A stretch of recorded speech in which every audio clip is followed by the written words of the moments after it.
Perfect. Okay, this is correct. Okay, let me see the gear. This should be the correct one. How you doing, Pun? Yeah, you're first. You're indeed first today. Damn, Shiv, you got sniped. That's kind of rough. Indeed, you did get sniped. This is fine. 2-4. I'm still not 100% sold on the new piece for her versus just 2-2-2, to be honest with you.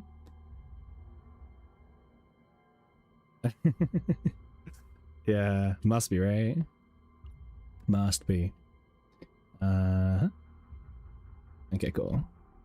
So we're just gonna hop into a tower because I was really curious to do my tower.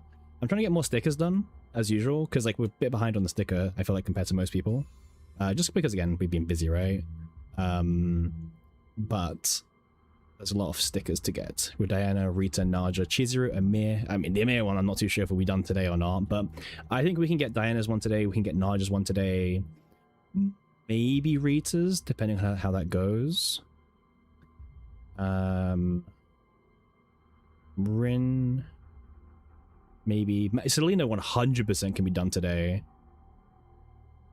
Maylin. Cool. Oh, he breaks the decks? What do you mean break decks? Alright. I think this is fine.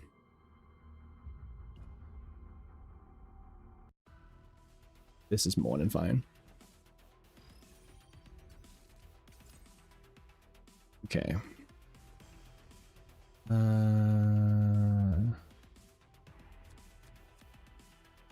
Draw. Not the greatest starting hand. Maybe I just like reset. Just go for like a much smoother starting hand. All I need is like one soul and I'm good. That's what I really need to do.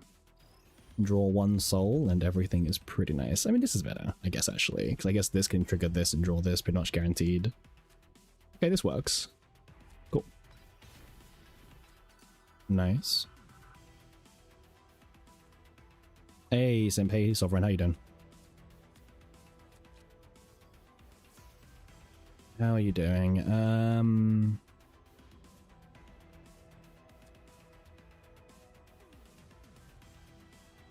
So this is draw one of the units specifically. We'll do that.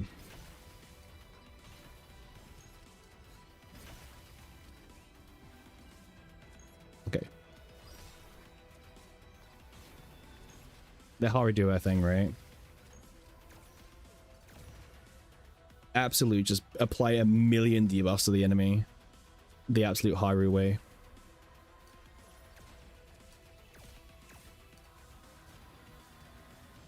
I mean, we can probably alter these first few floors. I feel like the team is pretty good. It just like it'll be the floor like 1, 3, 5 and above. That's kind of where like the challenges start to come a little bit. It's a little bit risky playing this team, obviously, because this team obviously has no self-sustain at all. But yeah. No self-sustain, unfortunately, but I don't think it should be a problem. Yeah, if we kill everything, it should be fine. Also, thankfully, Diana does have a little bit of haste as well, which is quite nice. It's a bit more comfier as well. So, it should be fine. It should be fine. Yeah. Okay. Yeah, just kill everything is the plan. I can confirm that is exactly our plan. Our plan is to literally kill everything, and if they don't die, then we messed up along the way. That is literally what we need to do. Well, I mean, that was a brick. It's fine. 2 bricky characters in one. Gonna happen. I mean, Faye's just here because I like the draw 3, discard 1 card. I think it's super comfy. Also, I don't trust the AI. I think that's the biggest thing. I really don't trust the AI to play.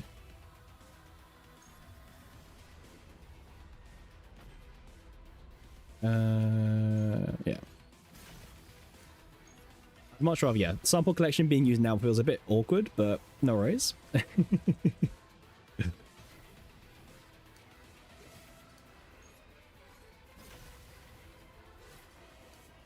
I mean, it doesn't matter at this point, simp. Do we have enough AP for everything? Yeah, we do. We do, Sovereign. I mean, if I was playing more optimally, I would have used the ego scale when we had drawn. Maybe I should play like a few turns just to show you guys a little bit more, because I feel like that's kind of also what's happening. You gotta remember that Haru is actually not a DPS here; she's a supporter, right? That's like the difference here. I feel like the AI is kind of struggling to play this team compared to like the teams from yesterday, so we'll take over for a little bit. That's fine.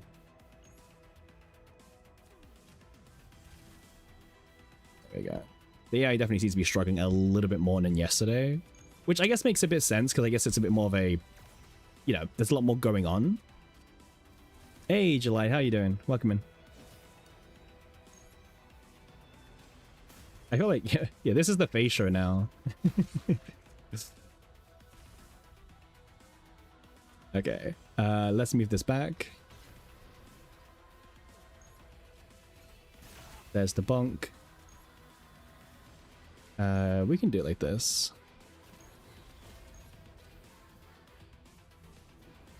Faye the goat? Faye is really the goat. Faye is definitely the goat.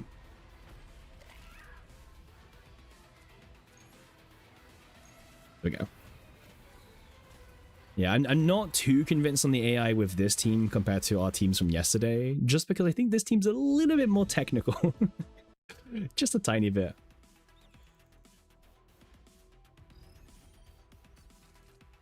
Okay.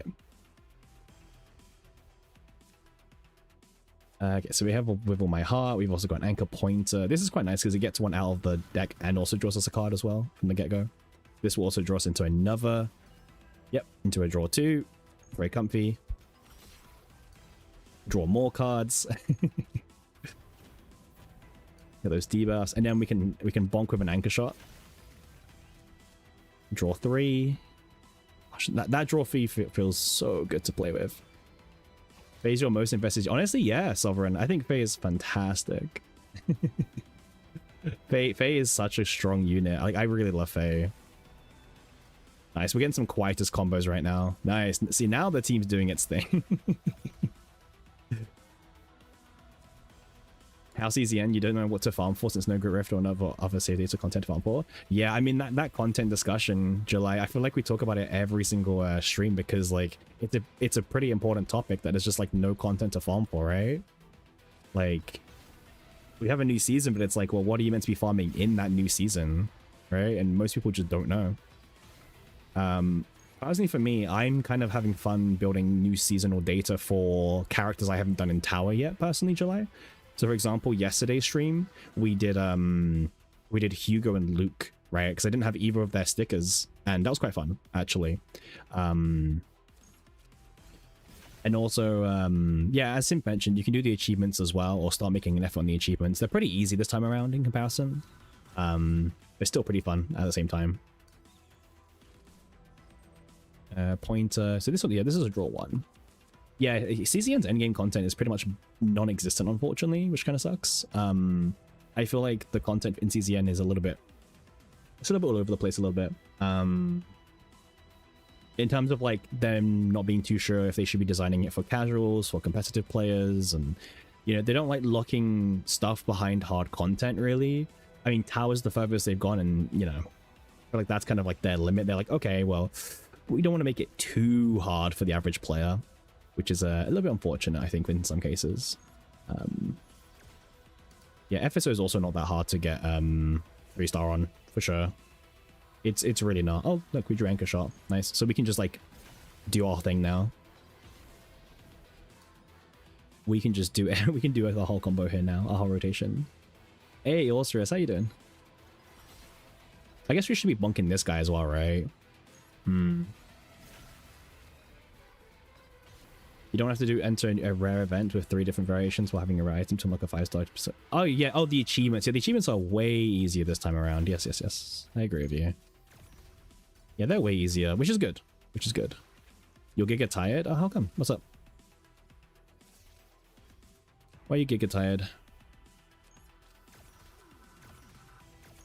Yeah, we're playing a very greedy comp. We'll see how far we can go. To be honest, honestly, Haru does not need to have like DPS gear, and she does not need Priscilla for tower. So I could also just take off those, to be honest with you. She really does not need them. I'm not playing Exorcist Formation right now because if I play it, it's going to add 6 bricks into my deck. And honestly, I'd much rather not have 6 bricks in my deck right now, personally. So I'd much rather that not be the situation. You stayed up? Yeah, that's a mood, man. But hey, it's the weekend, right? I feel like if you're going to stay up any day of the week, the weekend is probably the time to do that. So Yoshi lasts long? Oh, I think regardless, she'll last very long. In this run, I'm not too sure.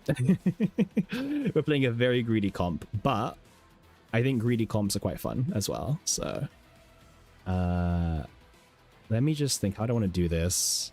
Okay, so we can bonk this idiot. Oh, okay, I wasn't expecting to kill him. Okay, no worries. All right, bonk this idiot.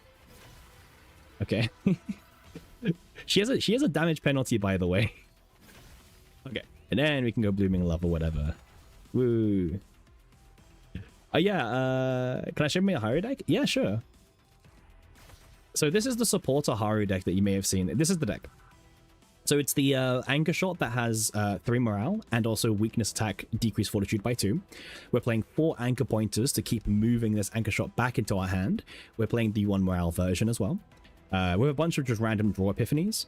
And what happens is ultimately if you play the Anchor Shot first and you play the 4 anchor pointers, you end up with a turn where you have 19 morale and 10 decrease fortitude from Haru alone.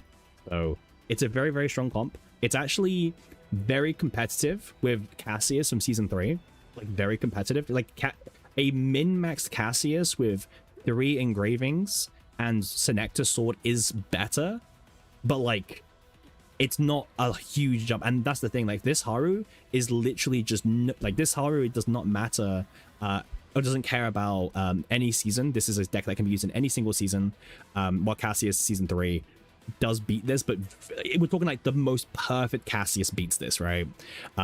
However, if we're talking about no Season 3, this is the best buffer slash debuffer in the entire game right now. However, it's also the most pay to win, I guess, because for this to work very smoothly, you do need E2 Haru to be able to play the Anchor Shot without paying its cost, and to be able to use this Haru on non-justice or non-tower content, you do need Priscilla, the Battle Pass partner. So if you don't have Priscilla, you can still use the Haru, but you can only use it in tower or justice bosses as well.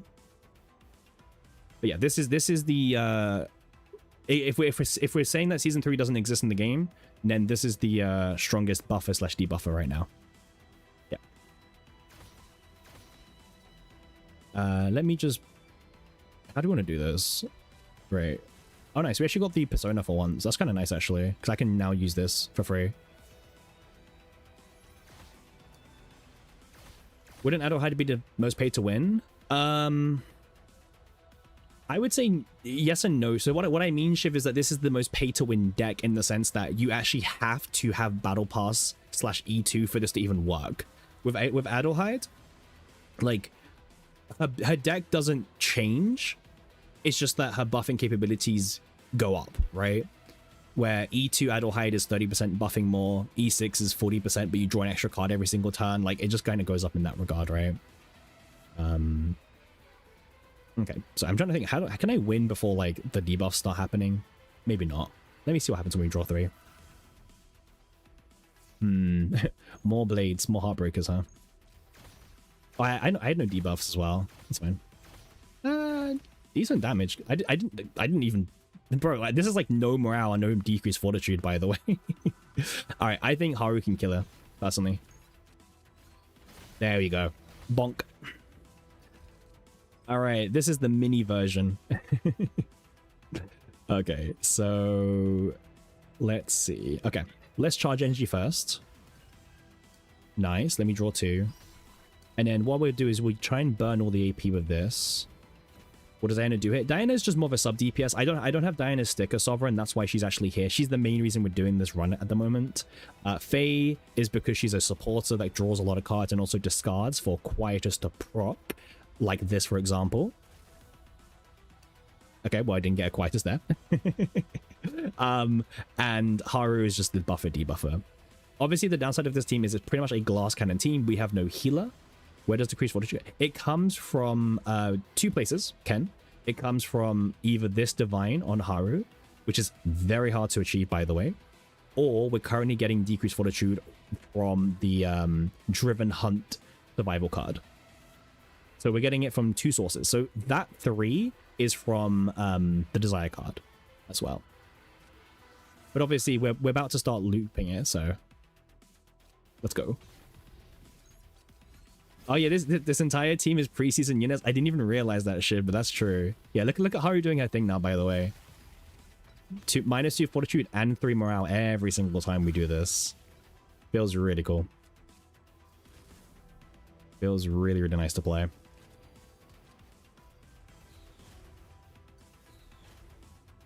Am I capped on fortitude? What, you mean decreased fortitude? No. No.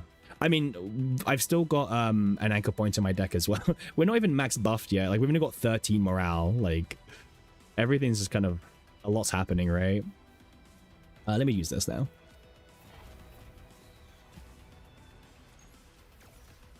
Oh, shit. He's dead. Diana too strong. Oh, no, not dead yet. Not dead yet. Not dead. Wait. Discard all of them. Yes. And then we can keep going with blooming. Now he's dead.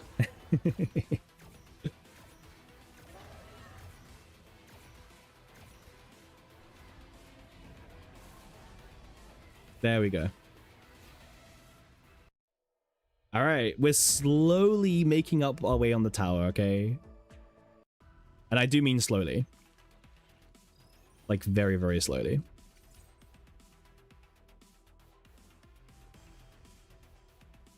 Okay. What to do from here? You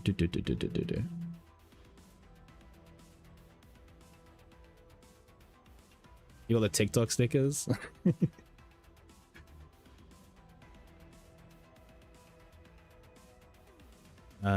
Is Diana worth it even for you have E2 Heidi? I mean, Diana's kind of a weird unit, if you want like my honest opinion. Like, she's a preseason unit, which kind of doesn't really have a place in the meta at the moment, right? Unfortunately. She kind of only really has a purpose as like a sub DPS, but I think she does have like some cool teams at the moment, like with Faye. But yeah, you got her and E2. I like Diana, but it's so hard for me to recommend. It's so hard for me to recommend. This is the preseason team, Hacks. The pure preseason team. Oh, nice. We actually got 2 Quietus synergies there. She's good for Dream Mode. I mean, anyone's good for Dream Mode. Anyone's good for Dream Mode. That bar is very, very low. That is a very, very low bar. All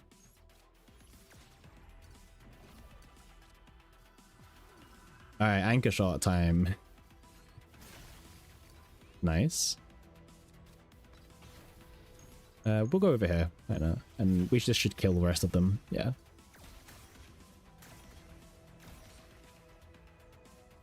By the way, this Diana deck is pretty good, but I wish, like, I just missed the dupe event on the With All My Heart. That's why I only got 3 copies of it. Otherwise, I would have 4 copies, because why would you not want 4 copies of With All My Heart, right? Good card is good. So, shocker. Okay, let's get it out of the deck now. There we go. Oh, we drew the Persona. That's not actually a bad draw. That could actually be kind of nice. Okay, well, we discarded a bit more than what I was actually hoping to discard there, but that's fine. Okay, you can hard play this. Okay. You lost most of your 50-50 to Diana, now she's E2. I mean, yeah, I know what you mean. It kind of sucks to like lose your 50-50 to a character you may or may not have had much interest in building. But unfortunately, the gacha way happens, right? You don't really have any control over where you go from there. I will say that, like, Haru is like cleaning up, by the way. Like that's with like 0 AP, right? Like, she's just here to meant to be applying debuffs and buffs, right? That's all she's meant to be doing here. But I guess she wants to also do some damage. Yeah, Diana also doesn't have very good dupes either, which you would assume is a good thing, but it makes it kind of an awkward thing when like you do get dupes for her and they kind of feel really bad to use. Because she does feel pretty bad to use sometimes, so...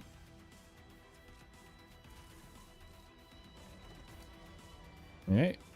And then let's start doing some anchor pointer shenanigans. Good old cycling. We can do this, yeah.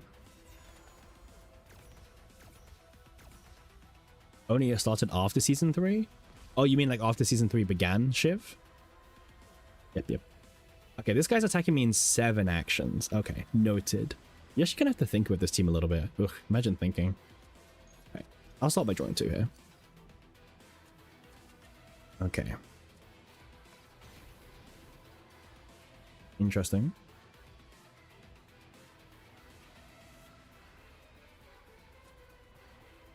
There's no way to tell exactly how much potential mats we need to build up a character? Well, what do you mean, someone? Like, what do you mean by that? Do you mean, like, based on the kits that we don't know? You think a character has to have good dupes, have longevity? I don't think they need to. But, like, okay. We've had this discussion before in the past. Like, having strong dupes in this kind of game feels more than fine in the sense that as long as the dupes don't, like, lock you behind mechanics, right? Because, like, you know, this is a game with 50-50. And one of the things that people say about 50-50 is, well, at least with 50-50, you know, you might get a really strong standard pool character. Well, also, you could get dupes for, like, crappy dupes for, I don't know, Veronica, crappy dupes for Kairon. Like, there's so many bad dupes that actually feels bad to lose the 50-50 to. Like, yes, you could hero and get some of the newest characters, right? 50-50. But you could also insanely low roll and get like absolute terrible crap dupes. And it feels bad. Like, first of all, you lost the 50-50. And now you've lost it to a bad dupe. And hi, Hacks, by the way. Welcome. 25 stream streak. How you doing, man? That's what I mean. And also Pon, of course. I missed your 30. How you doing? Pon, you might have the longest stream streak now, Pon, after like everyone's like streaks got murdered the other day. The great streak apocalypse that happened. Actually, Snuff might have you beat. Snuff... Yes, I think Snuff still got his. People didn't watch the VOD when I went live really late on Thursday night, Hacks. So people lost like their streaks and they didn't watch the VOD to kind of claim back their streak. Yeah, no, Snuff has the longest streak. Snuff's been here since like week 1. Yeah. The way the game is designed, character longevity depends on their kits unless they have egos that fundamentally change how they look. Yeah, exactly. Like, I don't think you need strong dupes, but like, it does help. Exactly how much, let's say, instinct stones?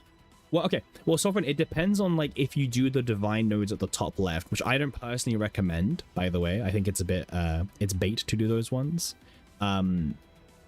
Because you don't need them, first of all. You really do not need them. But if you're talking about the important ones, like how many potential stones you're going to need, it's around 284 of the orange ones, for example. It's like 284 of the orange ones, 73 of the blue ones, and 12 of the gray ones for that one as well.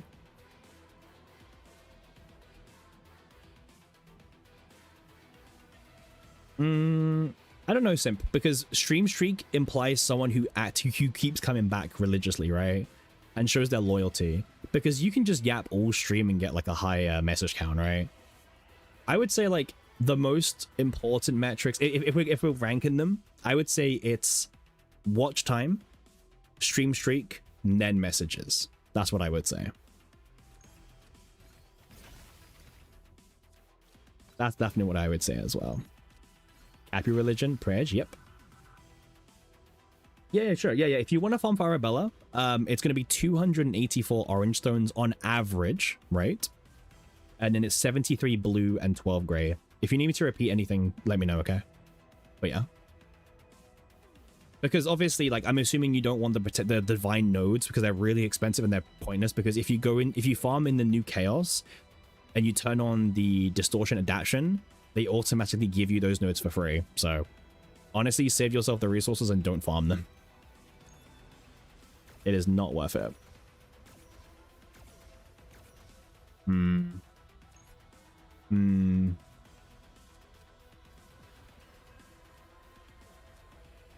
Unfortunately, but okay, we're gonna take a bit of a beat in here. Maybe we need a healer for this comp. I mean, by healer, I just mean put Cassius in. By healer, I just mean we just put Cassius in, and we get the same result anyway. I was just trying to avoid Cassius because, you know, Cass. What do you mean, July? Do you mean the distortion adaptation thing?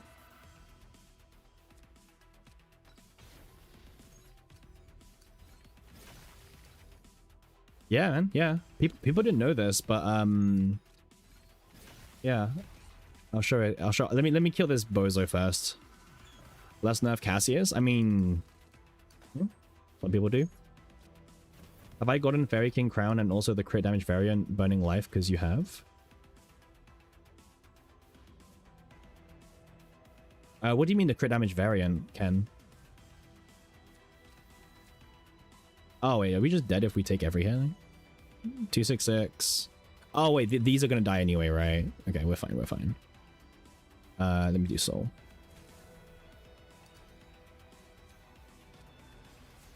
Cool. We can start bonking here now, right? Yeah. Cool. Actually, that one I wasn't meant to use, but it's fine. We're fine.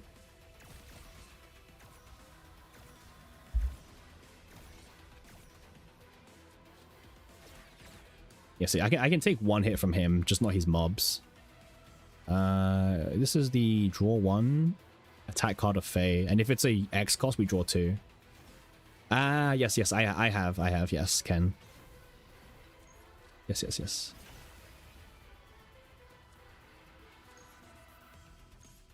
I don't think it's not meant to, Ken. So during Burning Life, when it was released initially, that weapon had a different artwork, but it had the same effect. Again, they could have just messed up their coding, by the way. Smalgate messing up their coding is pretty, yeah, pretty realistic. Yep.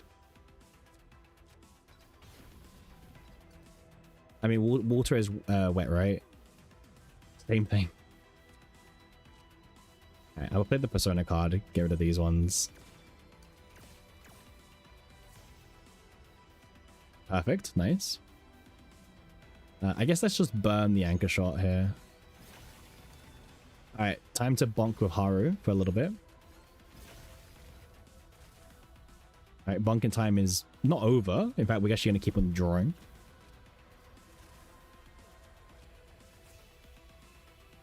Hand is full. Doesn't matter. Doesn't matter. Okay, he's dead. Alright, 326 health, however, is a little bit concerning. But, to be fair, we have full offensive gear right now. We can shit around. But yeah, so for those who don't know, let me show you. As you can see, if I go on my Adelheid, as an example, you can see that her top left potentials are not unlocked. I never did them, right? You can even see for Hilde, I didn't do them, right? And I think for Faye, I didn't do them. But if you go into the Seasonal Chaos, and you click on this button, you turn Adaptation turned on, and then you go and view your characters, you will now see that they have those potentials enabled. So during the Chaos run, you will have these potentials as if you did unlock them. Because the way Adaptation works is it brings your characters up to a point where the game deems where they should be invested in. So this is a way for you to get the Divine Epiphany potential node, and also the basic. I mean, this one doesn't matter as much, but it gives you, yeah, you can have the higher chance for the Divine node without investing into that node.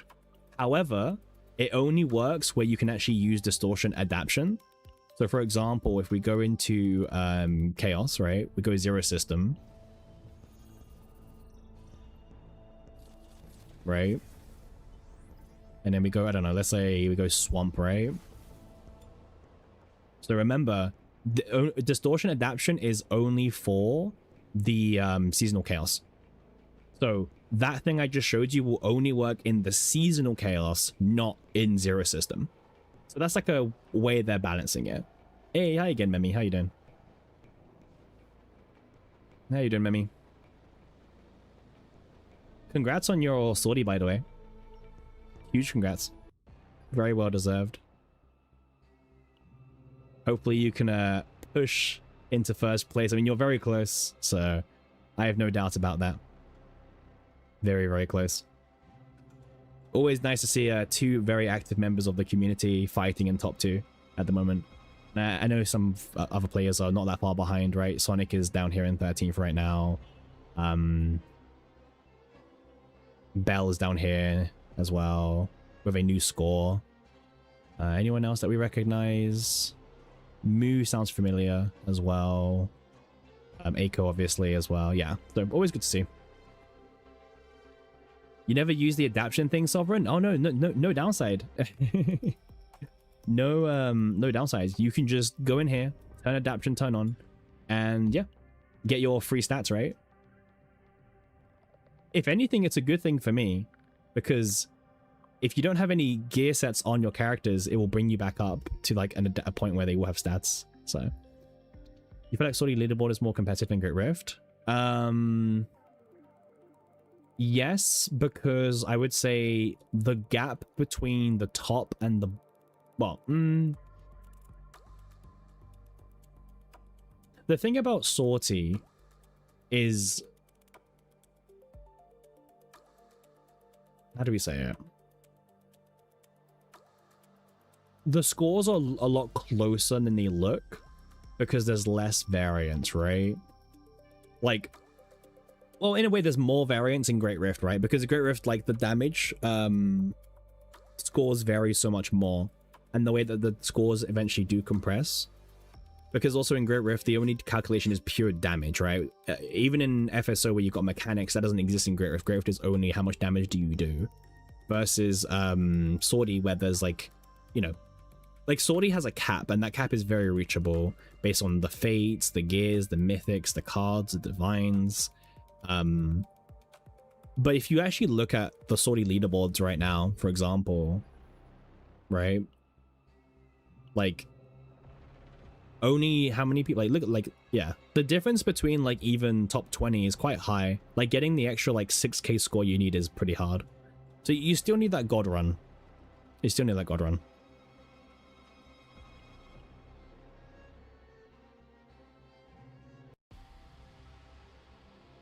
Okay. Oh yeah, we're doing tower. Oof. It's not going very well, mind you. I feel like we're gonna get stomped very soon. Well, I mean, we could also change a gear. Alright, chill with the spamming simp, okay? 4 lines, I was like 3 lines is good, 4 is a bit shaky, okay? If you do 6, I'm gonna time you out. But you can do 6. I'm prepared to see 6. Do we swap now to Cass? Before we climb too much more, do we swap? We'll see. Okay.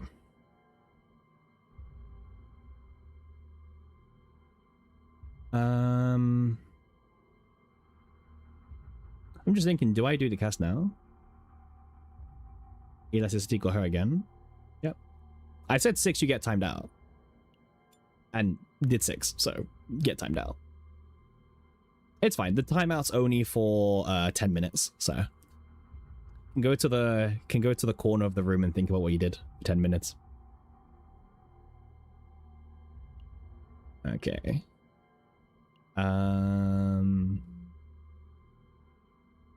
I mean, or just go on YouTube. Like, you can just go on YouTube, man.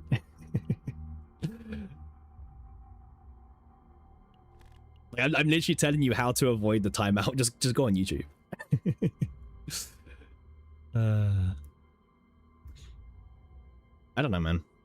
Oh yeah, for those wondering about the stats, sorry, that we were using, we're using Diana with 55% crit chance, 180 crit damage, but we are running Prelude, which means she does actually have 70%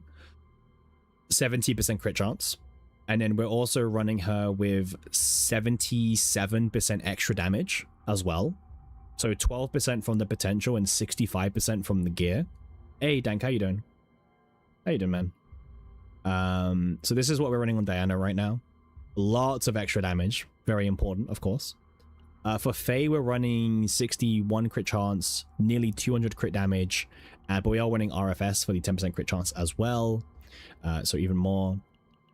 And then for Haru, we're running 62% crit chance and 218% crit damage on a 2/2/2 Haru. It's the highest extra damage you've ever seen. We actually managed to get to 80% on Hilde, but it came at the cost of way too much crit damage, so we had to swap it back. but we did get 80% on Hilde. I could probably get Diana, like if we tried right now, we could probably get to like 92% extra damage, but it would come at the cost of like losing too much crit damage, so that's not worth it. But this is like the best stat distribution. Whale stats. All right. We're not going to talk about whale and memory fragments, okay? That discussion is not happening today, okay? My biggest concern is us dying, by the way. That's my biggest concern, because I don't know if we can beat the rest of the tower with this team, okay? I'm starting to doubt the survivability of this comp, because unfortunately, compared to the Hilde team, this team requires us to play a lot more manual cards, so we end up dying a bit faster. How am I doing? I'm doing good. How are you doing? All right, let's try one more floor. Let's see how it goes. If we get really, really low, we might have to like be like, okay, listen, this ain't gonna happen. Let's move on, right? We'll have to see. Okay. So this idiot's not doing anything. I don't think he does anything turn one. It's better to play with 3 waifus. I mean, I'm trying to believe. This is also every single preseason unit, by the way. This is the preseason comp. But I am believing. I promise. Okay. Nice. So we can play this, and now we can start using this for free. Nice. Get those bonks in. Haru's just such a cool character to use, man. She's a very satisfying character. Very, very satisfying. Preseason girlies, yep. You got it.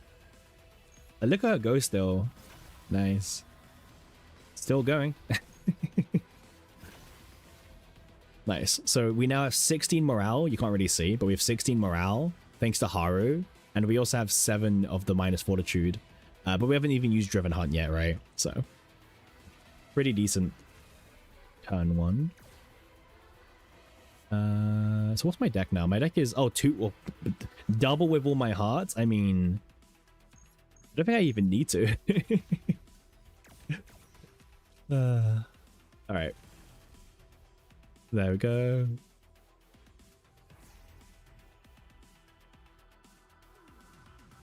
And then from there, we can go here. Cool. All right, we didn't take any damage, okay? That's a good start. Okay, now this idiot's attacking us in 6 turns, okay? Unfortunately, we don't have any toolboxes, you know, the 1 action count thing. So, yeah, just saying, right? No toolboxes. Okay.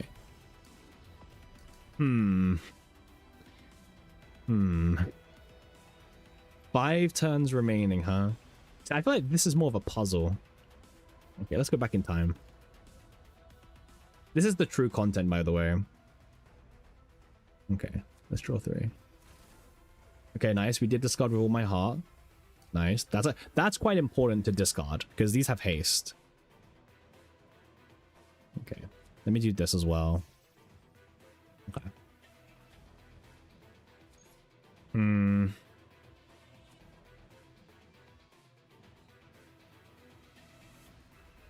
Four is not enough, but maybe we discard. Okay, another with all my heart. Okay, that's not too bad. Okay. We need some debuffs, right? We don't have enough debuffs right now. That's also a concern.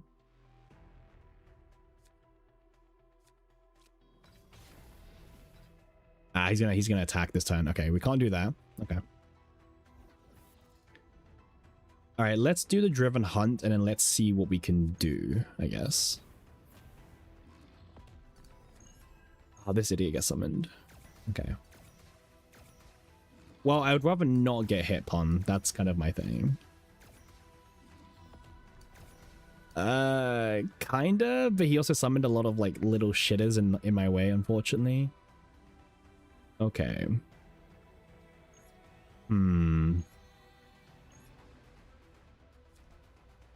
It's not that I hate getting hit, it's just that I don't want to get hit, right? But it might be unavoidable. We might have to get hit by this guy. I would just rather not get hit by him.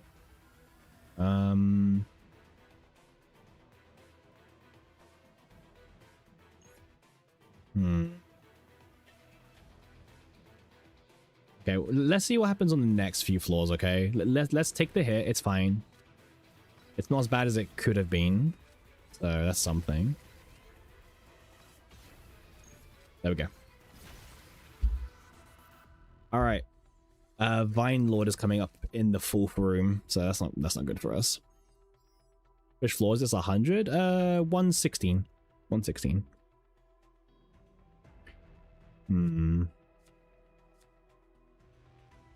I'll be honest, this is definitely more of a puzzle than most other things. Brick. There you go. What a good partner, by the way.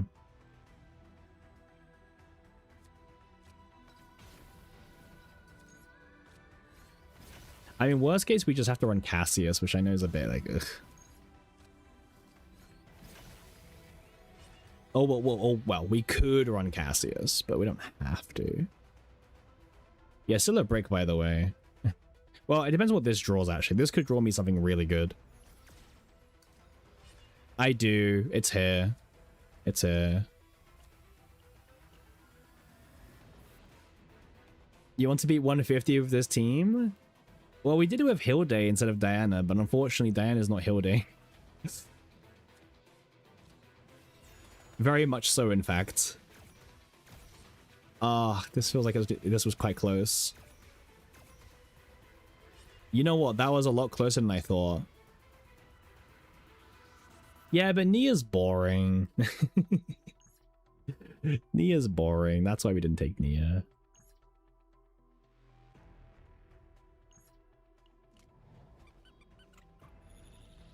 I mean, the reality is she's not Hilde. Like, that is the facts. You can admit that, Panya. Crit? Maybe? Bro, this is like the scrapiest kill, but we got there in the end. Okay. Ah. Sturdiness.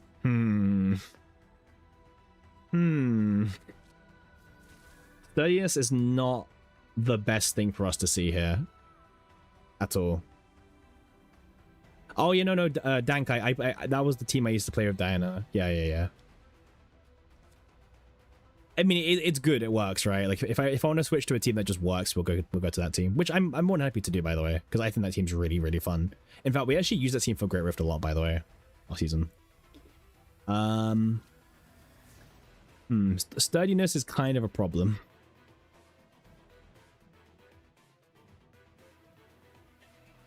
Just a little bit of a problem.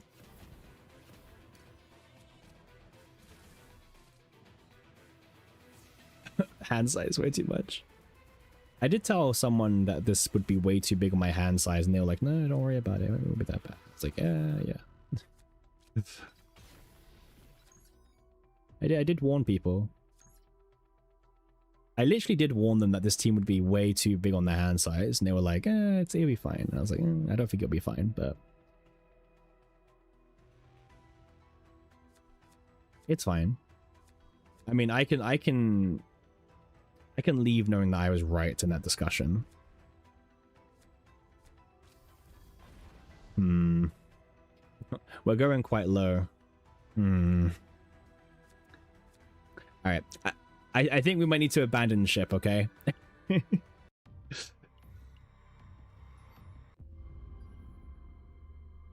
Well, it's more survivability. You have the plant kills me. Well, it's not going to get to kill me because we're leaving the run.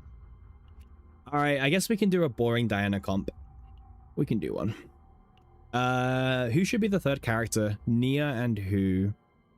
Coward? Well, we lost anyway. Well, we're going to lose against the final boss, I think. We can do Nia and... Nia... We'll build...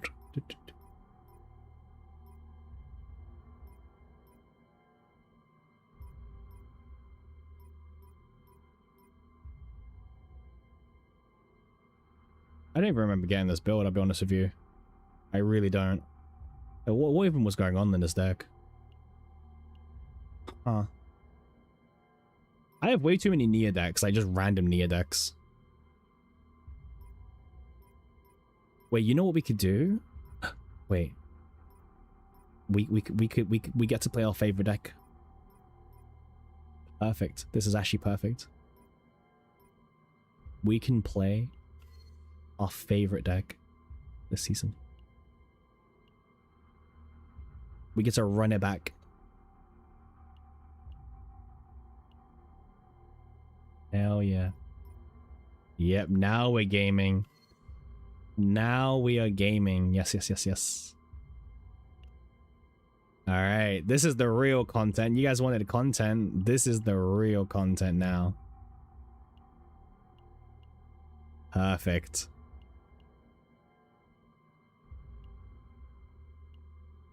Very order friendly.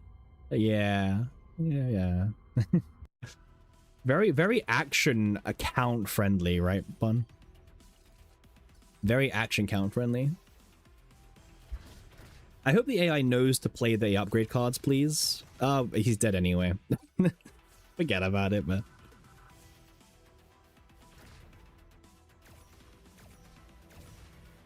Bro, like, why did we spend all that time thinking and dragging and having to be like, oh, we should do that in this order and this order and this? And, you know, in reality, we could have just gone back to good reliable, right?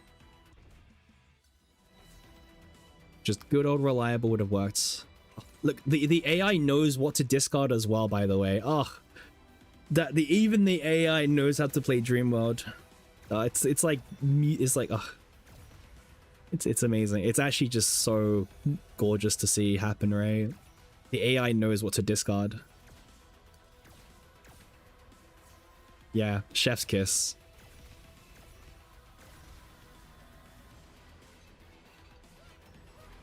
All right. Okay, a bit of a bricky hand, but they can play the persona and they'll get rid of all the dream mods. Oh, yeah, I mean, even smarter. Yeah. Fill up the hand size first. I agree. Yeah, I agree. Yep, smart. No, I respect it. Good play. Good play from the AI.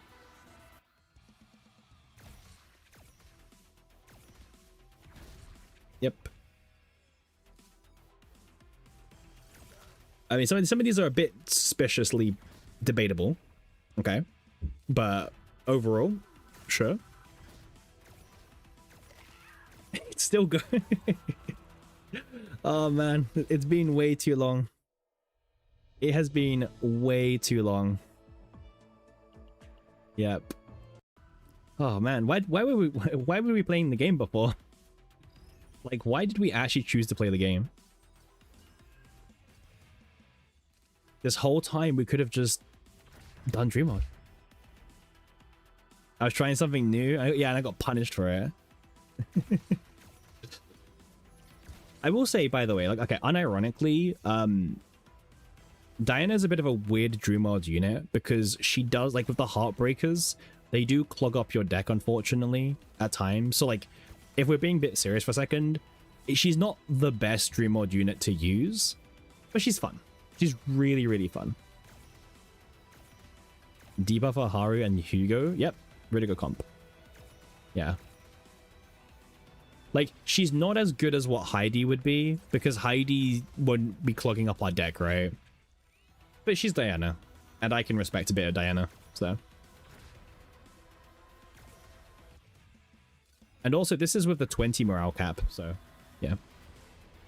Fun fact, by the way, if anyone wondering, I built my Dream Mod deck to be 20 morale even before the cap. So the cap for me was like peak perfect. Because, what we did, right, is we gave 4 morale on 4 of them, 1 more on Nia, and then we turned the other 3 to be draw 2, right, just for consistency. So I was already ready. The nerfs did not do anything to my Dream Mod deck. We were way ahead of that. I want to draw 2 for consistency. What can I say? Lots of damage, by the way. I was ahead of my time. Yeah, but some people have said that about me. Like, I'm just way ahead of my time. I will say Dream Mode is like so satisfying. But the thing is, like, Dream Mode, like, one of the best things about Dream Mode that people don't even talk about isn't the fact like it's just so good at autoplay. It's the fact that in terms of setting up all of the buffing, it can take 0 action counts to do so. So when you're fighting enemies that hit really hard with limited action count, you're already like fully buffed up and everything. That's like one of my favorite things about Dream Mode. Like, you just load in, you have your 20 morale, and you didn't even use a single action point or action count. It just helps against tower quite a lot, I think. It's a very underrated thing about Dream Mode. Very, very underrated.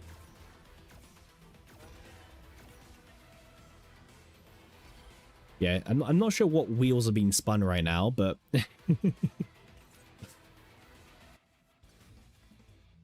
I mean, they could just end the turn, I'll be completely honest with you, but... Alright. Burn the draw 2, I respect it.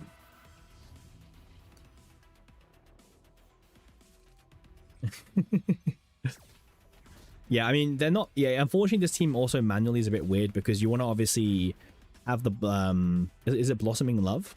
Or Blooming Love, whatever it is. You want to have that one discard, like, all the bullets and everything with all the morale stacks, so... The AI is just not the smartest of the ordering, unfortunately. Like, there, for example, we would have kept the Heartbreakers normally, but the AI is like, no, we don't want the Heartbreakers, so... That's a downside as well of the AI. The AI is you for real? Yeah, I've seen you play. Actually, I haven't seen you play, but I've heard you play. Like, when you die on Sortie before getting to, like, the second boss. Yeah. Yeah, I believe that. I believe that. Alright, let's go.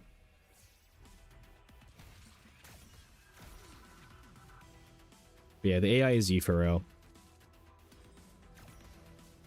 I mean, this is just so much smoother. Like, I don't know.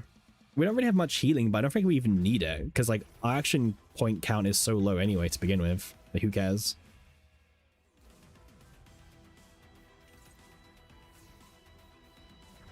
Like, who actually cares?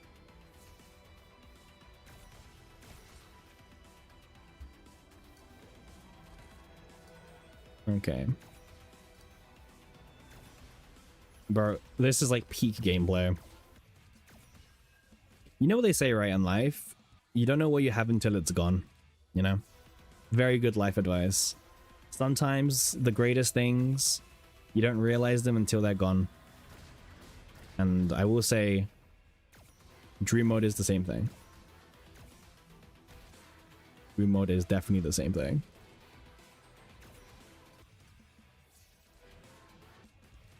Like, just see how easy this is.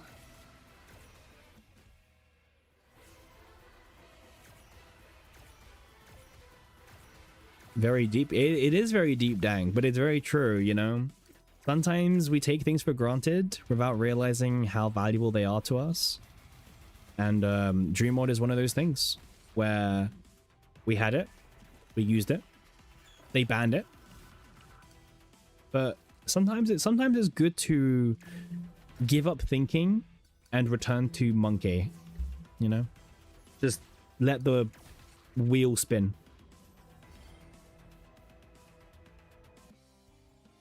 Dream about everything in IRL or have everything? Ooh. If you can't appreciate it in its presence, you never deserved it. True, exactly. If you never appreciated Dream Mod when it is at its peak, you don't deserve it now. Delete your Dream Mod decks if you didn't appreciate it. I fully agree with that.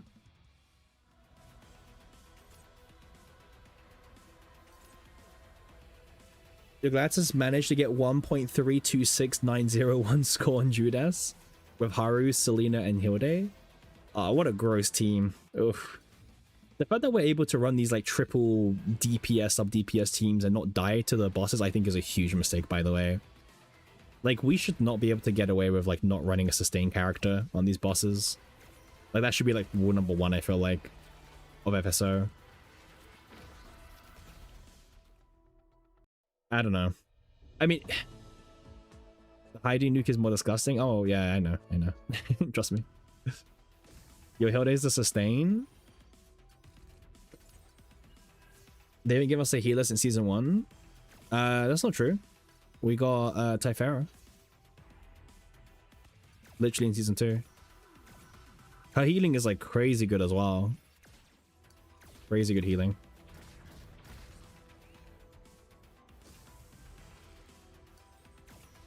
By the way, imagine trying to like, you know, there've been...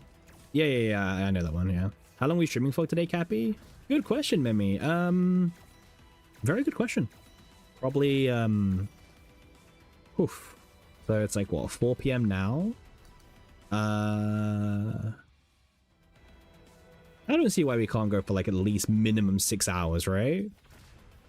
Like minimum 6 hours. Surely longer, but minimum 6 hours, I think. Yeah, it's the weekend. Exactly, Pun. That's what I mean. Like minimum 6, maybe longer. Probably longer.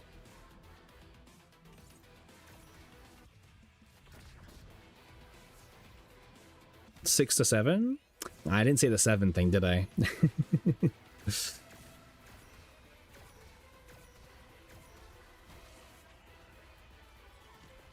All right.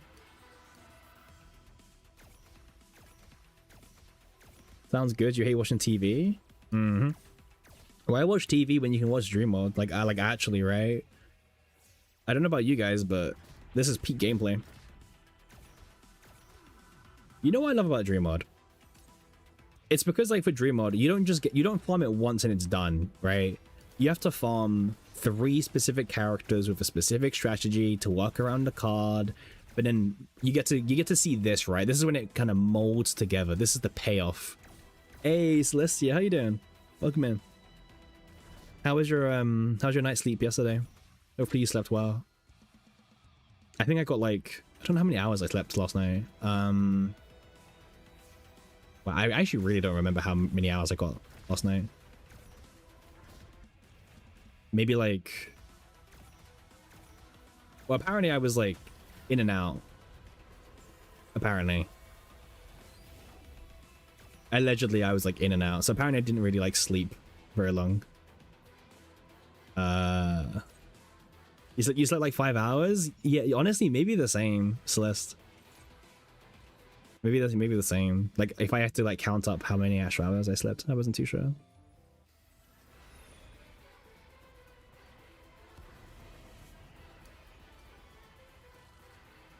Let's see.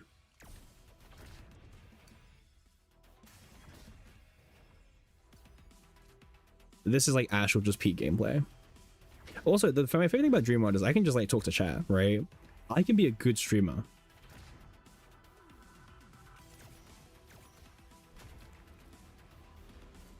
You got 4 to 5? If you got 4 to 5, then I probably got like 5 or 6. I think. I'm not sure. Maybe.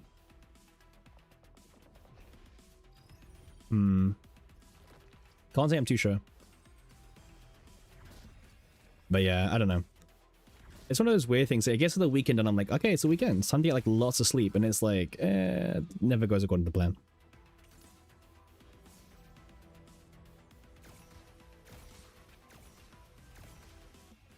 Never crazy guys need like 7 hours. Oh, Memi. I forgot what day it was. Like during the week there was like a night and I got like 3 hours sleep or 2 hours sleep. I think it was either like, no, I don't know. Maybe it was like Monday or Tuesday. I don't remember.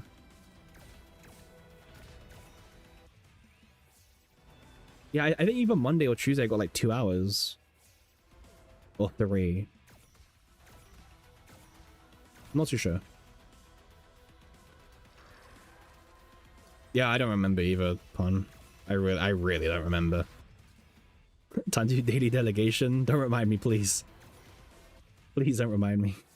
Actually, I did mine already. We got the Luke. We need another tower. We can get the other. You know, I agree with that, Celestia, because some of the art they gave us is nice, but not the best version of that character's breakdown. So I agree with you. Add it in Smilegate. Hire this person. I was watching the NTE live stream, like the recaps earlier, and it just makes me so sad.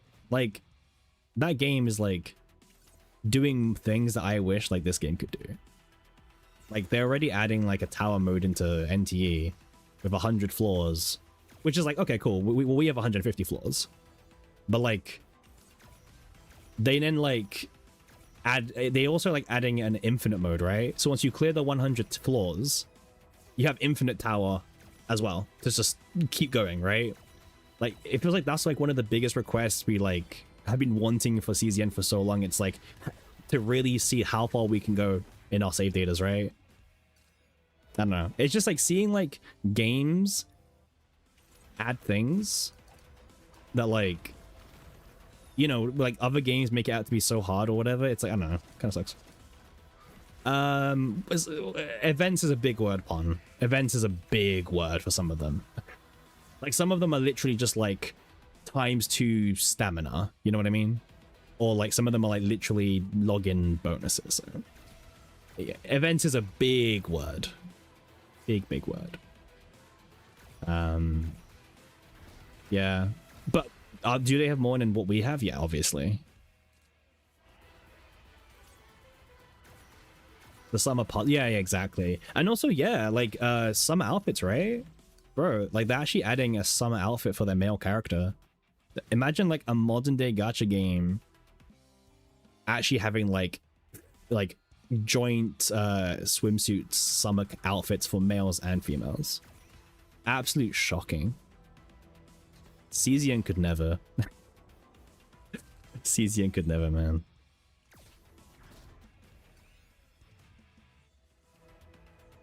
Yeah, I know, Celestia, yeah. It's rough. Oh, we will get we are getting the Serenio one, Celestia. We're getting Heidi and Serenio. It's just coming out later. But it will be the same as the other skins where it's not battle skins, it's only for Arc City.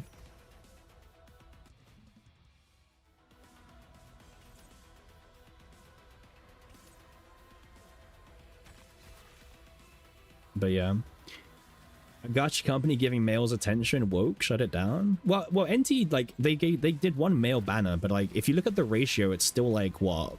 I think in NT it's one male banner and 7 female banners. So it's still like very, very like, you know, waifu coded. But then like the thing is, doing one male banner unironically is actually still a good thing, because like it keeps players. He's getting one, Pun. He's getting one. He's the male character getting a summer skin. Yeah, he is. Yeah, he's getting a skin, but like he's not topless, if that's the question. He is unfortunately wearing a very tight swimsuit shirt. Yeah, not topless chaos, unfortunately. Dream edging. Yep. Dream edging today. Yeah, but he is getting an outfit for summer, which I think is really cool, personally. It turns out, by the way, right, this is some basic stuff. If you have a male character in your game, and like if you release like one male character every like 10 banners or 8 banners, the player base that wants a male banner will still stay playing your game because they have hope. The problem is if you've gone like 10 banners and you've not released a single male character, they start leaving the game because they don't have hope. Like one male every 8 female is like perfectly fine. Owen, yeah, Owen is what killed us. Yes.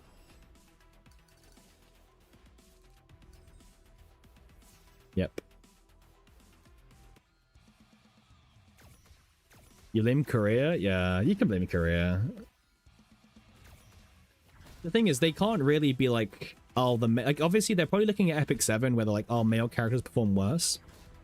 But even still, man, like, I don't know. I feel like there's no harm in doing one male banner. Like, are you telling me that Faye or Adelheid did really good revenue wise? You know? The Discord server with your old friends are dead for CZN? Oh, most of my friends quit CZN, man. They did. In fact, most of my friend group who played were females, but even like they kind of like either slowly give up, either they didn't enjoy the gameplay or they wanted a bit more men in their game, obviously, and they started giving up hope. It's like a mixture of reasons why they left, but I will say, out of my friend group, the women were the biggest spenders by far. As well. Most of the guys in my friend group, bro, they were fucking like cheap ass free to plays. Absolutely just cheapskates, man. They're like battle pass, monthly pass, hell no.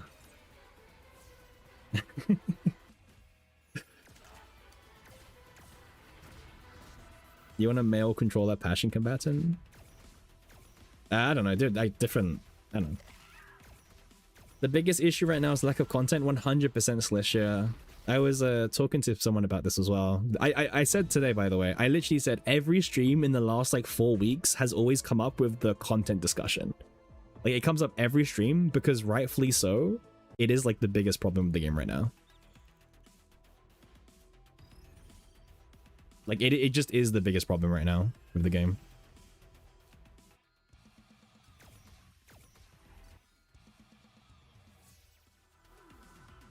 You need a special version of Owen? I mean, yeah, I'd be down for that. No, I agree with you, Pon, but I guess people have different mindsets, right? Also, a lot of my male friends playing, I feel like they weren't gacha coded, they were more like Slay the Spire coded, because obviously the game marketed itself as like anime Slay the Spire. So, you know, that probably didn't help either, where they, you know, they come to the game and it's like, okay, gacha and pools and all this.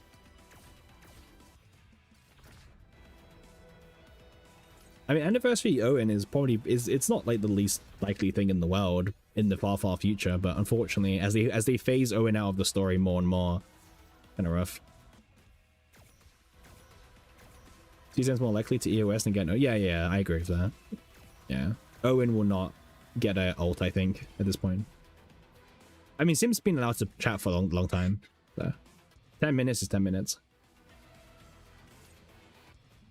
10 minutes is the default, by the way. I just press the timeout button, and whatever happens, happens.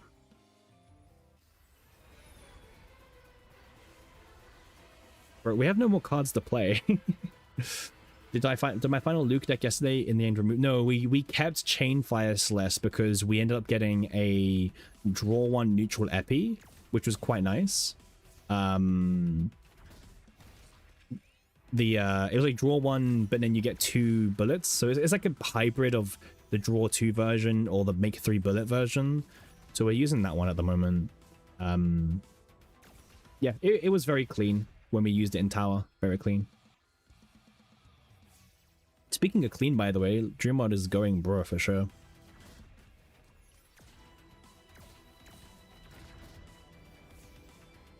One of the best cards they designed in a long time.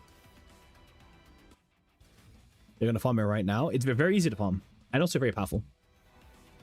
Which dev thought like Dream Mode would be a good idea? Why did we stop using Dream Mode? A few things. But number one, Dream Mode was never good for Great Rift, by the way.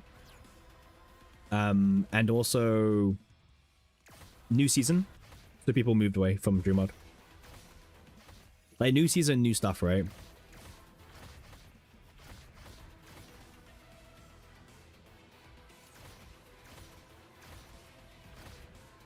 No, like, yeah, no, 100% Celeste. Like, honestly, I've been struggling for my delegation goals at the moment, so yeah, 100% do it. The Luke Hugo comp also works really well. And also, the Hugo is very generic as well, so you can use it in multiple different teams in the future, not just Luke-based.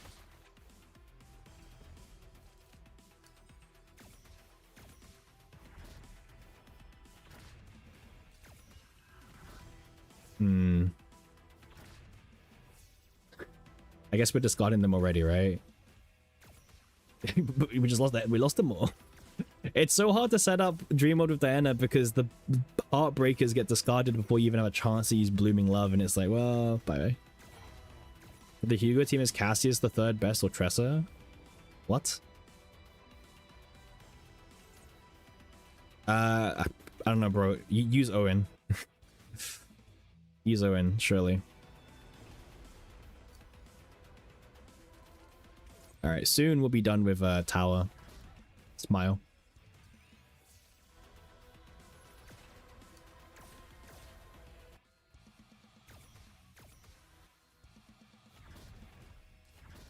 You're surprised Tressa didn't get an overhaul of the season? I'm not. Why would they upgrade Tressa? Like why would they give her an overhaul, right?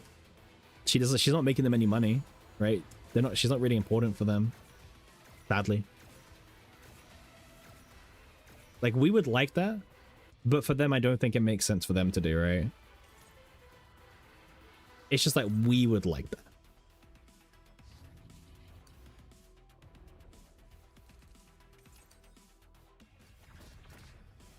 But yeah, I'm not that surprised. Yeah, but Celestia, like, why would they, like, touch her? You know what I mean? Like, they released a whole new mechanic. But like, you get what I mean, right, Celeste? Like, for them, it doesn't make any sense to buff Tressa. Like, they don't need to. Because they're just selling new dots anyway, or new units. And to be honest, so far, the dots haven't been that good. Yeah, we haven't really seen the power of dots at the moment, so... Yeah, so far, it's not even looking that good in general, but we have to wait for Arabella. Arabella is meant to be the unit that starts bringing it together, so we'll see.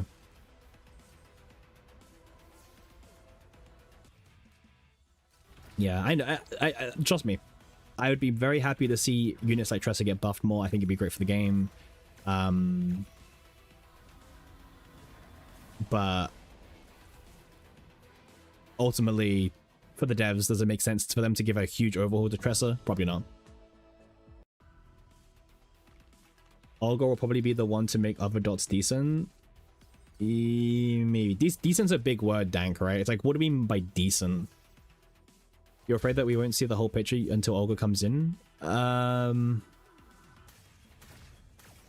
we'll see what they do for the Rift 2. We'll see what they do with Rift number 2, right? Oh, sorry, Rift 1 of season 3. So season 4. Because like they're gonna shield Arabella no matter what. And so we'll have to see like how inflated is like the Great Rift shield versus how good is Hilde Arabella in Tower. You know what I mean? Because if dots are like amplified by like 1000% in Rift, then that doesn't obviously make them good in Tower content. So we have to kind of wait and see. Fracture is a very interesting dot because of the way it scales on everything, and also, you know, it can trigger vulnerable, and it's also like one single hit. So like morale buffing is pretty weak. No worries, Ken. Hopefully see you later, or maybe see you around.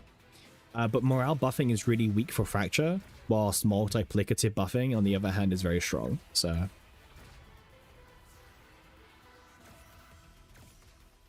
Yeah, we'll be live for quite a while. I think probably like 6 more hours or so. Maybe more, maybe less. We'll see. You can never know sometimes with streams how long you want to go for, right? Especially in this like very weird situation where like there's nothing really to farm for. Like what is there to target farm? Right? And the answer is nothing really. You have to kind of make up your own content. 1,000 score for every debuff. No, but Vera, Great Rift never does plus scores, right? That's FSO. In Great Rift, it's always pure damage, and that's it. Right? Because they could do plus scores in Great Rift, but they never do. Which is probably a good thing because it makes it more, you know, mechanical locked. We should just finish the tower stickers this stream. We can try, fun. We can try. Obviously, I want to try 2 stickers per team if possible, right? If possible.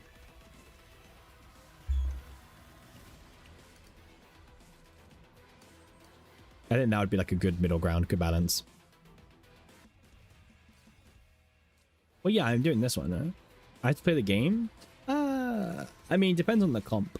But yeah. Dream mode is just way too comfy. Way too comfy. You kill everything before they even move.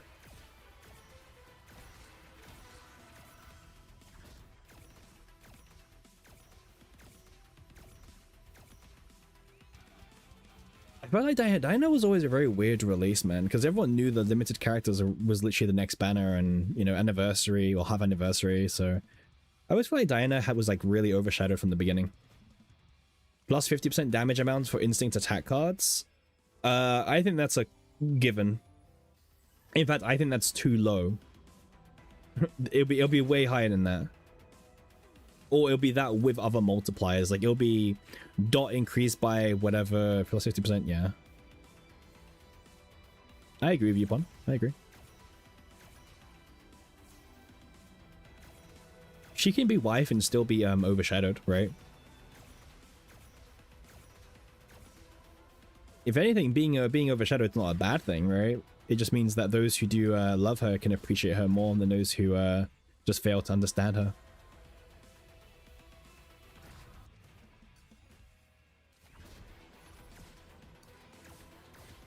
Very deep, yeah. Yep.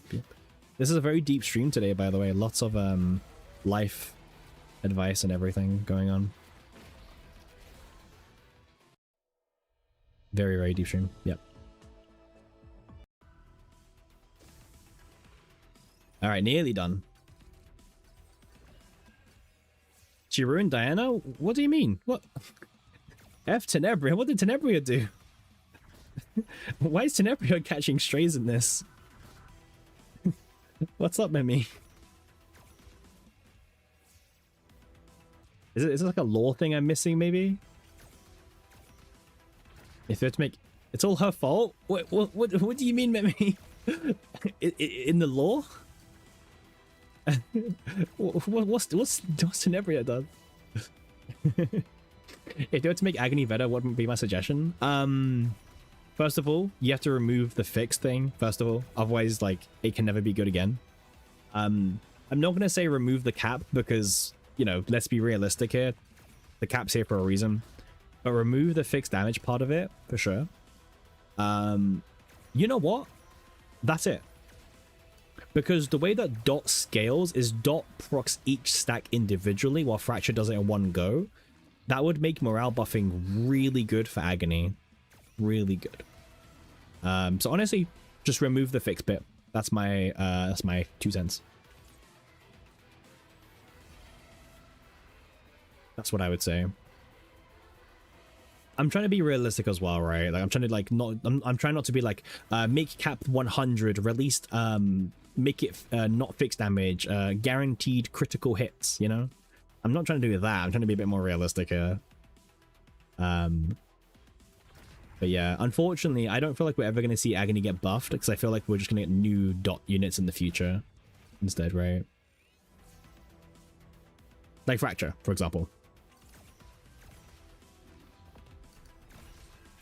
The problem is with Olga, we already know that Olga is meant to amplify your dots by doing additional fixed damage, which sounds very sus on paper, but it probably just means that like it's like a final multiplier for dots. Like if that dot does 1,000 damage, Olga does an additional 250 of that damage, just fixed damage, you know, so 25% extra. It's probably that. You know how, like, for example, E69 is like, oh, what do you mean I do fixed damage? But then if you read it, it's just a final 25% multiplier. So it's like you're doing 1.25% of every single hue proc from now on. Like, that's the kind of good fixed damage. Like, when the fixed damage is off of a high number, that's when it's good. The problem is when it's based off like 100%, right? And it's like way too weak.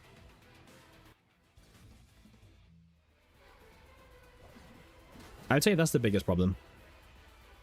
The biggest problem for sure.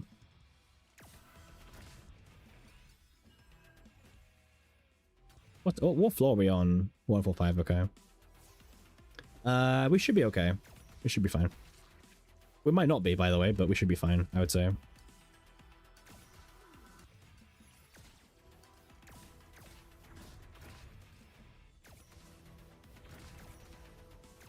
Sturdiness, by the way.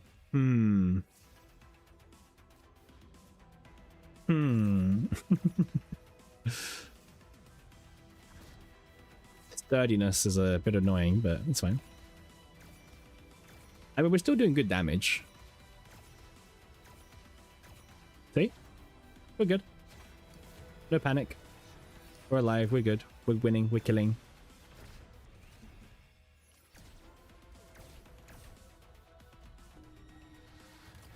Diana, good job. Agreed.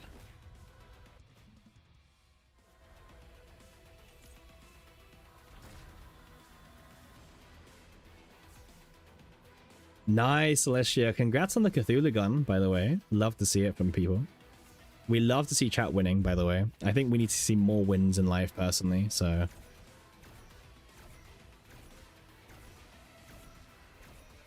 There's too much negativity from a lot of people in chat, so... Always happy to see some positivity.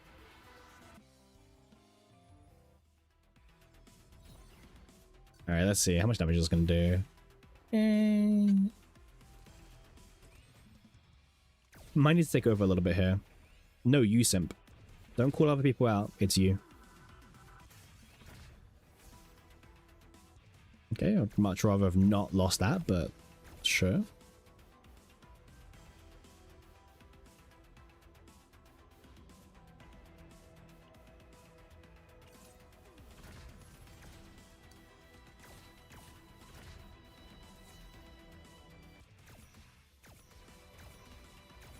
Nicest guy? Nah, man. That's not the, those aren't the words I would use. Those are not the words. Okay, well, he's not attacking anymore. Okay, I guess I can just auto back on, right, if I really want to. What's left in my deck? There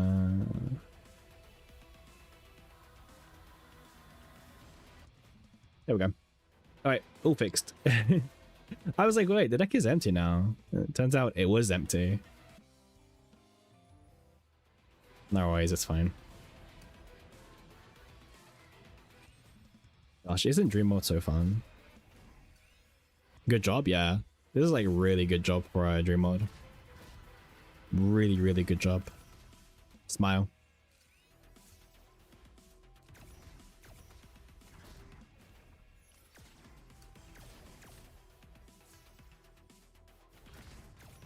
Smile. Okay. Time for the big one. Floor 150.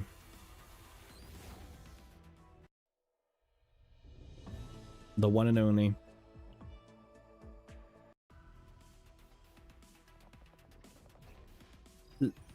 Let's see how this goes.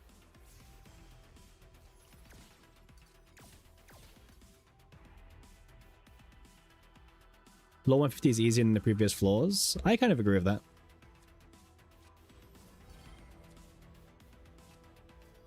Okay. I think we've won, or maybe it's the persona. It's the persona being activated. This, yeah.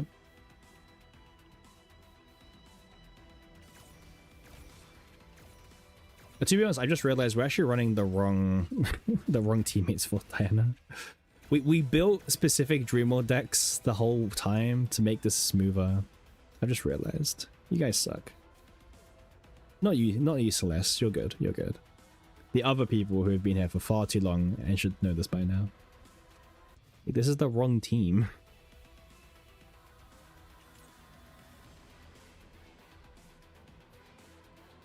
Like, it's fine, but like, this isn't even the right Dream World duo that we use with Diana. Diana has her own Dream World duos intentionally. I'll show you after, but like, yeah, this is not the right team. Typhera and Nia? Yeah. You know that, Pon.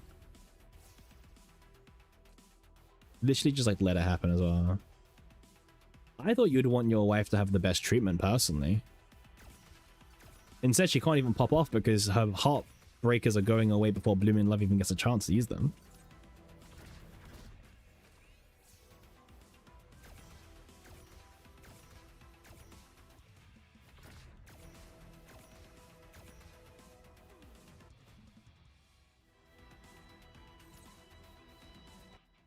Yeah, I thought you would have wanted the best for her, but I guess not. Guess not. That's fine. I think people's true colors do show more in these type of situations, personally.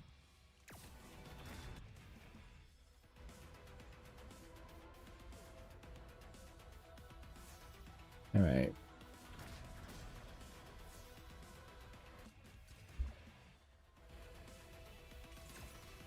Let's... I mean, I don't think this should be hard for us to win. I think this should be pretty easy, personally.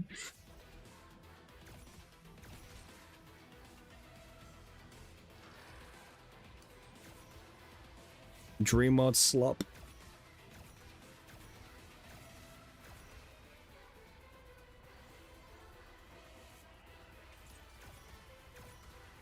Do I have a clear with a Rin team or a Serenial team? I have done Serenial, but you probably wouldn't like the suggestion.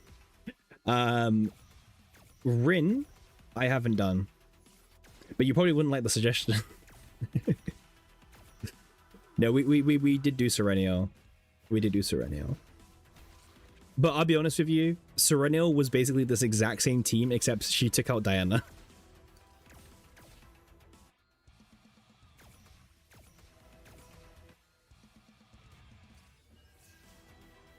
Like, that's what I'll say.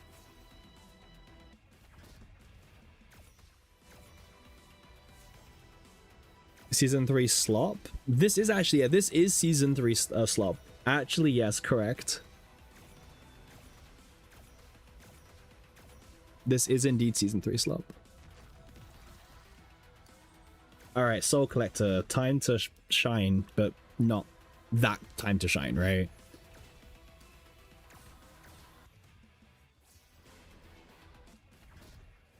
Very different time to shine.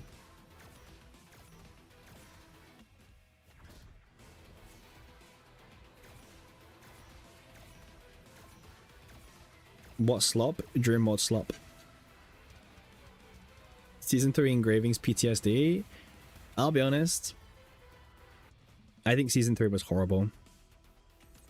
Like, the farming in Season 3 was horrible. The Dream World farm, the engraving farm, the Persona farm. And then, like, all it took was, like, you like, everything could be going perfect, and then the Persona gets, like, the wrong version, and you don't even get it. Yeah. Yeah, max refreshing every shop. Like, Season 3 farming was horrendous. Terrible. Terrible, terrible season. However, I have a lot of pros for Season 3. The Rift bosses were more interesting than ever before. They introduced a brand new boss in Nebula Distortion in Cruelbone, by the way. Imagine a whole new boss in Chaos and Nebula. The music was fantastic. The animations of the characters were fantastic. Like, people say that 9 is now not good. Is it true? 9 hasn't been good for a long time, to be honest with you. But like, sorry, I'm just watching my characters attack a 0 health character. By the way, this is like really intriguing. Hmm. Hmm. Hmm. I will answer your question about 9. I'm just very like locked in watching this 0 0 0 0. Okay. All right. Sure thing. Okay, the question about 9. 9 hasn't been good for a long time. Like, I would say she was pretty irrelevant throughout the entire season 3. Because most content in this game just isn't built for single big bonks. And here's the fun fact about big bonking. Like, Typhera was already better, and then Heidi was better. Like, 9 just doesn't have the damage, which is, it sounds insane. Like, you're like, wait, but why doesn't 9 have the damage? It's like, she does these big hits, right? But the problem is, like, she's limited to only, like, what? If you do extreme, you get, like, 6, I don't know, what, 6 hues, right? On average, like, you know, starting from the base one, right? Working your way up, that's 6 hues. And, like, who is gonna buff you, right? Typhera. But then Typhera is, all of her buffs are, like, for the next hit only, and then you lose them all. So, okay, do you do hue 1 to 5 and with no buffs, and then wait for 6, or what, you know? So, I just think 9 doesn't really have... If anything, Adelheid E2 is, like, one of her better buffers because it gives you 30%, but it's not capped to only the next hit, right? In fact, do you want to know who the better 9 is? I can show you right now who the better 9 is, right? Oh, tower completed, by the way. The better 9 is this unit. If you want big multipliers on your cards, this is the better 9. Right? This is the better 9. Like, this card by itself, right? Like, this is a 791% base multiplier, which gets buffed by... No, I don't think it's diabolical because it makes sense, right? So, 9 has Typhera, but Typhera's buffs are like 300% for one hit. You know, Ray is 330% for the whole turn. Like, there's generally, like, no reason, right? In fact, like, let's very quickly go into tower, right? Let's very quickly go into tower. Let me get my sticker, by the way. Clap, clap, clap. Thank you. All right. Like, let's go into recall. And then where's the team? This unit, and this unit, right? There we go. Thank you, Pon. All right.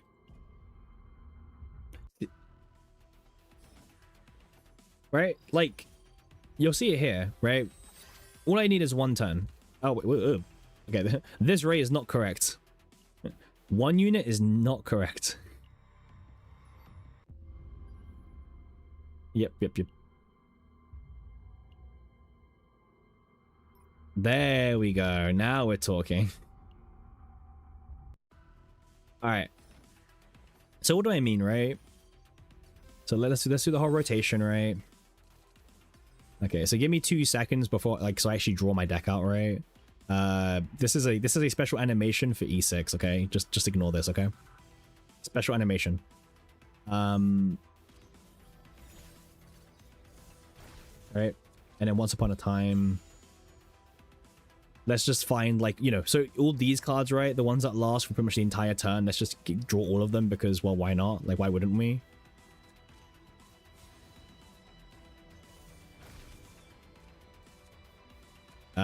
Running out of a hand space, but that shouldn't be a problem. This one as well.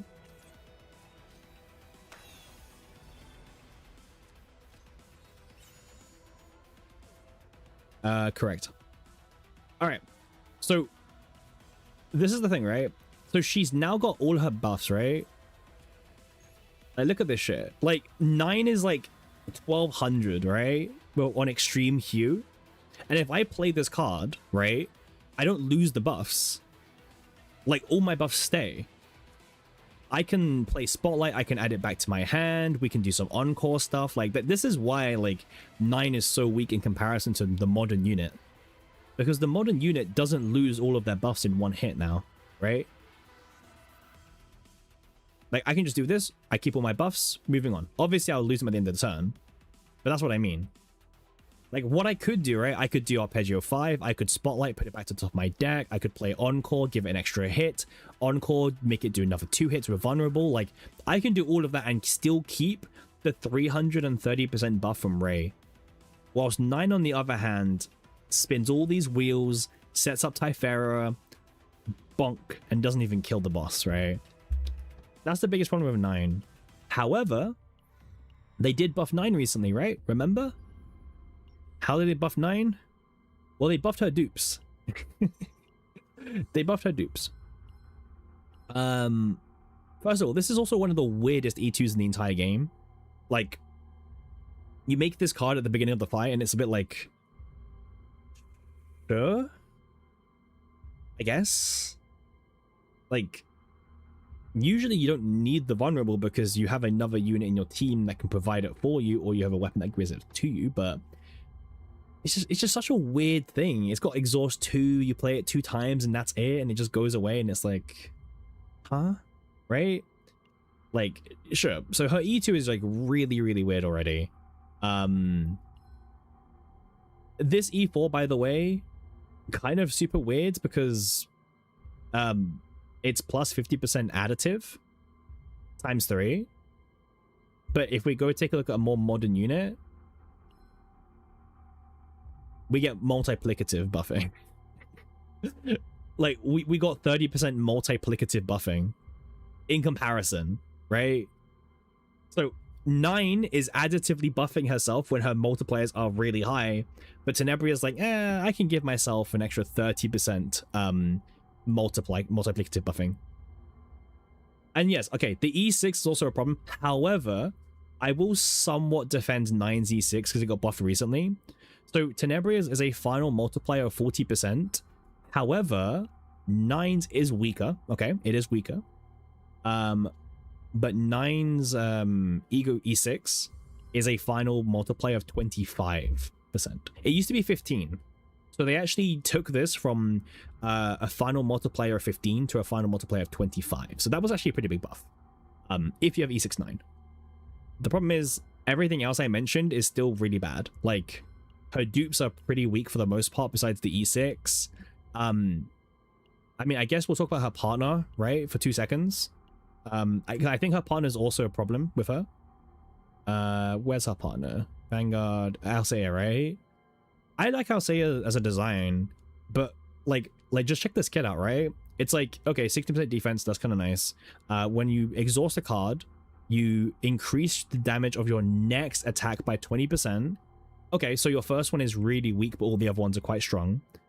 And you get a fixed shield. Now, the fixed shield is nice for Sortie, okay? And she's also got this, but whatever, right? So remember this, okay? So 20% multiplicative buff, and that's it. Well, why not just play Wilhelmina, who gives you... This is still bugged, by the way. This is still mistranslated. This should be 20 multiplicative, not 20 additive. They've left that stupid plus sign for like, I don't know, like, it was, well, since the beginning, right? Like, this additive should not be here, because this is not additive. This is lying to you. If you look at this partner and you think this is additive, you're being lied to. This is multiplicative, the buff. It's 20% multiplicative buff if against a vulnerable enemy. But hey, you know, I guess yeah, this is annoying that they've still left this like this. She got nerfed? Well, no, this got nerfed, right? But this wouldn't have made 9 OP. It would have made her OP because she was being able to be used as like on like supporters, right? And that would have been a terrible meta. Like, we don't want, like, you don't want partners being so good to the point where like your people are putting multiple copies to be used on like supporters, right? You don't want that. We don't want that. That's the worst timeline of balance, okay? But yeah, okay. Anyway, comparing this, okay? 20% multiplicative buffing, right? Let's just very quickly for 2 seconds go to Arya. 24% multiplicative buffing and 20% crit damage just for existing. Like, I'm ignoring the whole I'm gonna give you a permanent 20% damage buff, by the way. I'm ignoring this part of the ego skill. Okay. I am going to deliberately pretend that this doesn't exist just for the example, but it does exist. Okay, you get 24%, you get 20% crit damage, and you get 20% permanent basic attack buff on the ego skill. It's just way too good.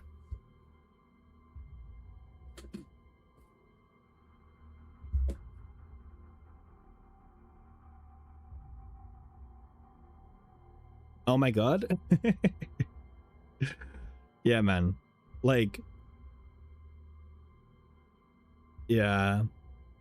I don't know. Like I know we're comparing seasons to seasons, but let's not pretend like this was that long apart, right? This is 1 season apart, okay? Like 1 season apart. Yeah. Unfortunately, it wasn't until season 3 where they've got a lot more. Oh wait, actually wait, it goes even further than this, by the way. It goes further. Sorry to keep making it worse for her, by the way. I will say, okay, actually, to be fair, I will say her potential is pretty good. Because this is like the average potential they give every new unit, but she got it before her time, right? So I will say this was a good potential. This is 15% extra order attribute damage, right? Not bad. Yeah, so I will give her that. Okay, her potential was actually ahead of the time, because in season 3 they started doing the same potential for every new unit now. You know what I mean? They got very lazy.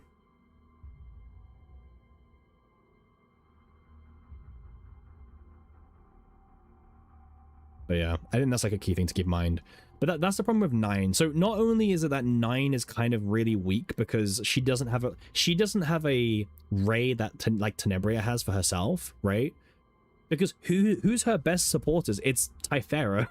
But Typhera's buffing is so honestly kind of on the weak side of things. You know what I mean? Like, you buff up 300%, you send it, and yeah. I don't know. I love Typhera, by the way, but as a buffer, it's like not there, man. It's really not there. Yeah.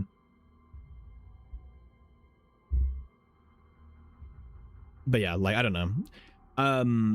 But yeah, like, so that's the thing. Like, the problem with 9 is, oh, I mean, wait, we can go one step further. Sorry, if you want to compare the problem with like 9 is like, look at this ego skill, by the way.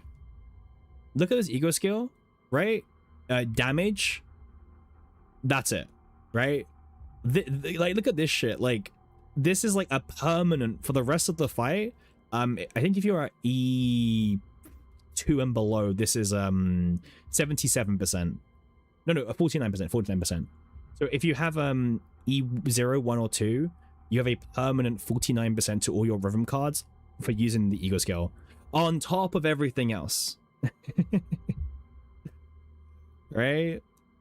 You have a permanent, and yeah, also the extra 1 hit for the next 7 procs, yeah. But yeah, this is what I mean. Like, look at the power creep, by the way. And just so you're aware, the reason why we're comparing Tenebria and 9 is because Tenebria is not like the rest of the... A lot of the units in this game are like spamming multi-hit characters. That's not Typhera. But in order to make Typhera's kind of like big hit bonking good enough to compete against the multi-hit spamming of like Heidi and Selena, etc., this is the level of power they had to go to, right? 330% permanent buff, crazy partner, crazy dupes, crazy just base kit, crazy ego skill.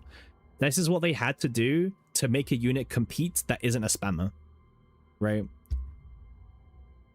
And this is why 9 is so bad, because 9 didn't get all of that love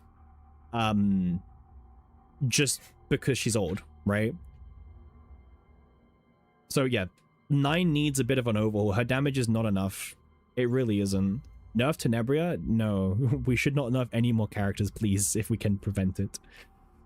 I mean, I'll be honest with you, Tenebria's fine because she's not going to be relevant for Season 4. So that's why. You say Tenebria's dupes are crazy? Oh, you wouldn't say? So when I say crazy, Celeste, I'm kind of more talking about that they make sense, right? Like if we compare, for example, 9's dupes in comparison. Okay, E1, obviously 9 wins, right? For obvious reasons. E2, like it starts doing things, right? Like for example, you get photo card. What does photo card do? It gives you ego points. Why do you want ego points? It's to rush your ego skill. Why? Because your ego skill gives you a permanent buff. Like 9's E2 is giving you this really bad one vulnerable card that has exhaust 2 because they think that's what you want and that's it. Right? Like this actually helps with, okay, I'm ignoring the damage thing as well, by the way. The E3 is another permanent buff as well. E4 is not meh. It's a 30% permanent multiplicative buff, right? Even this is good, right? Even this is good because it increases the base scalings on the arpeggios further.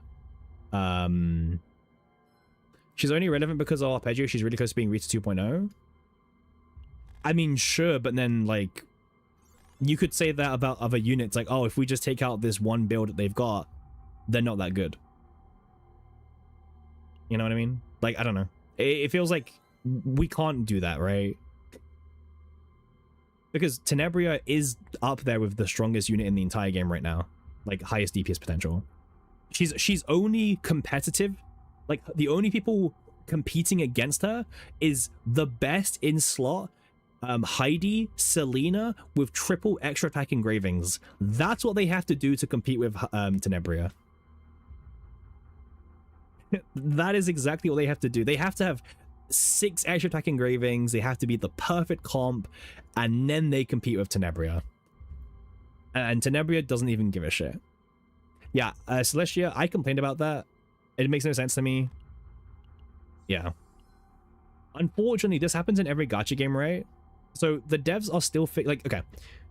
The devs are slowly figuring out how to sell characters and how to sell dupes, right? In Season 1, they have no idea what they're doing. In Season 2, they're still starting to learn. So in Season 3, they ramped up the power level of dupes on partners, dupes on characters, and now they understand a bit more about what makes a character sell. So, like, that's why you see this massive jump in power level between the Season 3, like, partners and dupes and nowadays. Because they're just slapping, like, all of these crazy effects, right? And to me, as it should be. I agree. I think dupes should be good in the sense that, like, if you pull a dupe and when you lose 50-50, you should be, like, super excited to be like, yes, you know what? I lost 50-50. It sucks. But I get a powerful dupe for my Tenebria or my Fae or my Hilde, right? I don't mind that. Because, like, let's say you have E0 Hilde, right? If you get one single dupe, guess what? Her best card is now draw 4 for you from draw 3. I mean, personally, I'm happy, right? Like, if you have E0, you get one dupe of her off, like, by losing 50-50, you're not complaining, right? You're like, okay, you know what? I wish I won the 50-50, but now I draw 4 cards instead of 3 cards. Sure. Right? Or even like the E2 or whatever, right? You know, these are all things that do matter. You should pull for dupes. No, I'm very anti-dupe, Orsurus. I don't believe you need dupes for anything. But what I'm saying is, if you, because this game has 50-50, unfortunately, and what I'm saying is, when you do eventually lose your 50-50, at least having powerful dupes makes you feel better about losing the 50-50. Right? Yeah, exactly what Celestia said. Because listen, I have E3 Maylin. Maylin's dupes suck. Right? She never feels good to get. Her dupes are terrible. This is terrible. This is terrible. This is, like, honestly pretty much terrible. This is somewhat okay, but weirdly terrible. It's like 1 morale, basically, because this thing kind of sucks. This is meh, and this is terrible. Like, you know what I mean? Yeah, I agree with you, Pon. E2 Diana, E2 Heidi is really fun. I agree. I agree, they're really fun, yeah. Base May is best. Yeah. Maylin's base is so good, but her dupes are horrendously bad. Horrendously bad. But honestly, there's no reason why her dupes can't be fun or interesting, right? Or like, hey, even like some of these dupes, right? Like, ugh. Honestly, the launched characters have some of the worst dupes. But some of them are quite fun. But they are buffing them. Remember, they also buffed Najas, by the way. They've been buffing the E6s recently. They buffed Haru's E6, and I think they buffed her E4 as well, I think, right?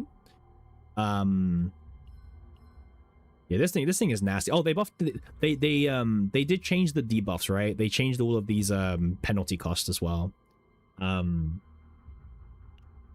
Yuki's dupes also got buffed.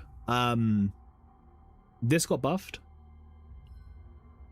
This got changed to 3 turns instead of 2 turns. I don't care about this one. This one used to be once per turn, like you have to reset it every turn, but now it's permanent. And I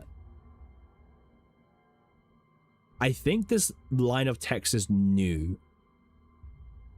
I think it used to be this one. I think the top line used to exist. The bottom part is new.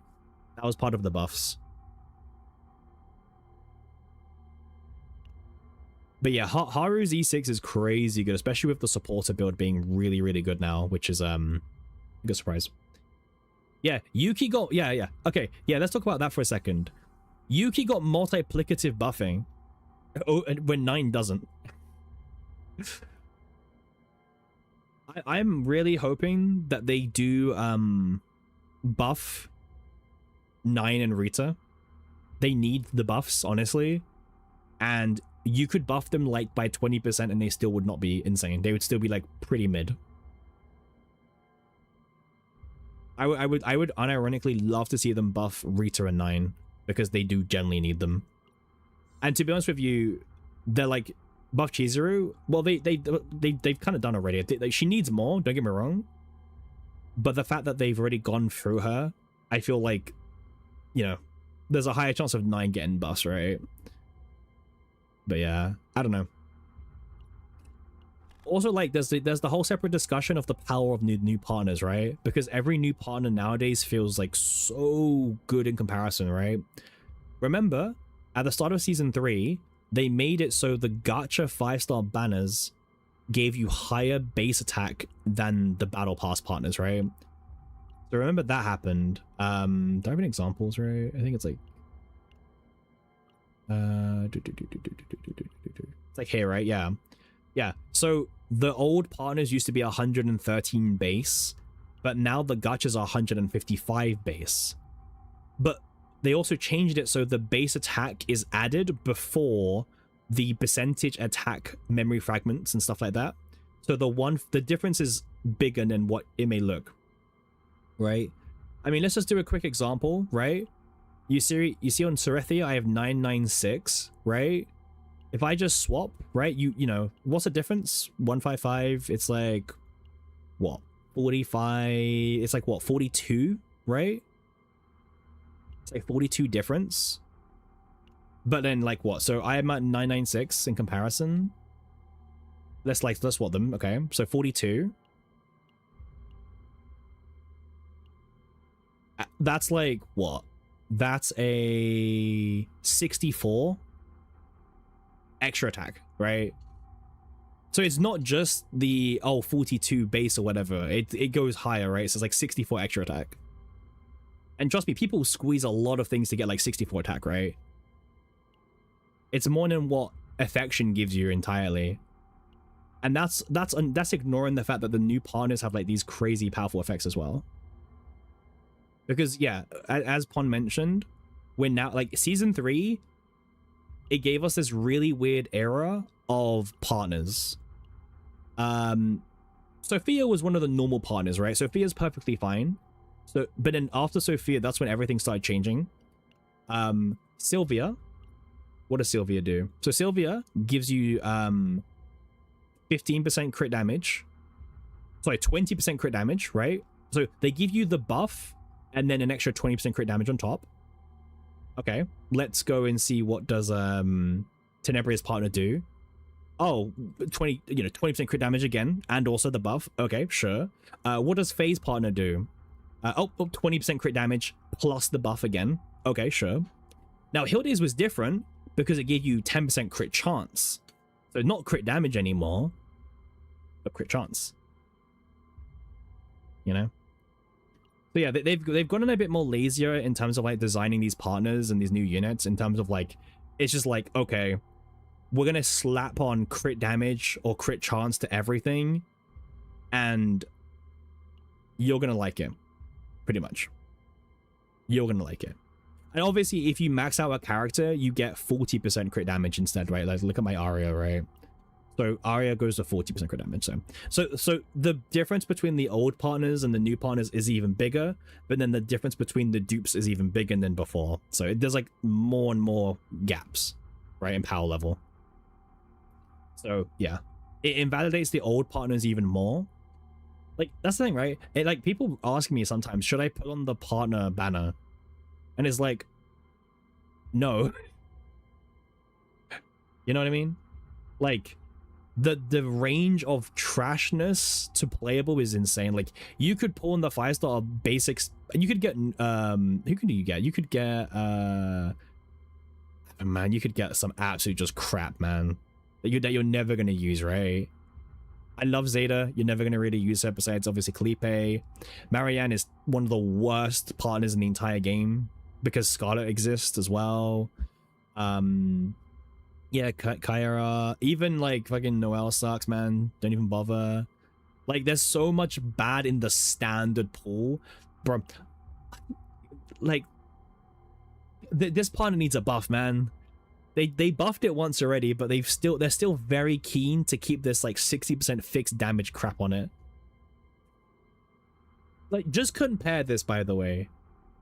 Just compare this to the new modern day partner, right? Like, Psionic, 16% attack, 15% to damage of attack cards, and 60% fixed damage. Now, comparing that to 24% on basics, 20% crit damage, a permanent 20% buff to basic attacks, and also a one-turn buff. Right? Same rarity. Both a gacha partner. Just one of them is significantly weaker. Significantly. I will say that Pekka was a good design. Like, Pekka was like a good partner trying to compete against, like, in general. Like, Pekka was a pretty good example of, like, you know what? A partner like this is pretty decent. So, you know, we got 30% additive, 50% multiplicative, and then we had a permanent ego scale of 25% crit chance. This was like a huge jump, by the way, in power level of a partner. This was a huge jump compared to like these bozos. And even then, by the way, Pekka was very, very close to just a Yuri in general on release. Yeah, exactly. So, yeah. Pekka was like barely better than Yuri. But, like, you know, 25% crit chance is 25%. You know, it's very hard to evaluate what 25% crit chance actually is worth. However, they buffed the stats to 155, and Yuri is, like, now very clearly the worst. But yeah, if we go back to Itsuki, by the way, this is maxed Itsuki, by the way. If you get 5 dupes, you get 30% to your attack cards, right? And you also get 120 fixed damage. Yep. But that's it, yeah. By the way, 10%, right? We're going back to Arya, 48%. So 30, 48%. And also the 20% crit damage, well, like 40% crit damage. Yeah, Gaia was at least 1 morale. Gaia was 1 morale. Unfortunately for Gaia, and see, here's the thing. I was actually very positive about Gaia. I was actually very, like, pro, you know what, this is pretty cool. However, unfortunately, turned out Most Naja decks did not want mealtime. So, yep. Yep, because you only get the one morale if you play mealtime specifically. And yeah, that turned out not to be worthwhile playing, so Gaia unfortunately died. By the way, I have 2 Gaias as a fun fact. If you want to know what, yeah, someone asked me what's a fun fact about me. Fun fact is I have 2 Gaias. Yep. I pulled one and then I got the other in the, it was like the half anniversary partner 5-star banner thingy. So absolute trash, by the way. Absolute trash. But yeah. Yeah, season 3 was a huge step up in terms of power level. For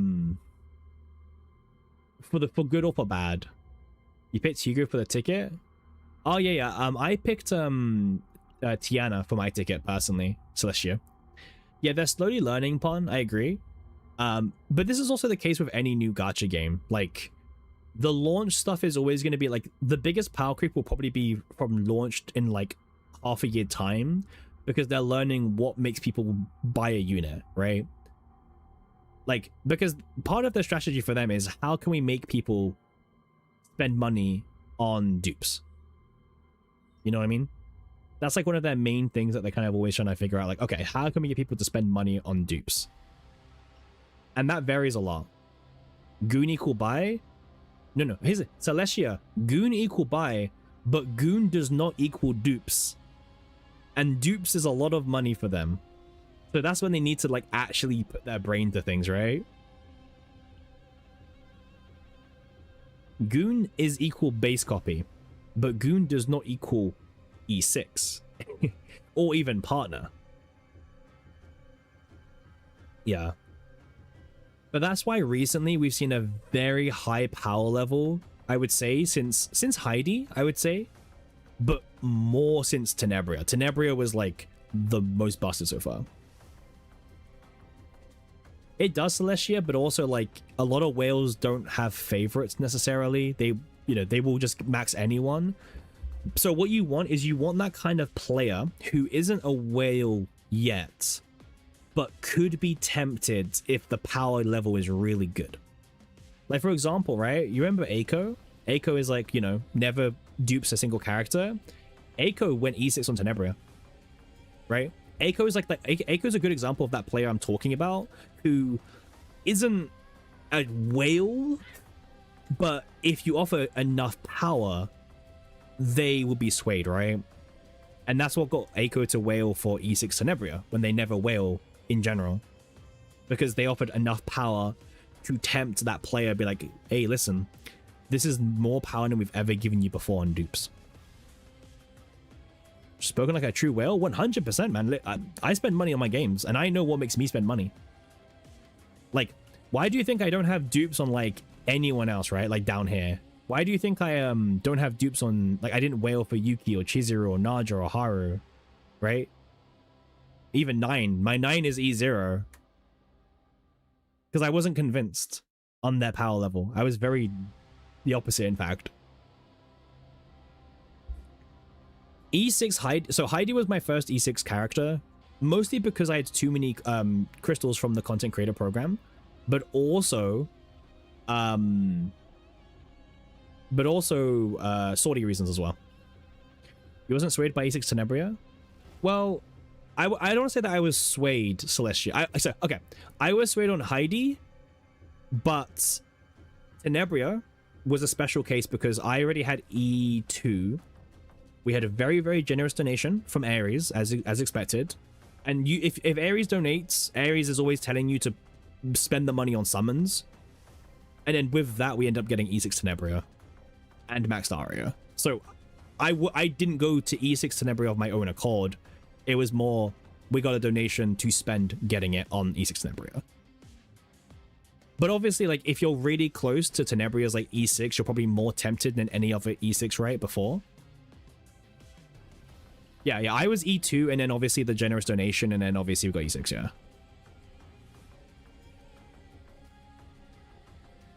I don't think we lost a single 50-50 on Tenebria, Celestia. Or maybe we lost one. I don't remember, but I don't think we lost a single one all the way to E6. Did I lose one? It was one, wasn't it? But who was it to Adelheid? Was it Adelheid, Pon?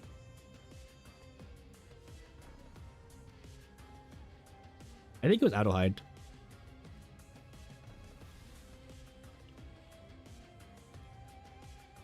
One sec? Okay. Professional VOD watcher to the rescue. I don't think it was to Adelheid, by the way. I think our first Adelheid loss was to Faye, and then we got a second on Hilde. Hilde and Tenebria are the two standard units right now with E6. 100% Celestia. Yeah. I mean, my account's very open, as you know, with my dupes. We stopped at E. We got E0 Faye, and then we were very kindly donated money to pull for more Fays, and we got 2 more Fays, and we stopped after that. We got 1 by losing 50-50. But Hilde was the next E6 investment. Once again, generous donation, and then I spent the rest of my crystals going all the way. Yeah. But yeah, Faye didn't tempt me enough to pull for dupes, personally. Yeah, Faye's a good loss. I'm very happy with Faye. I think Faye's actually very powerful. In fact, I'm actually using Faye more than I even thought I would use, by the way. Like, just as a generic, like, sub-DPS. If you was a whale, you'd personally pull for E6 of older characters if they would bring them up to the new characters. See, that's a really interesting theory about how far do they buff old characters. Because based on what you're saying, is that you would be willing, like, you're kind of basically selling them, make the E6s really good, and then I'll pull for them. So then what happens is the base characters are still really weak, but then the E6 just makes it really, really good. A good example was like Haru's E6 is really good now, thanks to the new Haru deck that exists. But yeah, I don't know. The standard pull characters, unfortunately, I think they're going to be doomed to always have kind of mid dupes, unfortunately. But I'm still believing. I still believe in Smilegate. We will get a Veronica E6 buff this year. Okay, you heard it right now. This year, we will get a Veronica E6 buff. Okay? You've heard it now. Declaration. We will get it. E6 Haru is good, but you're using it in a way... That's not my fault. That's the dev's fault, okay? You complain to them. You complain them. But yeah. Yeah. I mean, you're not wrong in that the Haru deck that we're using is definitely probably not intended. However, do the devs mind? That's another question. Do we think the devs care about the deck, this deck? Because this is a E2, and to even use it in outside of tower content, you need a battle pass partner. Is this the kind of like entry level they're okay with? Where like, okay, this unit is probably a bit too much, but they do need dupes, and they also need a battle pass as well. So I feel like this is kind of the... Yeah, I agree with you, Celestia. Like, I think they're fine with the Haru, but if Haru was to outshine a shield buffer character, then they would care. I agree with you on that. I think for now, it's fine. But if they wanted to release a new buffer character, a new supporter, whatever, for Rift, and then Haru beats that character, they would kill this build into the ground. They would do something that nerfs. I don't know what they would do, but they would do something, you know? And then they'll do like a whole apology being like, due to you know, the Haru being this build of Haru existing is restricting our development and planning of future units. So in order for us to design better units moving forward, we have to adjust Haru where she's unable to be in this role as a debuffer and buffer, and we will change her to be an intended DPS. You know what I mean? That's what they would do. That's what they would do. They would just do the same thing. They'd be like, listen, the character is limiting. Yeah, they worked for Leia. Yeah. Simp, I get that on a daily basis. Like, literally, I get told that on a daily basis by Pawn. So don't worry. I'm used to it now. Nerfing a character as dupes. I agree with you, Celestia, which is why I don't think they're gonna do it. Like the Olea nerfs, obviously didn't nerf her dupes, they nerfed her base kit, but it's also a very weird nerf. However, I think it's a future-proof nerf, right? That's why. It's not that Olea was, because a lot of people are like saying like, oh, Olea's not even doing anything right now in the meta. And it's like, that's not the point.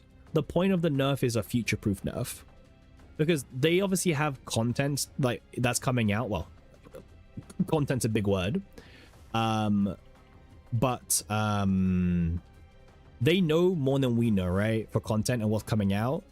So there maybe was going to be a situation where old Olea would have been too good, right? And she had to get nerfed because like maybe she was going to be too good in the future, or like an upcoming content piece. I don't love future-proof nerfs, but also I will be honest when I say this, guys. Like most things in this game should have caps. Based on how they want the game to go down, things need to have caps, because otherwise it's an absolutely balancing nightmare for them. Whether we like that or not. Correct. Yes. I mean, that's the team that definitely... If you use the team, you are the reason why Olea got nerfed, by the way. You are the problem. Because you were abusing the fact that you could get like 10,000% multiplier on your softies, and then the Heidi nuke would do like 4 million, 5 million damage, and you're able to get like really high scores on bosses that you're not intended to get high scores on. You know what I mean? I think that's the problem. Those are the people who are the problem here. If you use the Olea Typhera Heidi team, you are part of the reason why Olea got nerfed. And you should feel shame. The problem is when they don't get caps on release, but they put caps after. Yeah, but they need to do it eventually, Simp, as well. I don't know. The devs are human. They make mistakes. They don't test enough, so it's about to happen. There's a team right there. Don't know what you're talking about, Celeste. Don't know what you're talking about at all. I think that team is a fun team, but obviously the devs don't like the fact they can do so much damage on any piece of content in the entire game. So, yep. That's why they nerfed it.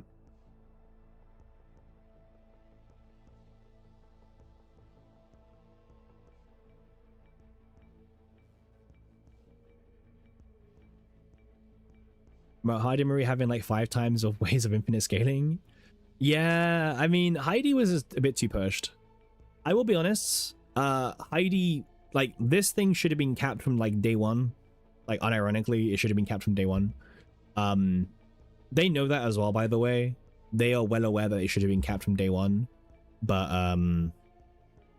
also, by the way, the reason why this card is busted isn't because of the no cap. It's because, like, look at this. Plus 120% base damage.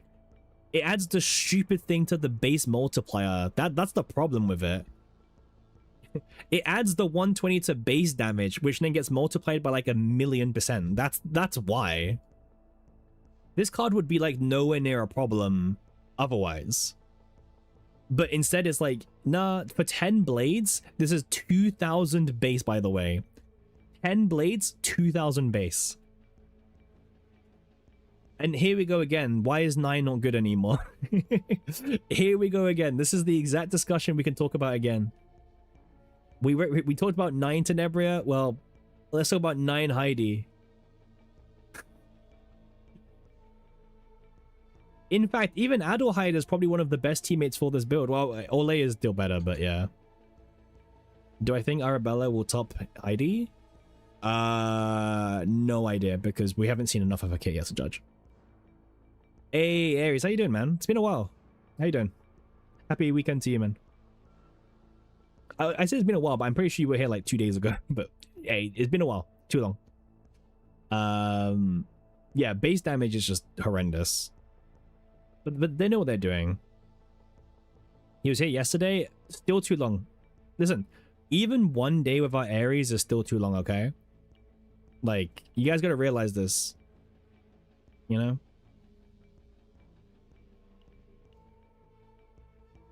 One day is too long apart. I can barely go like a few hours without some people. So I don't know, man. Like a day without Ares, too much. But yeah, I don't know. But yeah, this card is busted. I don't know what to say. Gross, dumbass card. Just stupid ass card. Yeah, I don't know. I don't know if like if Arabella will top Heidi. But I will say, you're getting a bit lost with the buffs. People are saying that sometimes multiplicative buffs are better. Oh, okay. That's fair. That's fair. Okay. So, in the context we're talking about, right? I assume you know what additive and multi is, or do you not know how to tell the difference between multi and additive? Because you're saying some people say when they're better. So I'm going to assume you know what a additive buff in this game is and what is a multi buff. I'm going to assume that bit. If you don't know, I'm happy to explain very quickly as well. Because it is a very easy way to know if additive is better than multi. Well, also multi kind of is rough. Multi units are in a very rough position. There's like, how many multi units are there? There's like 4, right? And one of which is only for basic attacks. So super unfortunate. Oh, you know what? Fine. Yeah. Technically, Wilhelmina's mistranslated. So yes. This is misleading. This is very misleading. That's fair. Yep. 20% additive apparently. I've tested this like 10 times. It is not 20% additive. It is not. And that's why she was really, really good. But yeah. I don't know. Heidi was just way too much, man. Yeah, Heidi Tenebria, like, there was so much power level just dumped on us. Faye was like Faye's like a bit of reality a little bit. Like Faye's a very strong character who isn't like intentionally shielded because he needs to be relevant for a season. You know what I mean? You know, there's multi-hit characters that do a lot of hits, and there are characters that do big bonk like 9. Okay, yeah. I mean, that's kind of the general gist of additive multi. So the reason it's the build difference that we're talking about. So, for example, on the nuke build, where you only for 10 turns in Rift or whatever, you just only buff this card. What happens is that multi is better because this adds plus 120% base onto the 800, and this is before the multiplicative buffs even trigger. So at turn 1, if you do 30% multiplicative, that's what, plus 270. But by turn 10, so they added a cap, by the way, of 200 cards. By turn 10, or whenever you reach the cap, this card, if there's 200 blades in the graveyard, which there will be, this card gets an additional 24,000% on top of the 800. At that point, why even have the base number? This card becomes 24,800% percentage, right? And then that 24,000 number is getting buffed by like 300% from, I don't know, the triangles from Typhera. So now it's even further, right? That's now like what? It's like 72,000% on the card itself. That's why this card is just dumb, man. This card is like so stupid. It's yeah. Let me see if I can find it very quickly, just for someone who's like wondering. Let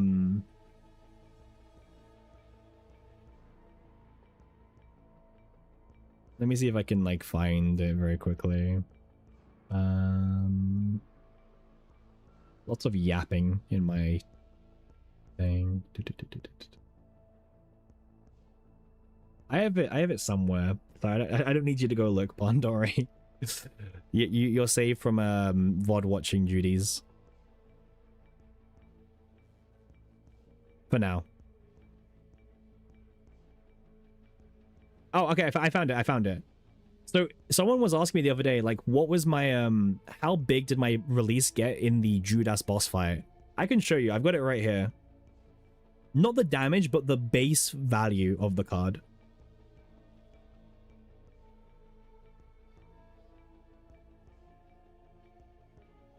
Okay. Where is it? Here you go. This is how this was the percentage of my release during my FSO run on Judas. Yeah, I know. There's like too much on it. So this is what, 1.26 million %, right? Yeah. And it starts off at 800 base, by the way.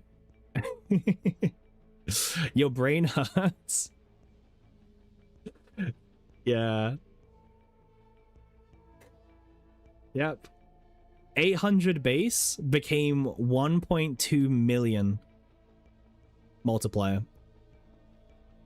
Yeah, you can see on the screenshot I had 240 blades.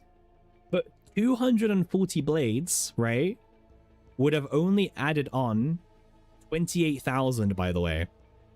So the base was 29,000, but with all of the softie and the triangle and everything, it became 1.2 million.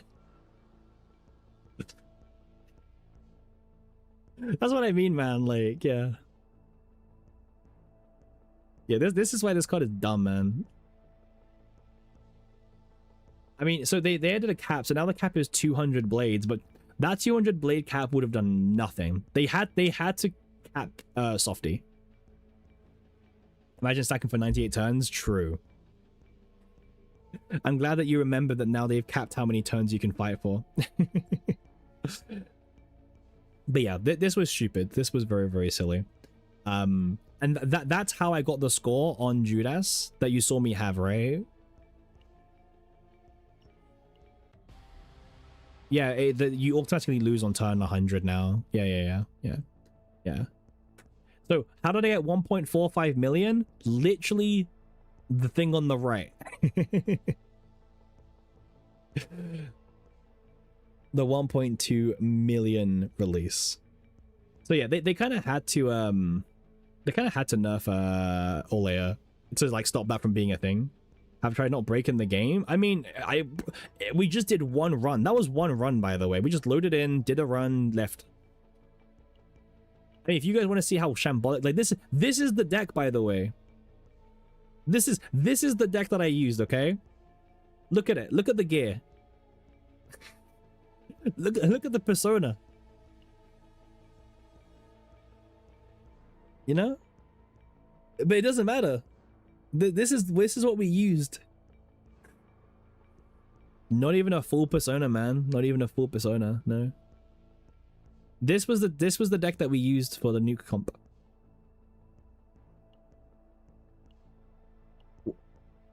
This is before they put max 1, by the way. Remember when season 3 started and they didn't have max 1 stack, but then the card they still went stacking?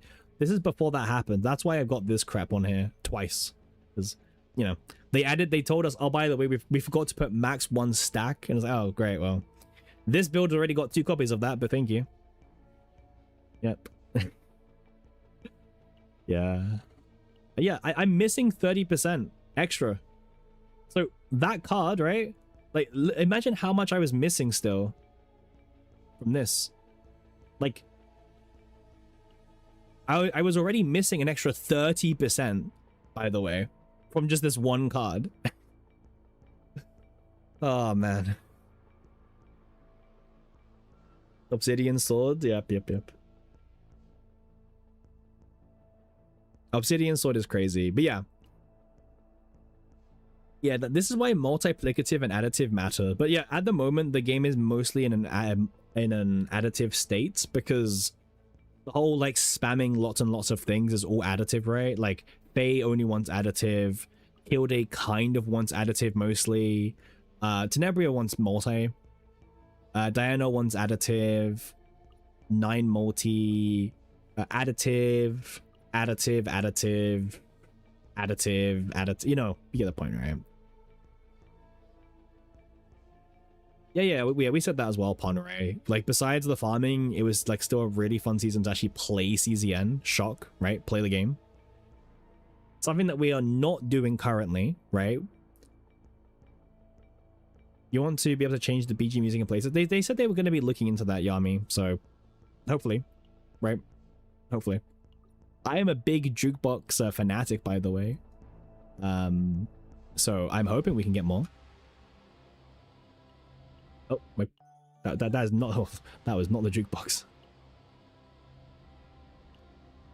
That was very, very different. Have they added anything new recently or no? No, they haven't.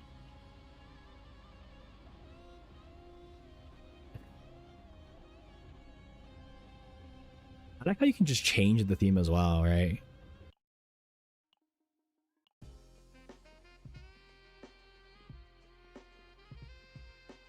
You want title music for season 4? Yeah, why not? I'm not a huge fan of the title music for season 4, by the way, but I can admit that it's not bad. But I don't know if I would use it.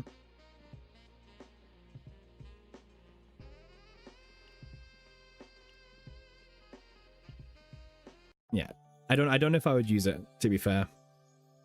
Blonded Renoa? True. True.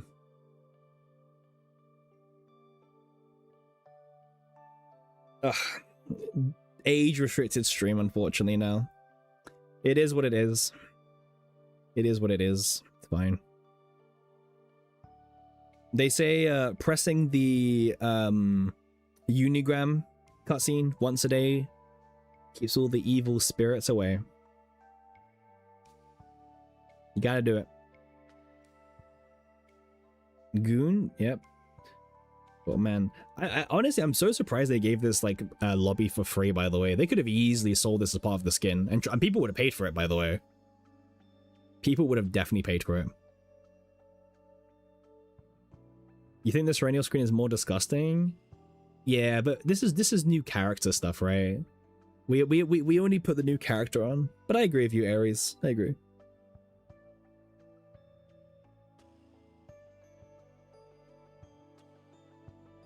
But yeah, it's definitely more disgusting. I can 100% vouch for that.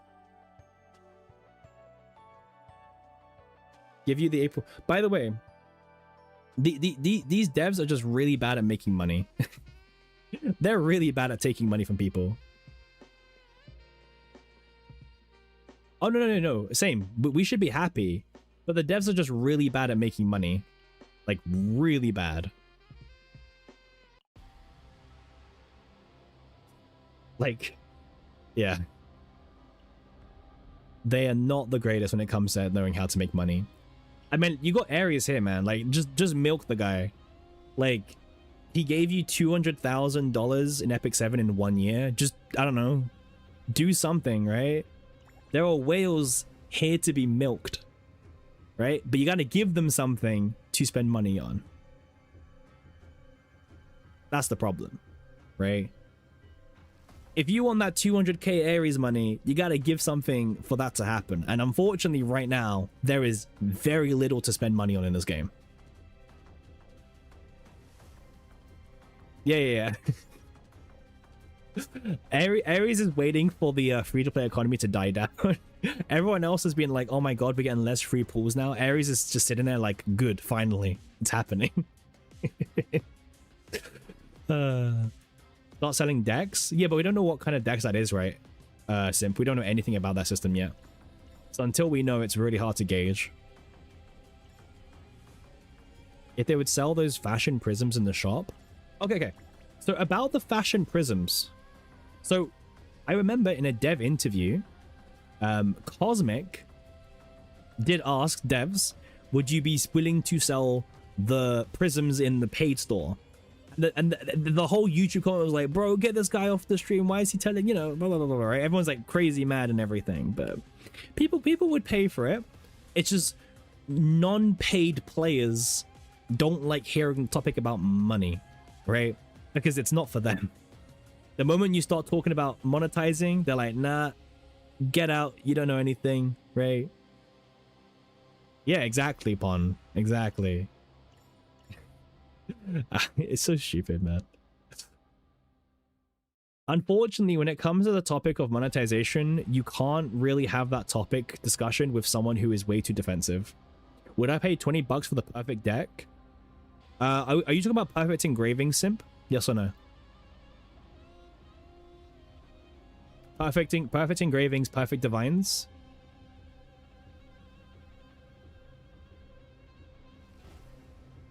Then yes, I would. Yes, I would. Smile. Do you know how much time you would be saving yourself? Have you heard of the saying time is money? Have you heard that? There are some things in life that you do need to pay. Now, I'm not saying I do this, by the way. As a big disclaimer, I do not do this. I'm not saying I do this. But some people, when a new game comes out, instead of re-rolling, they will just buy a re-roll account. Because instead of wasting hours and hours and hours and hours and hours of your time re-rolling, just they will buy a really good account that was re-rolled by someone else, and it saves them all the time re-rolling. So they can just buy the account, play the game, and they spend none of that time re-rolling. No, I don't do that. That's against TOS. I do not do that, by the way. That is against TOS. I've never done that before. Okay. Never done it in my life. Never have, never will. Yeah, no, yeah, I know you have. Yep. You miss Quan? Well, Quan is still around, but like Quan only comes out of his cave when it's great with time. So whale through rail through the bad RNG. Yeah. I mean, you're a bit different areas. You're in a bit of a different situation, but yeah.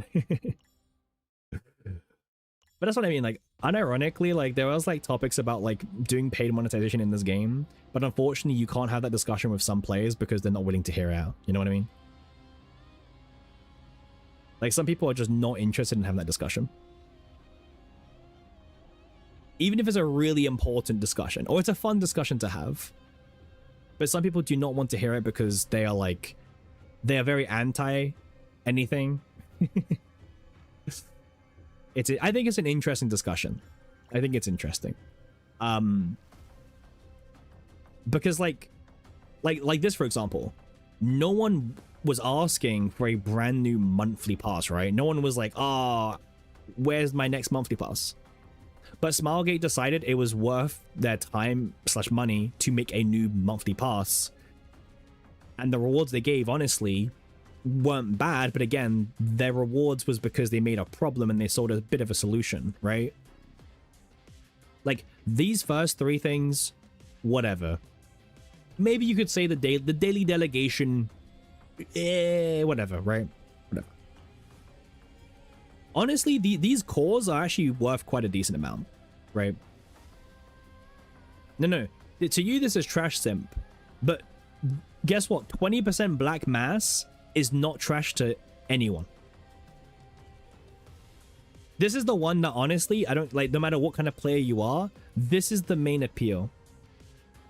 Because 20% permanent boost. Remember, this is a final multiplier, by the way.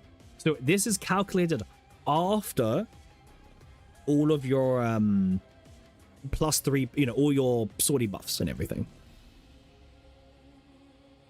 Right? This is the main reason you buy this, by the way. That's the main reason you buy this. Unless you want a really cheap removal core. Because, by the way, this gives you 2 of them, by the way. But the problem is I have too many removal cores, so to me this has lost its value. But, yeah.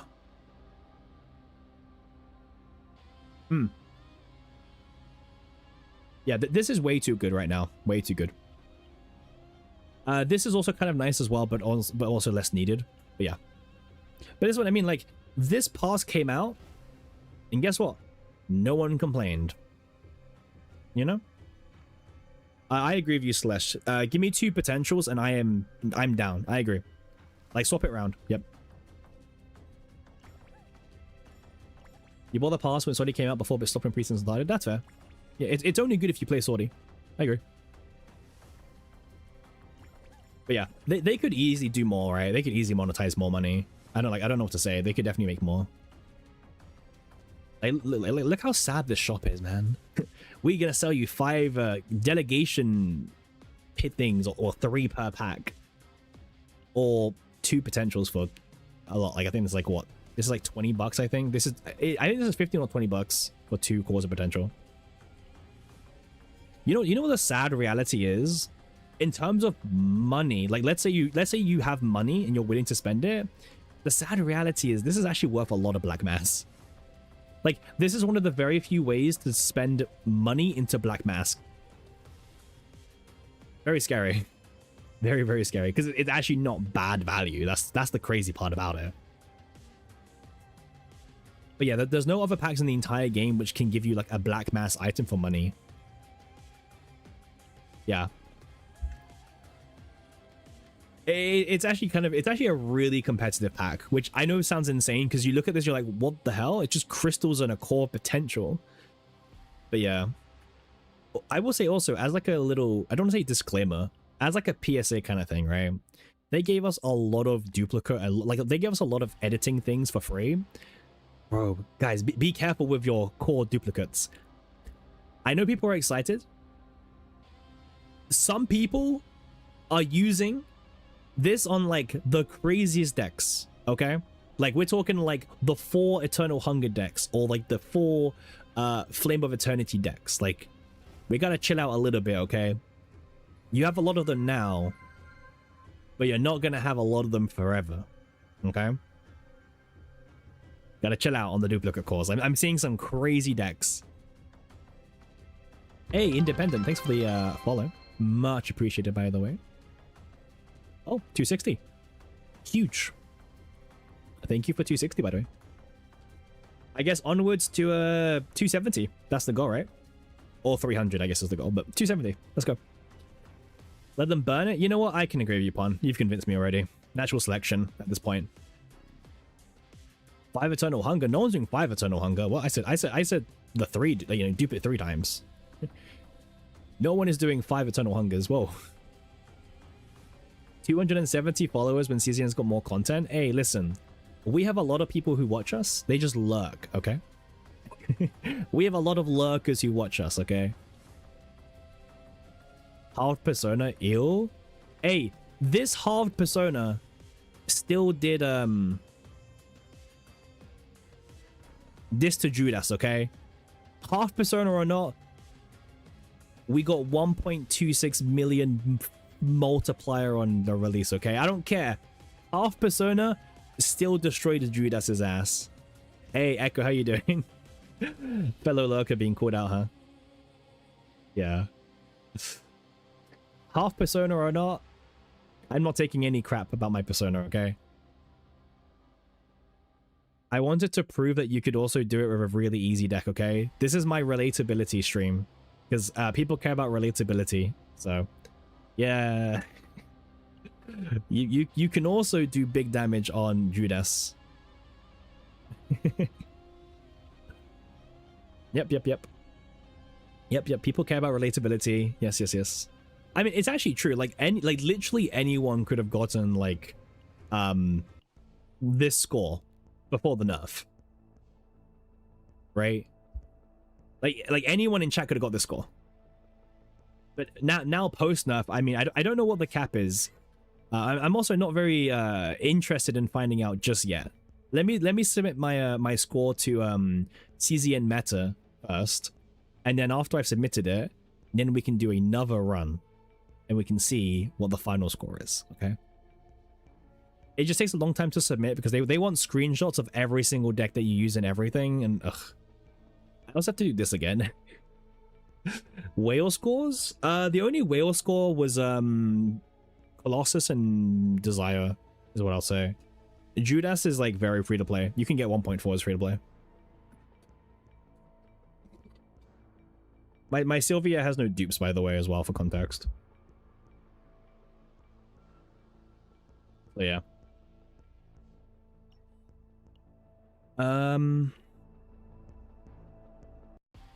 You like to scrape 900k? Yeah, I mean, that's the goal, Skeezy. 900k is like the goal for most people, I would say. So yeah. But 900k is very durable. One of the pros or cons about this FSO is they made the bosses really easy to the point where you don't even need a healer. No worries, hopefully you have fun playing some ZZZ Celestia. Enjoy, have fun. Good luck on any gameplay or gachas you may do. We have no gachas to do today, so as you can see, we're also really broke on crystals, by the way. Like, I genuinely don't know how this happened. We're like super broke at the moment. So not great going into Arabella. But yes, it's fine. Yeah, but you still tune in every single day from the very beginning, Bun, so yeah. We still got this one. Okay. That's about it. That's about it. But yeah, I don't know. I think CZN's in like a pretty weird spot. Like, there's a lot of things we can talk about the game, maybe content, monetization. But I think everyone is coming to terms that the game has a huge lack of content when it comes to save data content. I think most people are now coming around. There. Whoever made you max the partner is responsible. They're in the chat right now.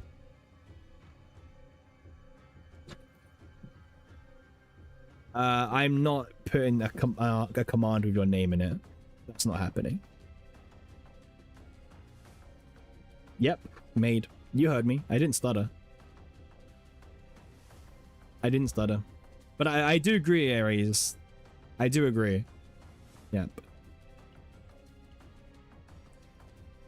My maxed out uni, huh? Gosh. Very relatable. Yeah. You never stutter? I don't know. Bro, it's not hard to stutter. Or like not hard not to stutter, right? Just yap a lot. Talk to yourself a lot. I don't know. Be mentally insane. No, I don't. No, I don't. You do, actually. You do more than me. But it's just that most people don't. Yeah, you do, exactly. Yeah. But most people won't know that, obviously. It's not exactly a good example. Yeah.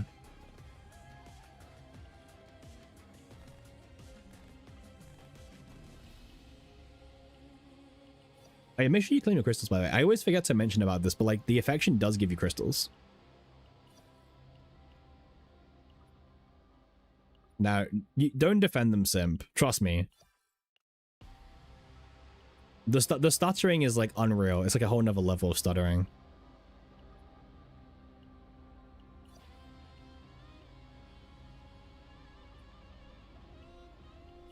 Whole other level. But yeah, anyway. Let's do... Is Swamp still the place for Typhera's gear? Typhera gear? Yes. Because the only equipment that matters is, Clover.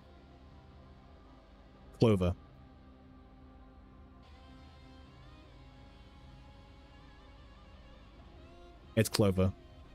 So... you kind of do want Swamp just for that reason alone, pretty much.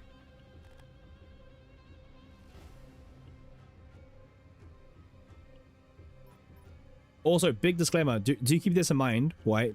That you do need to play a card that has the heal. Like, okay, to trigger Clover, first of all, the card has to literally say the word heal, and you do actually have to heal some health. You can't just play a heal and be a max health. It won't count, okay? You have to have taken some damage already.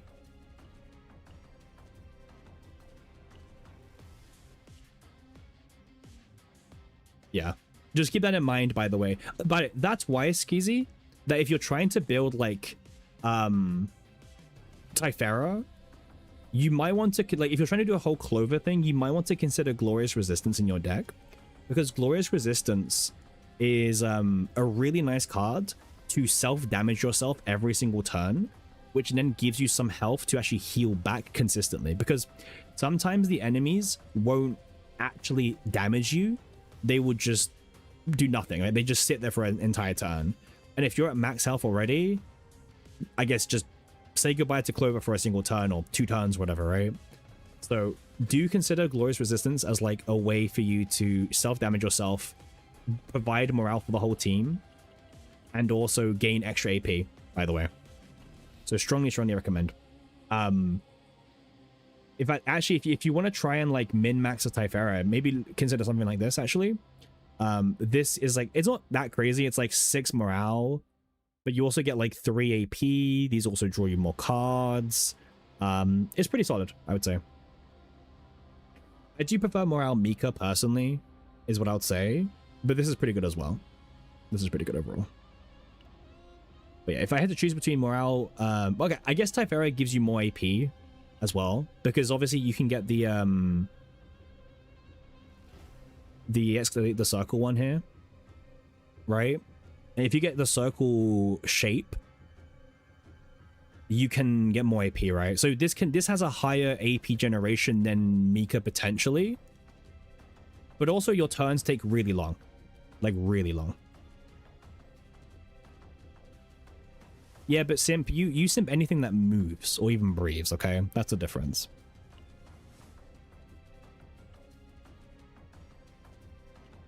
Yeah, but morale Mika on the other hand gives you more. Right? This gives you more morale technically. Oh, sorry, desire card on Typhara, sorry. The desire card of choice would be sample collection. There you go. Yeah, if you're trying to use Typhara, I would probably go with something like this at the moment overall. It's solid. It's fine. It gives you 6 morale, and a bunch of AP and a bunch of draw. So, right.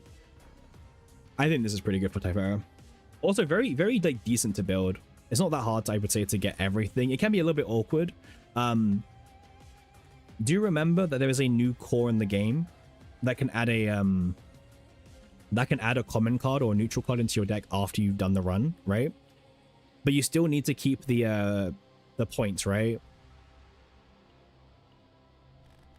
Yeah, so for example, you can add anything you want from here, but you need to keep the 20 points free as well to do so. And also this core is very limited as a heads up. So obviously, you know, make sure it's a good build to invest into. These cores are very limited at the moment, unfortunately. Yeah.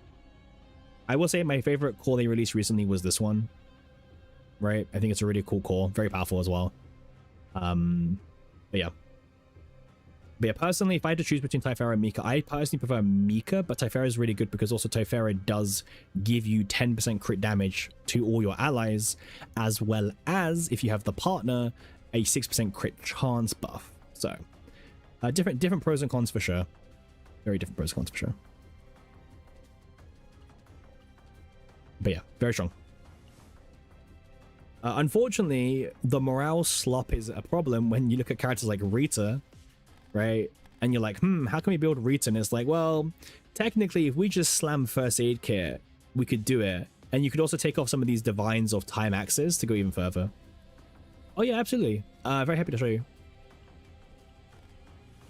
I would say that this is what the Mika deck looks like. Again, so the neutrals are the exact same. Actually, everything is the exact same as Typhara pretty much, except for obviously Mika's cards are Mika cards and Typhara's cards are Typhara cards, right? But ultimately, I would say this is what the Morale Mika deck looks like. Once again, this is relying on you playing Clover. Remember that from the swamp. If you're not doing Clover, you don't really need Glorious Resistance. Like I have Morale Mika, Skeezy, and one thing I wish I did is I had Glorious Resistance. Like I wish I had that, because like I've run into a lot of times where I'm unable to trigger Clover because the enemy doesn't do anything for a single turn, right? So that's coming from personal experience. If I could swap a gear bag for a Glorious, I would. So yeah. So I'm speaking based on my personal experience about Glorious. Like I wish I had Glorious Resistance. The reason why I'm not recommending gear bags over first aid kits, well, first of all, gear bag is banned in season 4, so you can't even get it. But also, technically, if we're trying to min-max the amount of morale we get, then First Aid Kit gives you a whole extra morale over Gear Bag. So I still love Gear Bag, by the way. I really do. But at the same time, I would still admit when something else is better at the same time. Gear Bag is comfy, but it is not the min-max build, right? That's important to consider. Also, look at Cassius for this. Yeah, Cassius for this season is like this pretty much as well. This is a very simple Cassius deck that you can also make for season 4. It's definitely not as strong as last season, but it's pretty good. It's what, 3, 5, 6, 7, 8, 9, 10, 11, 12. It's like 15 morale, and very like AP efficient, right? Very good draw power, very draw positive, by the way, because it's Cassius, and 15 morale is pretty nice as well. But not 20. You can do 20 if you do like dice trick duplicate shenanigans with like attack as the yeah, there's ways to do it, but this is like the very streamlined, simple Cassius deck. But yeah, I'm gonna quickly go get a drink very quickly. That's a hydration break. I'll be back in 2 minutes, and if you guys also haven't gotten your hydration breaks, make sure you guys do so, and also get something to eat maybe.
Hey, how you doing, Snuff? Snuff, you should be quite close to 100k, right? Getting a bit concerned over there. Maybe we need to increase it.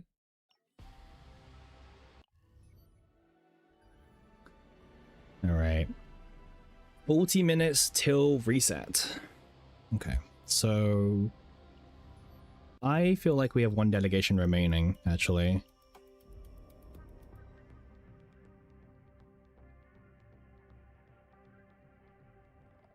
Morning to you too, Snuff. Well, afternoon for me. Pretty much the evening at this point. You tried Tenebrae Sortie last night? What, for the first time ever? Was that your first time ever using Tenebrae Sortie? Damn. You've been missing out, man. She is a powerhouse of a unit. She is an absolute powerhouse. Alright, what deck am I farming for now? Oh wait, we didn't even update the profile.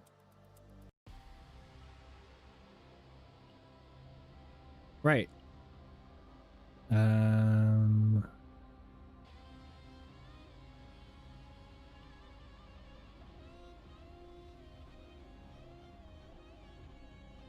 actually okay with her being like around here, actually.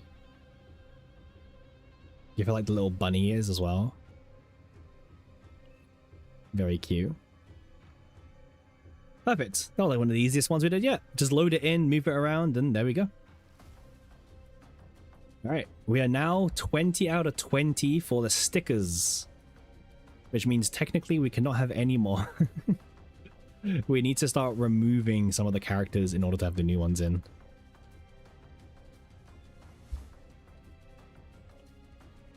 I want to like move some of them, like. Can I show you the deck for Serenial for Tower? Ooh. I mean, that's so vague. The way I did it is, where's Magna? We haven't done Magna yet. So I did Serenial with Dreamworld, technically. But the deck I used was the same deck I used with my Selena. So I think it was just this. No, it wasn't. It was, what deck was it? It was yeah, it was just this deck. Yeah, I remember. It was just the very basic 3 AP, 2 Pails, Cobalt Light. Like, this is season 2, by the way. So obviously, you know, we had engravings, but, you know, I didn't have any good engravings to find during the run. And yeah, so this was a season 2 deck. But yeah, this is the deck I used pretty much for the whole of Tower. I just literally played Serenial and 2 Dreamworld users, and honestly, super chill from there. Because all of the Dreamworld would just draw way too many cards, and then Serenial would be like way too good, right? Who's got my... I think Haru's got the build, right? If we just like swap some stuff around very quickly, like what Haru can go here. Give me 2 seconds very quickly as I swap some stuff around.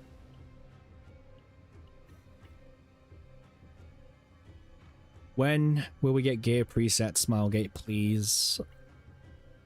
I would literally buy a monthly subscription to give me gear presets just for quality of life. 62, 218, that's okay. It could be, the crit damage could be a bit higher, but it's fine. I mean, I've already done it, so I'm not going to like show everything, but just like a couple examples to show you like how smooth it can really work as a team. Ray, Nia, where's Serenial? It's been a while since I used Serenial. Yeah, it turns out if you just morale buff Serenial enough, she's just still really good. She doesn't really care very much. Yep.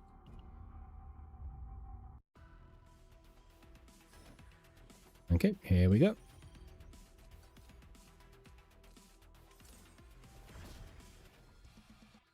Yeah, so everything just moves to the start of your hand, right? So what happens is like Serenial kind of just makes your deck like really thin. So you don't really have to like ever worry about like not getting your cards, because these 3 will always move to your hand before the Dream Modes start milling. So you end up this like really weird situation where it's just very consistent, and it's almost like, huh, you know what I mean? And obviously each laser can do decent damage because you have 20 morale. See what I mean? Like the whole deck's just milling itself out. But then at the same time, like all the Serennial cards are still in the deck and very consistent. Now, what can happen in this comp is sometimes Serennial might clog your deck up with too many lasers. But for the most part, that's not really too much of a concern. Like you can probably see from here, it's like way more consistent than the Diana comp was already, because like I have more control over the lasers and how we generate them, how we use them, and all that, right? So that's quite big to keep in mind. But yeah, very, very simple team to play. Yep. More morale for me. We reached 20 morale. There we go. Perfect. And yeah. Yeah, this is what I use for tower. It was just like super chill. One of Serenial's biggest weaknesses in tower is how many actions that she takes per turn. And again, Dream Mode really helps with that because Dream Mode kind of just goes, you know what? I can fully buff you with like 2 actions, right? So very, very clean. Take this on hand.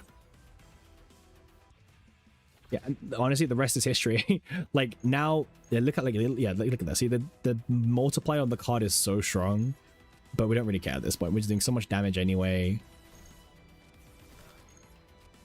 And again, like if you want to really min-max Serenial, obviously put Selena, of course. Why would you not put Selena?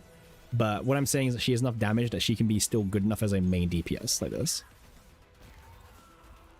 Yeah. Don't sleep on Serenial's damage. She can still do some good damage, even though she's not very useful in like a lot of content right now. However, because I have E2 Serenial, that's why my deck has 3 of the homing lasers. Right, instead of 4. Because I can't fit 4. No, you don't need to, right? That's an example. But if you want to farm like a more, I guess you could say traditional Serenial deck, honestly, I would probably just do Selena and maybe Cassius or something. Also pretty easy to farm for. So I would probably do... You don't really need to do Tenacity Loop Selena either. You can do a very, very simple Selena, like something like... Literally something like, yeah, something like this even. Like just these cards are all you need, right? You don't even need to like play anything too fancy. There is a Tenacity... Yeah, you could loop this card with her, but honestly, you don't need to. It's just cool. It's funny, but you don't need to. You tried Cass and Hilda, you couldn't do it. So Selena is probably a bit better in that regards because of all the extra follow-up attacks you're able to do with Selena. Hilde is very powerful, so I'm a bit surprised you couldn't do it with Hilde, but yeah, Selena is also just very broken. But this build has double of the most broken engraving in the game, so not the best reference point. But yeah, also good build.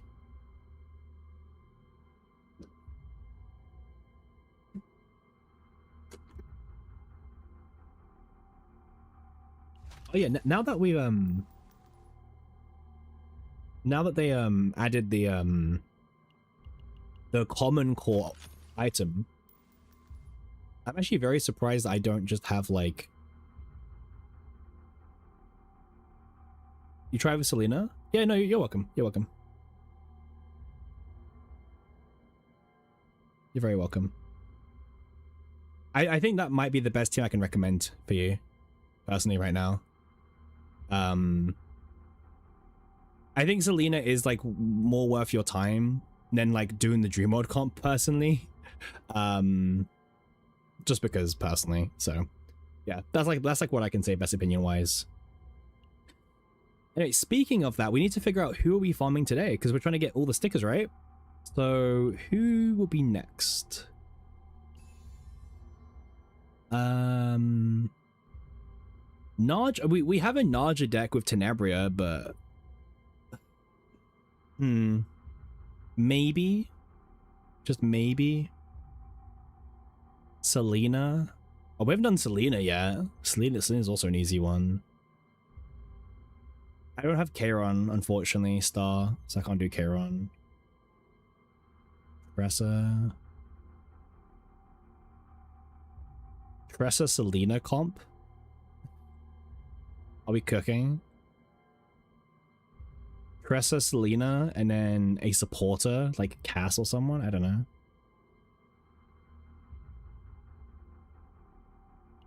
Is that what we're doing now? Tressa and Selena in the same team? Sounds absolutely just jank, but we can try it. I'm down to try. I think Tressa needs a bit of love, by the way, so... How would that look? That would probably look something like this. So... We're having a Selena sticker? Yeah, I don't play Selena, really. I don't do the whole... I don't really play the extra attack abusing decks, really. So... Like, we didn't get the Hugo sticker till yesterday, Simp, right? So... Yeah, I just usually don't play them. But okay. So, I don't want to play this. We could do this one, right? But it's only 2 daggers. I'm not too sure what 2 daggers. Oh, you don't want this crap. And honestly, this is kind of a bait. This actually has a good epiphany in this one. Yeah, we could do Rin Naja at the same time. But that involves me having to invest in my Rin a little bit, which, yeah.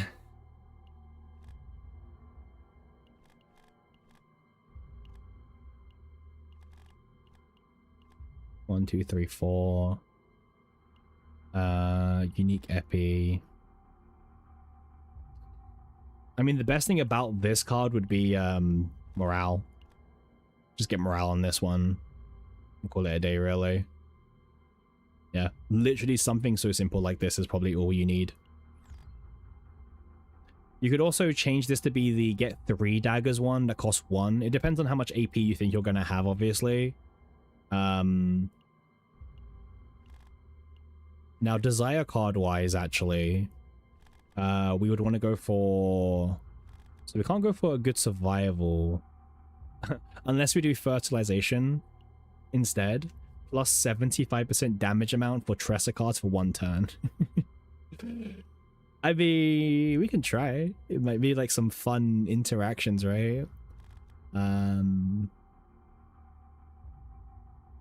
But then I would really want to try and like push the damage a bit more. You know what I mean? Like I would really want to try and like min-max my damage more. With like having 3 daggers, but 3 daggers also cost an AP.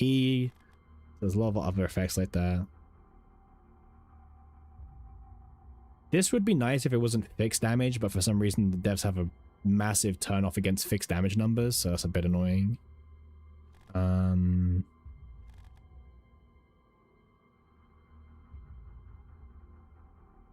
We could do fertilization if we want to. We could do something like this. I would just be very keen to like maybe see if we could like play the 3 Shadow Dagger one. I mean, you would need the reduced cost by 1 divine. Probably. Depending. I mean, we'd have to test it out. I'm actually quite happy with like the Selena deck I've got now, to be honest with you. Like I'm not really picky. Obviously this can't be used, but like who cares, right? I have 2 of the yeah, 2 of the extra attack engraving, so I don't even feel like I even need to refarm the Selena. The Selena's fine. Like yes, this is useless, but like whatever, right? Whatever. Yeah, 1 AP. Wait, do I actually... Wait, maybe I have a Tressa deck already. Wait, let's take a look. We may have a Tressa deck that we can use. We may not, obviously, but we may already have one. Oh, this was my old one that got, like... This was my one for Great Rift that got nerfed, I remember. Yes, yes. Create 2, create 2, create 2, create 2. Huh. Damage by 12, 33 attack cards. Nope, and nope. Also, Rally got nerfed, right? So, 1 mana, draw 1. 1 mana, exhaust. Oh, one has exhaust, the other 2, right. Plus 30% damage amount for each agony stacking. This is so bad. I was trying to test to see like how good this damage can be. The answer is not very. I did try. I really tried for this build. It just isn't that good. Okay, so we don't really have like a new Tressa deck.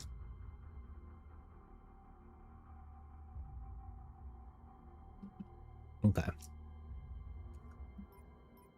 Yeah, at least we tried. At least we tried. I actually like this deck. Okay, how much? Wait. What? I would probably be using Season 3 Cassius, I'll be real with you. And how much is this turn? This is 1 morale, sorry, 1 AP here. And then the Selena deck is also another AP every single turn. That's 2 AP accounted for.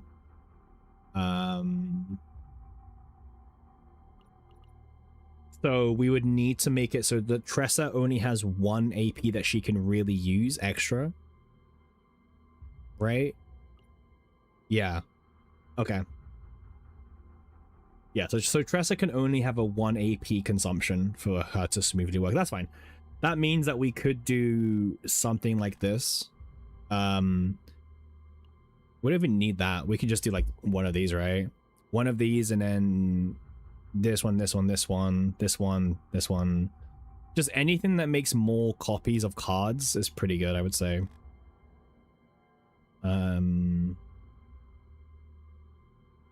Yeah. It's like a really scuffed Hugo, but it might be quite cool actually to see. But yeah.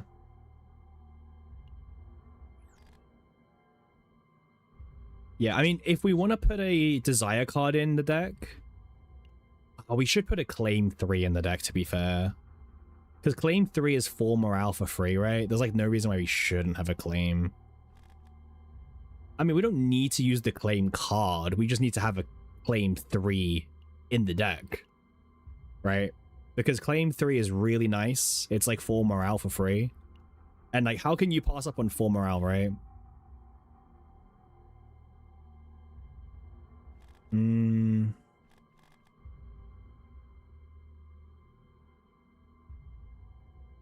I was right. Well, yeah. They are. They are way too easy. Gosh, Claim sucks, by the way. Like, I actually really hate the Claim cards at base level, because, like, what's the best one? Like, Gilded Nest is nice, but I want attack cards, so I'm more inclined to pick Obsession just in case we can use it. And it's like, are we really using Obsession? Well, maybe.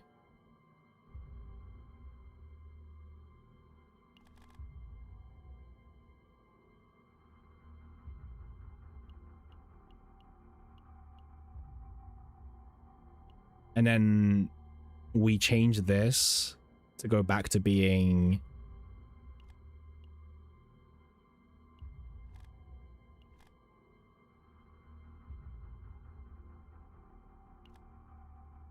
No, no, Pon.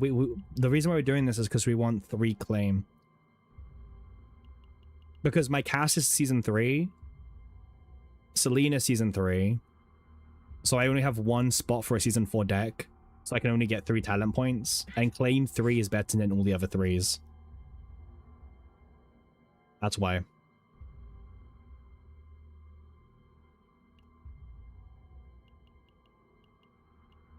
Alright. This is fine. Smile. 2, 2, 2, 2, 2. This will give us 4 morale. Cassius as well. Cool. Alright, let's go get the deck. Let's go get it. Now, the interesting thing is we don't need to farm the seasonal planet. We could actually go and farm somewhere else, which is a very nice change of scenery. First of all, let's gear her up, by the way. Let's gear her up. We will give her... We can give her what? Who can we give her? We could give her...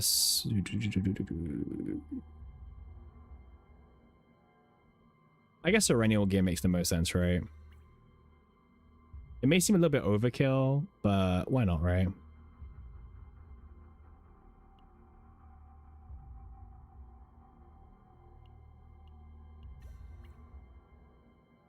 Okay. There she is. This is peak Tressa, by the way. We're not doing Dot, by the way. We don't care about Dot. Dot is pointless for us.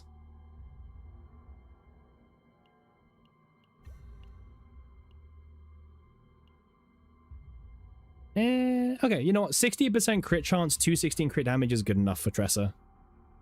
I can work with this on her. Partner-wise... Well, we're not doing basic attacks, unfortunately. Well, there's only one character for that.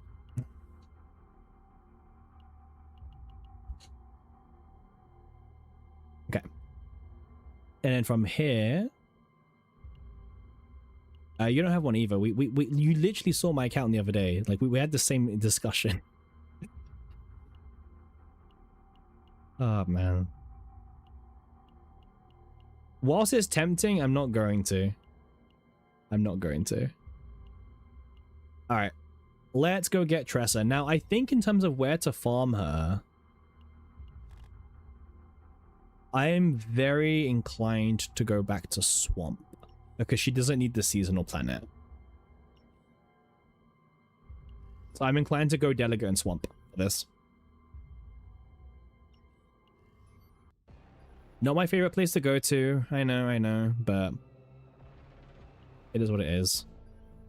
This is the first time we're doing Swamp all season, so I think you need to do a bit more than Merchant for that, but...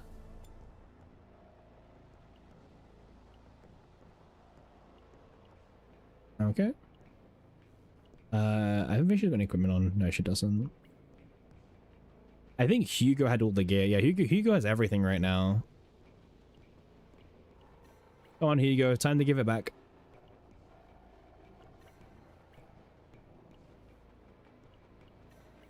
Yeah, she is just how I like her, to be fair, so...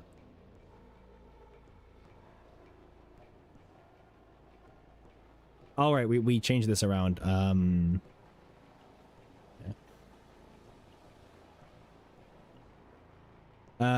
This is fine. This is good. Cool.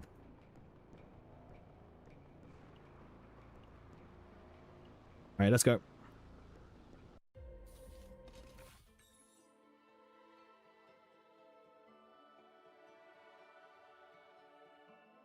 Cool. Alright, so this is a Tressa deck. Very excited to do some Tressa stuff. I always think Tressa's a cool character. Even if she's only being used in a really degenerate way, I think she's a pretty cool, interesting character to play with. So I am looking forward to seeing how the Tressa run goes, to be honest. It could go completely terrible. It could go completely amazing. We'll have to see. I will say we're not really looking for like a god deck, to be honest with you. So I'm very happy investing in like a very like decent deck, you know. We won't be farming for Cthulhu Gun or anything like that. We'll take whatever we can find. Whilst also finding the pieces that we need as well, or pieces that we're looking for. Yeah, no engravings. Yeah, we don't care about engravings at least for this one, which is really nice. Yeah, we're only looking for, well, divines really. Oh, nice. More removal. Nice.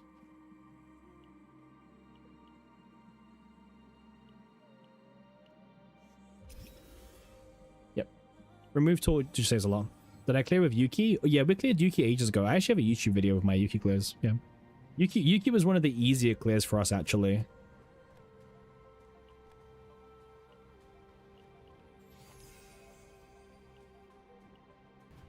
That's the plan, Pon. That's the plan.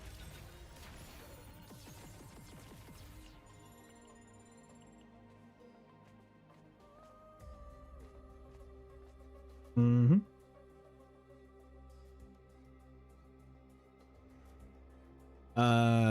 Sure. We'll see. But also Koji, I think it was just dream mode with Yuki. But like the dream mode thing doesn't matter. It's like whoever you want to play. Technically nowadays you could run Cassius, you could run whatever. But I would say that was with the morale cap not existing, Koji. Obviously the game's changed a little bit, so I would say her best build has actually changed technically now moving forward.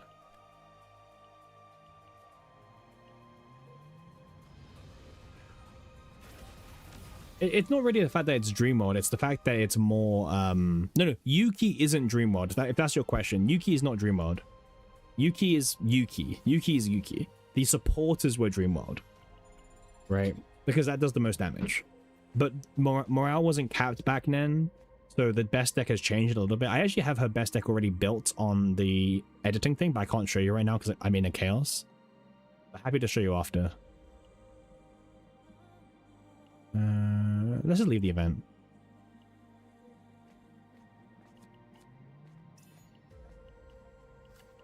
All right, we're not really looking for anything too crazy, honestly. I will take a lot of things here, so sure. Should continue the credits actually. Yeah, the credits would have been worth more, but I guess it gives me 70 still, so it's fine.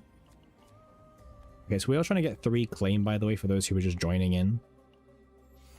3 claim is pretty good. What am I farming? I'm farming Tressa at the moment, Quickie.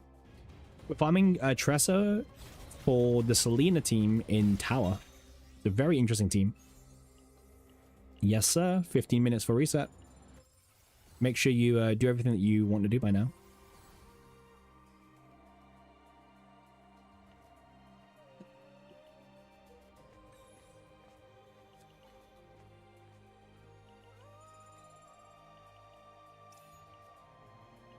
Yeah, treasure. Treasure is indeed here.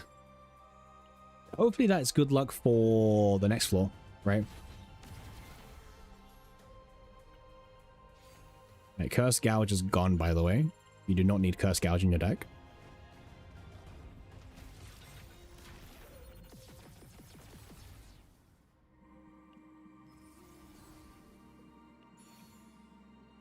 Yeah, first floor is always like the good luck floor, yeah, I agree.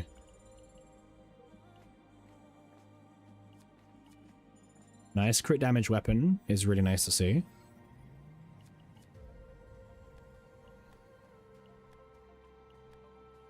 Nope. Alright, shop time. Let's carry on removing. I don't think there's anything to remove. Hey, Jazz, how you doing? I'm farming some support decks. Nice. How's it going? How's the farm going for you? Hopefully it's going pretty well. We're looking for crown. Actually, I'll take the cube just in case we don't get anything a bit later on. But I am looking for crown. There's the crown. Just ask and you shall receive. Cool. Just ask for it, right?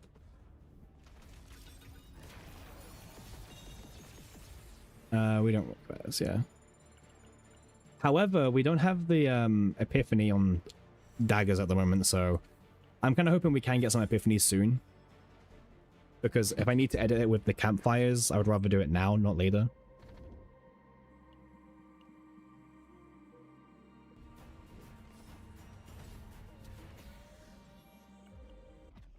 Oh.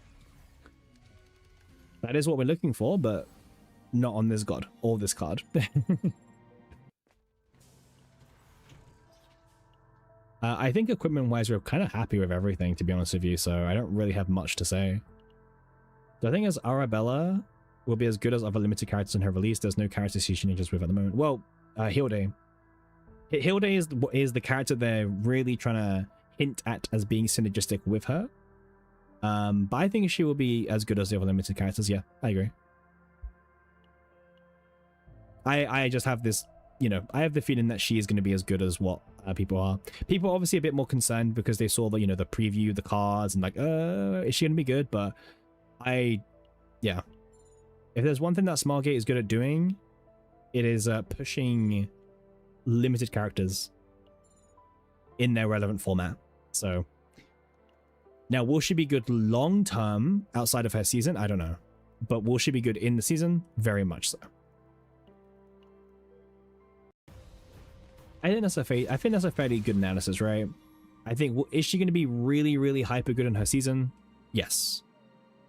Outside of that, that's a coin toss.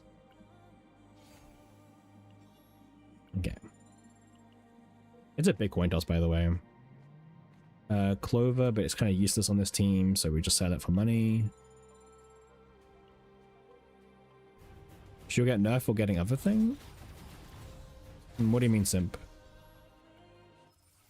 Why would she get nerfed?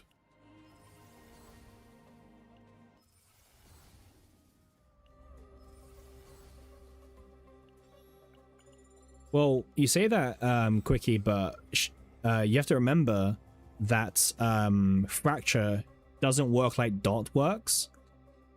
Because Fracture is one big nuke at the end of the turn, not lots of little hits. So morale isn't actually as good for Fracture as you might think it is. In fact, multiplicative would be better, but our multiplicative sources are very low at the moment of who could actually fit into that slot. So the only multiplicative unit is like, it's like Adelhide's like dupes that can buff the multiplicative damage on the Fracture. So it's like a very small margin at the moment. So we might just be forced to use cast just because of like, you know, there's nothing else, but not because it's actually better, just because we are waiting for other things as well. Yes. I mean, I don't know, Simp, I'm not a dev, so...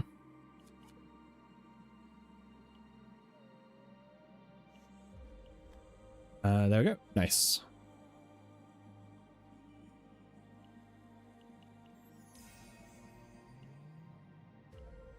But also, we don't have a full kit, right? Like we gotta understand that we can't fully judge a character before seeing their full kit.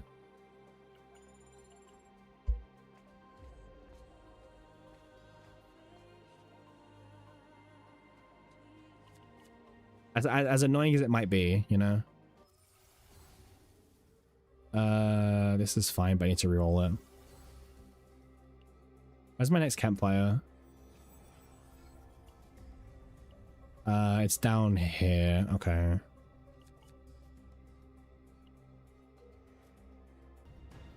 Like, all it takes is like 2 epiphanies that we never saw, and now she's like the most broken character in the entire game. You know what I mean?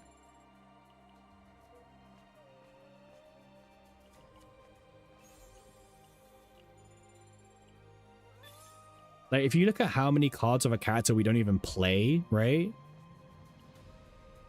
It makes sense.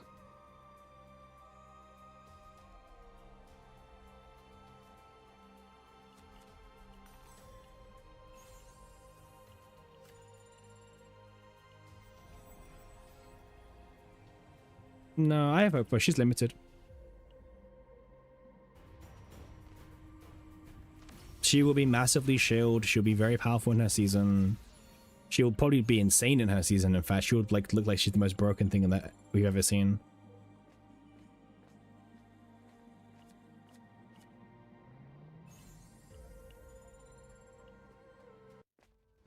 Okay, can I please get the right epiphany? Not even the right epiphany either. It's been annoying.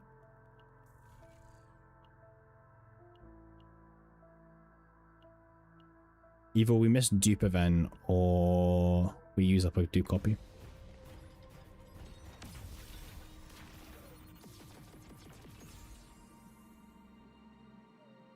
Because Koji, we're doing odd turns, for example, so we might do a tower, we might do a 1-turn kill Nebula Distortion video, and also in tower, if we 1-turn kill everything, the boss will be on turn 5.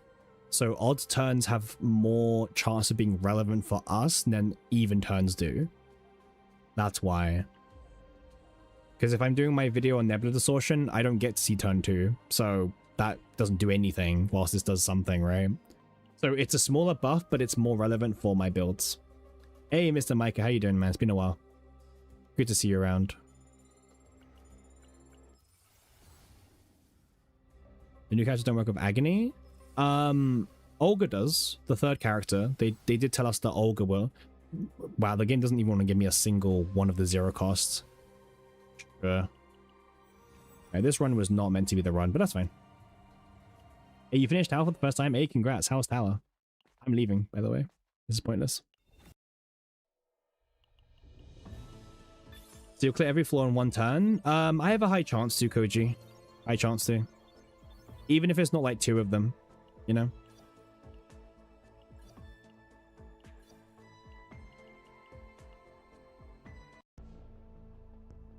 Like most of our towers are always cleared in 1 turn. There's like maybe towards the end, maybe 1 or 2 turns, but yeah, at that point, who cares?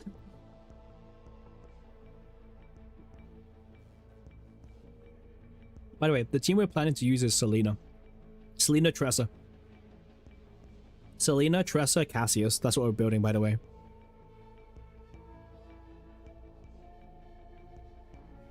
We need the Tressa deck, but delegation resets in 5 minutes, so we'll just wait 5 minutes. We're not even looking for much. We're just looking for like something like this, right? Very, very simple. Very, very, very simple. And we'll have enough AP for this, Selena's card, and Cassius's card, so that we have exactly enough AP needed.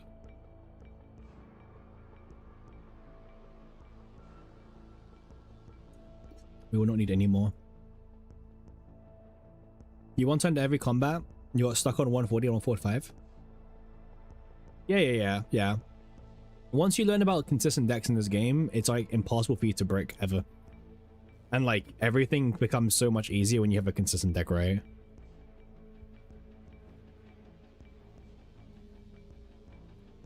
Like that's kind of the important thing I want to say, keep in mind.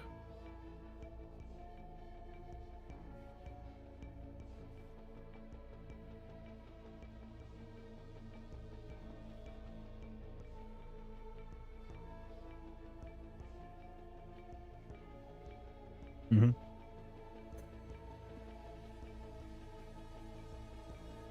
Consistent is boring? Disagree. Consistent decks aren't boring. Boring is having to reset over and over and over again because you get bad RNG. That's boring. I've done both before. Consistent can be boring, but guess what? Being inconsistent can also be more boring. In a game like this where you can have infinite resets, bro, why bother?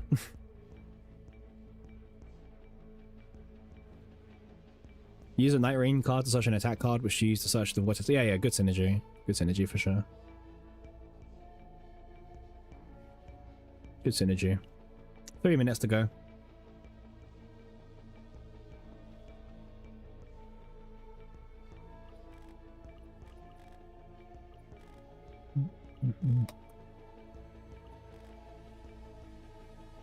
I mean, recently, the more and more new characters have been less and less consistent, but to be fair, we got like Hilde, who's like a crazy draw engine. Last time I played Tressa? A while. Actually, I lied. You remember this video?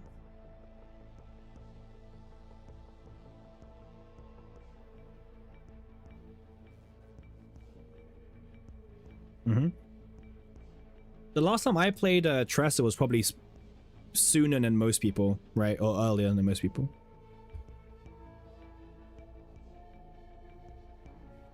No. The Tressa Infinite. One of our best performing videos, by the way, Tressa Infinite combo. Because surprisingly, it wasn't clickbait. You log onto YouTube, you see Infinite combo, you're probably going to assume it's clickbait because why wouldn't it be? For once, it actually wasn't clickbait. Legitimate Infinite combo in CZN. Hilde, Rita, Maria's gonna be sick? That's fair. You reset Tressa? I never reset any character. I don't know. I don't see the point because I want every character leveled up for sure. You know what I mean? But yeah, that Tressa video did really good view-wise. But Hilde beat it, by the way. That video is now sitting at like what, 10,000 views now? Pretty good video. We'll be doing day 1 Arabella as well, as you can probably imagine. So day 1 we'll be here with Arabella. We'll be here the moment the servers go live. We'll quickly delegate a deck, make it, get in, showcase, record, done.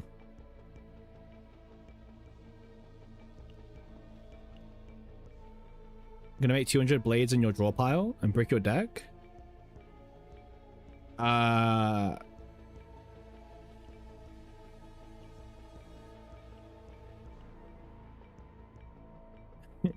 You might want to read the last line.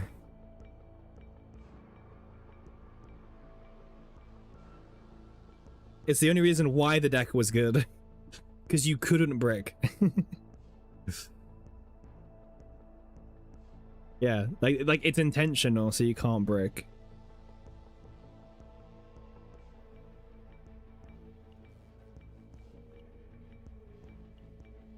Yeah, that's true enough. You can't, to be fair.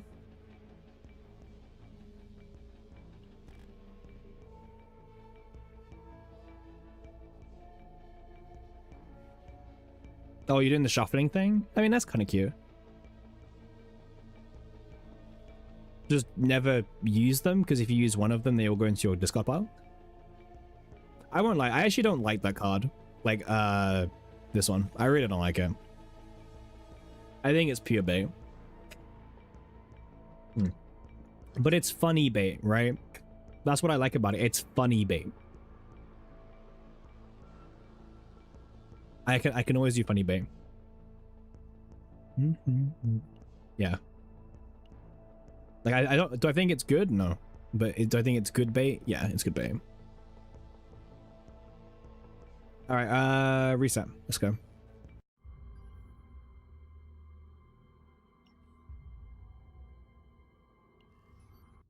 Maybe hacks, but we'll see. At the moment, everyone's like lost a lot of their resources doing the Eternal Hunger ×4 dupes.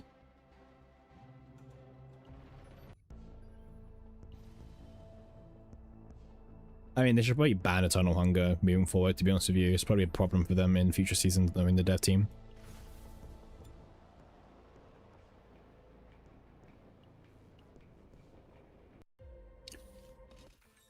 They probably should ban Eternal Hunger, actually, realistically. Because Eternal Hunger just makes it harder for them to, like, balance things, so... Especially in future seasons. It sets, like, unrealistic AP expectations as well. Yeah, probably just ban it next season.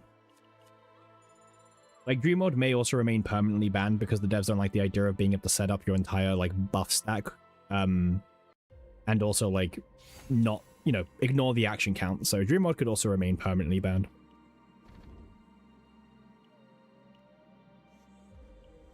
Would Dream Mode be, like, the best deck in the game if it was unbanned right now? Nope. But the devs don't like those kind of things that cheat out action counts and everything like that.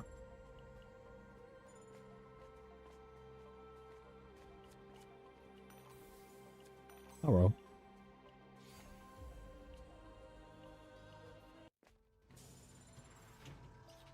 well. They can just ban old decks again. That would probably fix it easier without them having to mess around with any numbers. Let's go with that. This is really good. They were trying to cook something and they just made their situation way worse, by the way. Way, way, way worse. Think of the casuals, yeah? The casuals can do it fine. Poor casuals, you actually have to like, do a delegation to get a deck, right? Shock. We can leave. You know what? I say get rid of it and then make it a million score for your weekly rewards. Yeah, do that. There we go. You don't get a million, don't get your rewards anymore.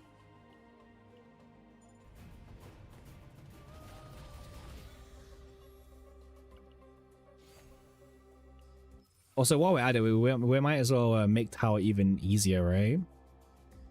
Or anything. Actually, no, what we do is we add 50 more floors on Tower, but the difficulty is the exact same. And now you have to go to floor 200 to get your stickers. Yes. That should please our casual masters. At least we got the card now, but it's still not the right version. We haven't seen the zero cost version a single time, by the way.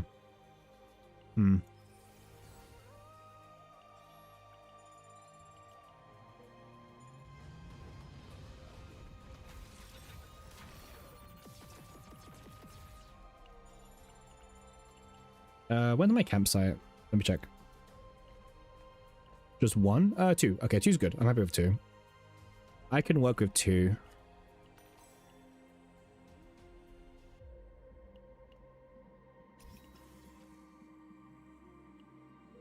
Okay.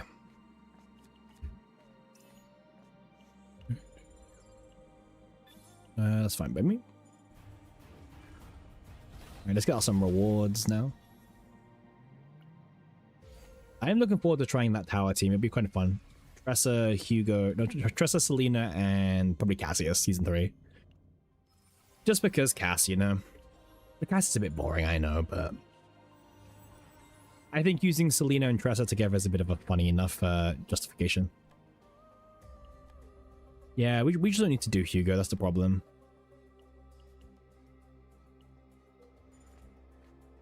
Uh-huh. 100 credits. Oh, nice claim. There we go. Alright. And the persona is now completed. Woo.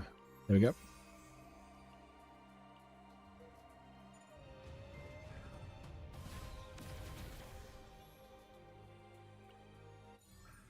Okay, holding.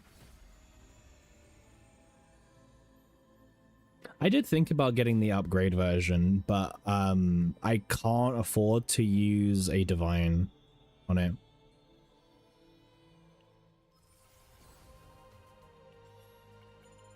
Persona? Yeah, on Cassius is a bit sad, but at least no persona farming here. We'll go with the wager. Arabella's on the 19th, yes.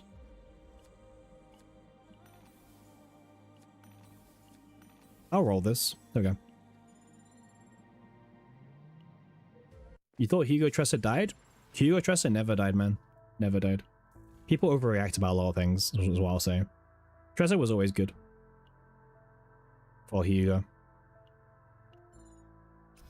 Okay. Maybe we get the 0 cost finally.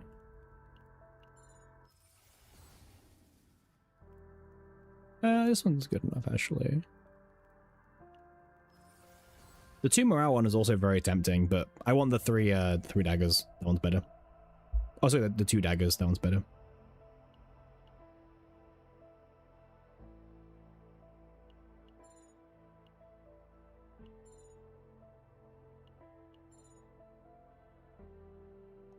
Okay. I'll get the money from this event at least.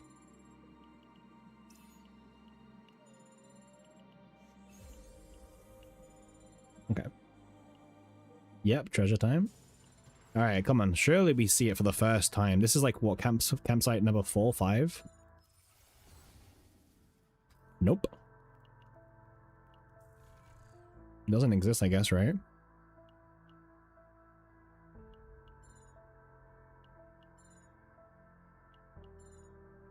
I'll take this.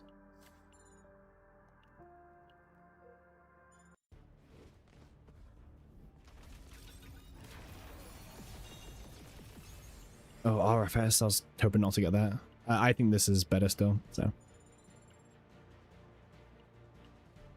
Gotta dupe it. Even if it's like the wrong version.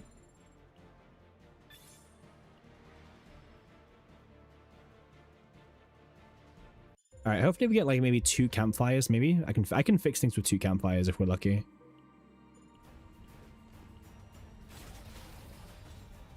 Hey, congrats on your 1.3, Dank. Which one did you fight on? Which one? Which boss was it? Okay, 3 campfires is good.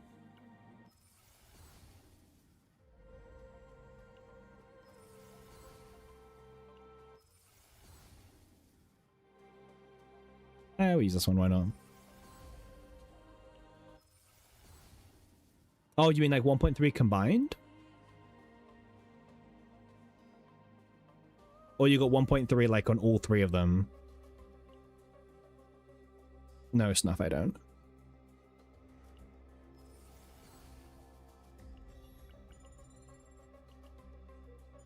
Oh, congrats. Nice. Used Heidi, Selena, Hilde. I mean, that's fine. You don't need to be on attribute. I used Hilde in that one as well.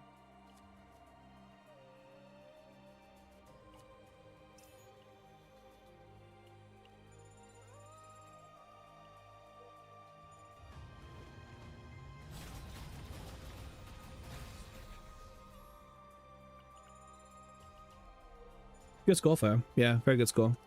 Do you have any extra attack engraving build, Dank? Is that what you used, or was it a different build?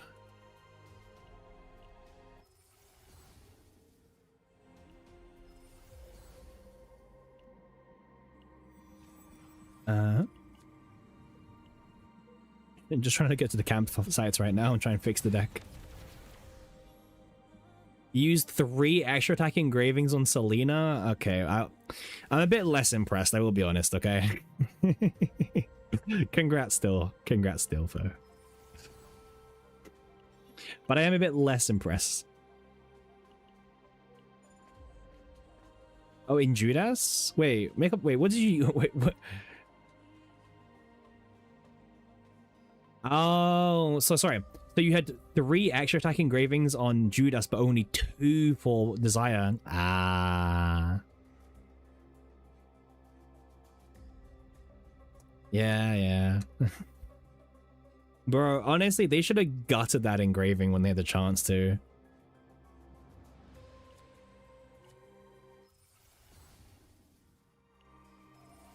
You still got 3-star Colossus? If you have Mei Lin, you can 3-star Colossus relatively easily. But it is mostly a Tenebria show.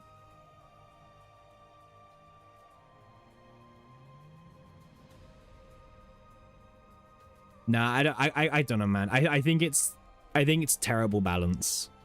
Like okay. Well, the compromise is this: they're just gonna kill it in Rift, right? That's the compromise.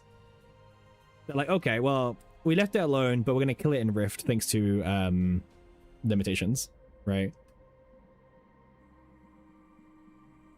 I guess like my problem with the extra attack engraving is it invalidates the tower. Like, you know, the people who were like with mathing out like the max potential damage, right? Now that engraving exists, I'll be honest, those people don't even have a job anymore. Like, it's just extra attack engraving. Best, like no testing needed. Let's move on, you know.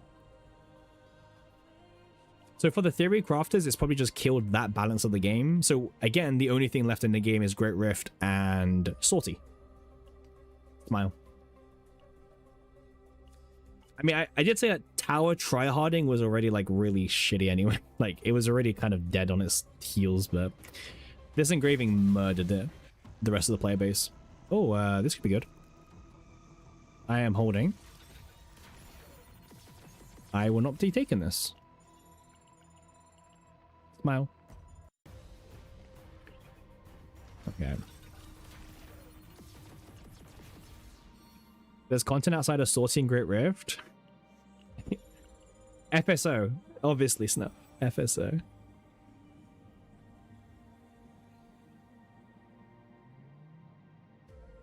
It matters because of Rift. However, Dan, I'll be honest with you. But they will kill it in Rift anyway, so it shouldn't matter, but yeah.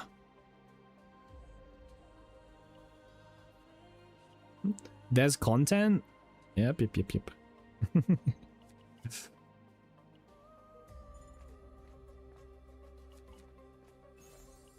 Okay, let's go here.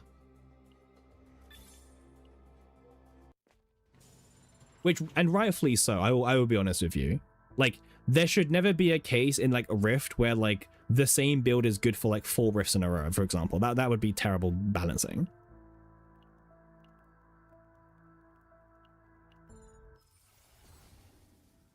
Just doesn't exist. Damn. I wonder what the odds even are of us not seeing it one time yet. Must be really low. Nerf Cassius? Cassius's decks were never the same for every Rift. Each Cassius deck was built slightly differently.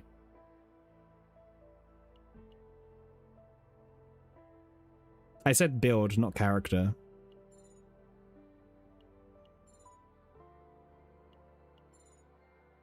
F.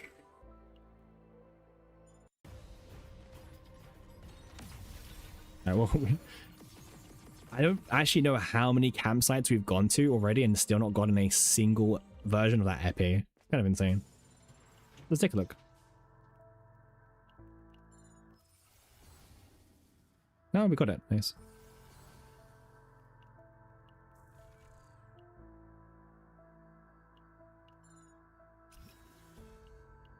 But no crown yet. That's also my concern. No crown being the bigger concern, by the way. I will get the equipment because I can sell it for money. There's like 60 credits, so. You miss Swamp? You can always go farm Swamp Snuff. It's literally just log in the game right now and go to Chaos, and there you go. It's right there.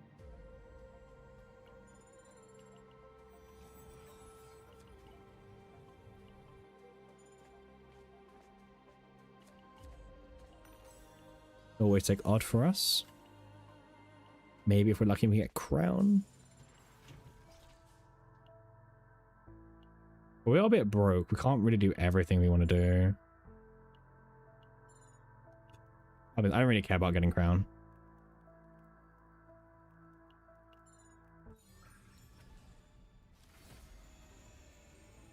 Yeah. No copy event. I don't really want to waste a copy core on this build. This build's like a fun deck, but it's not like, you know, it's not waste a copy core kind of deck.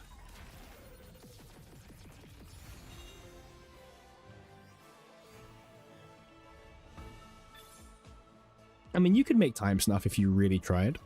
I actually want to farm these. I'll take these.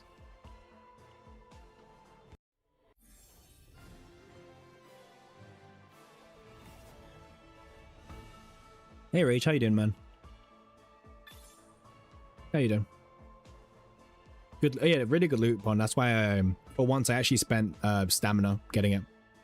I usually wouldn't, but that's 3 good engravings, right? Alright. Alright, time to go back in.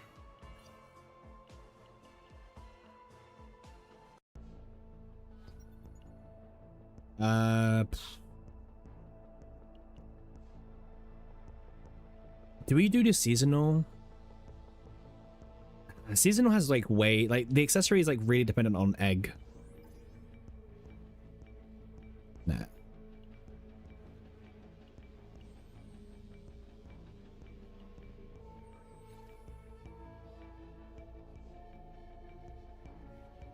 I really don't want to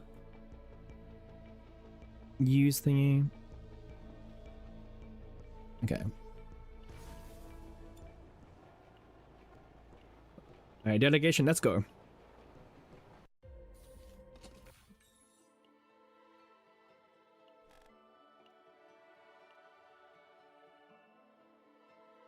That was an event only. That was event. It wasn't permanent. Don't worry, even active players keep thinking that was a permanent thing. One's in chat right now, actually. Okay. Let's see this one. Yeah. It's okay. Not gacha players don't read, right? Smile.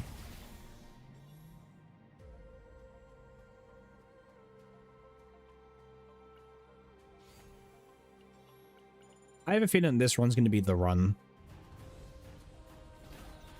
It was a long event. Have you seen how long FSO lasts for? The events in this game last really long for some reason.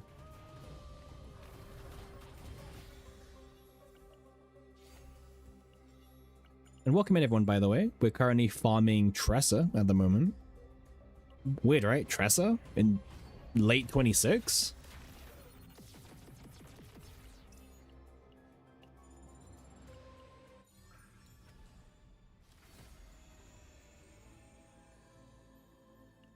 Yeah, that's what's going to happen to us, Rage. We just got 3 good ones, but I know they're all going to be trash, so.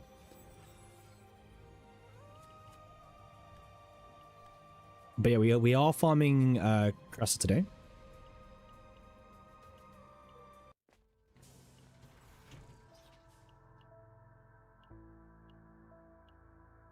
Interesting, but I don't need to do this. They need to add FSO leaderboard to motivate you. They should have it, to be honest with you. If I'm being completely honest, they should add an FSO leaderboard. No, thank you. They should, because they, like, look at Sortie. They didn't even add any rewards, and it still got people to try. That's kind of a win for the devs, Pon. No rewards, just a leaderboard. People try.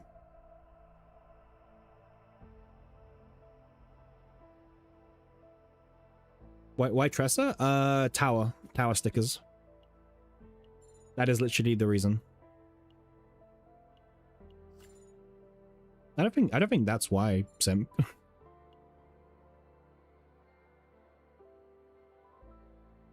Daily rotating boss? Alright, that's a bit like, let's chill, Memi. Let's try weekly first, okay? let's no. Actually, Tressa being important for the strategy.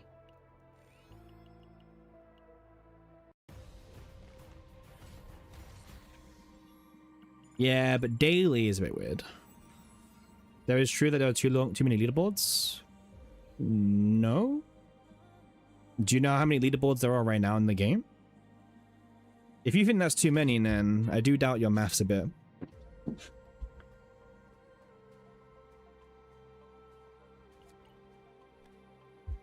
Because I can assure you it's not too many.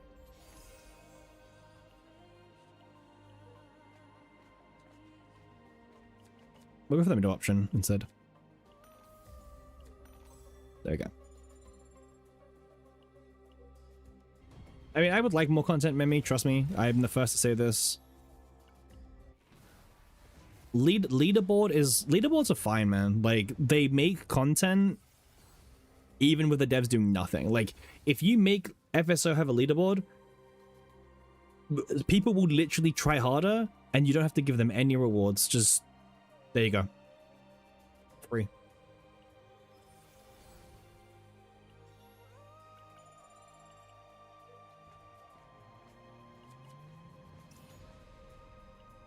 I mean, I wish we got what NT is getting with the infinite tower thing. Give us an infinite tower and see how high you can go. Heck, make a leaderboard out of that, right? People eat it up, right? But tower has been a dead mode since it came out, pretty much.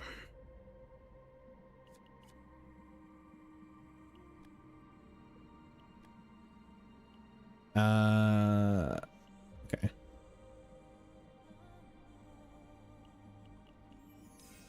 We need to get the other claim card now.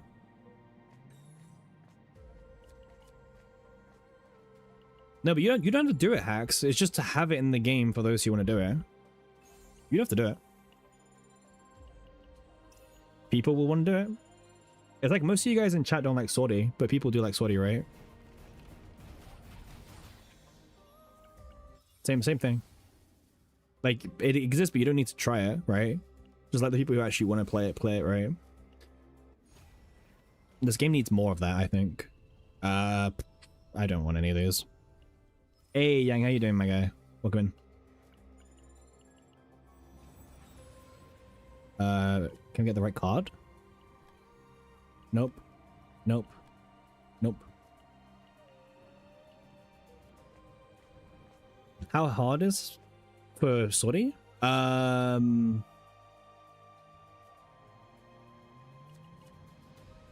It can be reasonably difficult, depending on what difficulty you're doing, Yang. I'm not sure what difficulty you're talking about.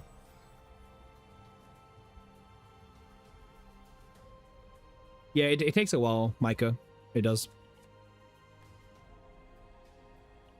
Yeah, like adding more stuff to do isn't bad. You know what I mean? There's no reason why they can't add a leaderboard to FSO. There's no reason why they can't make Infinite Tower and add a leaderboard to that. But also, Infinite Tower is probably one of the more in-demand features to be added, literally because people want to see how far the decks can go. Out of just pure... And most people would get humbled really fast. Really, really fast. What's my deck even looking like right now? No Epiphany. This needs to go now. Maybe we can find Crown soon. See, just asking you get it, bro. We've literally had this discussion. You guys just have to ask for something and you get it. Like, that's literally all you have to do. Yep, discount it too, exactly. Just ask. Ask the game. You'll get it. Yep.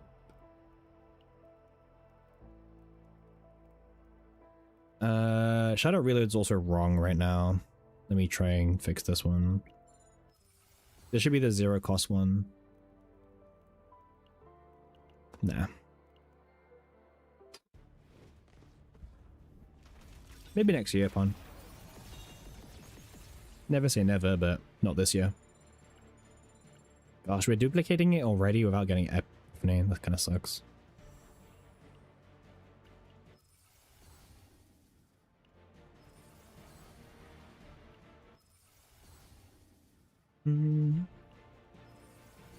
I hate all this getting the Epiphany dupe before getting the Epiphany on the card. Ugh. The run's not dead yet, but like it's very close.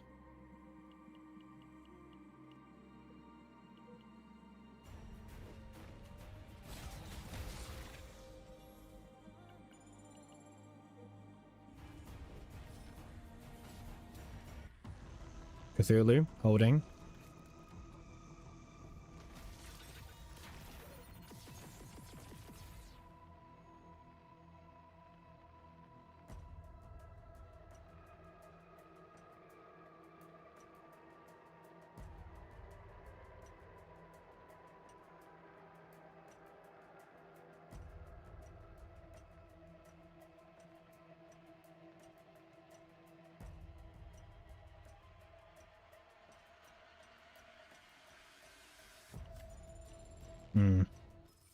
Yeah, it's good enough to keep.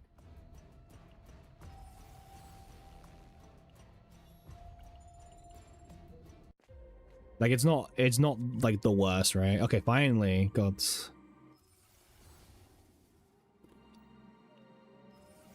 Literally the hardest Epiphany to find, by the way.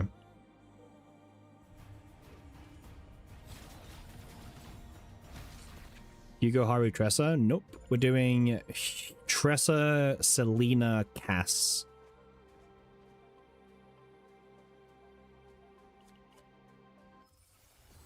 We're going for stickers, remember. We don't have Selena sticker either, so we're doing 2 stickers at once, basically, with that. Season 3 Cass, unfortunately, but it is what it is.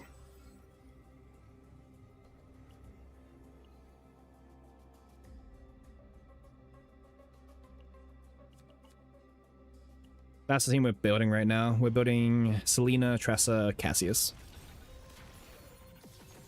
We will see how good or how bad that team does indeed perform.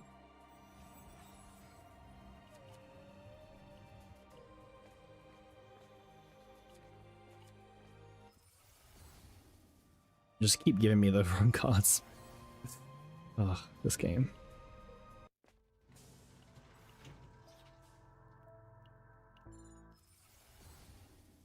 Bro, it just doesn't exist. I actually think it doesn't exist. I don't know if I've ever seen an Epiphany so less frequent than this one.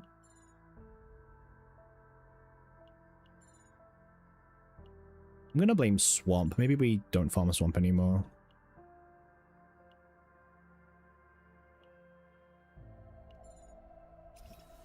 The build we're looking for is actually really freaking simple as well. Like, really simple, but I think the game says otherwise, so...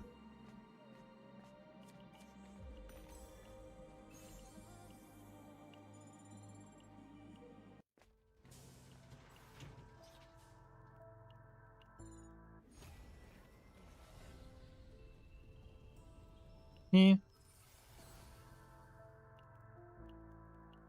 Yeah. I mean, we want the draw one, but it's the right card.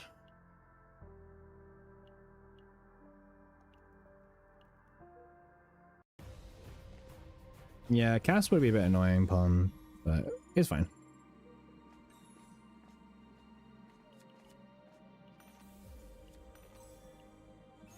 I'll take this.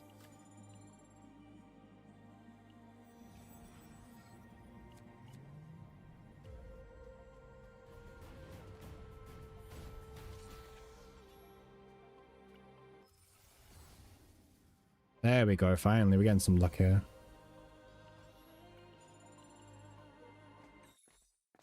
And copy back to back as well. Finally, some luck is turning for us.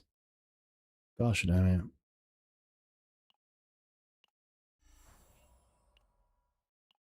This game's like the worst thing, by the way. It's like someone's like, oh, this deck is hard to get. Someone's like, nah, it's not. I got it in 2 runs, you know?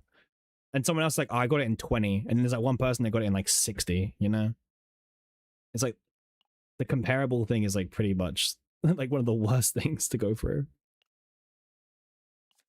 Do I actually have the card yet? I do. Nice.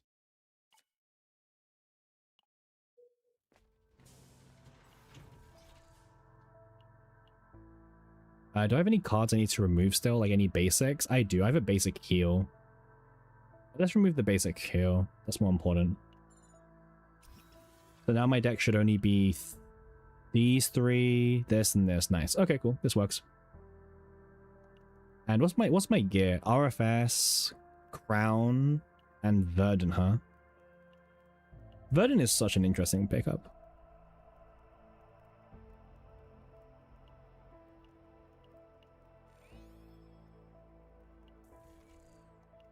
Okay. Alright, I think this will be the Tresor deck we're gonna use.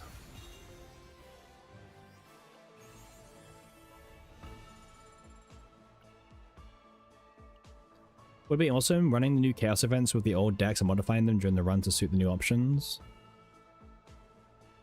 Yeah, I mean, that would be nice, Memi, but I think they've already said they don't want to do something like that, right? We're going for draw, so we don't actually want the AP one. Do I have the right claim card? I do. Nice. Perfect. Okay, we're done. Get me out of here. True. Agony does not get boosted. Alright, we are done with Tressa. Nice. Let's just fix up some of her epiphanies and we're good to go.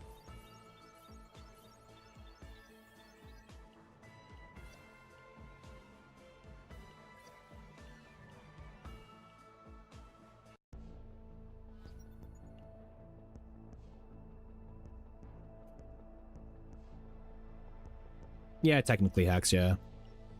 Alright, let's make a little agreement. Okay, let's make an agreement. If Tressa plays nicely, and we get the epiphanies we're looking for, within a reasonable time frame, I'll slap a mutation core on Tressa. Okay. Again, reasonable is reasonable. I'm thinking 13 is my reasonable number. Yeah, I know X, yeah. But 13's my reasonable number. 13's my reasonable number. Yeah. Just draw 1 rage.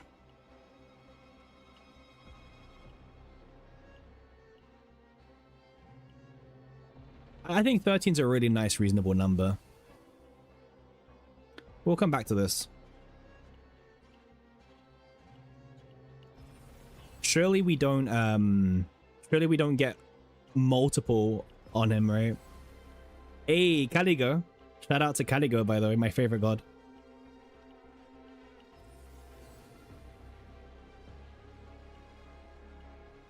Huh. Shout out to Caligo, my favorite god, by the way. Well...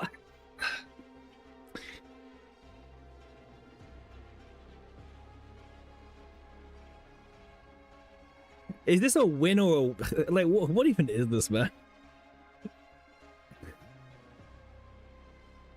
I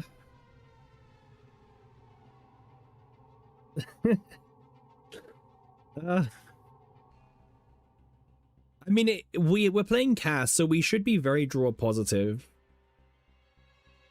So it should be fine. It should be fine. No, desire or desire. Same as how personas, forbidden.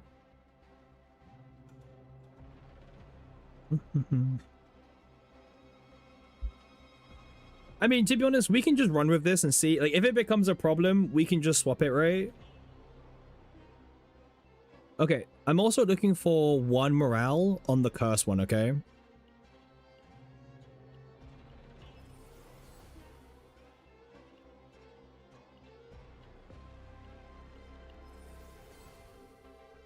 Applying agony. Kind of cheating.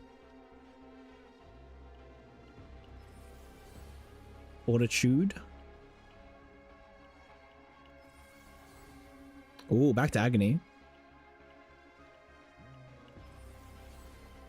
Back to action count. We're just cycling through 3 at the moment.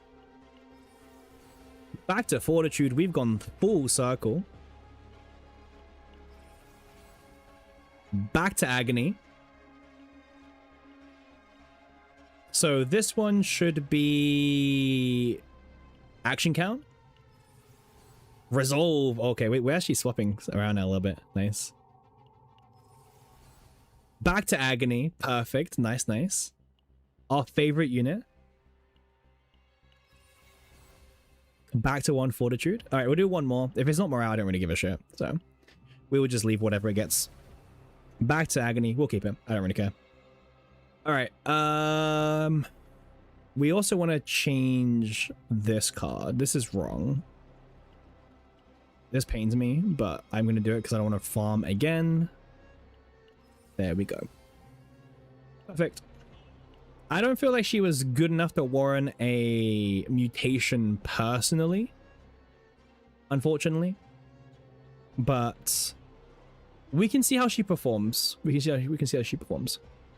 This is the stats, by the way. We're rocking 60% crit chance with 216% crit damage on Tressa. We'll be also using with Selena, who has... I don't think this is the right build. No, this is not the right build. Give me 2 seconds to swap around the builds. What about dot damage? We're not doing dot damage. What is dots? Is it something you can eat? Like, what is this dot you speak of, by the way?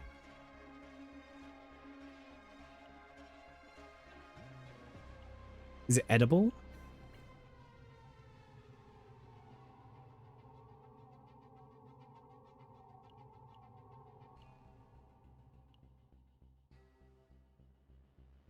We don't need this one. Let's go for the other one. By the way, 222 would be better, but I am too lazy to build up my 222 piece, so I'm just going to be using Today's build instead.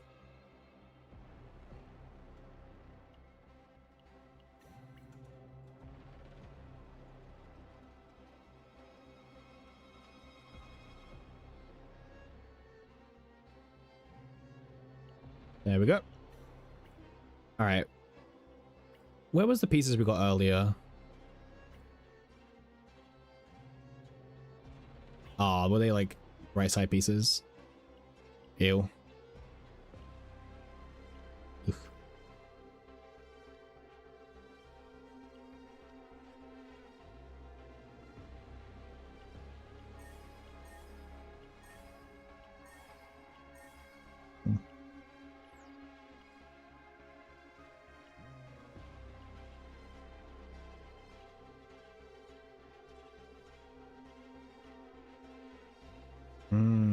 Thank you, Pon.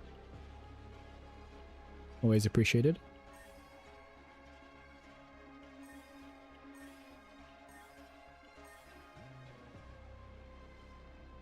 I'll keep it.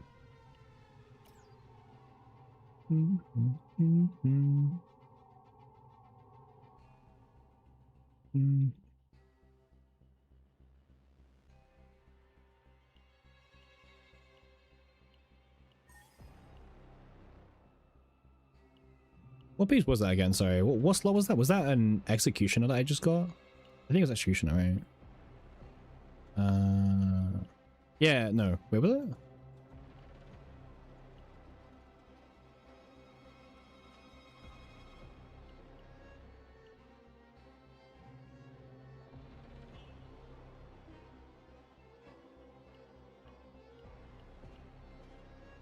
No, it was attack.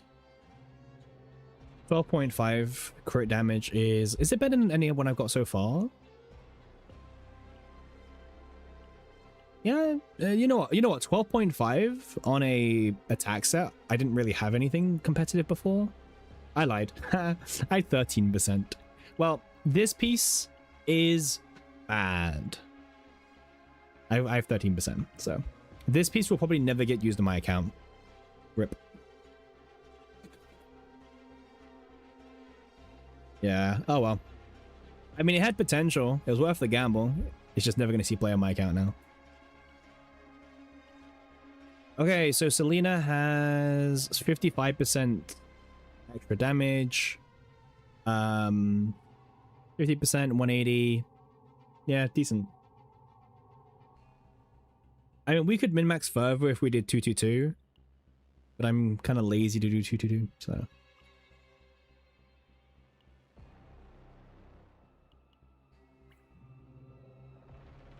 I mean, okay, I guess we could do some moving around, right? We could do some. I don't know. I actually don't mind this piece. It's fine. All right, where's Cassius? This bozo. All right. All right, Cassius, it's time to head out. We're doing a tower run.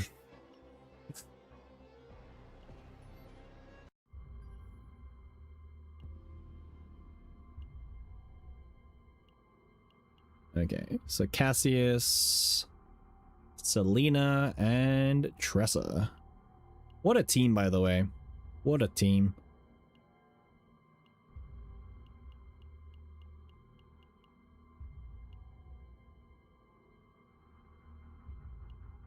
I actually feel like Uni is better, unironically, just because of base stats.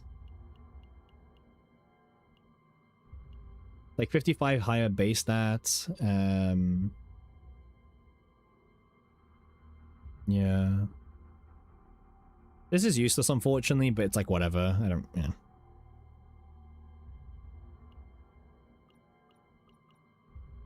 Well, we have Nyx. If you want, I can swap this to Arwen. Or actually Yuri. We can do Yuri. Yuri's like the bootleg one, right?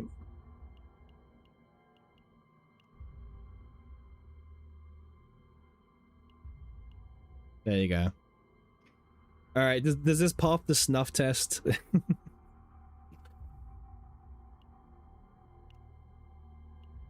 All right, let's see how it performs, I guess.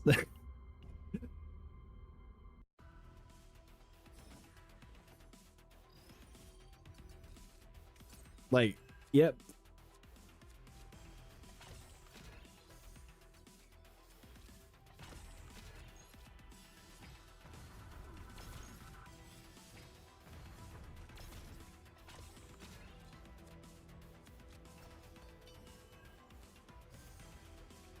Nice.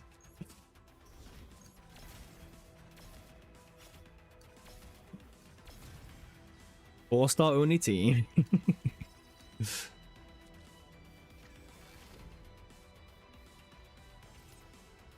Yep, Tressa in the big 2-6, yep. I just want to play with Tressa a little bit.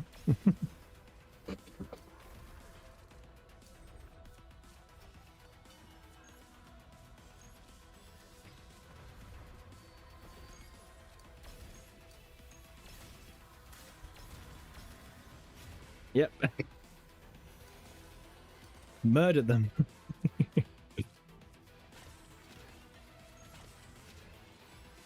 Mini Sereno? Yeah, she is. Yeah, pretty much, yeah.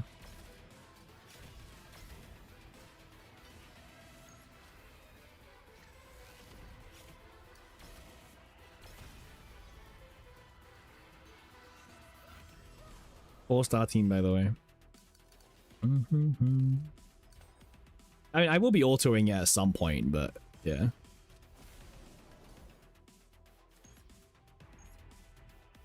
All right, this is Yuri time. We can also just draw more as well.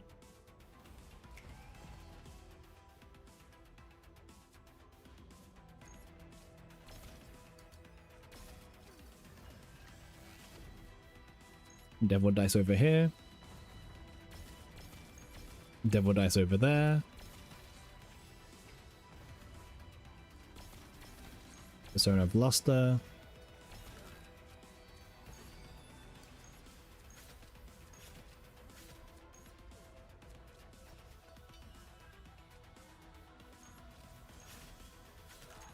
Unfortunately, we didn't get to play any of the Selena extra attack cards because they're still in the deck. So she didn't actually get to do anything there. Poor Selena. No worries, Selena. We'll plan out your rotation a little bit better.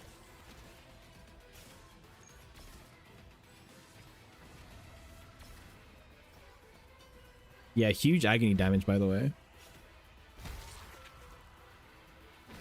Huge agony damage.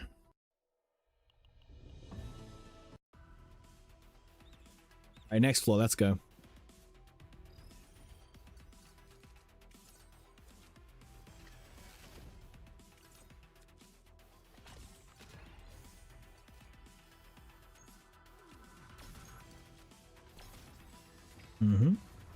Draw cards, nice.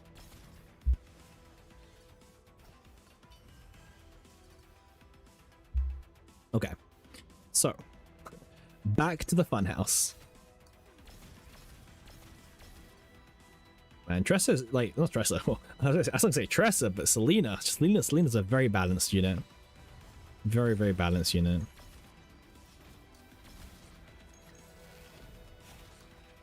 Yep.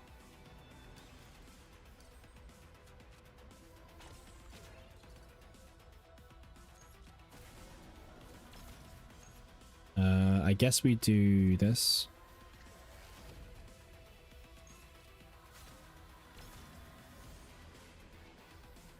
Yep.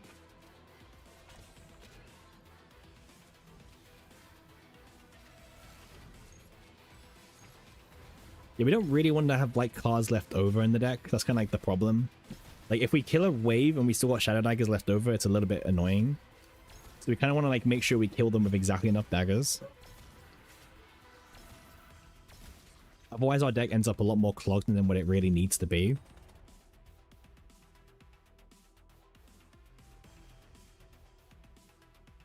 Okay.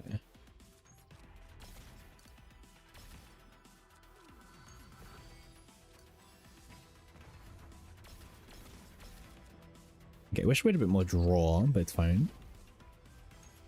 Persona of Luster is good, but I'll keep drawing first. Okay. Okay, potentially maybe too much draw. Okay, we're good, we're good. Okay. Gosh, you need to like plan out not to kill them before too early. It's kind of awkward. In a good way, in a good way.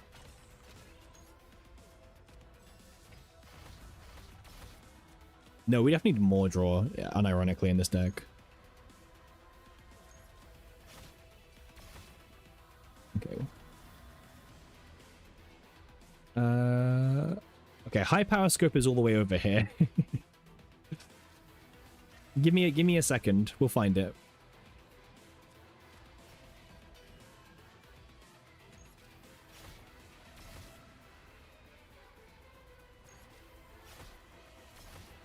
Oh, I'm kind of broke now of AP, so that's annoying.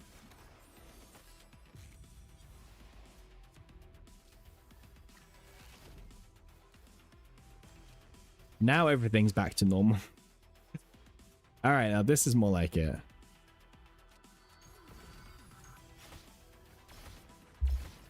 We don't even have the Persona of Luster yet, by the way. I was just checking to make sure, do we have Luster up or not? And we don't.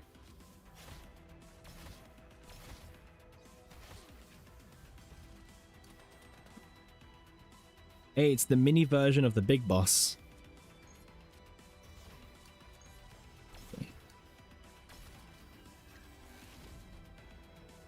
Okay, draws one. No, it doesn't, unfortunately, pun. Unfortunately, right?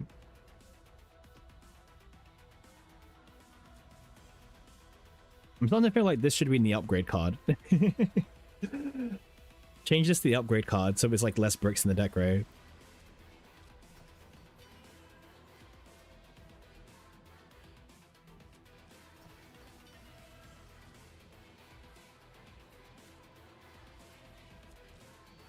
Hmm.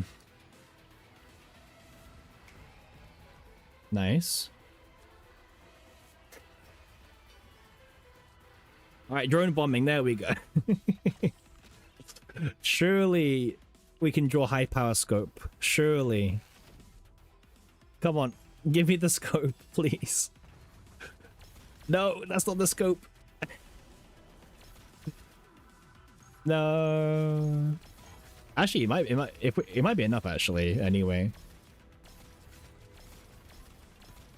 I don't know what's going on, by the way. Don't even ask me what's going on.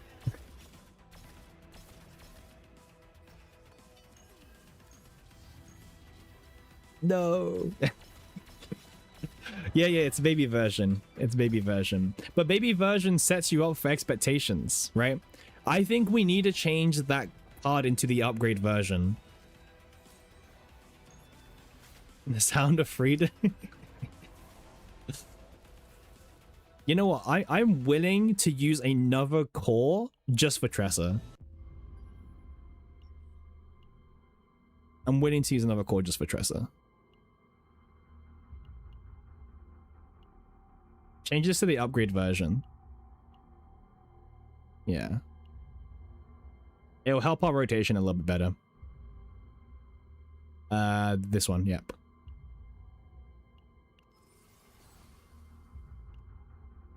There we go.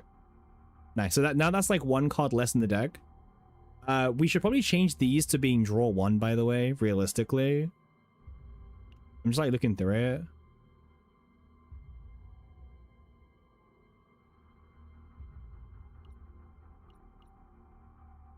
The common card is cute, but it's a bit, you know, it's a bit nah.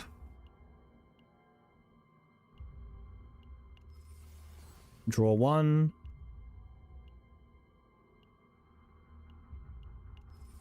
Draw one. Caligo, my goats. There we go. Just hit it, right? Just hit it. 2 cores, 2 draw ones. Caligo takes the majority once again. My goat. Okay. So Cass I think is fine. I have no changes about Cass. Yeah, Cass just draws a lot. Selena is my next interesting one. Because Tressa, unfortunately, these are 2 cards that don't have draw, but you know, it is what it is. Selena, we have draw, reduce cost, reduce cost. Now the reduce cost is slightly important, so we should probably keep it. But draw would be quite nice as well. You know what I mean?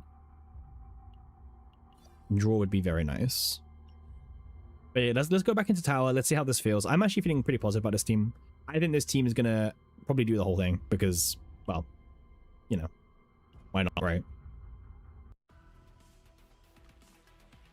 I'm very bullish about this team. High power scope and drone bombing. Beautiful. You'd love to see it. I need a bit more draw power, please. Actually, I don't even know if I do need more draw power.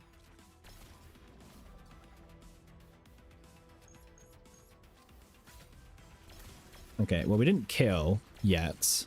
Oh, we didn't even do. Oh, we did. Cap's the Tressa guy now. I actually feel like if you look up a lot of my old videos, I did a lot of Tressa videos way back when. Mark OP? Mark very OP. Yeah.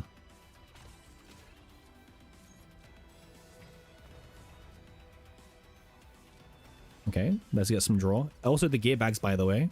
Super clutch. Nice.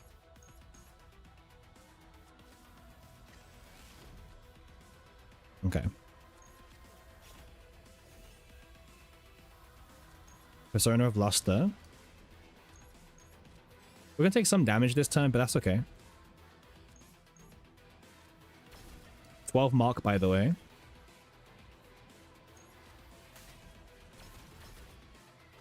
Yeah, but you can do this with Hugo as well. We just haven't done it with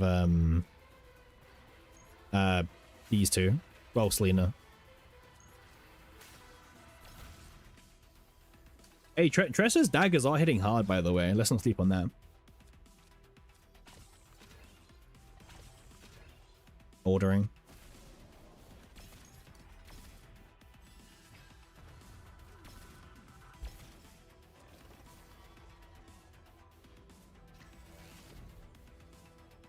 Mm-hmm. 36. Let's draw 2. Zone of Luster. Nice. Huge, by the way.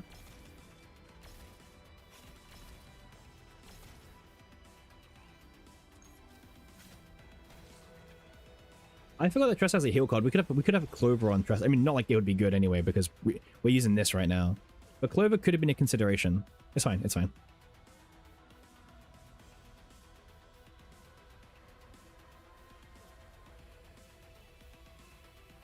Bear with me 1 second. Just checking something.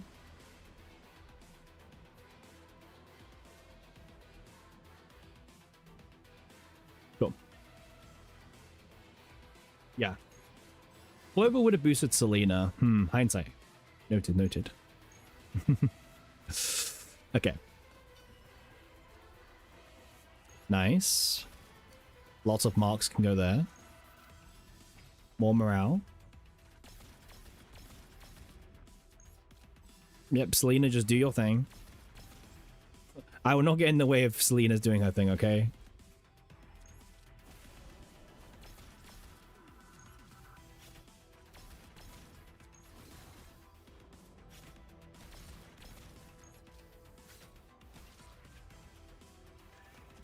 Yep. See, the thing is, like, even new players have access to the Tressa, right? So it's kind of nice. Okay, let's start by doing drone bombing. Into, yeah, this is 12 mark Selena. I never used it, by the way. I've had this deck for so long with double 50 by there's double of this. But I just had it. I never used it because I was always like, meh. I farmed it, never used it. Not once.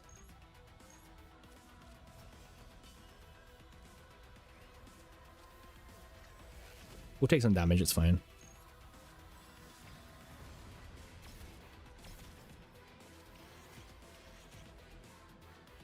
Still drawing cards, of course.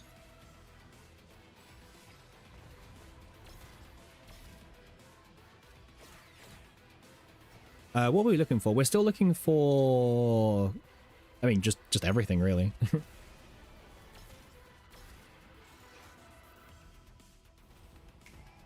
Nice.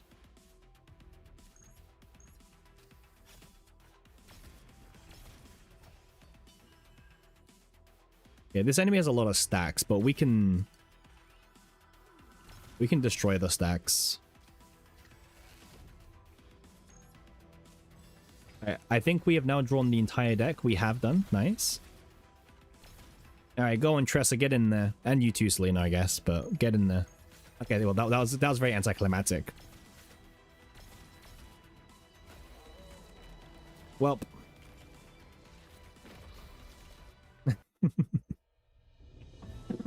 We got to play 2 Shadow Daggers. Well, for a high investment Selena, couldn't we use an upgrade card for the rest of her point with the divine that marks at the start of turn? People usually play either that or they play like things such as quick shelling for maybe more mark application or the hand negotiate for more morale gain. It's very personally based, pretty much. Regardless, she's broken as hell, right? So who cares? Do whatever you need at the end of the day, I guess, right?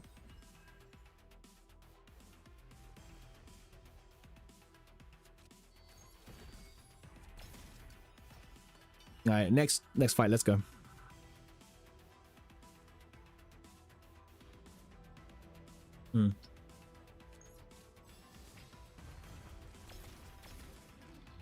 Yeah, I know Vera. Yeah, I know. Hey, the best things don't come easily, right?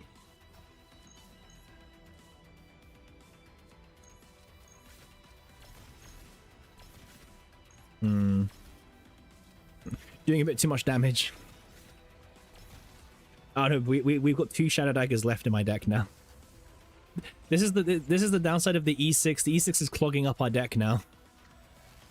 A few months ago, we got an infinite because of the E6, but now the E6 is actually clogging up our deck in return. The pain of the dupes.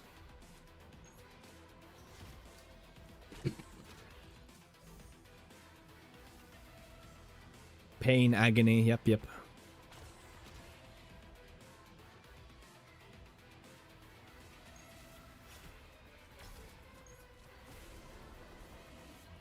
The nice thing about Cassius is Cassius just has morale down, right? Cassius is just so stupid.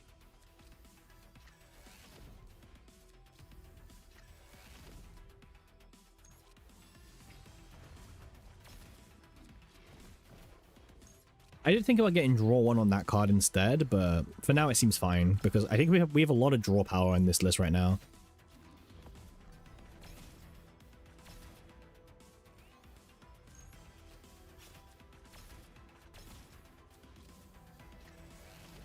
End of turn, agony, death.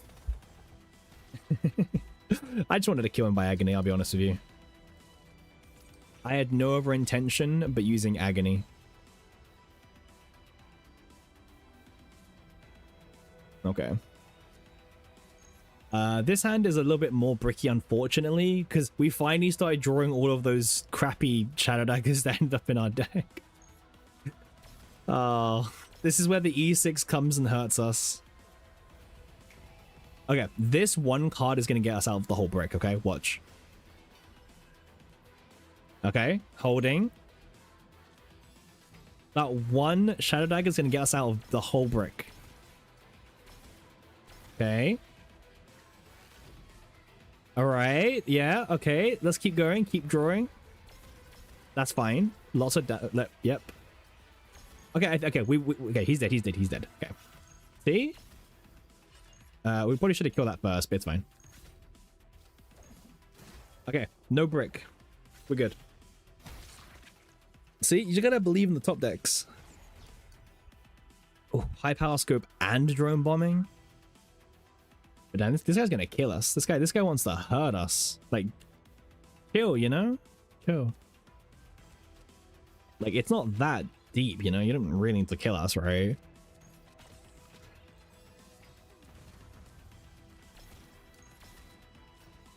We'll just decrease its morale. We'll bring its morale down. Mentally. We'll kill it mentally. That's what we'll do.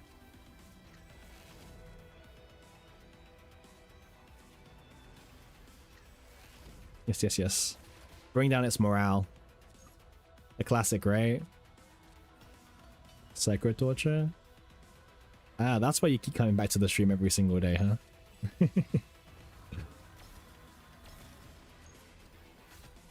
Okay, I think we made too many Shadow Daggers. We need to be a bit more better at managing the Shadow Daggers, okay? Just a little bit better. Oh, it's these two. Yeah.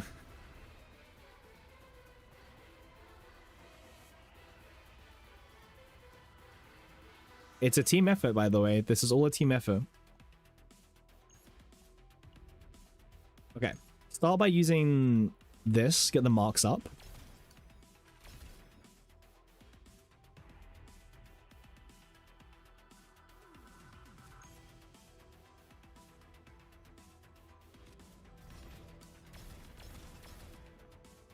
Yeah, but if we pull out the watch time, you know, that's different.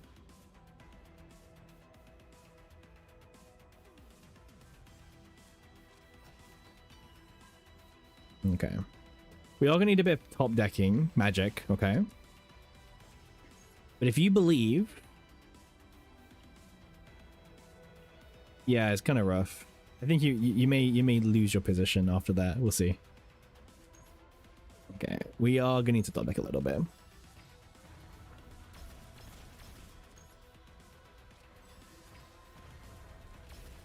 Okay, drone bombing. Nice. Full house. Okay, nice. We have one more draw card at the moment, but I'm a believer.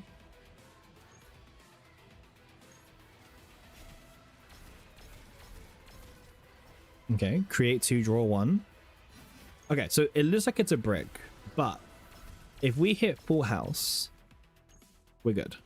Or just any, well, actually any of them draw. Now they changed it, remember? Well, besides the, you know, the one that doesn't have draw. Nice. All right. I don't think they're surviving this, okay? I think they're dead. Like super dead. 4K from Tressa. Damn. Oof. Tressa's even getting involved here now. Okay. How many I mean, we have so many like cards to play still. Gosh, like look how many Shadow Daggers we still got to play. They're not surviving this. We have so many daggers left.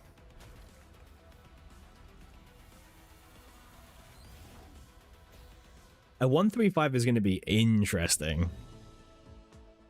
135 is going to be very interesting. Okay, I'm going to auto this one. Hey, Mr. Ducky Muffin, how you doing, man? Thanks for the follow. Hopefully you're enjoying the Tressa Selena comp with Cassius. I'm going to let auto do this, so this is going to be a bit more painful. You're enjoying it a lot? I'm glad. I'm going to let auto just take the wheel for this one stage and just see how it does. You don't trust AI with this team? Yeah, I'm like watching the drone bombing not get played, and it's like, Keep it coming. You like the way I structure my streams? Hey, thank you. Thank you. We kind of just vibe, to be honest with you, but thanks for the nice comment. What structure? Hey, what do you mean? We have a structure. Tressa agony damage is doing so much you can't even see it. This is what you meant the other day? Oh, what do you mean, Vlad? I don't remember your comment, sorry, from the other day.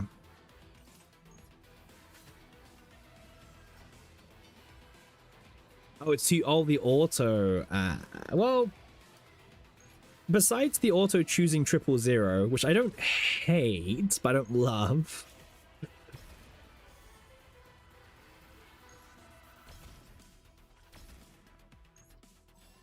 I mean, it's kind of doing it. Kinda. Even Cass wants to be DPS too. Okay, that's a bit of a very early, that's a very early ego scale. See what I mean about Winnek? Like the moment we do tower, bro appears. He just smells the tower videos, the tower content. Any other content? Nah, not here, man. Tower? Hey. Yeah, sniffs it, man. Sniff, sniff. Tressa Gaming. Yeah, we don't have the sticker for Tressa or Selena, so that's why we're doing both in one team. This seems to be the best team I could think of for Tressa. Well, Tressa and Selena. Watching the AI do it is a bit interesting. Like, the AI is playing very dangerously close by not using my drone bombing, by the way. You know, all the extra damage we're just ignoring, I guess. Oh, this is painful. Okay, now we play it. I wonder why we played it now, by the way. Like, the AI is just something like, you know what? Now is the right time. Alright, go on. Nope. No crit. Shit. Honestly, very dangerously close. Very close from the AI. Alright, Selena's here to help. Who likes damage? Exactly.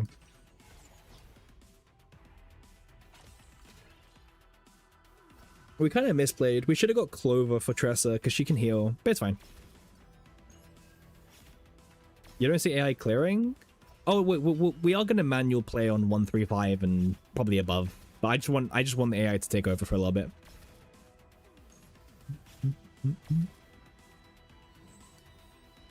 Are we going to use the Persona card eventually? Nice. Okay, drone bombing. Come on, use it. Drone bombing. It's right there. It's literally right there. No, okay. We didn't need it anyway. Confident. I like it. All right, Soul Collector time. Come on. Use that Persona of Luster, please. You know, extra damage. A lot of extra damage if you use Persona of Luster. It's a lot of extra damage if you... It's a lot. Please use Persona of Luster. It's so much extra damage. Come on. Oh, this is so painful. Please just use the Persona. Please. No. Oh no, but we used it now. What's the occasion? Okay, you need to use Yuri. You need draw power. You need to use Yuri, okay? This is why Yuri's in the team. Draw your 2 cards. Come on. Come on. This is why Yuri's in the team. Nope. Okay. Nope. I think so, Pawn. I think so. Yeah, AI plays 000. Ends turn. Okay, please play the Persona. Please, please, please. Come on. It's not that hard. Come on. Can we at least get the morale buffs first and then, like, play the Shadow Daggers? Okay. Alright, we're getting somewhere.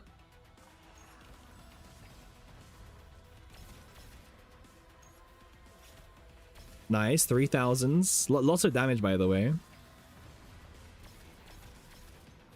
Let it cook. Let it cook. How are you doing, Wind, by the way? Alright, this is all Tressa, by the way. Don't be fooled.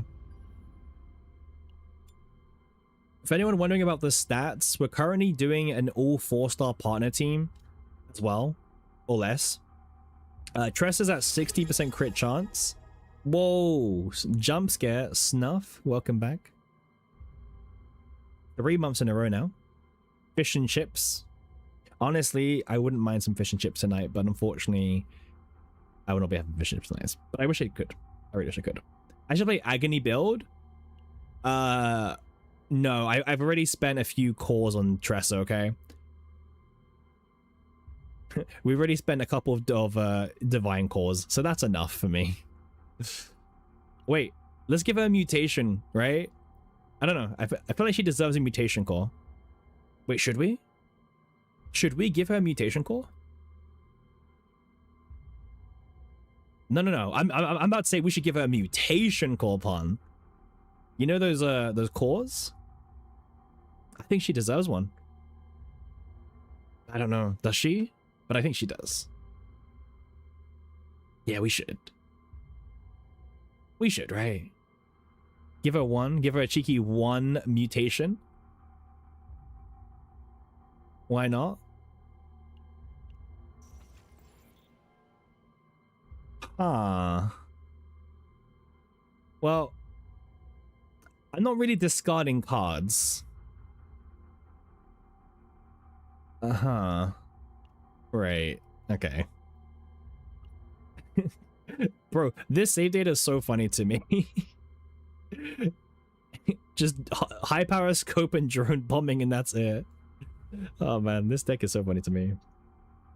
Yeah, it's not even useful. Even if I did, man. It's not even useful. I have 2. 2 was fine. By the way, I built this deck and I never did anything with it. I didn't add any cores to it. I didn't remove anything. I didn't dupe anything. I just built the double deck and I was like, meh. I'll come back to it another day. I built this on back in May. This deck is 3 months old nearly. Yeah, just never built it. I don't know. Add a mythic? We could do. I never got the mythic. I never got it in the run. You know? I literally never appeared. No, it wasn't the mythic. It was something else I didn't appear, actually. It was... I will add it, but not right now. She doesn't need it right now. But you know what she does need? A mutation core. Hell yeah. When 5 of this cards units, 5 cards of this unit are exhausted, 225 fixed damage. There we go. I just like the I like the border, by the way, that mythics, that the mutations give. It's kind of why I like doing them. I like doing one just because I get the border. I like the whole like virus border thing. Yeah. You know what? I want it on cast as well. I just want it on cast. I want the border, okay?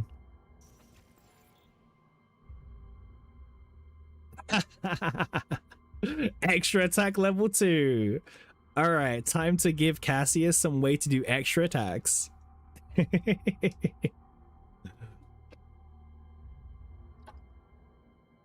Hell yeah. This is one of the better ones as well. Well, ish.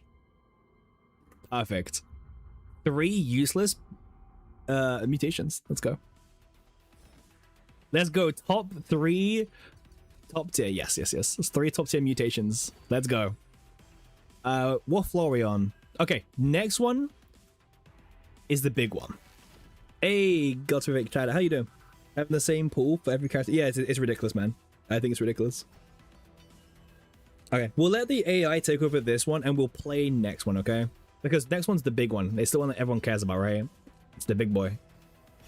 The elemental spirit. They say if you can't fight, if they say if you can't one turn kill the spirit, you're trash. That's what they say, right? If you can't one turn the spirit, delete your deck.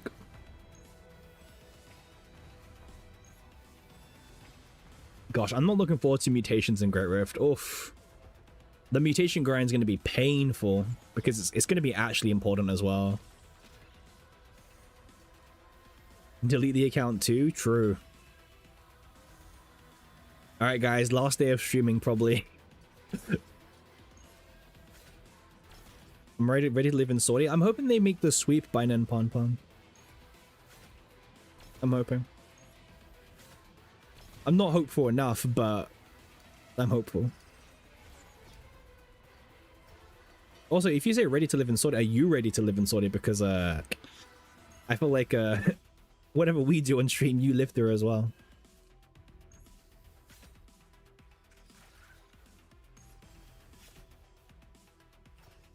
Yep. Nice. Oh, man. Tressa is such a good unit.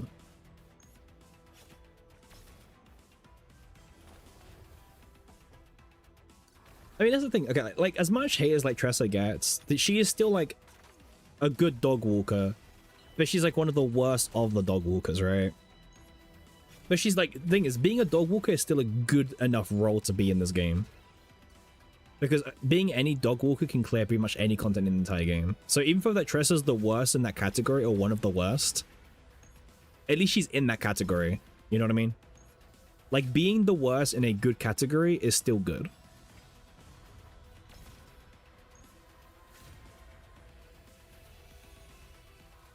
Now, is she being mega boosted by Season 3 Cass and Season 3 Selena right now? Maybe. But, you know, we don't talk about that.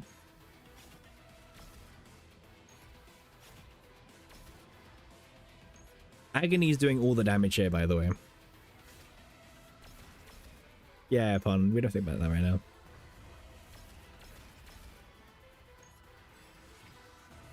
That's why, like, if you're a new player and you get, like, Hugo or something, honestly, you're set. Get Hugo on your account or Selena, you're kind of set, man. I would say Hugo probably is a bit better at the beginning of the game. I think Selena needs a bit more investment first, but yeah. Also, Snuff, how many points do you have, by the way? Because, like, you should be at 100k by now. There's no way that Snuff does not have 100,000 points. Or maybe we don't stream long enough. Yeah, he should be, exactly. He was at like 91k like a few days ago. You're at 55? Yeah. Yeah, but you also got your VIP for free. You skipped the line.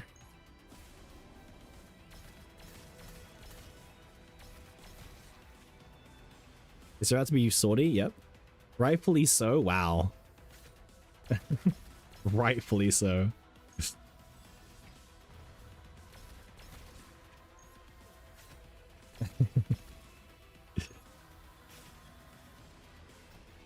This is, by the way, this is peak CZN. It's just that no one wants to agree. No one wants you to find out what peak CZN really is.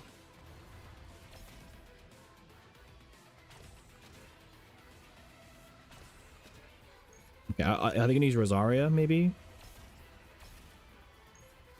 Rosaria? Holding? Draw a card, maybe? Nope. Okay. The AI really does not like to draw more. You don't be also? Did you not enjoy Dream Mode earlier, Pon? I thought you would have enjoyed it earlier, but you did. You did enjoy it. What? Make up your mind.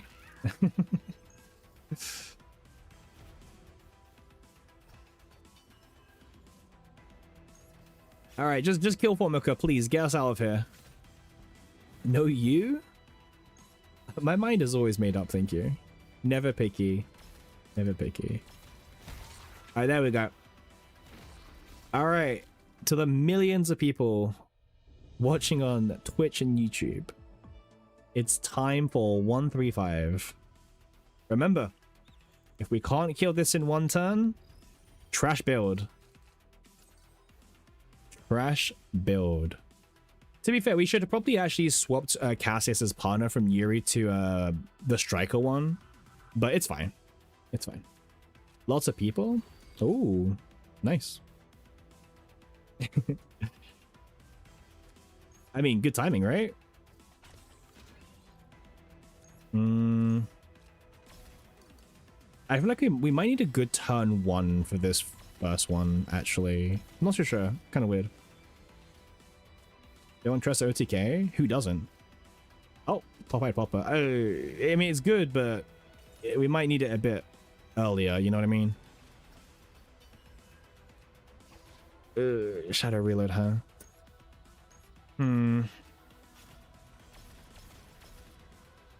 We might need a better turn one.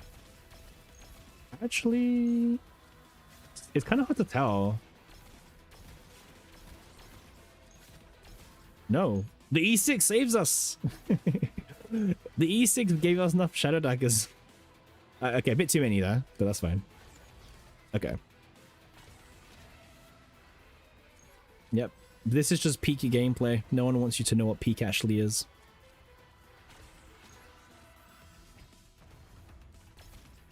Nice.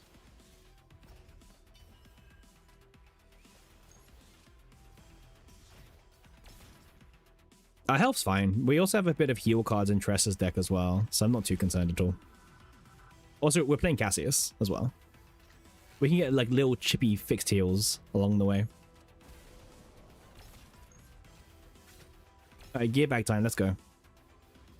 See? Just keep healing.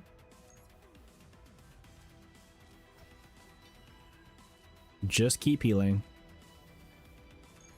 You know what? I'm surprised they didn't put a cap on his healing, to be honest with you, at this point.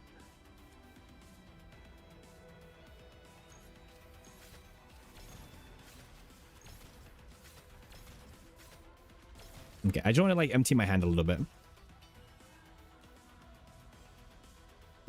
But is it both? Is it? Okay, I was gonna say like it's 2 Selena cards left, by the way. Like, I hadn't seen a Selena card in so long. Okay, I don't want all of these daggers, so let's get rid of some of them. Okay.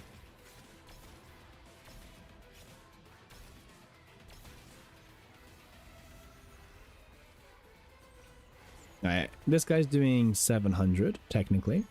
Let's start doing some debuffing. Yeah, laying it around, but not in my hand. Nice. Morale down, please. Thank you.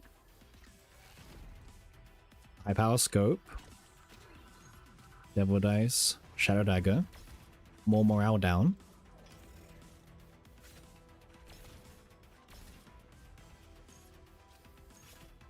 Oh, come on. Crit, crit, crit, crit. Nice. No damage for us.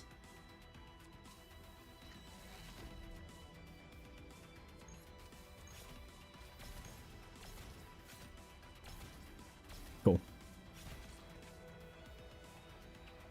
Bro, imagine like not being here to witness Tressa.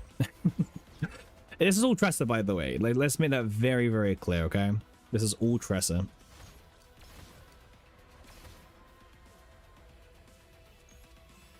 This is pure peak.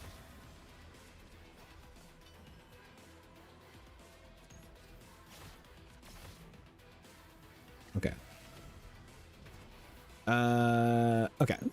Not my favorite thing to see. Eesh. How many cards do we have to play left? It's like probably 4. It's 3. Hmm.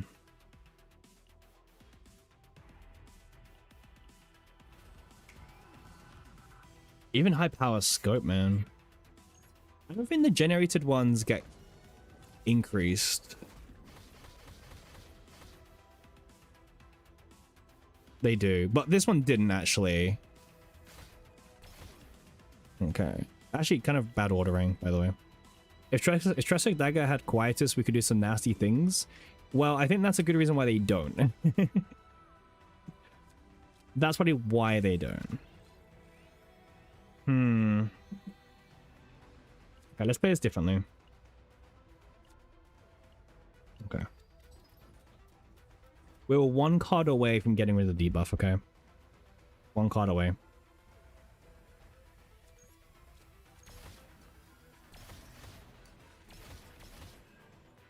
Okay.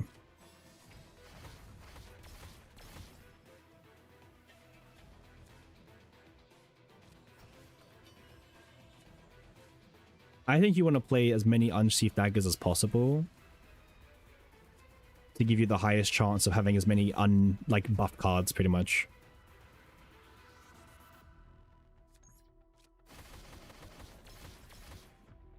Right? So how many do we have now? We have... So it's 5. We have to play 5 cards. 1, 2, 3, 4. Obviously, this draws us 1. What about this? Another 1 cost. Okay, let's see what happens.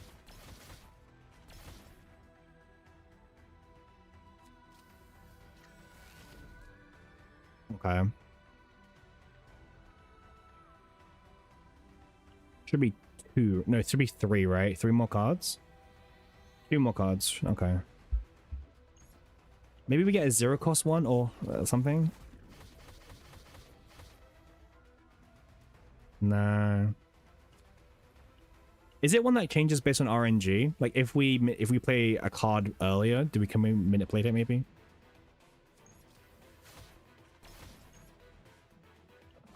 Let's see.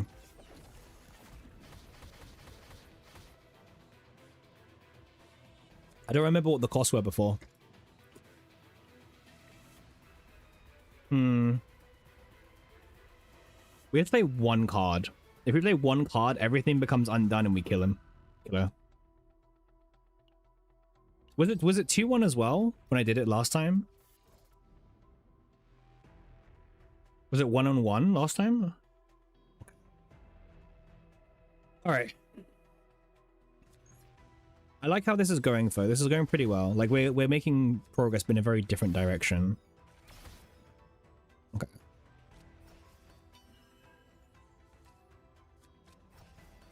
I generally feel like it's better to just play as many Shadow Daggers as possible.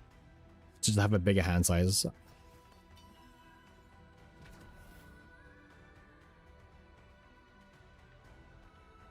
Zero is always nice to see. Let's draw 1 now. 2 mana. Very expensive card.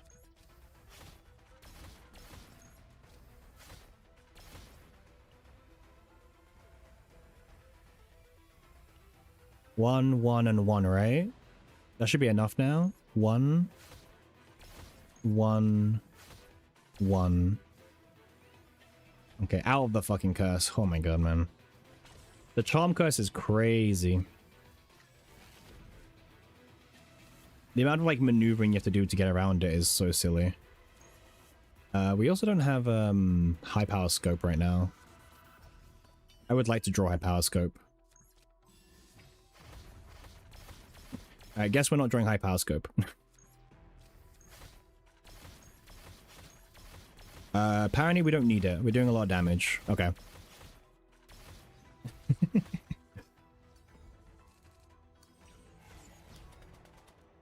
All right. Big boy. We'll start off by doing this.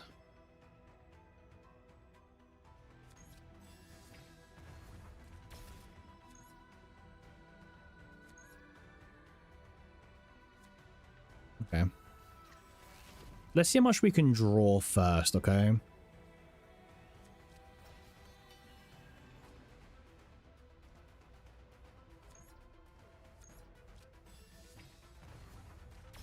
Okay, drone bombing. Nice. There we go.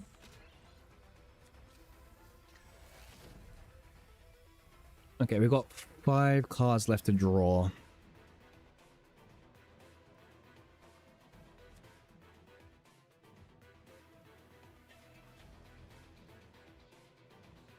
I want to try and get all the morale first before I play the Persona of Luster. That's like my thing. But if I have to play it early, I have to play it early. Yeah. Get the quest right. Okay. Draw in that order, maybe, hopefully.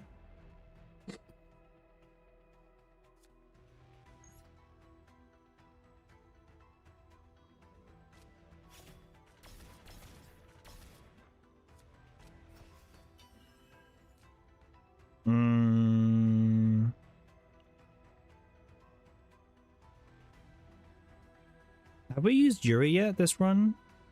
Yes or no? No. Okay. No Yuri. That's good.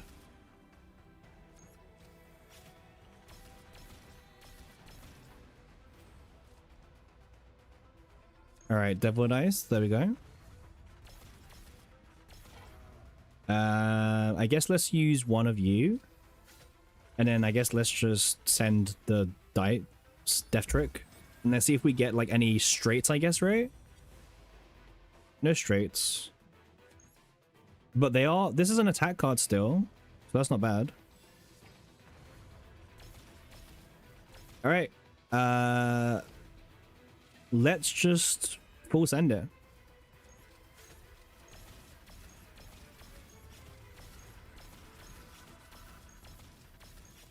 Nah, too tanky.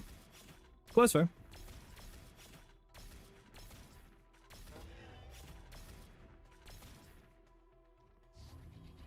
Yeah, close. Pretty good.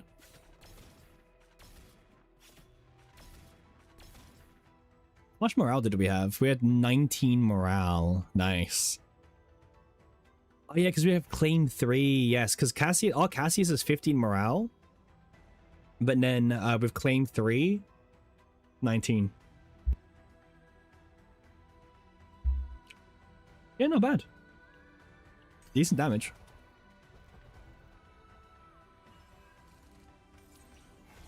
The nice thing is that we don't die to him. I mean, it looks like we die, okay? But if you look at the maths, okay, he's doing 2,036 points of damage, okay? And if I draw your attention to our health total, we have 2,038. So, we're not dead, okay? Just want to get that out of the way, okay? We are not dead. Yep, the sliver is there, okay? You see it? We're not dead. We are very much alive. Yeah, you can barely look, but we're not dead. We're not dead.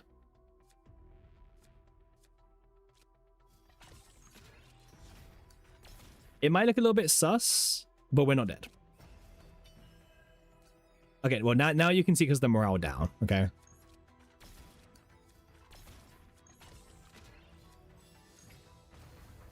All right, let's kill this guy.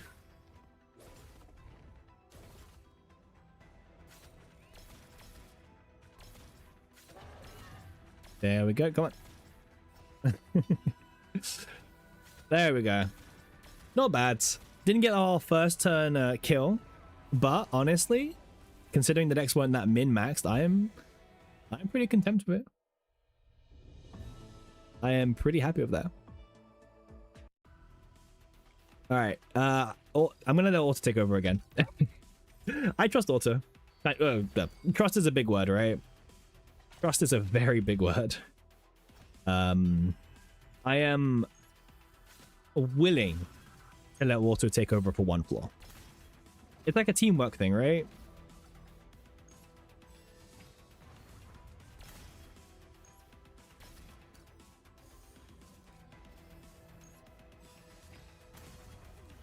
Yeah, it's a teamwork dynamic, right? That's the important thing.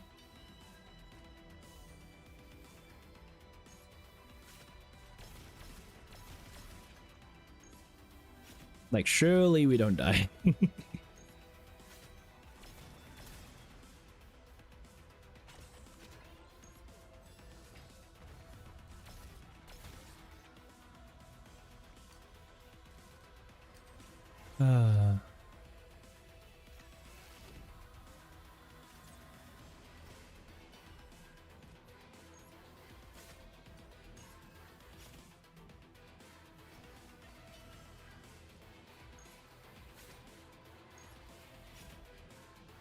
Surely, right?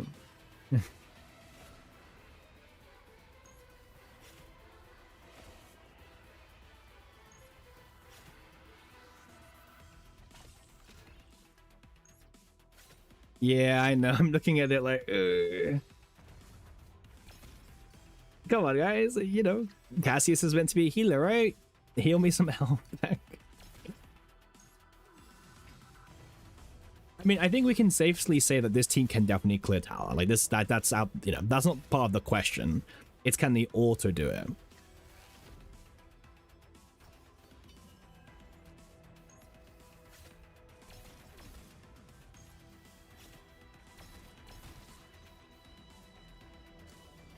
Okay. So far, so good.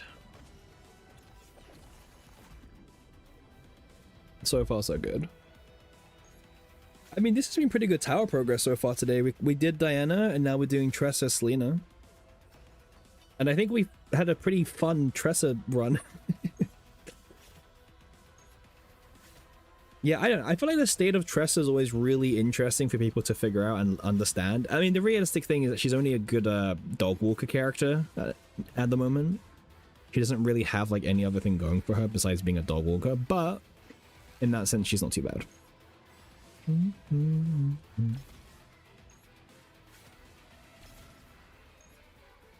Obviously, like, she's being used, you know, these are the two hidden stick star units, right? Selena, Cassius. But to be honest with you, not everyone can do what Tressa's doing in this team, right? Hey, Celestia, how was CCC? How was your game? Was it good? We're currently in the middle of a historic run, if I dare say so. We're doing Tressa, Cassius, Selena. What's this budget, Luke? Hey, how dare you? How dare you, budget Luke?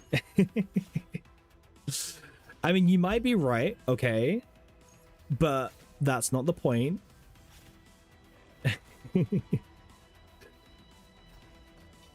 Have we done Luke yet or not? I don't think we've... No, we did Luke. Yeah, we did Luke yesterday. Sorry, with Hugo. Yes. Yesterday with Hugo. It was good? Nice, I'm glad. I don't actually play ZZ. In fact, I never, like, even saw it. Like, I don't know. I never touched the game myself. I never watched a content creator play the game. Never watched streamers play it. Like, it's just like one of those games I just, like, completely avoided for the longest time.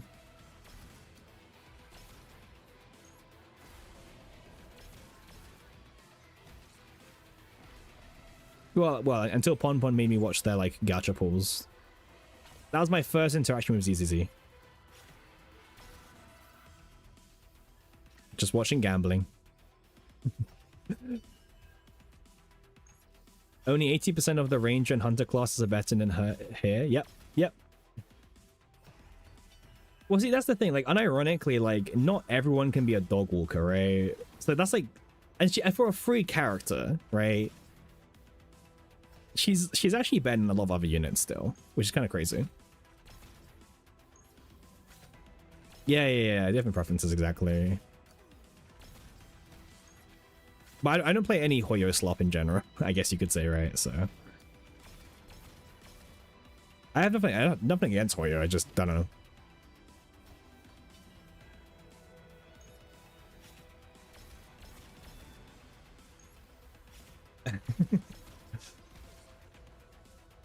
I will say the AI is actually doing surprisingly well, but a bit weird. I respect you not playing Hoyo slop. Yeah, exactly what Celestia said. Different games for different people. That's how I see it. The games I play isn't for everyone either. Are we gonna die here? Nah, we're gonna heal. It's fine. I'm not concerned. Like, I'm actually not concerned.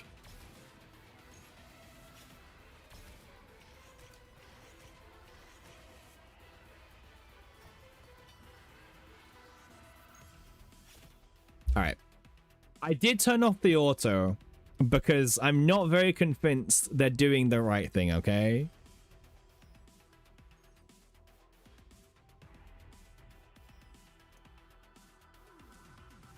Yeah, see? Like, they need to complete one quest for the morale down, but they just weren't completing quest. Okay, cool. This is the one time I'm going to interject because I think this is, like, pretty ridiculous. Okay. Now you can commence, okay? I just wanted to stop you for 2 seconds there. I didn't like what I was seeing. But yeah, in all honesty, Luke is better than Tressa in this team, yeah. Especially with the buff. Like, the new buff to Luke just completely invalidates Tressa.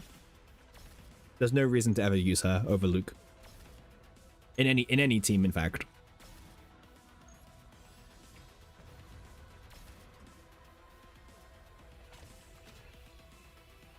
Obviously, the fact that Tressa's free, you know, that's something, but yeah. Yeah, I know, Celestia. I know. I know. You've seen some people on the internet generally hate Genshin Impact, and you've been wondering for the longest what they did to that made them folks that mad. Gacha tribalism is a thing. I know people take it very seriously. Like, how dare you enjoy this game that I don't like or that I don't play, you know? How dare you enjoy something that I don't, you know? It's that kind of like mindset. And like, if you're someone who gets like mad at someone for doing something that you don't do or you don't like them, then I don't know.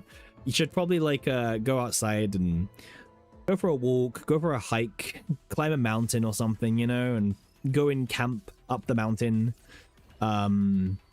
Stay there for like a couple of days, clean your head, right? Get yourself in a better mental space. And then, I don't know, maybe... No, pun. No. They can come back down the mountain when they, you know, change their attitude, right? Change their mindset. And slowly integrate yourself back into society. One thing you hear a lot in Twitter is that they harass the Genshin's VA. Yeah, VAs do get attacked sometimes. It's kind of disgusting, to be honest. Why are we doing 111 now? Hey, Monster, how you doing, my guy? And Koji, I got you. After we do this, I will remember, or just type a message in the chat and I'll show you the loot deck, okay? But I got you. Yeah, we're currently having some crazy fun today, Monster. We're currently doing a Tower with Tressa. It's going pretty good. Well, besides the fact that our whole health bar is red at the moment, but should be fine. Now, why did the AI choose to do 111 for once in their life? I have no idea.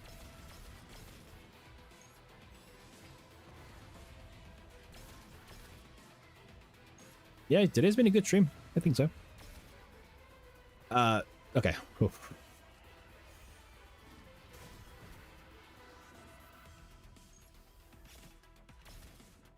All right, that egg's gonna blow up. So if we can like quickly move on to the next part of the fight, that'd be pretty good.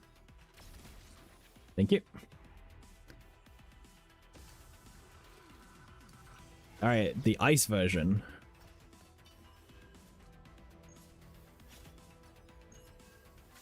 The AIs are kind of weird. Like, the AI is not doing too bad. You thought I liked them scrambled? Damn, I'm being exposed by Pon right now. I told you that in... Wait, are we dead? We're dead. Bro, what was that? Wait, what was that? How are you dying? All right, fine, we'll take over. Fine. Gosh. If you want something done, you've got to do it yourself, right?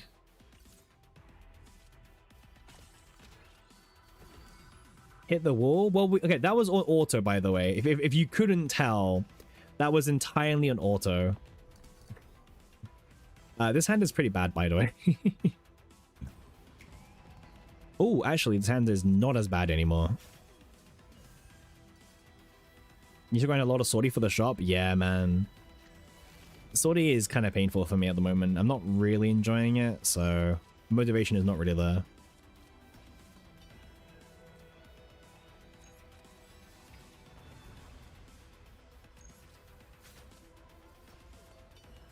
Draw a Selena card, maybe? Nope.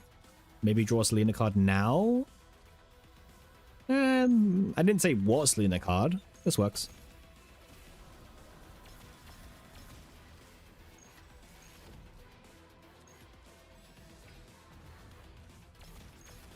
Let's keep going.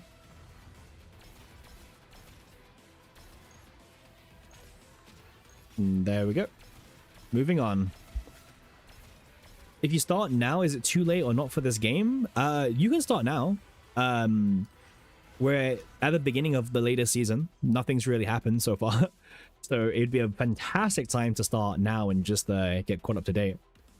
Also, very soon is the anniversary event. So if you start playing the game now, you can save some crystals for the anniversary characters.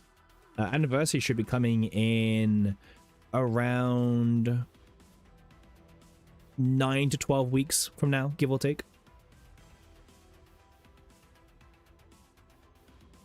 Yeah, now's a fantastic time to start. Yeah, also this is a pretty much purely PvE game. You think some combatants like Felipe need some mechanics changed? Oh, I agree with you, by the way. But unfortunately, the older the mechanic, I think the less they have as a desire to change, right, Yang? I'm not saying that's how it should be, but saying that's how it feels. That's still so long. Well, we've got plenty of banners, Celestia, in between now and then, of course, you know? Lots to look forward to.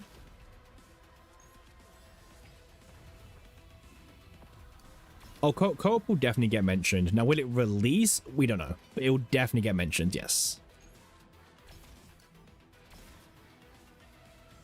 Yeah, not plenty of content. Yes, exactly.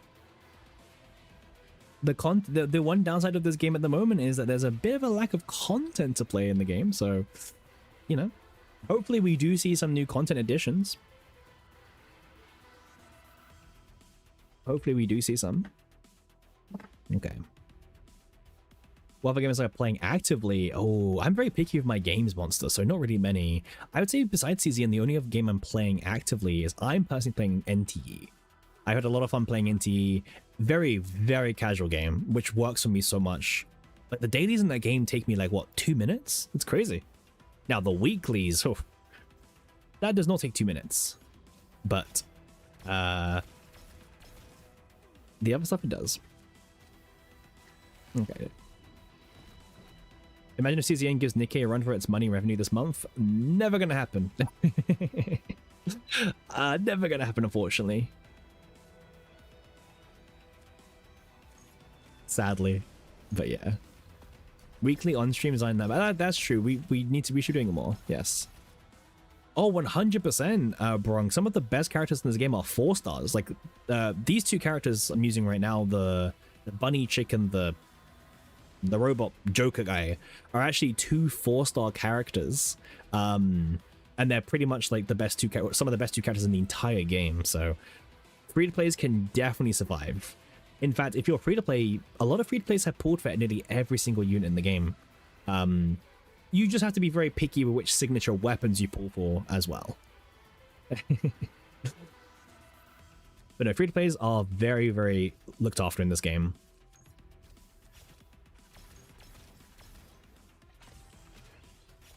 Who's the lewdest lobby background? Cassius? 100% Cassius, yes. Definitely. Way too lewd. No, but guys, I'm not going to say Cassius. Like, if it's a new player, they don't know who Cassius is, okay? Oh gosh, you guys.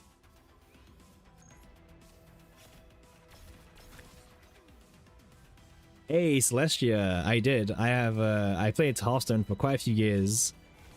I didn't play Shadowverse 1, but I do play Shadowverse Worlds Beyond. I've got like 1,000 hours clocked into that one now, roughly. But mostly played a lot of real life card games. That's mostly my background. But yeah, very big on digital CCGs. Let you try it? Hey, 100% try the game. Like, it's a free game, right? So the worst thing is you download it, you try it. If you don't like it, that's fair. At least you tried it. It's free. And if you like it, then perfect. New game for you, right? Oh, are we dying here? Allegedly we're dying, but yeah. Don't worry about the health total, okay? That does not matter.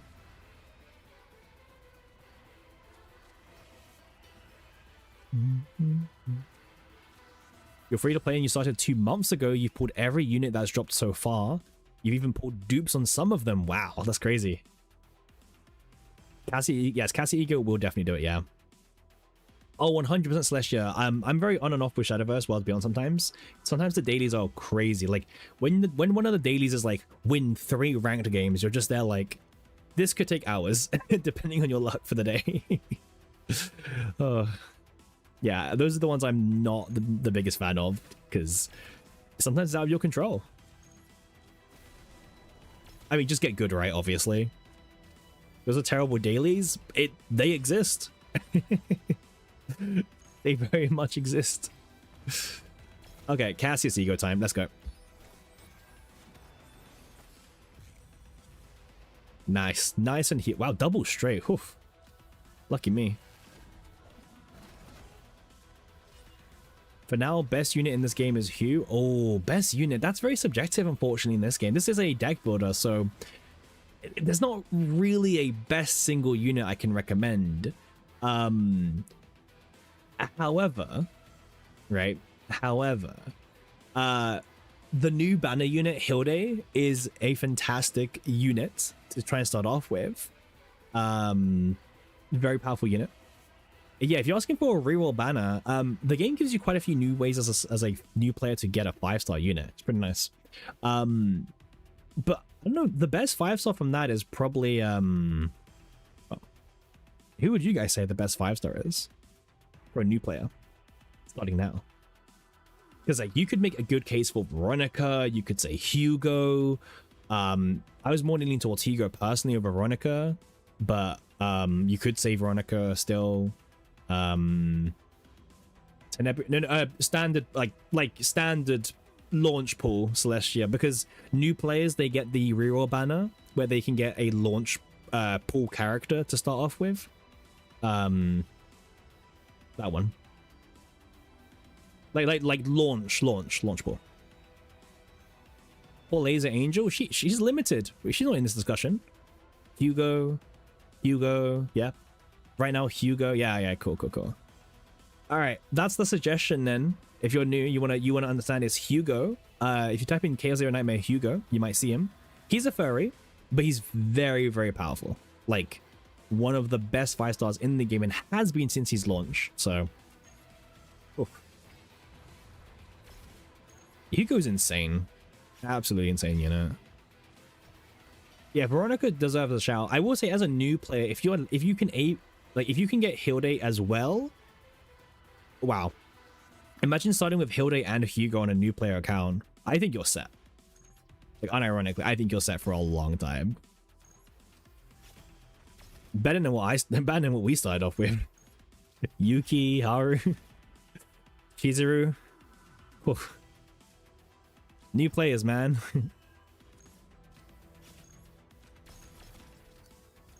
There we go. Dorothy is crazy. Yeah, bro. Also, all the extra damage she's doing as well as drawing 9. 9, I would say, is one of the worst units in general for people to take, personally. I know that she can be a good chaos carry, but I think it's also just that she's too weak in general.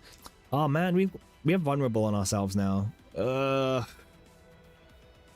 Vulnerable's kind of rough. Okay. We should be fine. Just decrease fortitude a little bit. Yeah, but back in days, back in the days, man. I feel like I would tell most new players to avoid 9 nowadays. Which sounds weird because how highly recommended she was, like, during the, like, you know, during the half anniversary, it was always like, people were recommending 9 a lot. And it felt weird to me because, you know, the season just ended, we were going to season 3, but like, no, I wasn't convinced. I always said Typhara. If it was between 9 and Typhara, I always said Typhara. But a lot of people use the selector on 9, and a lot of new players who are still in, who come to the chat, did tell us that, by the way, oh, you know, as a new player, they recommend me to pull for 9, and I regret it now, and it's like, ah, shit, sorry.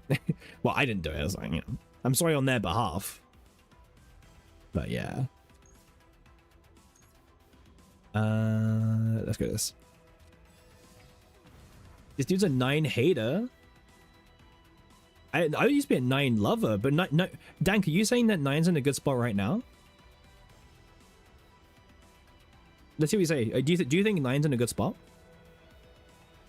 Depending on what your answer is, I know you're lying, and I know you're baiting. Hey, Val, how you doing?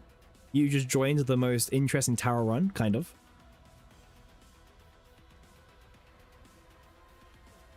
No, that's not the question, Fo. Question is she in a good spot?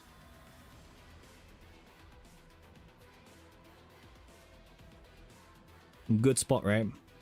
We're trying to get all the tower stickers, Bell, but we're doing it very slowly. I don't think you can say she's in a good spot. I think she's in a really bad spot.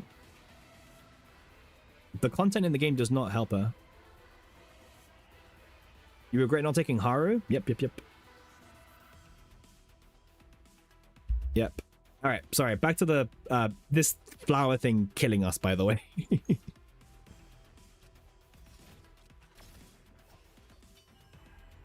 All right, let's see what we can do. Haru E2 with Owen. Haru E2 doesn't even need Owen, man. 9's doing better. Yeah, but Celestia, you've just compared. Actually, you know what, Celestia? I'm gonna disagree with you. Because Morale Rita is more relevant than 9 right now. I'm gonna disagree with you on that one. At least Rita has an actual, like, considerable relevant build. I nearly agreed with you, Celeste. I nearly agreed with you, but I have to know.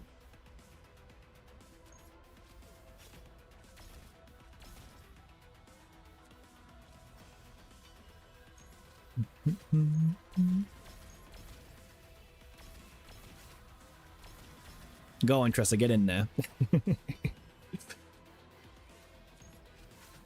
All Tressa, by the way. But Rita does need help, by the way. If you want like a damage-wise, I think she does deserve buffs. All right, we're dead, right? We need a quest. Quest is good. Quest is good. Okay, now we're not dead. Now we're not dead. Tressa was one of the harder ones. Tressa's been pretty easy, but she's got some really good allies on her side, right? Some very good allies. But we don't have Selena sticker. Can you believe that, by the way, Belle? This whole time we never got Selena sticker. That's why we're using her. I'm not just doing 2 units and 2 carries and Tressa. This is 2 stickers in one go. For context, that's why. Yeah, the context is there. You want me to use this one? I don't think we need to, but yeah, I don't think we need to. I don't think we need to. She was your first sticker? Wow. I I don't remember who my first one was. We can check after. Because it's in order, right? From left to right. By the way, our hand is like kind of bad. We're not getting anything. Okay, more draws, I guess. Sure, sure.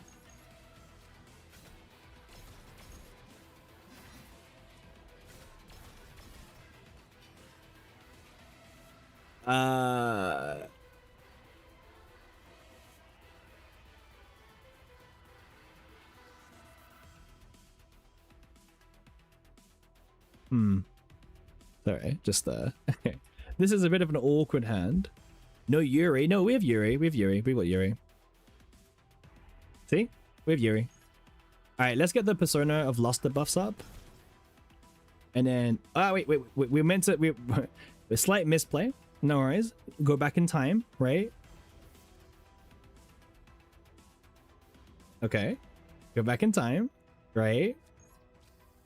There we go. Now we draw 2.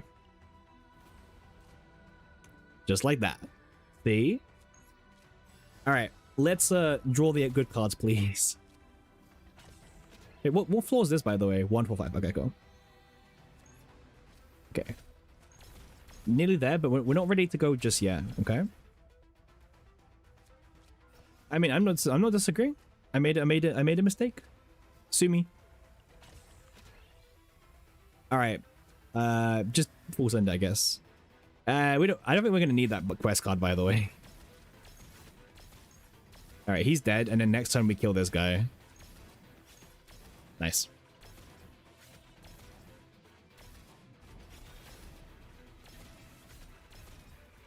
Yep.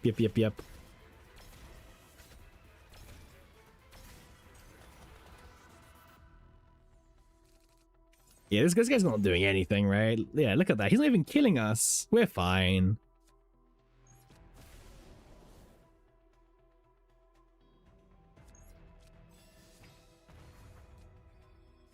Drone bombing into daggers. Amazing. Luster. Nice.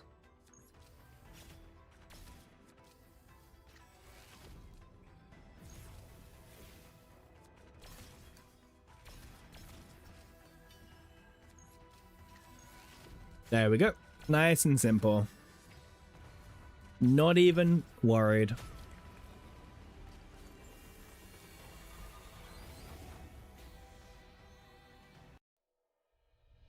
All right, last floor. Let's go.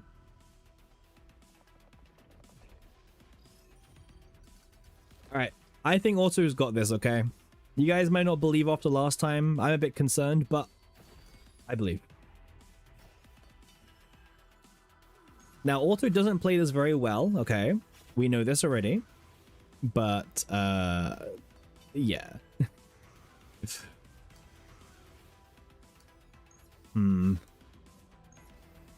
It's always a very interesting thing watching the AI.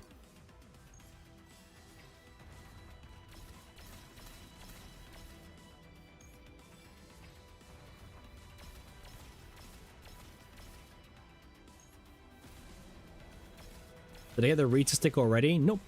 We don't have Rita stickers already. Yeah, Belle, I've already reached the cap. You're on to me? What do you mean you're on to me? What have I done? Wait, what have I done? Why are you on to me? What am I being exposed for? This is content milking option select? What do you mean? Like, I'm just like autoing. I'm allowed to order. Are they going to reset tower again? Honestly, probably not. Probably not. They should do. Well, not, okay, it's not that they should reset, but they should like add more or like something different. Like, or like next to it, like a new tower. I don't know.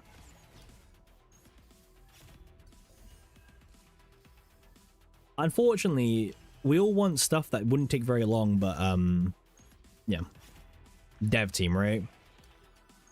Yeah, ask more floors. See, Belle's been playing way too much Heal Day.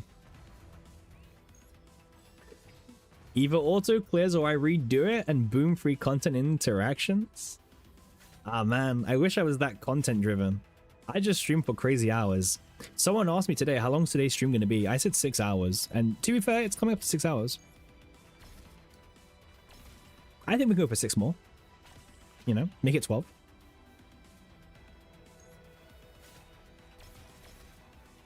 The auto pick straight in a mostly 0 cost card deck? Yes. Yes, the AI did pick straight in this deck. Yes. True check? Cool check. If they had more flaws, they need to add animated stickers for rewards. I agree with you, Belle. I agree with you. Oh, animated stickers would be so cool. So cool. However, in a world where we still can't have an animated, like I've complained about this a lot, but like, listen. This is a premium card. Why do I have to hover over it? Like, let me just see the animation like this, you know? So until they figure this out, I have no hope in animated stickers, okay? Like, I don't know. I hate this so much. Like, let me see the animations in the hand. Just play, you know? Very satisfying.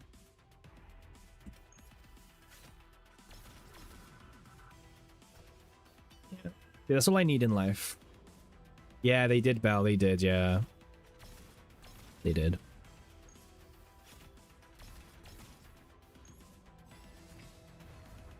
Okay. Our health is a little bit low, but it's fine. Yeah, I mean, like any game does, right? With that kind of system. Hearthstone, Shadowverse, Master Duel, whatever kind of game, right? But in Hearthstone, it's even cooler, because in Hearthstone and Shadowverse, if a card that's animated makes another card, that other card is also animated for free. That's really cool. In this game, that's not the case. Sucks.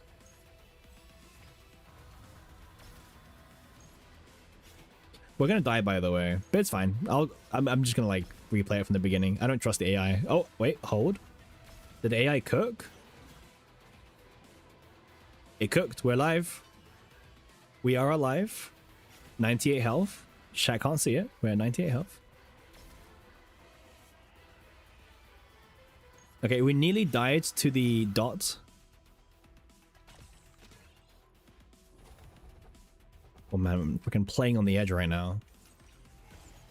Alright. I need to see some crazy turn from the AI here. Like, crazy, crazy turn.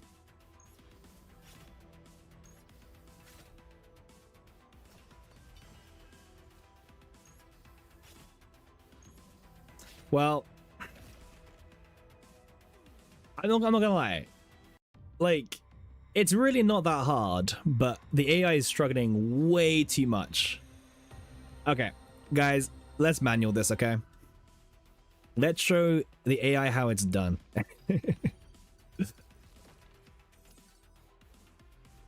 Your phone just chilled at a smooth 120 degrees. Ah.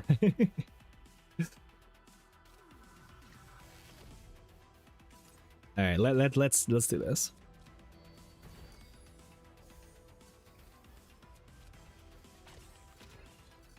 I'd rather not play the game, but it's okay. If we have to play the game, we gotta play the game. Nothing wrong with that, yeah?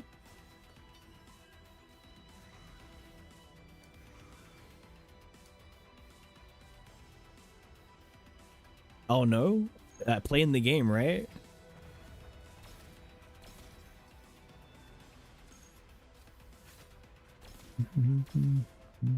Okay. Maybe we draw a Selena card here? Oh, I'm so good at this game. Just say it out loud, you get it. Just manifest it or whatever, right?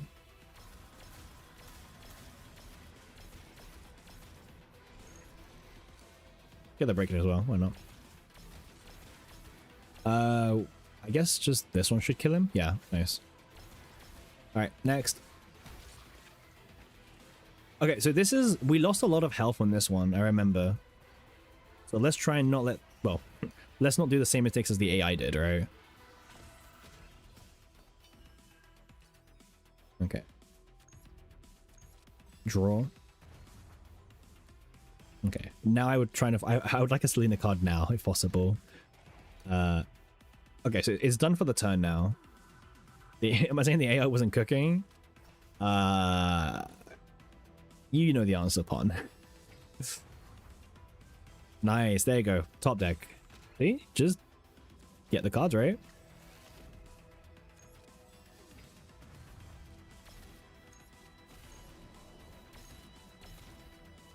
Yep, just keep drawing. Yep. Okay, I think we kill him now, to be honest with you. I think we have enough damage to kill. Oh no, we drone bombing is here still. Okay.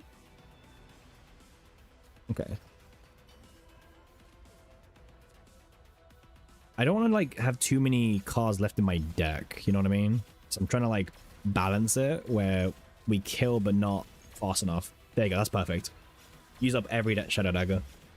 See? Gotta balance it. You got Hilde, Tenebria, Adelheid, Heidi, Typhera, and Magna to 62 Bell? You're insane. You're insane. Okay, this idiot. Okay. So 4 rage and he goes crazy, right? Okay. So let's not play skill cards, right? It's that simple. So let's show you how you actually fight this guy compared to a certain AI, right? Now playing 1 skill card is fine. We just can't even get to 3, right? Like, yeah, 4 is bad, 3 is fine. So we have like a 3 skill card allowance, basically. That's how you think about it. So there's 2, for example. Okay, we can't really play this. Okay. But that's fine. Okay. Play this, and then... Actually, I think we can allow 1, right? I think 1 powerful attack is fine. So I think we might be okay. Yeah.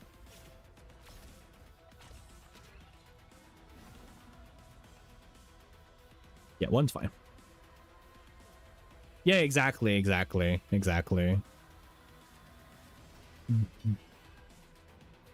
And also just top deck Persona of Lusters, right? Just that easy.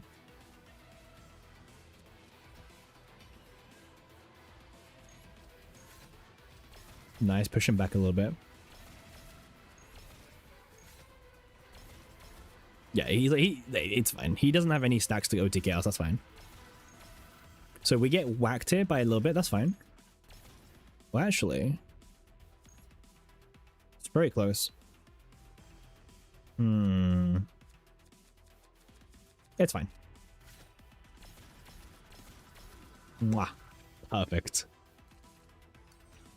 Perfect kill there. Alright. Lucky? No luck here, Pon. No luck is here. Pure skill. Don't gotta be a hater, Pon. Yeah, you look up at... hey, bro, we're doing tower, okay? It's not my fault I didn't have a new Selena or cast deck built, okay? Not my bad, like... we're trying to get 2 stickers right now. We're getting Selena sticker and Tressa sticker all at the same time. That's what we're doing.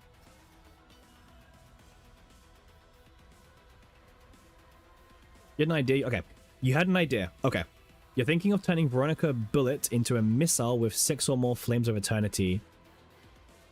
Have fun. Have fun. Yeah, but I'm also doing it in my own time, right?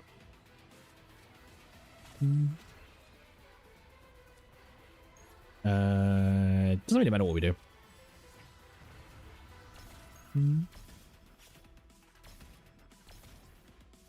Bro, these bosses are so easy. I will say it is quite nice using Tressa. Even if it's just like Dog Walker, right? But we did Luke yesterday, right? And you definitely can see the comparison of like Luke versus Tressa. Unfortunately, Luke just beats her now as a Dog Walker, so... there's no reason to literally play Tressa anymore with Luke.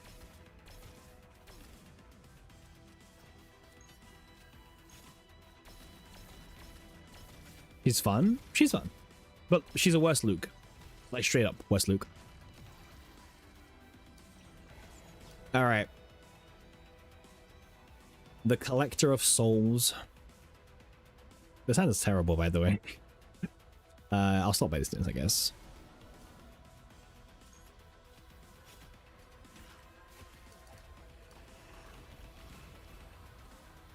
Gonna be interesting. I agree. But also, we're playing it, not the AI, so I feel a bit more like, you know, I feel a bit more comfortable about that. Persona of Luster, nice. You don't? Alright, thanks for the confidence. Super appreciated coming from you.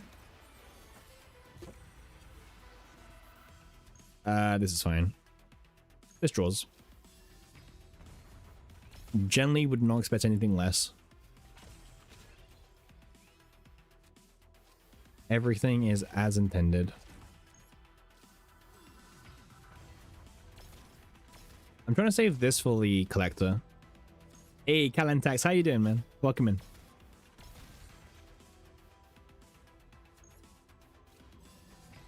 How you doing? Okay.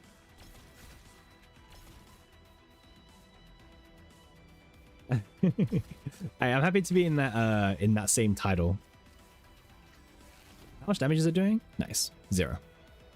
Good evening to you too, man. Just in time for Tressa to solo the tower. With her friends. This is Tressa and friends.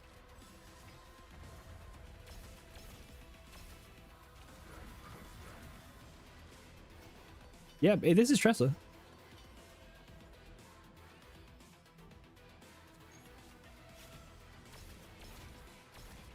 Ignore Selena. Like, Selena's doing a bit of the damage, okay? But Tressa's helping. Alright, dead. Nice.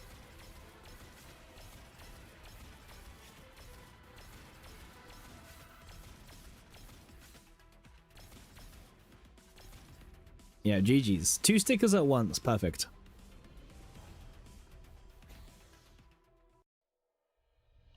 There we go. Alright. Woo. Tressa is the best character in the game, confirmed.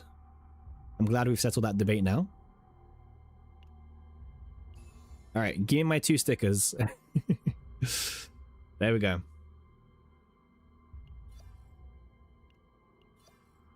I mean, we did it for the 2 stickers, okay? Someone asked me what my first tower clear was. Yeah, it was Nia Cass Heidi. Very boring. Show the Luke deck? Absolutely. Damn, I nearly forgot.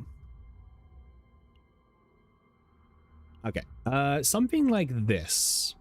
Now, I would say Dance of the Demon should be the bullet version because it has a higher base. Chain Fire, this is interesting. So this one can either be the create 3 bullets one, either the draw 2 one, or the neutral one like this where it's a split of both. So pure personal preference. The weapon could be RFS, I guess. RFS is pretty good. I didn't get RFS, so, you know. I'm using Obsidian. And yeah. Okay, this is a bit of a meme, this one here. This can just say draw 1, okay? You don't need this one. You just say draw 1, okay? Yeah. But yeah, this is pretty much, this is like better than the Tressa build. For sure. I should do Rita. We can do Rita.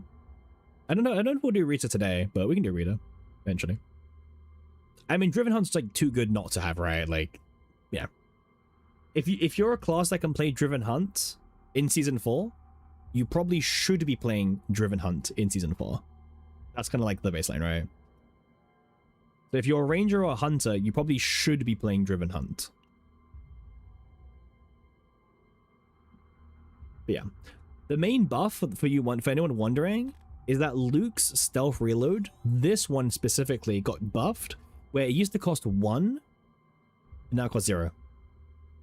So it is quite literally better than Tressa's 1 mana get 3 daggers, because now this is 0 mana get 3 daggers, sorry, 3 bullets, but you can now have the draw 1 divine on the card. So it's just better Tressa. So what's Tressa's purpose now? I don't really know. But hey, Luke's a 5-star, Tressel's a 4-star, you know? I guess free-to-play players, right? But yeah. Oh yeah, stats, by the way. Someone did ask about stats, I saw. Tresso was on 60% crit chance, 216 crit damage, whilst our good friend Selena was... Where's Selena? Selena was on 50% crit chance, 178 crit damage, and 55 extra damage. Now, this isn't my best build. I just got lazy and slapped on her my Hilde's build. Okay, I just slapped on Hilde's build because I got too lazy. So, yes, this is not the best I could have gotten, but it was good enough, as you can tell, because this unit is very crazy. What's the team? No, it was not Luke, Hugo, Cass, I think. Let's double check. It was Adelheid. We did Adelheid. It doesn't matter, but Adelheid barely had any buffs. I think the reason why we picked her is because we had the desire already built, because Luke was 3 survival, Hugo was 2 survival, and 1 claim, and my Adelheid already had a 1 Inquire 2 claim. So, but she benefits this team like the least. Okay, she really does. You're better off playing Mika, Cass, anyone. Do I have any DPS Naja? Oh, I don't have any DPS Najas. In fact, my Najas are very lacking. I can show you how many Naja decks I've got. It's not many at all. I've got like, I mean, a lot of these are jank, okay? I've got my 81k Black Mass build. I don't know what this is for. Yes. This was for the Judgment mission. I remember this. I remember people said that Rage Potion was be the best thing in the game, by the way. Oof. That did not last very long. Naja has that bottomless hunger that increases the purple card damage. What do you mean purple card damage?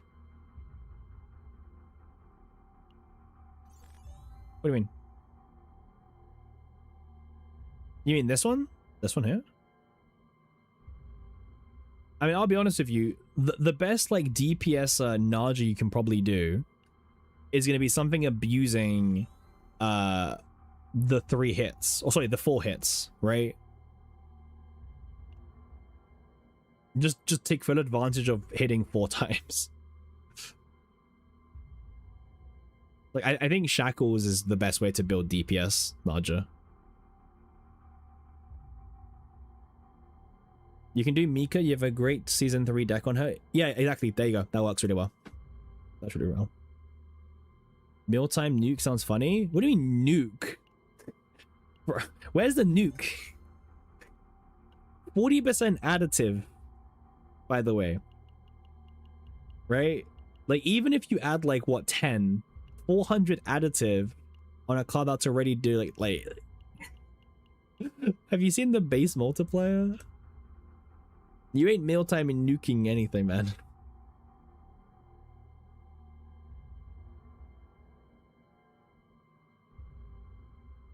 Okay. So, who are the best multiplicative buffers in the game right now? It's Typhara, right? But Typhara is like it's for 1 single hit, right? Olea, but again, 1 single hit, pretty much. So it's not looking good already, right? Ray, but base attacks only. And then Adelheid, but E2 and partner only, right? It's the problem with multiplicative units. They're just like quite far behind, I feel like. Like their buffers are quite lacking overall.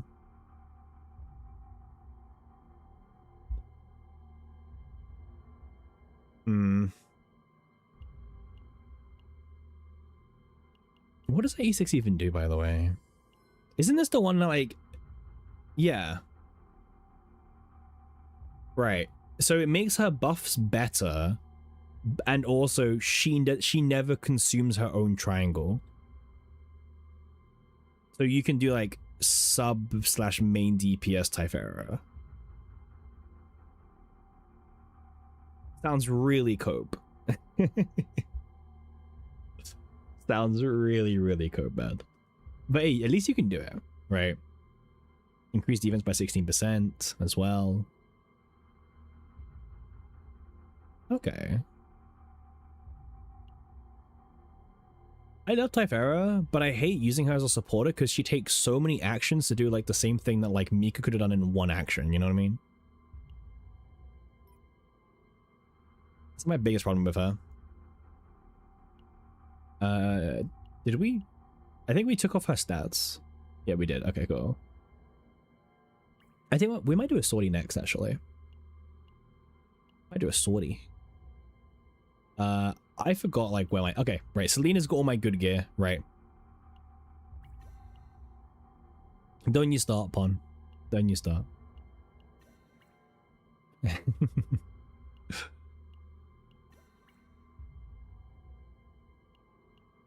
Don't worry, I still remember what happened yesterday.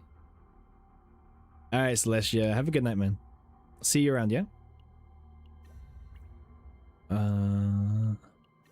Oh, by the way, I've been seeing this like new trend of people like becoming TikTok streamers. Like they're moving from Twitch to stream full-time on TikTok. Maybe we should follow them, right? We can be a TikTok streamer. Wouldn't that be so cool? They buy to Twitch, we move it to TikTok now.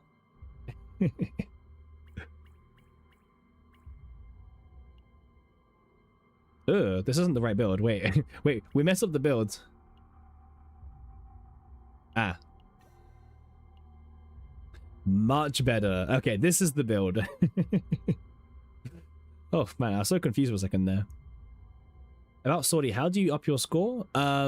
Fates, Divines, Burning Elites, the picking bonus characters, like the drafted ones for bonus score. Yeah, there's a lot of things. Curse cards, yeah, curse cards, as Memi does know personally. Mythic equipments as well, like having high rarity equipments. Anything you can think about will probably matter to your score.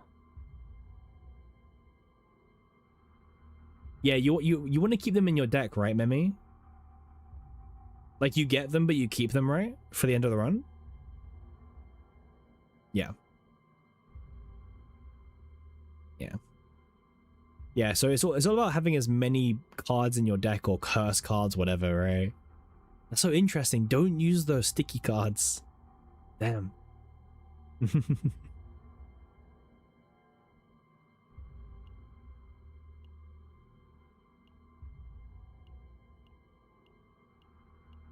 You give it on 70 points? Well, those 70 points matter a lot, right? They do indeed matter.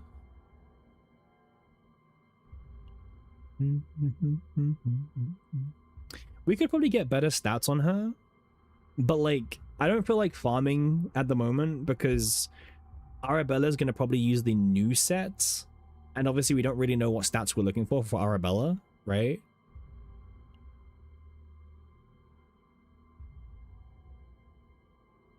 Like, I don't know, farming right now with not knowing what we should be looking for Arabella properly is kind of annoying. I know realistically you could say it's going to be crit chance, crit damage, and dot, but, you know, until I see the care, I don't want to jump to conclusions.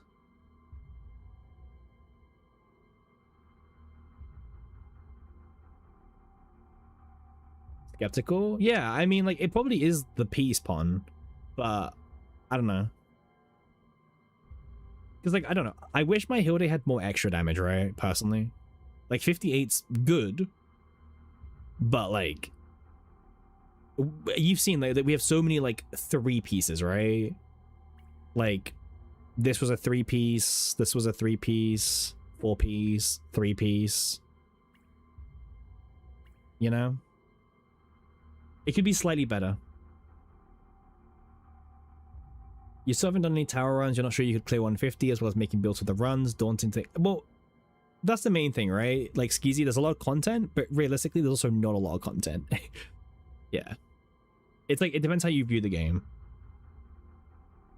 Like I want to try and get better pieces, I really do, but it's also quite hard to get better pieces at the point.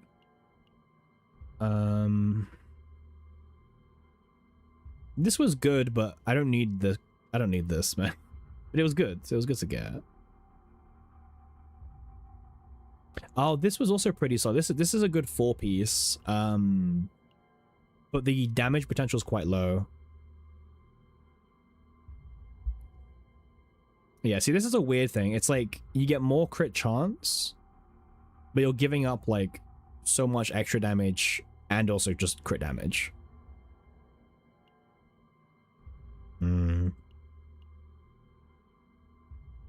Like I'm actually quite happy with her build. Like right now, her build is good. It's not perfect, right? Because again, I think the extra damage could be higher.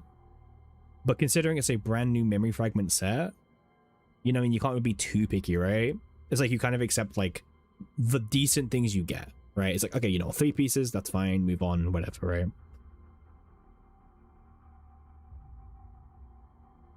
I think that's like the way you do it.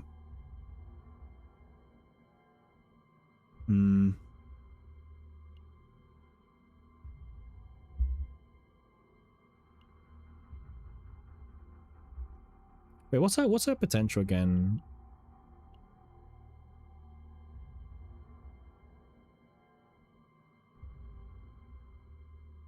Oh, this is the really easy one. Yeah. What's up with the 28 crit chance? Man, I feel like I need like a command or something about it. So she's a really weird unit where if you are a spender and you have a lot of dupes, crit chance kind of ends up being a bit more irrelevant to build for her. So my very brief example I can give you is, okay, so she's got 28% here, yeah? However, if we take a look at her dupes, at E2, I get 10% more crit chance. At E6, I get 15% more crit chance. That's 25% already. Her partner is giving me an additional 20% crit chance, so that's 45% crit chance. However, I'm also using RFS for an extra 10% crit chance on my arrows, so that's now 55% crit chance unaccounted for. And, oh, put that together, right? So we're working at like what, 55, 28, like we're working at around 83.4 crit chance on my arrows and 73 on 0 in. You know what I mean? So she looks like she's got 28 crit chance, but she has 83 crit chance. It's just that you can't see everything in the screen because it doesn't work that way.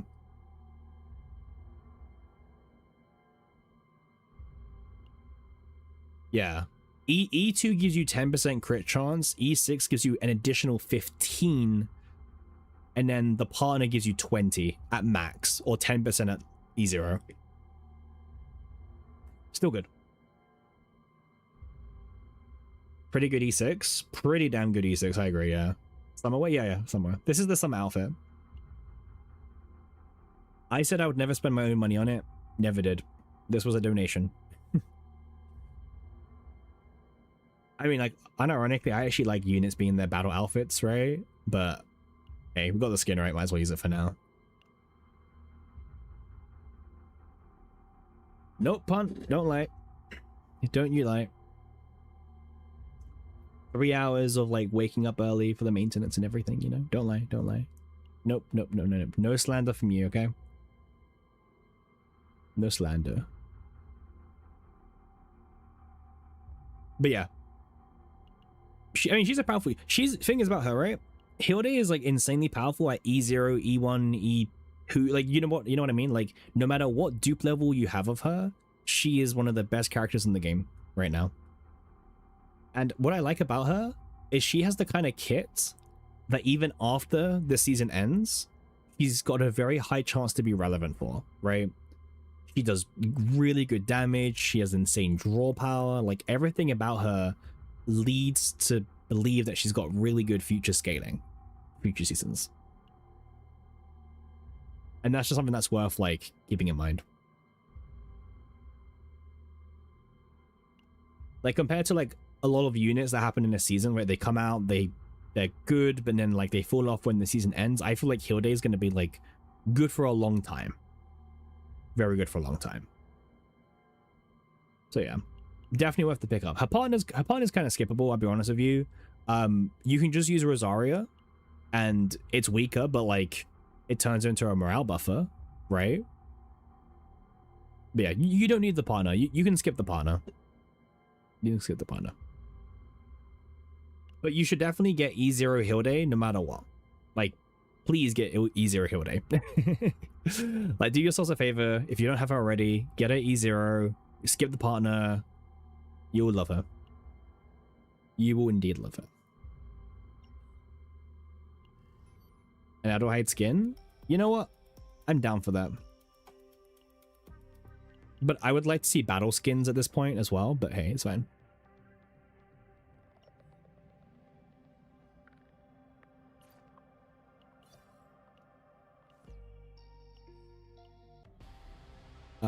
Let's make sure we do all the login events.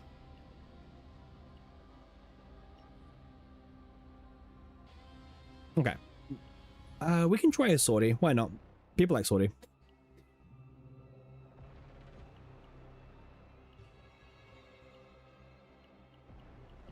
We'll start with a Hilde, why not?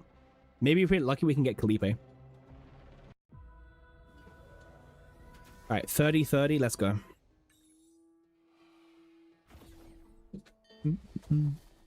I need to use my black mass. Mimi, I need more black mass, don't worry. I'm not coming for your score, okay? I'm just trying to farm for some black mass, okay?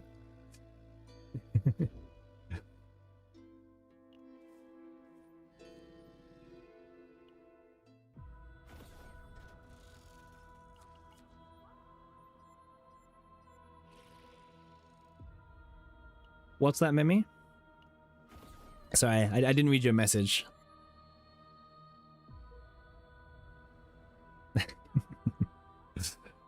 Why is the burning lead down here, man?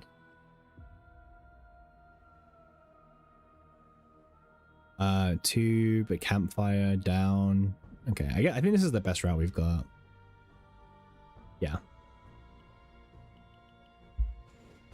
Wait, what starting card did we get? Let's check. Let's check. We got Plasma Rain. Ew. Probably one of the worst ones, but sure.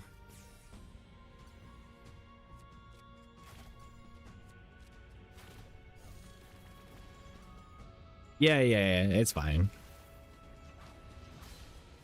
I just want my black mass. I'll be happy with that.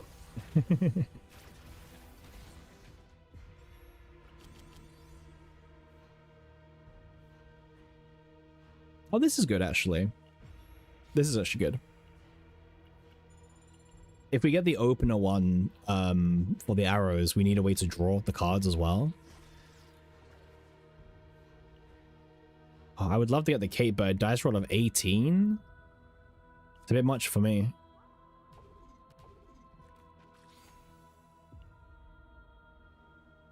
I'll go here.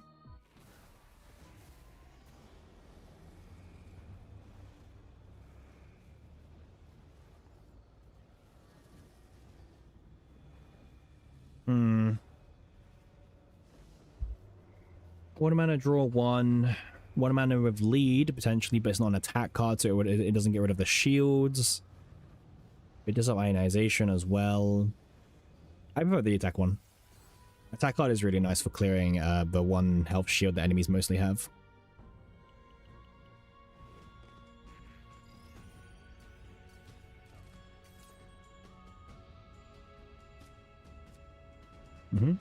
So let's do this into this.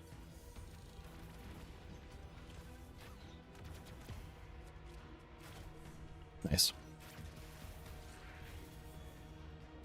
Honestly, getting 0 in as fast as possible in Sortie for her is really important. Because zero in like is so much extra free damage, but you need to get the big game ranger first if you're not E6, right? This is really good actually. I'll take it.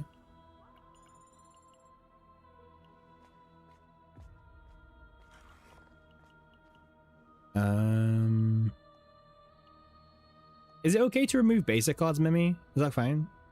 Or no?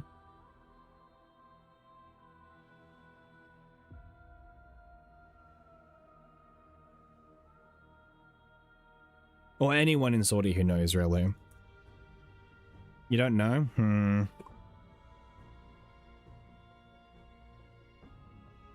We don't know.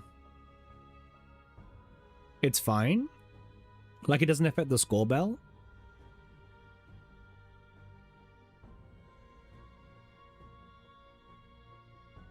Not really. Oh. The really word is the word I was looking for.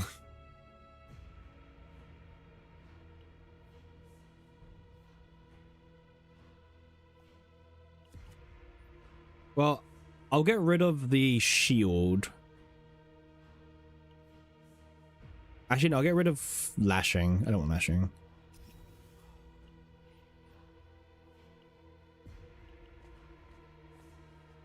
Sortie is my favorite, like, just clog my entire deck with just random cards.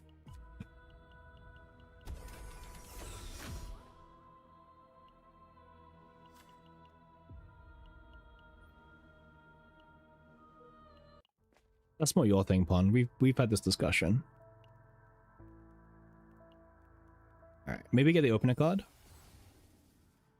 This works.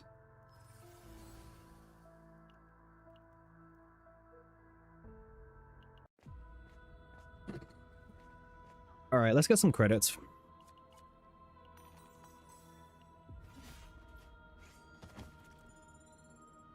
Honest? Oh, I left by accident. Too fast. No worries. I didn't want credits anyway. I got enough credits. We're good. Yeah, laugh it up.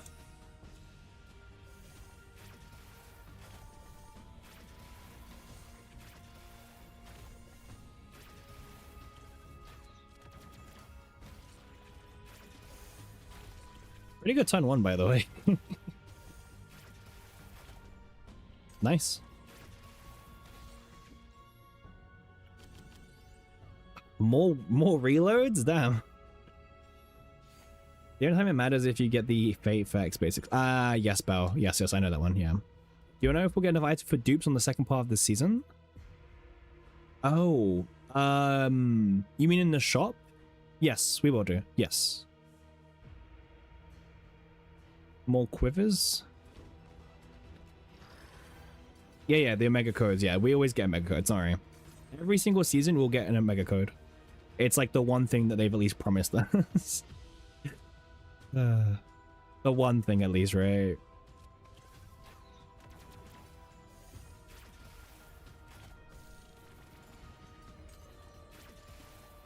Ugh, no crits. Okay, there's the reload.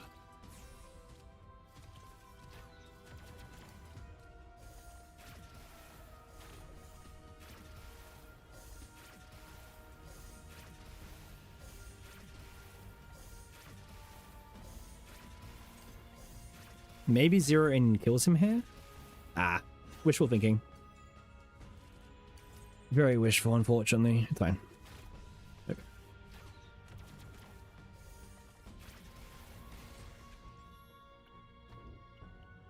Okay. Oh, this is good. Any card that draws me more cards, I will happily take, by the way. Now, we're a little bit behind on our credits because of chat being distracting, but that's alright.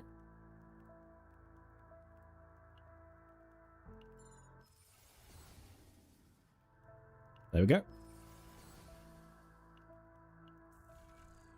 Pretty good arrow so far, by the way.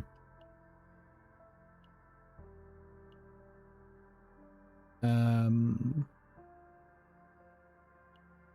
going to trust that we can keep removing cards.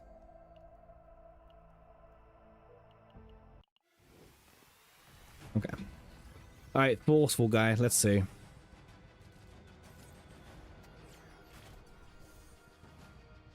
Whatever.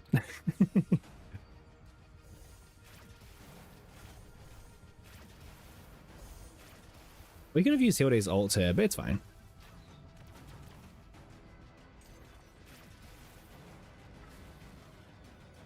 I think she's got one of the cooler ults in the game for sure. Oh. Apparently we're drawing already. Haven't even done anything for turn, but alright. Guess this is happening. Sure.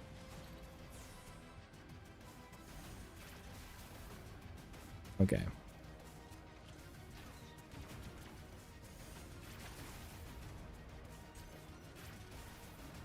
If only we had Big Game Ranger. Big Game Ranger is like the cherry on top. Once you get Big Game Ranger, you are set. Thing is, you just need to find it. But once you find the Ranger, you're pretty much good to go.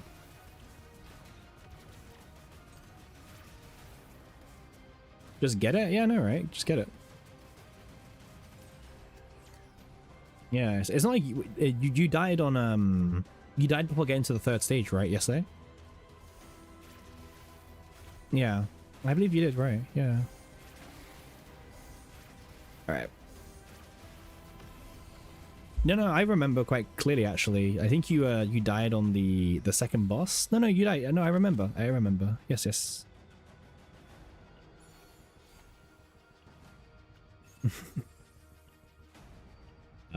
This one.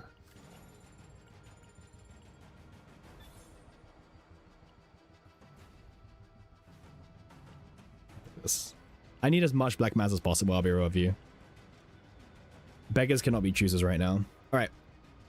Formica, I will fight. Formica is kind of free, so.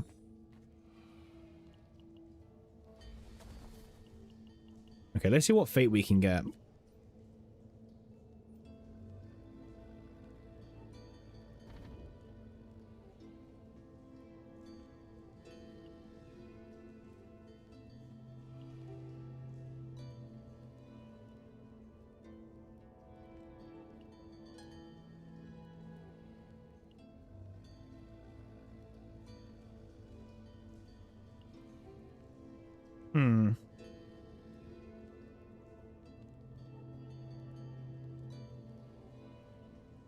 I feel like it's only worth duplicating divine cards for your score, right? I mean, honestly, Plasma Rain's pretty good. How stress a tower run? Really simple. Just the Selena, Cassius, and Dog Walker things, right?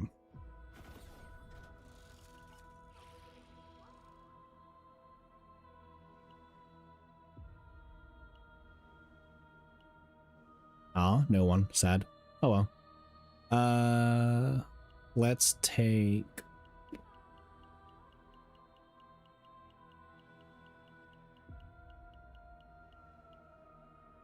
I'll take Mika. I always pick Cassius usually, so... Yeah, no Owen either. Kind of sucks. It's fine.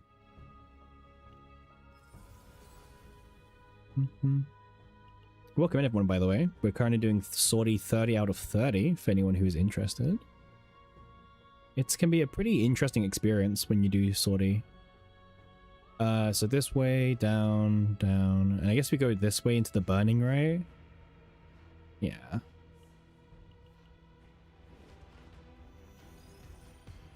Oh, that's a lot of people. On. What can I say? Sortie is entertaining. You're just a Sortie hater.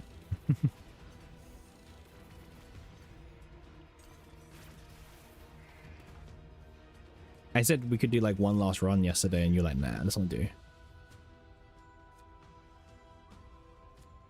I guess this works. So yeah, this one's meant to be 0 cost, but it got cursed, unfortunately. Actually, we'll go for the arrows. Arrows is always better.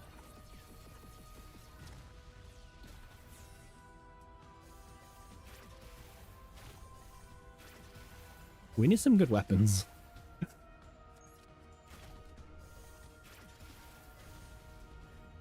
Like, I don't know, I feel like we're lacking a little bit. Oh, it's this guy.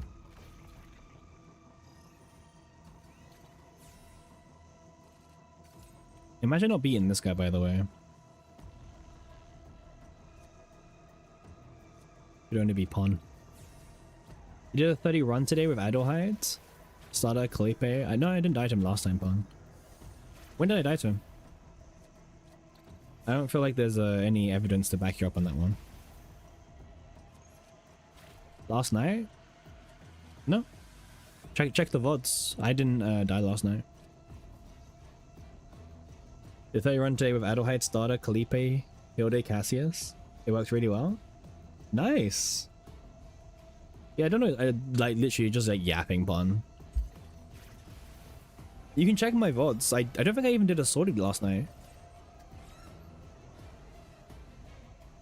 Making up stuff again, huh? Smile. Smile.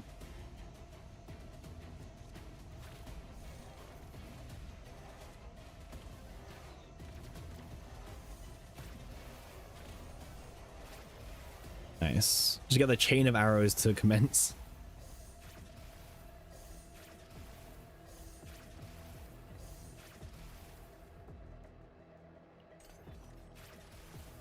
Nice.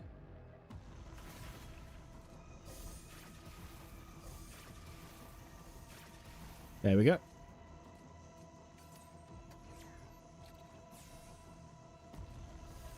I like your yap.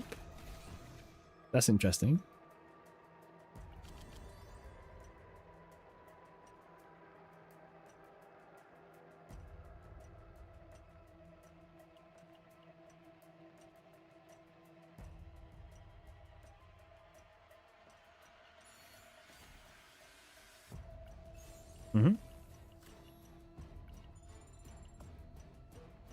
I mean, Pompon's making up all this stuff about me dying in Sortie apparently last night. Like, I genuinely didn't even stream Sortie yesterday. Top tier delusion. Okay, this is good. Always take the divine event.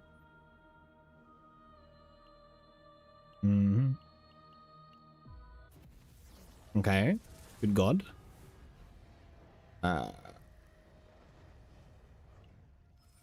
I'll take Fortitude just so we're more tankier. I think that's like the main thing to go for.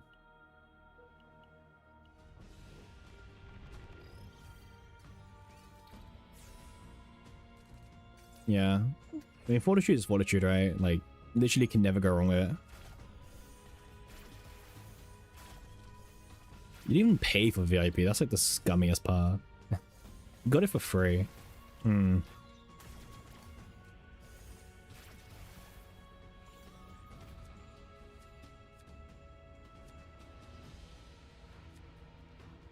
Okay.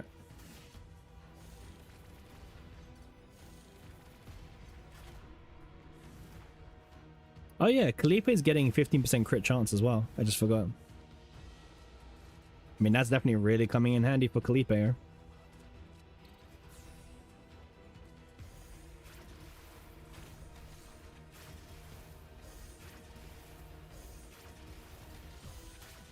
Yep.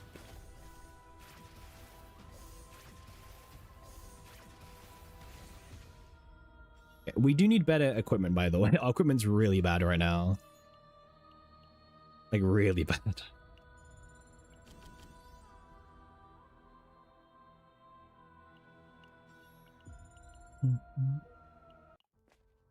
Alright, let's start trying to get some divines. That would be very helpful as well.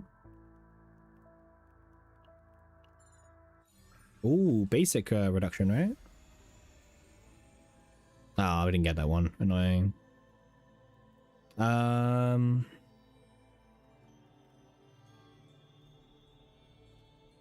Useless. Useless. I guess. It's like pretty useless still, but it's fine. Yeah, it's like useless and useless back to back. Oh well.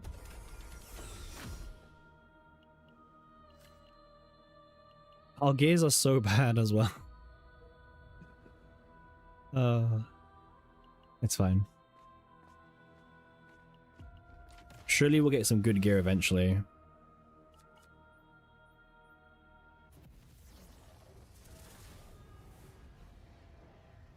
I'll get a weaken, I guess, so we don't die. I mean, dying, I think, is the least of our concerns as much as it is just doing damage. The finds are terrible, I know. Yeah, that's kind of rough.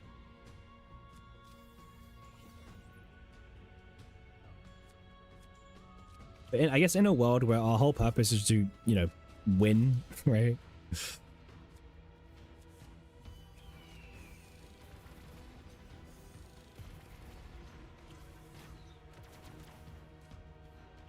Okay.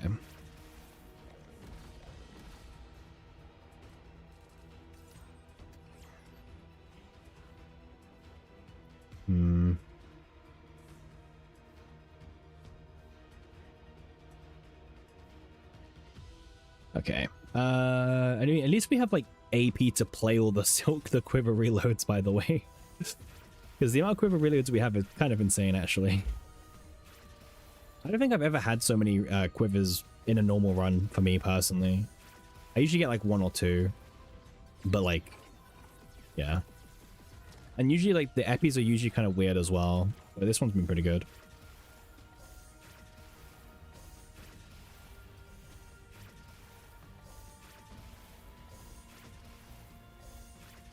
I just wish we had more damage. That's like my only concern, but fine.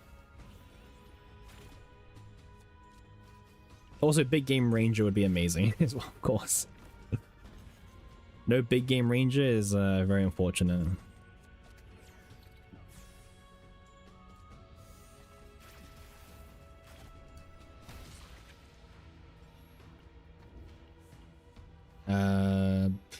I don't need to choose 2 cards. But there's also like a reason, like, why wouldn't I just see what I get, right?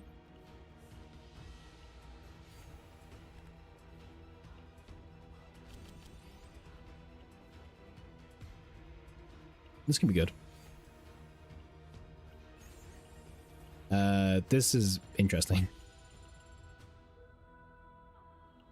All right, fight the Burning Elite as always, right? That's the #1 tip. Okay. So let's do some damage first of all. Get rid of the 1 health shield, and then we can start to do normal things.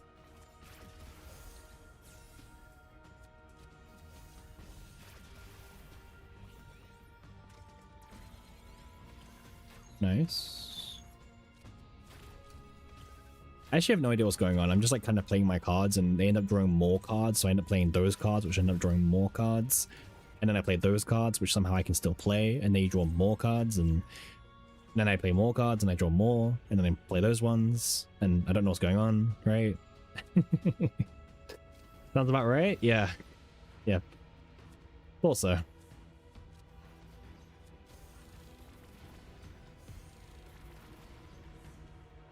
No, it's not. No. We're good. We're good. The knight is still young.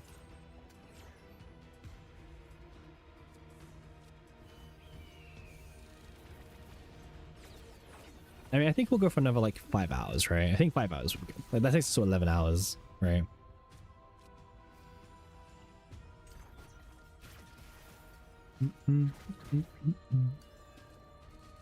Full of terrors, Monka. True, Callan. 10-hour streams and full of terrors.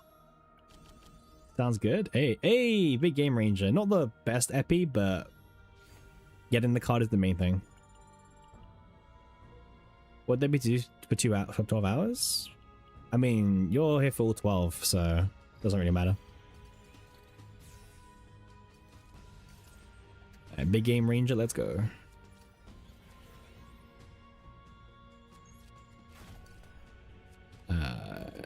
Just for now. Okay, but now we got big game ranger, we can actually start to do like actual kind of combos a little bit.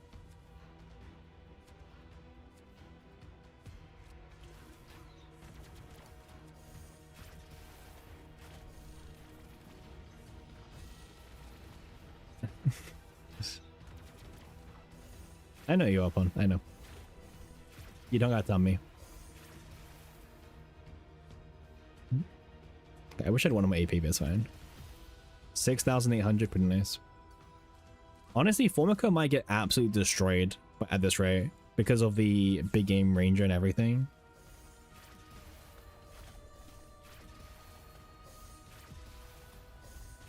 The only thing that might be saving her is that our gear is absolutely horrible, so we don't really have much going for us damage-wise.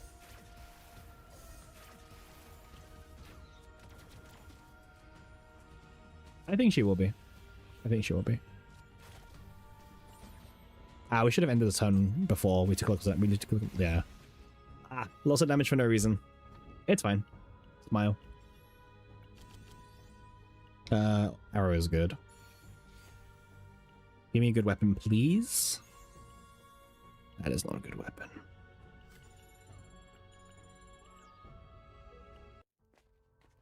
Nah, you're just imagining it, Pawn. We've been through this. In your hallucinations. I'll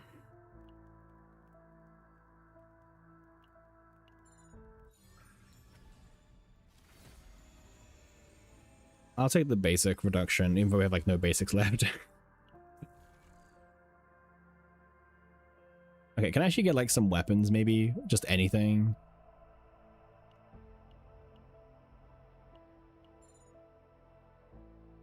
I can't take any accessory slots at this point, so that's out of the question.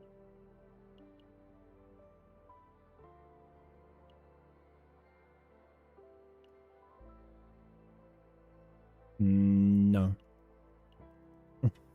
Fuck your obsidian sword.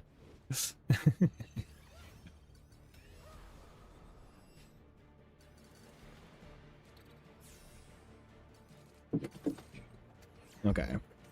We don't have any of the really good cards in my hand just yet. Okay. So AoE, this is quite good, obviously. Plasma rain. I'm kind of hoping to like draw my quivers, not my arrows, but obviously RNG does RNG, right? Okay, well, I don't get any of them, so you know.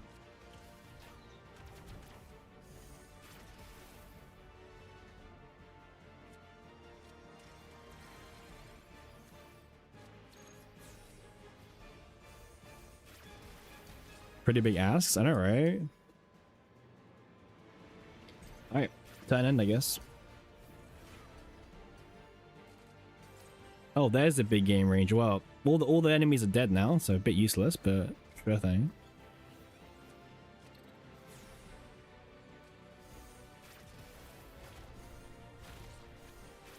I guess I should wait and see what we draw first from the arrow.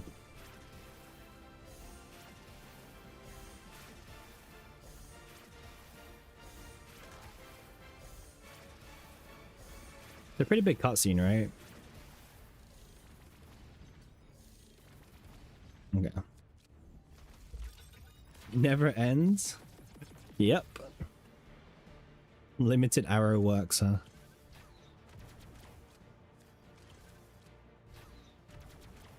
Alright, 0 in should win here. Yeah, that's like 14k. Yeah. Nice. I would like this one, but whatever. Pew pew? Pew pew pon pon. That thing.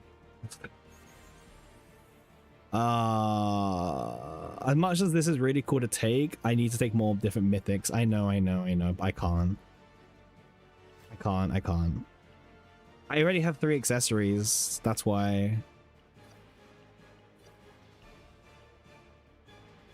If I didn't have 3 accessories, I would take egg. Oh no, man.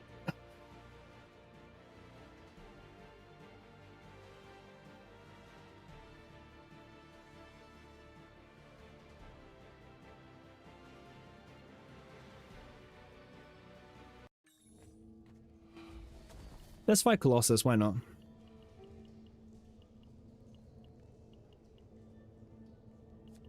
Alright, 1, 2, 1 is what you do. 1, 2, 1.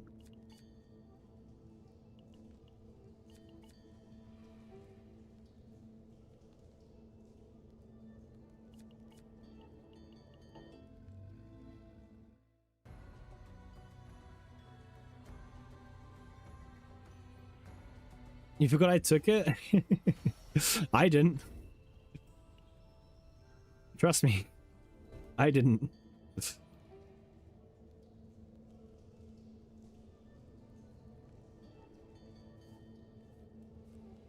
Okay. Nice. More random rare fates, by the way. Nice. We got the chain. I'll take anyone. Fun. Haru is maybe good enough? Haru it is. Sure. Okay. Oh, 2 burning elites, right? Go down, down, burning, up, burning, top.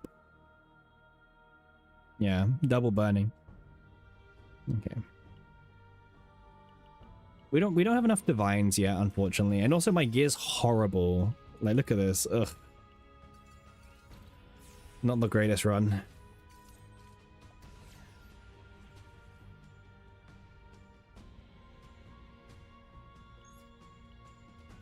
I've tried fixing it.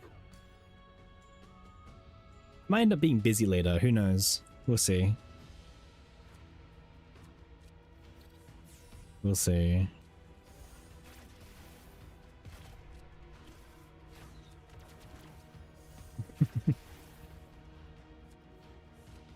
This can be top 10? I don't think so, Mimi. I mean, I don't actually know what I need for I don't have a lot of curse cards, Mimi. I've got like 1, 2.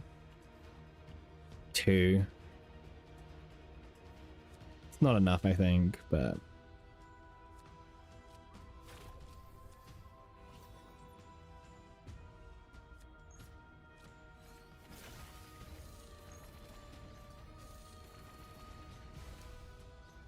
okay. I love inspiration. Such a good mechanic.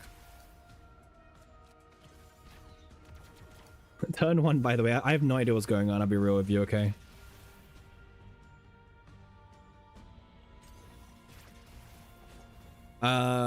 It should do. Unless I'm misunderstanding your question.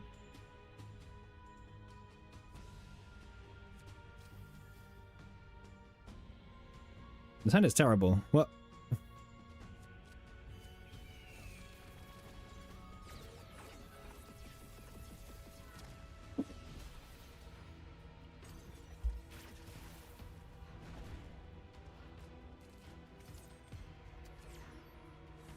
Okay, let's start by doing this. Oh, we won. Okay, cool.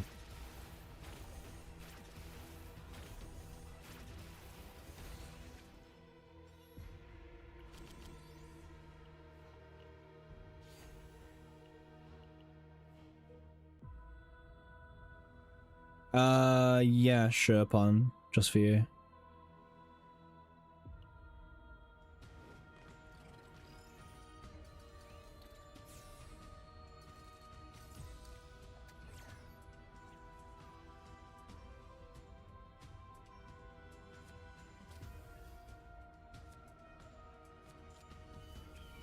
Okay.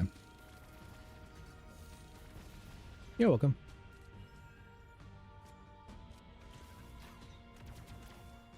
I was gonna do it today, but I was late to starting to stream. I was a bit late today. Oh, yeah, no. Just by ally, yeah. Reading is fundamental, right? Draw 4 is pretty good.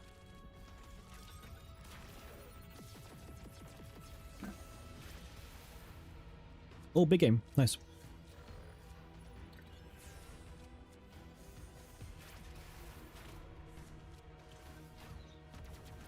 Well, because we have Haru E2, we can actually use this still. Oh, well, we didn't even need E2. But...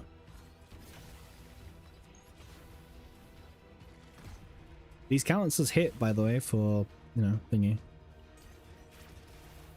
Nice.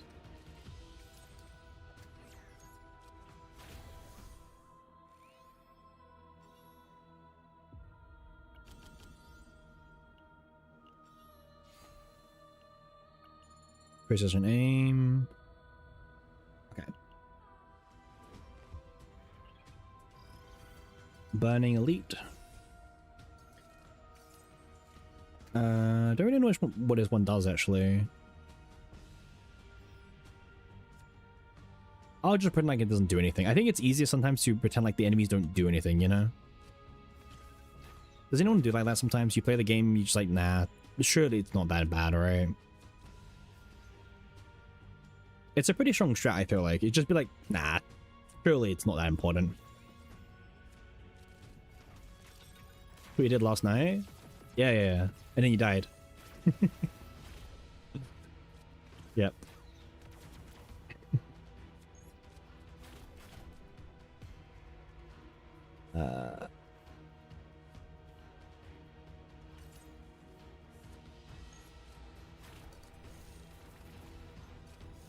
This is a very weird deck.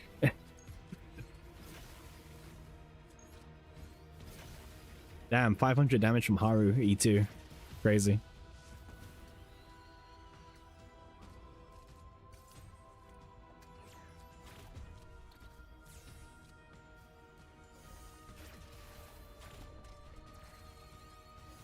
Haru put in the work. Yeah, and also making contaminations.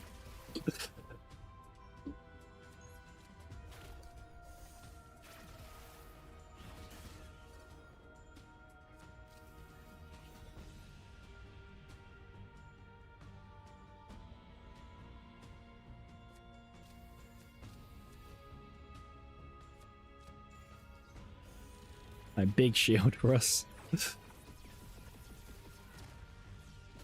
Okay.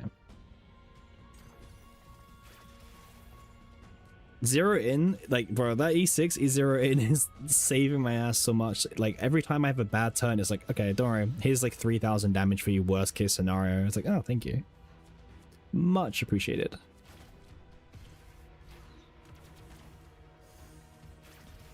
There we go, okay.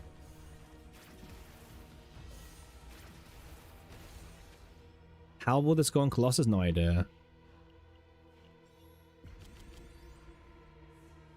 Honestly, it's the only thing that's like saving my ass sometimes.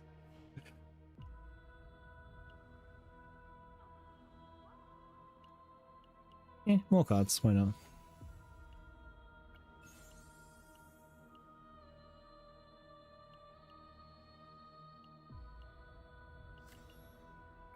I think I need the gold. I don't know. It just that feeling, you know what I mean? DPS Clipe. Don't WTF me. Don't you dare. Oh.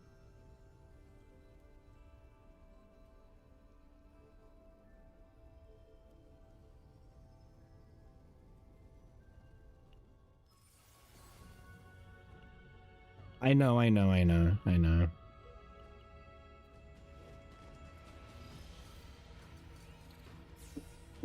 Okay, if I can get the big game ranger, that would have gone really hard.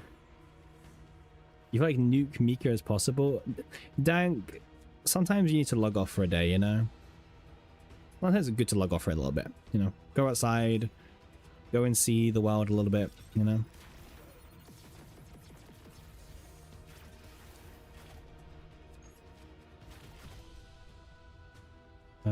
We'll put, I think, this here to the top. I'm probably not going to use the cloning device. I'll save it in my hand until I get big game ranger because it has retain. Actually, nearly my whole hand has retain actually. That was not intentional. I don't just activate to see. No, it doesn't count as the draw too. Oh, it's fine. I guess we'll just shield up and just keep hitting and hopefully it's enough. Actually, wait. I meant to keep 1 AP, right? I have that fate where if I end the turn with 1 AP, next turn I get 3 extra AP.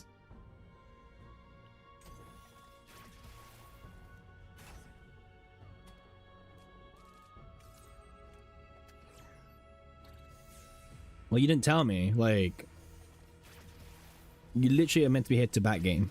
Backseat. Let me play my card. Oh, he's going to like the egg bomb, right? Yeah. It's fine. 6 hits, by the way. Yep. Nice.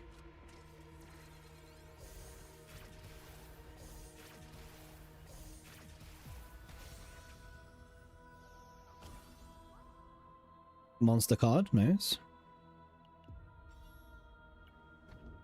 I know.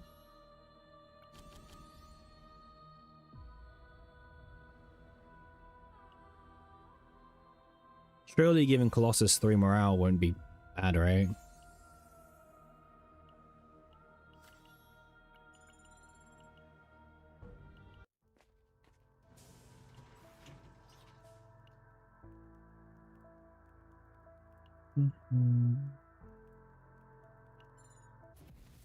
Vital, nice. You know what? I don't trust lead.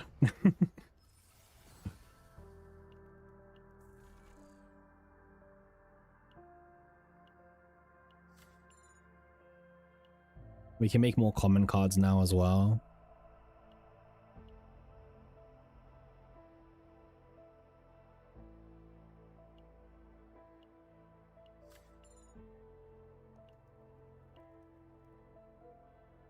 All right, here's the big boy himself. Been a while.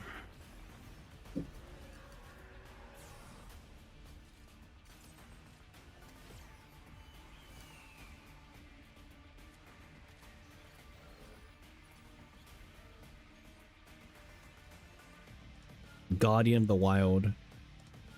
Eh, whatever. Like, whatever, man.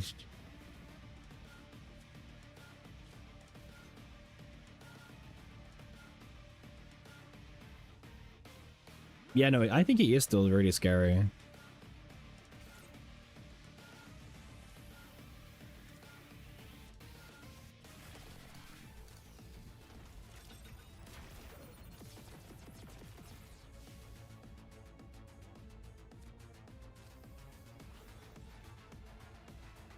Yeah, exactly.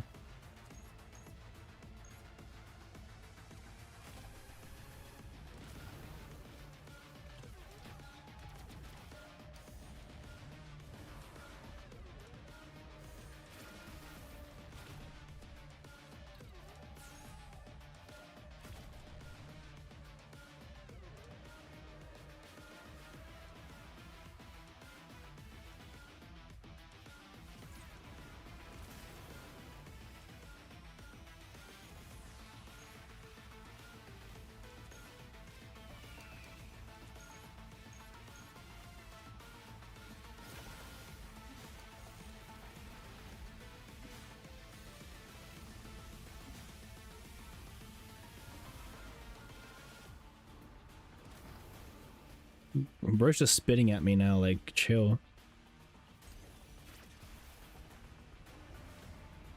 Zero in, doing zero in things.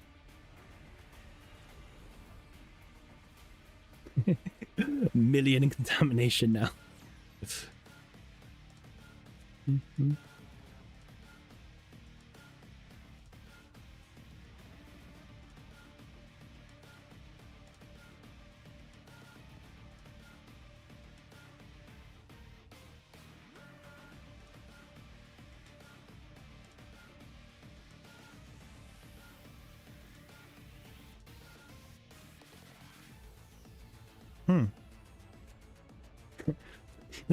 This is pretty good, actually. I was just reading it. I was like, huh. They banned this card last season. And I was like, why did they ban this card again? And I was like, ah. I still don't know why they... Well, yeah. So selecting exhaust up to 2 status alignment cards or curse cards from all cards. Do I just play this now? Or what? Like... There's like no reason not to play it, right? Am I missing something? I don't really feel like there's a reason not to play it.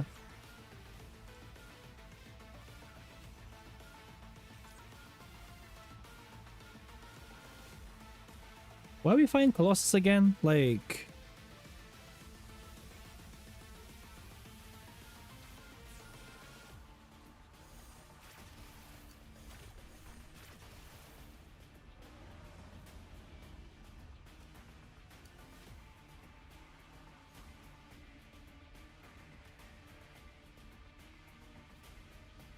So if I end the turn, does he automatically bring back his arms? Or do I get one turn of leverage? Like, is it now? I just have to do it this turn?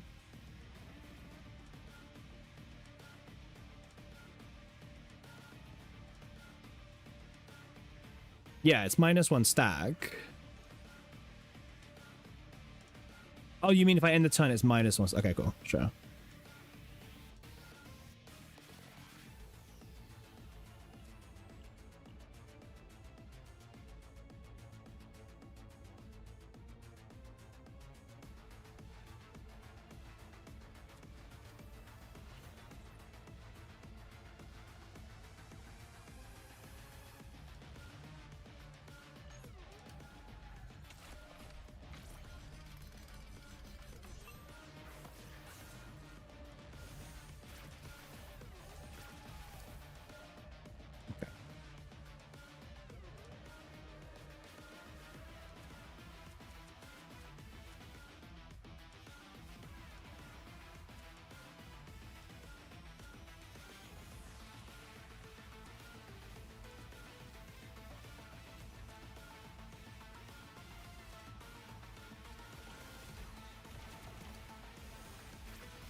I was just curious if we were going to draw something now or not, but...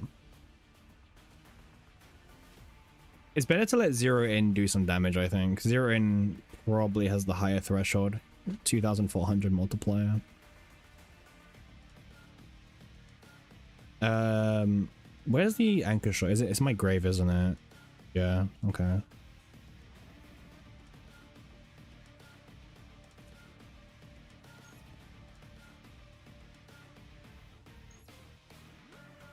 Why is it doing so much damage? 1, 2, like... Oh wait, does this count as a third here? It does. It's fucking annoying, man. Silver Veil, it's so annoying. Ah, Silver Veil counts as a third here, huh?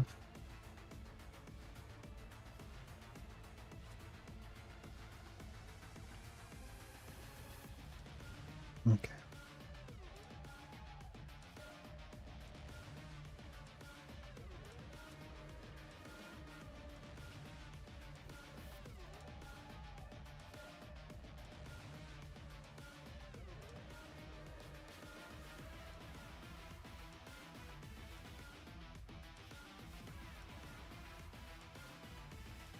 I drew into one. Okay. I just wanted to see like what I had before.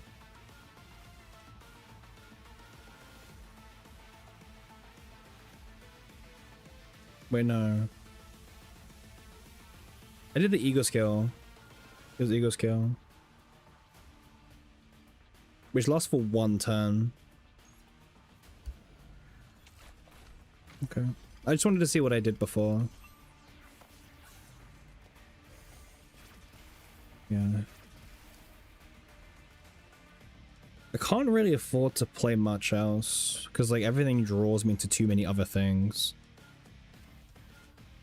Like I'm better off just ending. Yeah.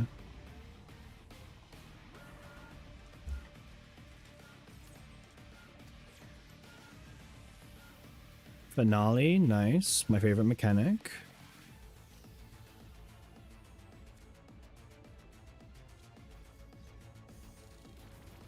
We will probably be using it, but...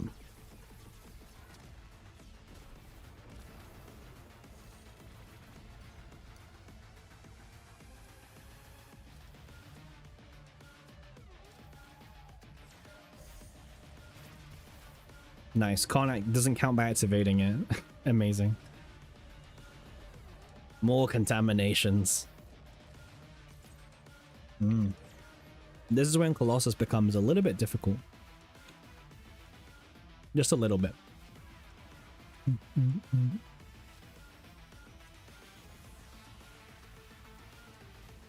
Alright, let's get rid of these cards, Colossus. I'm not really in the mood to play.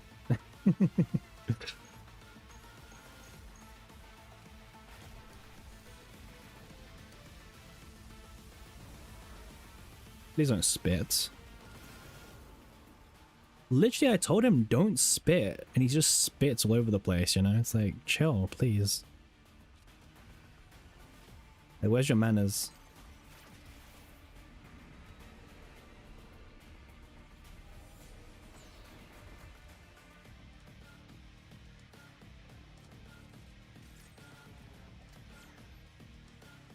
Well, this hand feels like it's very unfortunate in comparison.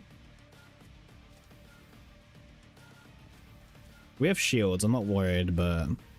No, we're not dead this time. We're not dead this time. I think we keep this in hand, by the way. I think we just play this.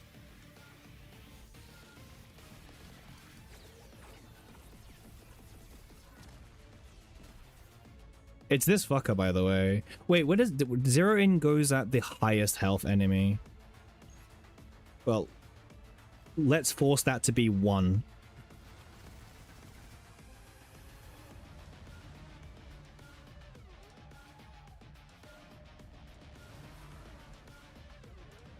Bro spits way too much.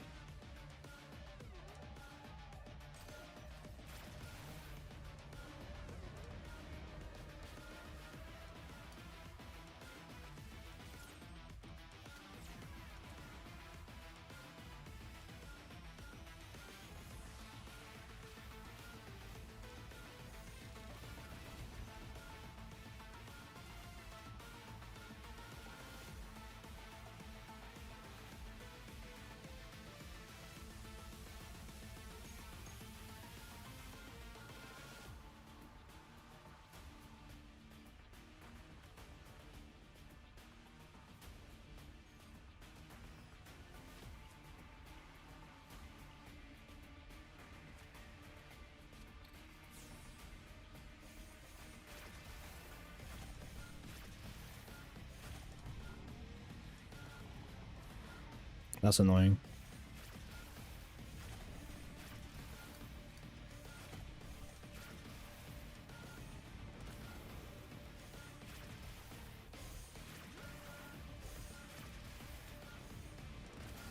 Yeah, we got fucked by the auto plays. That's annoying. He can like fucking counter you while the arrow chain is going. I was gonna rewind it when I couldn't kill him. I forgot that it would cause a chain, and he can spit mid-chain because they each count as like activations, right?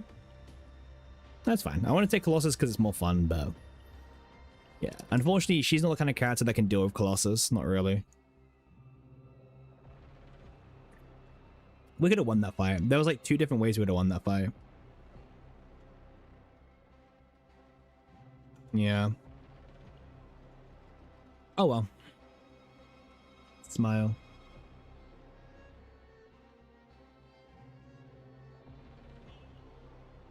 Yeah.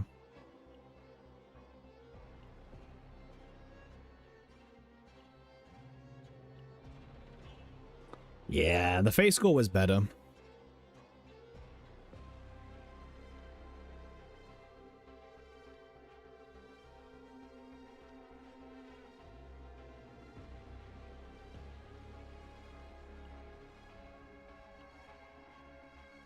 Face score was better, equipment was better, and card score was better. Ugh, fuck me, man. That's rough. Everything was better. Literally everything was better. Yeah, the fate luck was actually really good, by the way. Like mid-run, we managed to get, where is it? We got this one, which then gave us these 2, which then this one gave me this one. Yeah.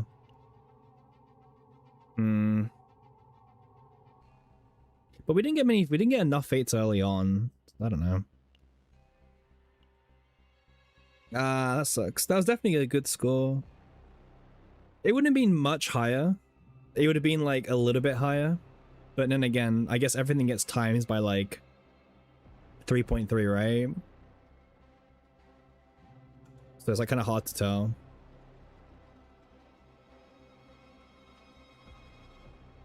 Yeah.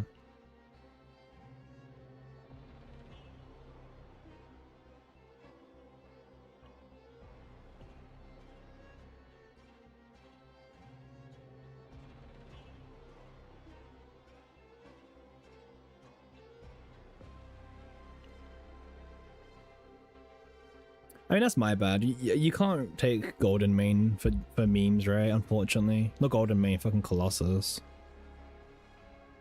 Colossus is still Colossus, man.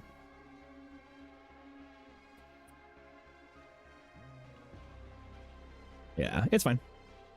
We'll go back in.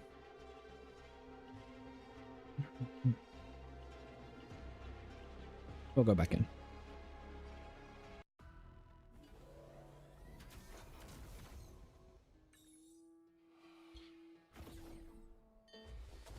Never say give up, right? Never give up.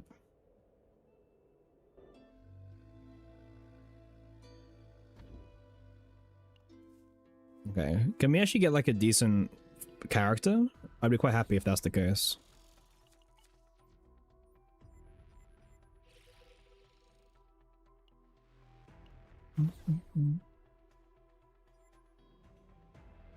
Okay.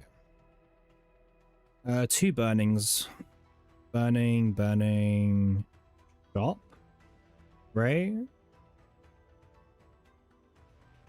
Fight shop, event down, burning shop, up shop. So 3 shops, right? And then epiphany on every single shop is like the play. So we give up 1 question mark for 1 shop. That's good, right? Yeah, we do that. Shop, down, shop, yep, burning, cool.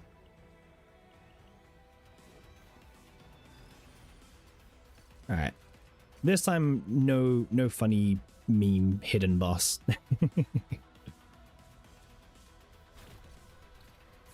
if it's like Colossus or something, we can't really do it, man.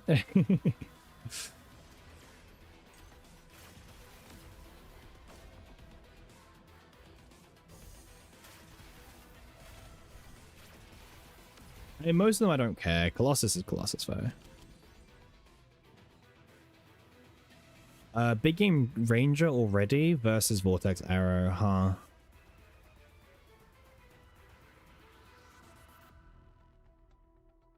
It's not a good big game Ranger.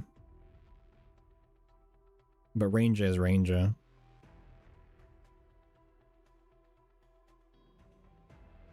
One second.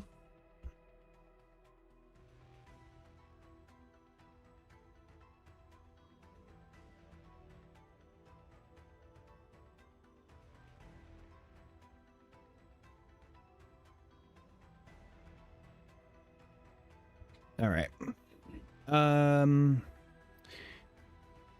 Big game range is a weird one. It's like probably the worst of the big games, but a bad big game is still a good big game. Can help a lot. Vortex is Vortex.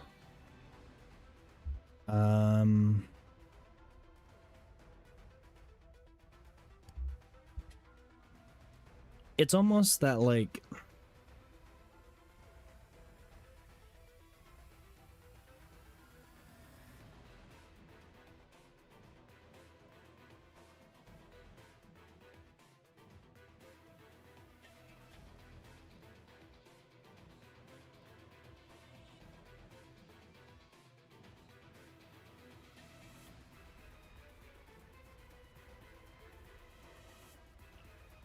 take Vortex.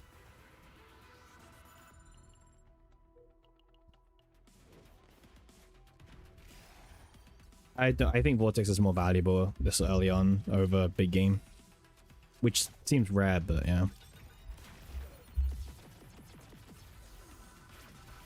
Did we just think in pun?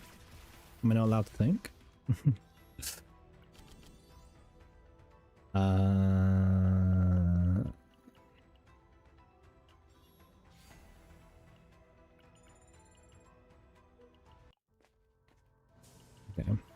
So we have 3 shops, by the way, which is pretty good.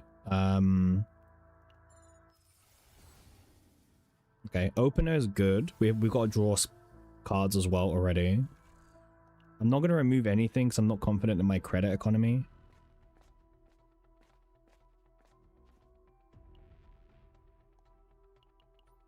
I will take the equipment.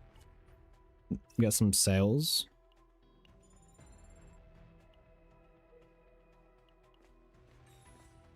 Okay. Ref 8, maybe? Nah. Okay. I'll sell this. Get some money as well.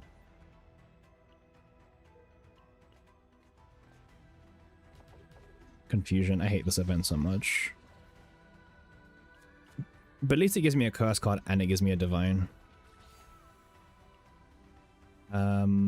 I don't really care whether this turns into, I think.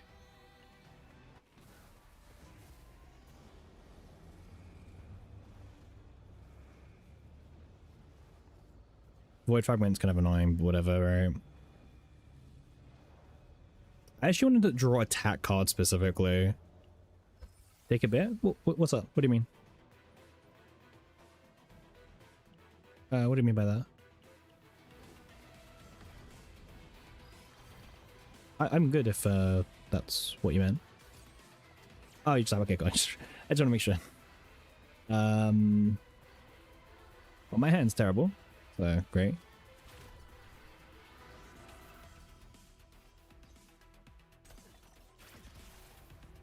Okay.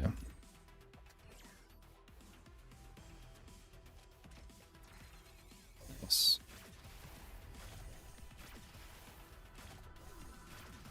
I don't think I've got any more attack cards to draw. Well, I don't think I will after all of this. No, I don't. Okay, cool.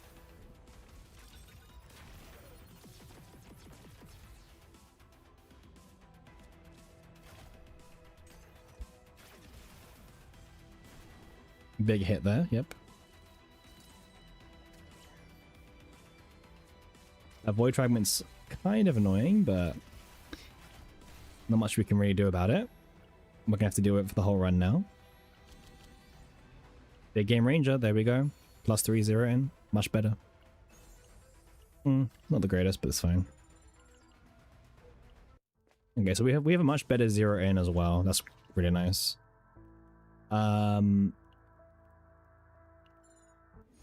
Nature, let's see what we can get.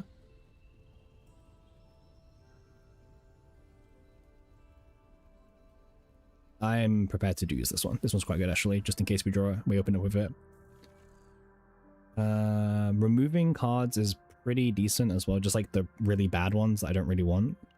The Pon Pon one, for example. And then we can do...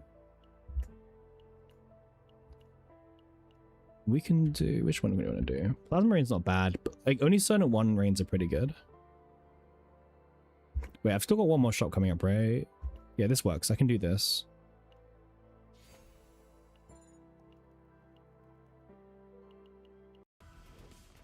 Okay. No bullying. Is it bullying when I'm saying like the truth? Like, is the truth really bullying? Subjective. Hey, thank you, Dank.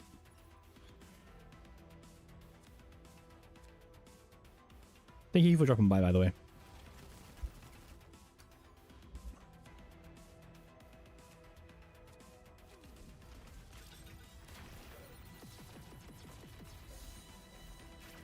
Okay, let's see how much damage 0 in can do, by the way. I'm really curious.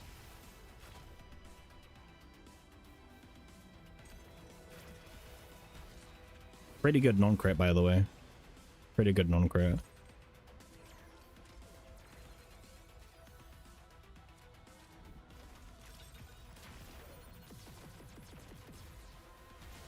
$12? We didn't come for 12 hours. Okay, what equipment did we get? Absolute just trash, man. Why do I even try sometimes?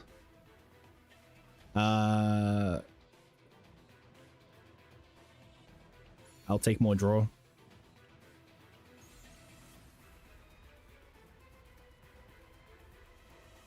Huh. 12 hours? Oh, I had to AFK in the morning. Oh no, I was playing early this morning. But I didn't do anything in game, I don't think. Did I do a sortie in the morning? Maybe? You did a sortie? I did? See, like, you don't help yourself knowing all of this, by the way. Yeah, I did a sortie in the morning. Yeah, we built DPS Cleape. Yes, we did. I asked? Yeah, like out loud, yeah.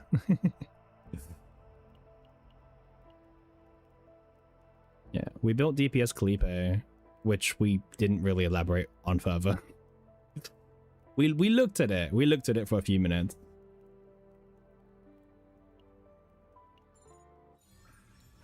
Yeah, very sad.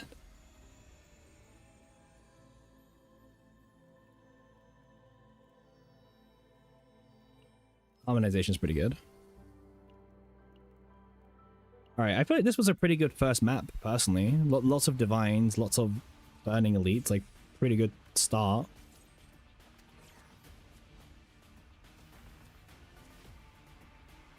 Stupid void fragment.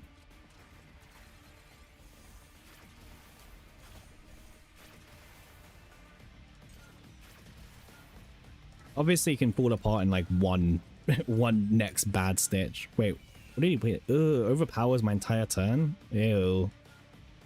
I mean, sure, but ew. Did it play Volt Rejection? Ah, bro, we're getting sniped so hard. 2 turns skipped. I mean, thankfully I've got, I'm building up arrows in the background, thank God for the opener. Gosh, this guy does not want me to have any turns. Bro, I'm using the ego skill on your ass, fuck you. God damn, man. 3 turns skipped in a row, forget about it. It's not, we're not doing another one.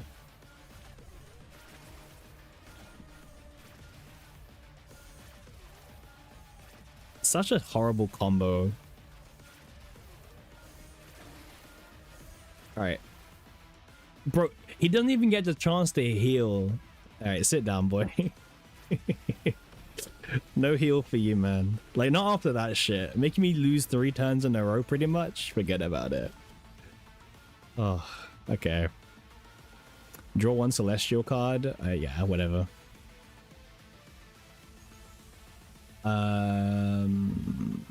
You know what? Like, maybe I might need the shield. I don't know. Maybe. Yeah, harmonization's not bad, yeah.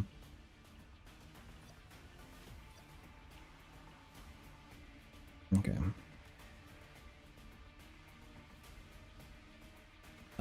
Formica is kind of free, so. All right, come on. The last time we didn't get a bonus character on this one. Okay, what rare fate can we get? Let's have a look. Hopefully something good. I don't like critical exhaust. Grand finale. I usually pick this one, but I don't know if it's worth just re-rolling it. Might just re-roll it.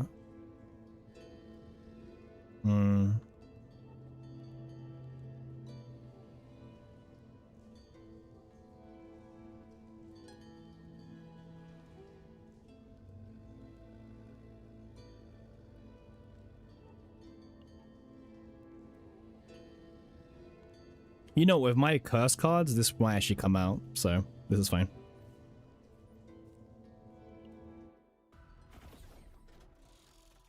You do a chaos run? I couldn't think of anything worse to do.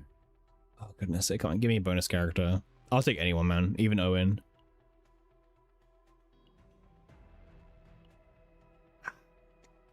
I really don't want Faye. I don't like Faye and Sortie. I really don't like her and Sortie. Magna. I really don't like Faye and Sortie. I think Faye is like so mid in Sortie. Nah.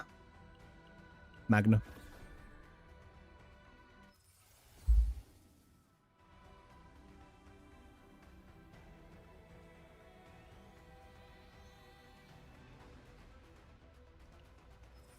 It's not that, it's the fact that she also actively clogs up your deck. He loves her in Sortie? Bro doesn't play Sortie, okay? I don't want to hear it. Oh, 2 burning elites, by the way. That's kind of good, right? Shop, elite, burning, down, burning, shop. Yeah, that's pretty good. He loves Faye and Sortie? What a horrible take. Bro, I've tried her in Sortie so many times and I don't like her. She works, but she's not that great.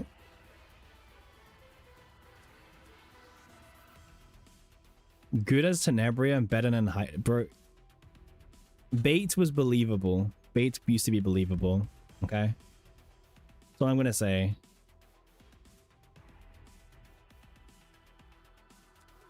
No, I don't think Faye's that good, Belle. No, not in comparison to like that tier. Tenebria and Heidi? No way. No way.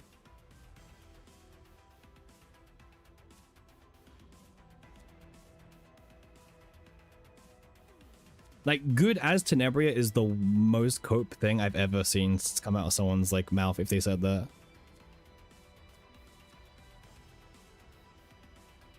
Why is this costing 2, first of all? Yeah, exactly. She's nowhere near those 2. Like, you can be good, but like in a whole different tier.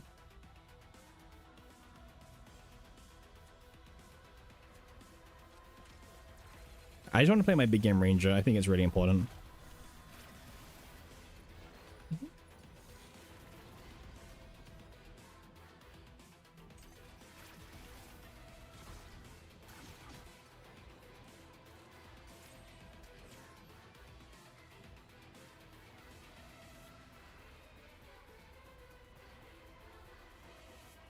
Yeah, sure, go. I agree with that.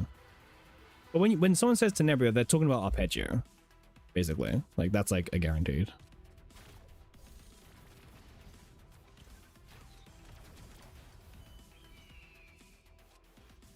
Alright. Hopefully this kills. It should kill. Yeah. I don't even know if I would have taken that, actually.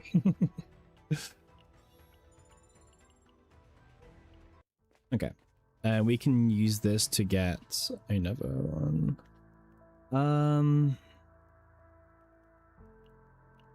If I can get Streak, that's fine. Yeah, Streak's okay.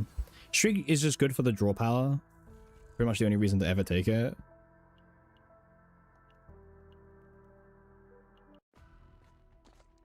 But I guess there's divine events. I shouldn't have done that. Yeah. It's fine. We still got some cards that haven't been divined yet, right?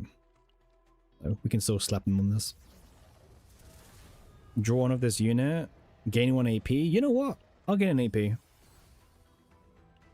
Yeah, it's quick shilling with an extra step. Exactly. Our elite luck so far is better than last run. I'll say that much. I don't know how much in total the elites are going to add to the final score, but we can see. I will use this, however. Yep.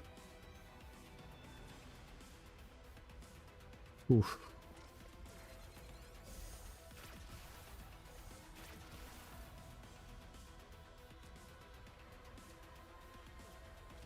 Harmonization is pretty good.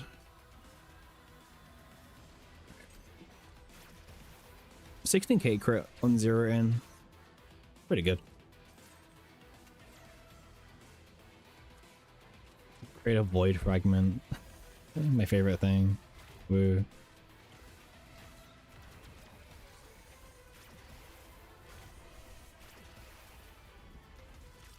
I would like a healer eventually.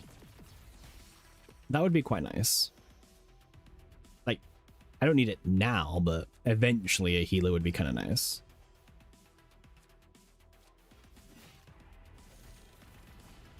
Do I have any arrows in here? I don't have any arrows in there. Okay, cool. I mean, he's dead. Sorry, he's dead to thingy. There we go.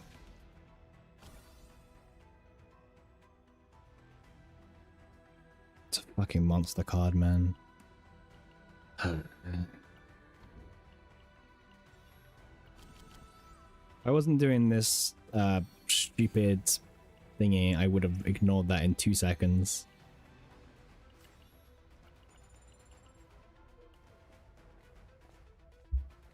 Okay, what can I get from here? It's a regular version. You think it's the most important thing by boosted? Yeah. Unfortunately, we already lost one boosted roll because of Magna, but there's still hope, kind of.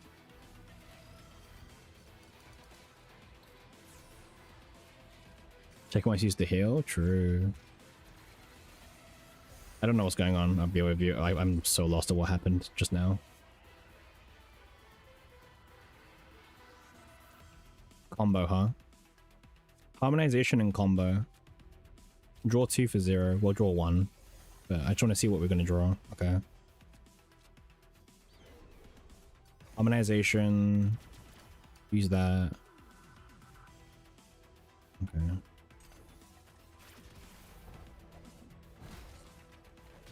Nice agony, I guess, right?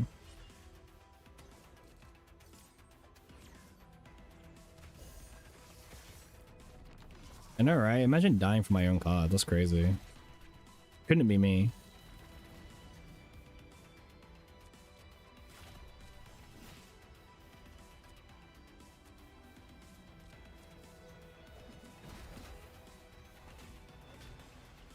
We don't even have big game ranger yet.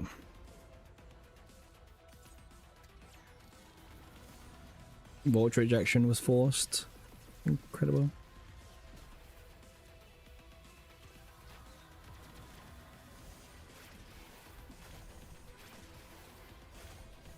Alright, well I guess we're just gonna chain some of these draws for like the next 10 minutes.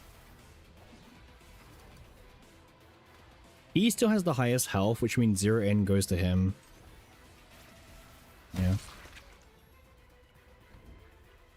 Damage of attack cards? I'll take that.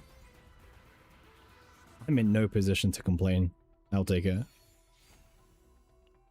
Wing flap? Not anything that great, unfortunately. Like, it's 0 mana, end the turn, give me wing flaps, which... Yeah. It gives you 5 morale, but when you're attacked, the buff goes away, basically.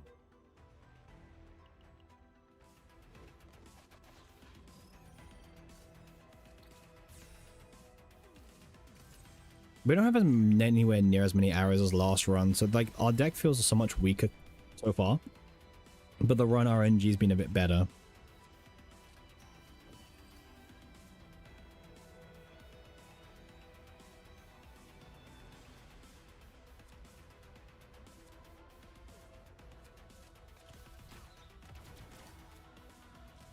Okay, let's do harmonization into vortex.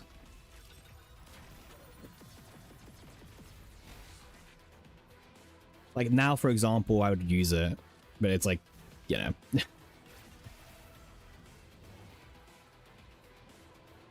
All right, Kalipe goes bye-bye.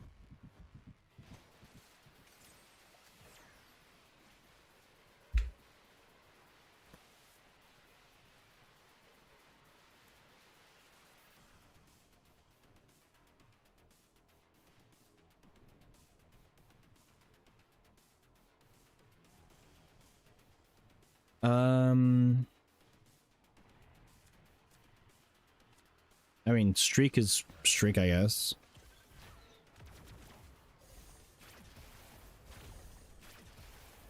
I am well aware that we have a broken down character, but we'll get to her in a bit.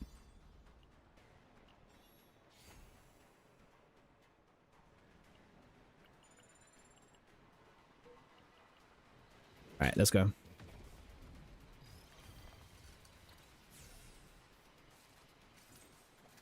Oh, hi, Kalipe. She's fine. She's back.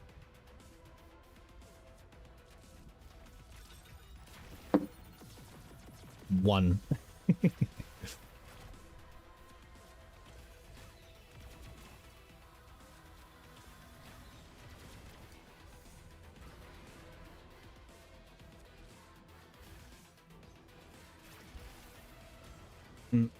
Okay. Big game ranger, but it is a bit taxed. That's fine. What's this combo? Sadly, it doesn't. Combo doesn't trigger there. Let's trigger after this though. Cool. that zero in passive is so good, man. Oh, the more I'm like wasting these turns doing nothing, I'm just like grateful I've got this 15 that's just chilling there.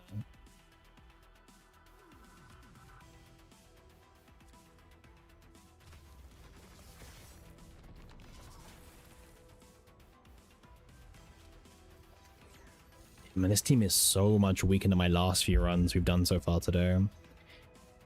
I need either removal events or I need like more quivers, to be honest with you, because we're just not really doing much. Yeah, no quivers, like super rough, and the deck is so big to the point where like we need to target draw them as well. And also, it can bro like just chill for 2 seconds, please. Like, okay. Cerulean. I will not be taking anything from here.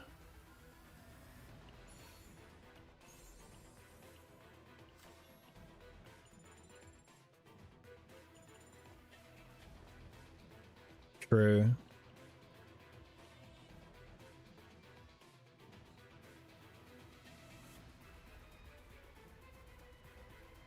Copy event, huh?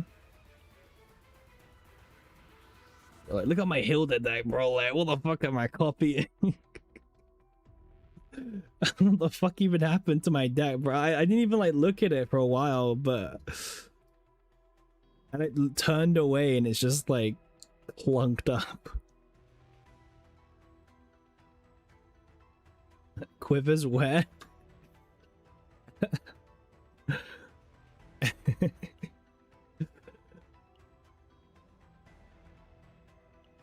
This is such a good weapon, but like we have mythics. It's okay. We're doing this. Bro, I'm gonna get this. I don't give a shit. There we go.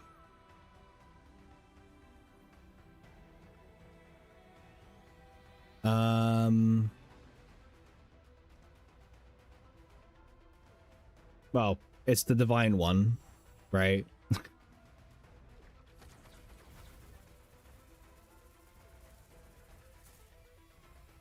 No, it's not the best one, but it's the divine one.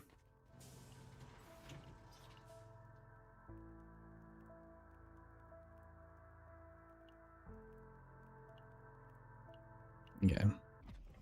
Hey, my favorite god. You know what? I actually really want this one, considering like how big our deck's getting. I actually want this one.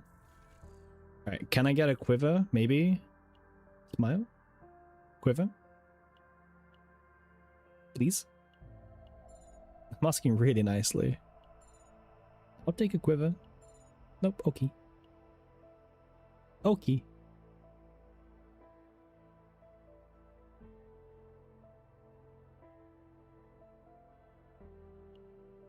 Oh, which one, Rage? I will remove some of these basics, by the way.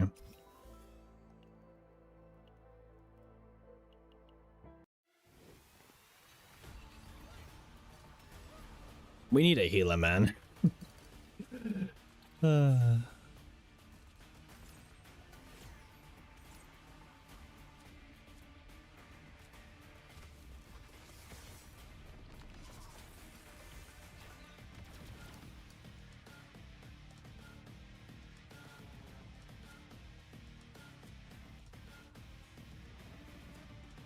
There's combo.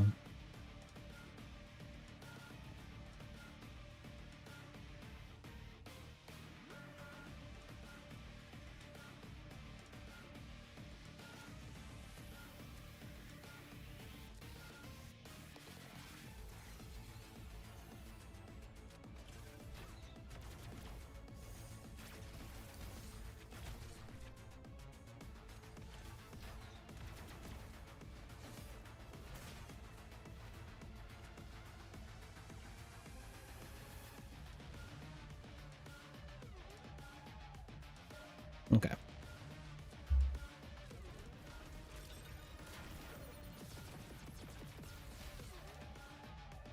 Big hand.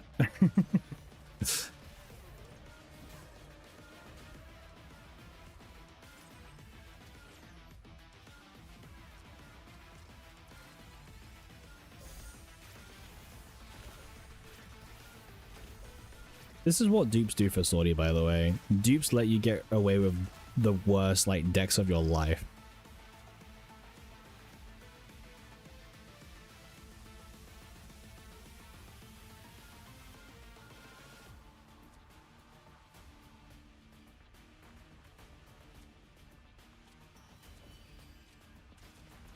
Because I can get away with, like, some absolute jank. Because I'm carried by this 15-0 in that's always there, no matter what.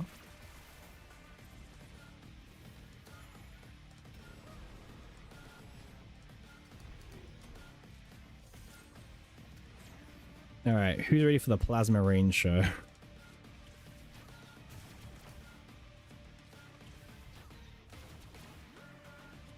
Yep.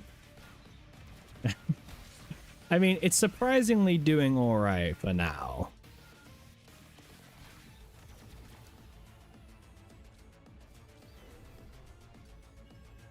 Alright, 0 in. Do your thing.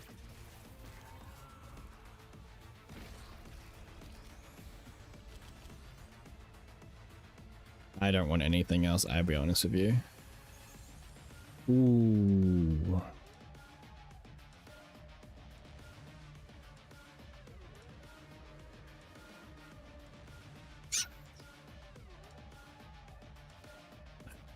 This sucks.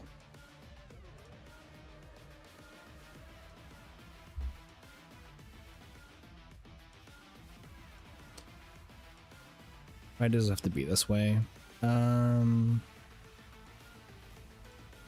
I feel like we need every bit of attack we can get, I'll be real with you.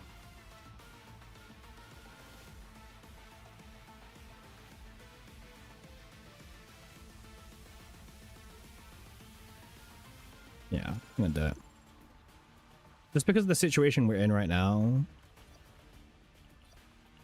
Alright, let's see who the full character is. Let's see who's gonna save my run. Okay? Hell yeah, we're fighting fucking Fort Mecca. We're running it back against Fort Mecca, for sure.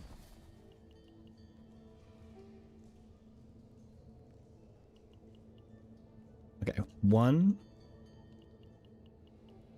2, and a 1. Alright, let's see what we get.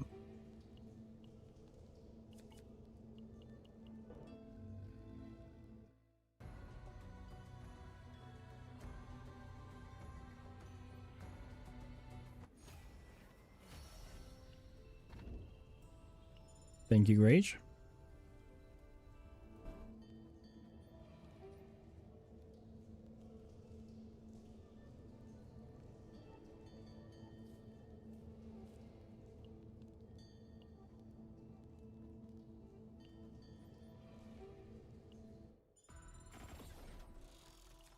Okay.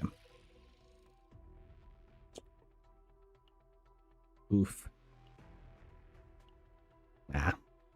The game does not want me to get a boosted character. Sad. We can go really comfy with Adelheid at least.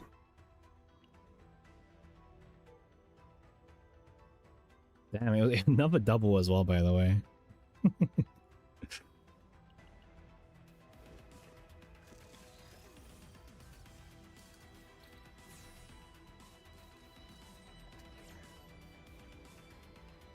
Yoink.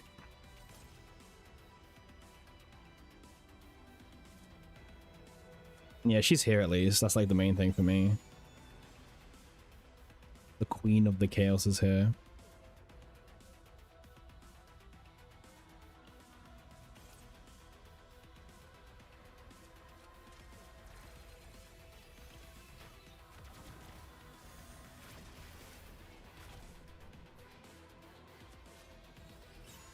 Also, I completely forgot that we have a big game now.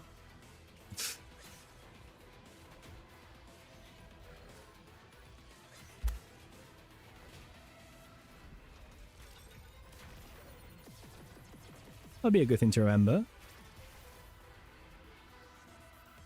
Harmonization, I'll take it.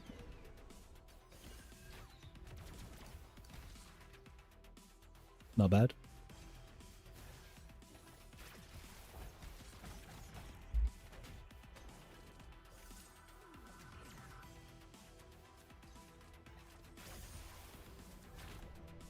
Okay. I mean, at least now we've got a bit more consistency kind of going on, thanks to Adelheid. Like, I swear I'll always pick her. I'm very happy to pick her. Now, we do have 3 Vanguards in the team, which isn't desirable, but, you know, these things do matter. They do happen.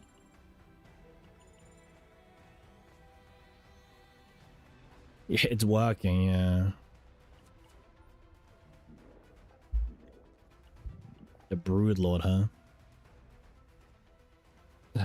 I'm guessing I want the stupid stickiness and never playing it.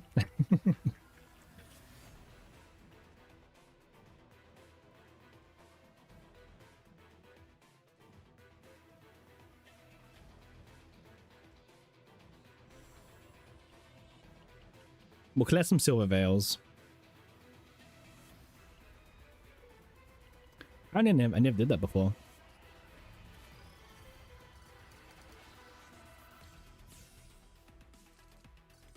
Okay. I'm only 4 cards this time. Rip.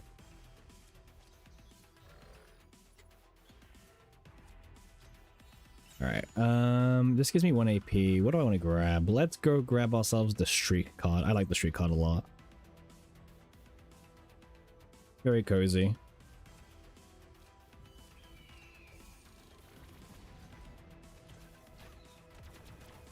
Harmonization's really good as well. Come.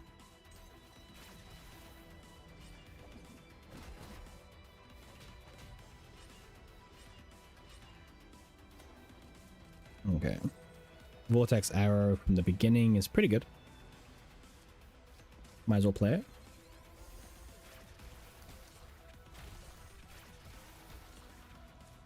Yep. I mean, he's probably dead, right? Like, realistically. I mean, maybe he's not, but I'd be very surprised.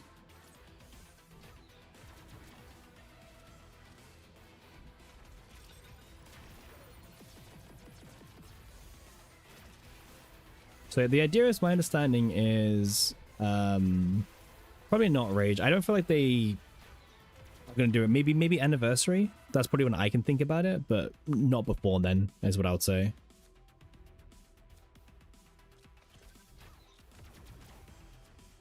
Okay.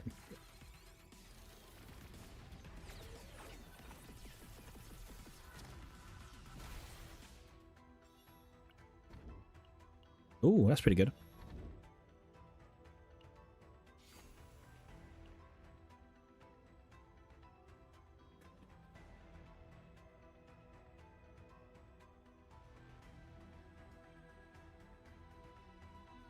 Another duplicate. Unironically, this is actually a really good duplicate.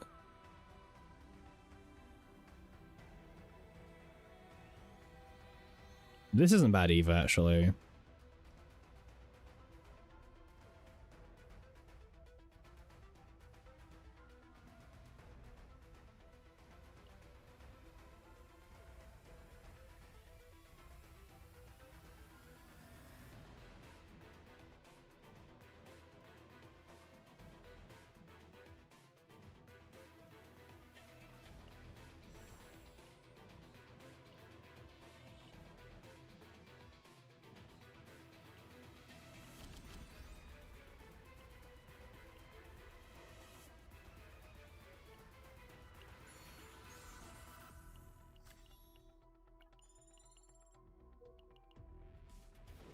All right. Thank God for Idlehide, by the way. It's just giving us some consistency to this deck.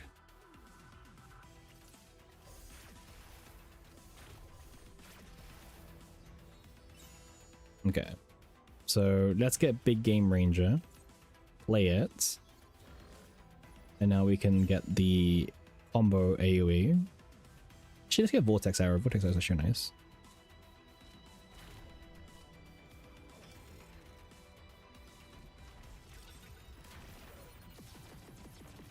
Nice. This is free, no reason not to. Combo, noted.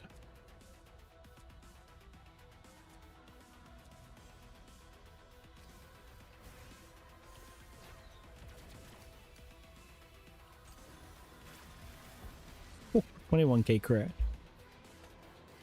Zero in is pretty good. Hey CJ, how you doing, man? How are you doing?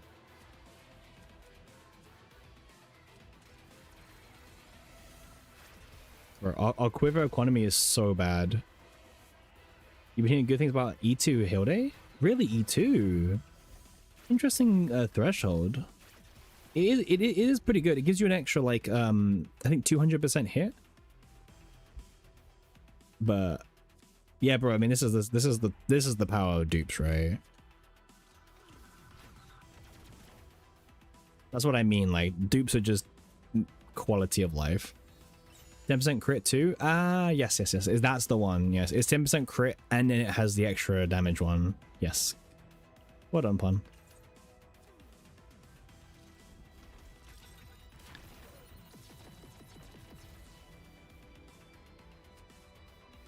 What I recommend is a good stopping point for her.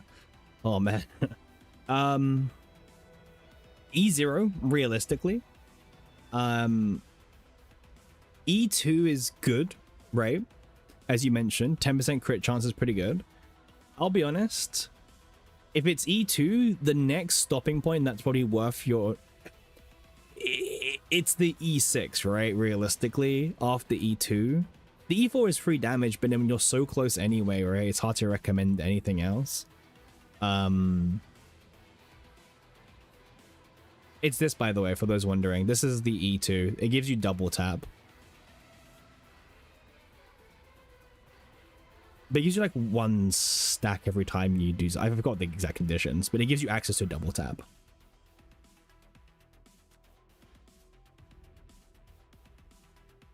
What was I doing again? He's dead, right? He's dead. Yeah, cool.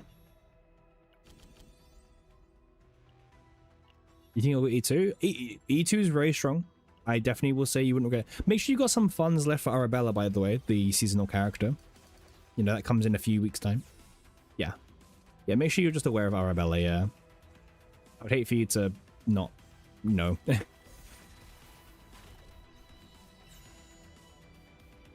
Okay, so big. See, this is why Idlehide is so good, by the way.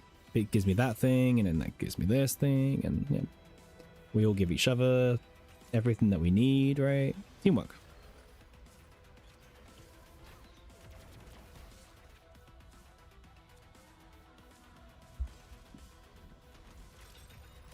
Yeah, the 10% crit chance is really nice, especially in like Sortie and stuff like that, you know, where you want more crit chance. 10% goes a long way. It means you can also be 10% is probably not going to be the difference of you getting greedy on your like crit damage memory slot 4 piece, but it's still going to be allowing you to crit more than what you would normally, right? So yeah, it's still a good E2, really good E2.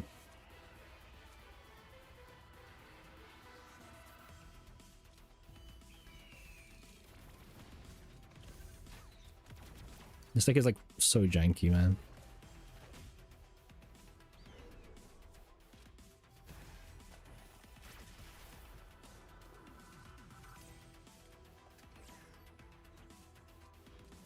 Mm-hmm.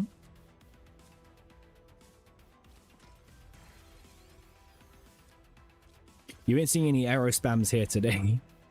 You're seeing plasma rains. That's what I can offer you, really.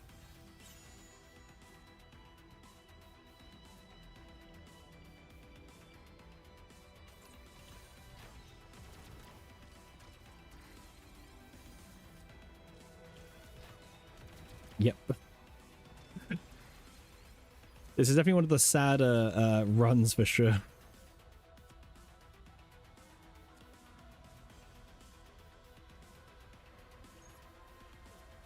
Very sad. I know, I know.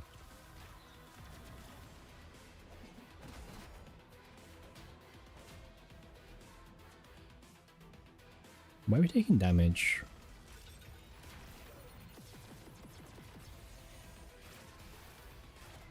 I guess we'll never know.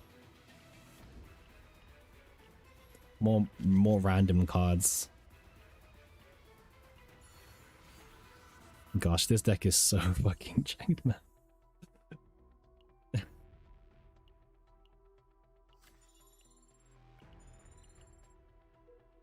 Alright. This whole run is like so cursed.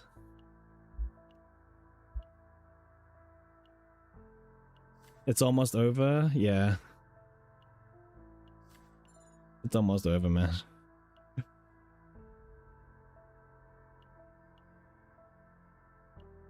This is the one that Rage keeps going on about. But I'll be honest, I don't know how good this is for me. I'm not saying it's bad, but I'm saying I don't think it's good for me in my current situation. Because I'm not drawing for enough arrows, right? The chest? Oh, some self-sustain? Eh, why not? Sure. Help me in the final fight a little bit, right?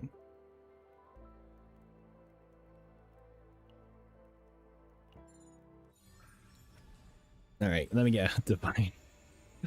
Creatures a basic card, draw a basic. I actually like this one. Decreasing ego skills. Still live, man. It's been 4 hours? 4 hours? Bro, we've been live for 7 hours. Well, nearly 8 hours. Hey, Snuff, 50 stream streak, by the way. That's ridiculous, by the way. I just noticed your stream streak. 50 streams in a row. Oh my god. That must be like really close to like how many streams I've actually done. No, I can see the time pun. I can see.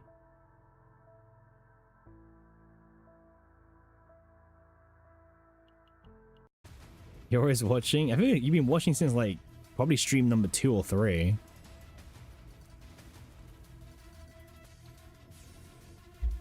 Alright. I have some concerns, such as my health and also Kalipe's breakdown bar. But other than that, yeah.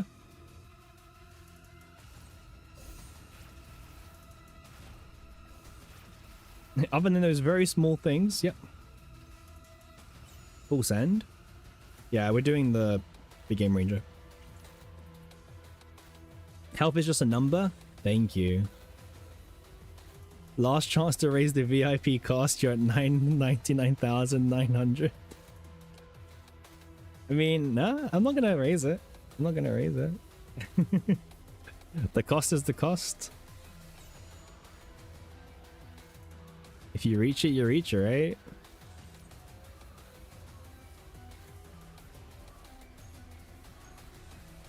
Wait, who's protecting? Oh, it's this Izzy. Okay.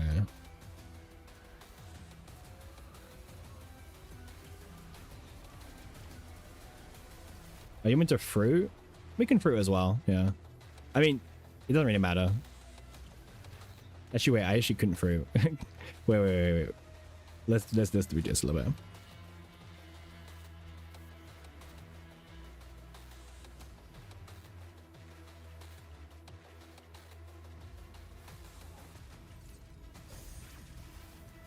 Okay, all this happens, whatever, right? Blah, blah, blah, blah. Sure.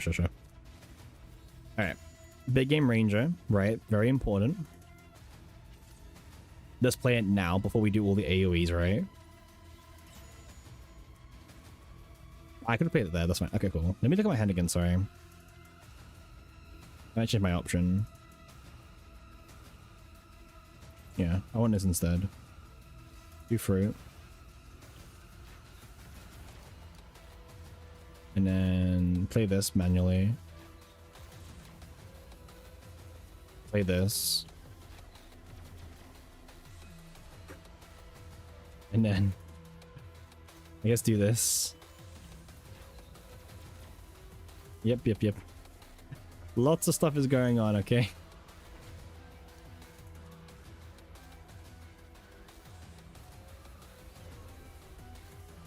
Okay, I think that's my turn.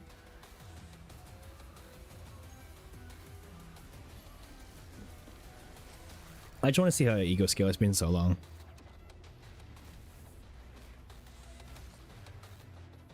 Yep.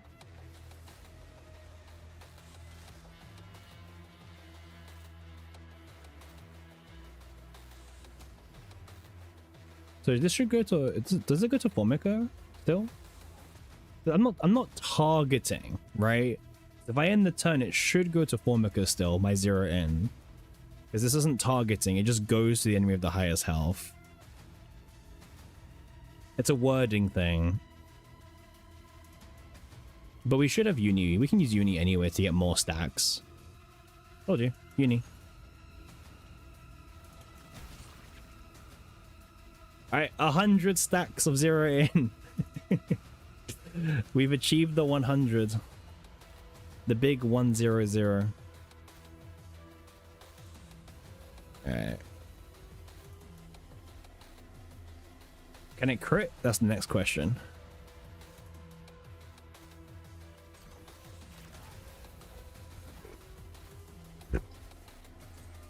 $39K. Yeah. I mean, Formica who, right? Disgust Anna, right? Like actually Formica who.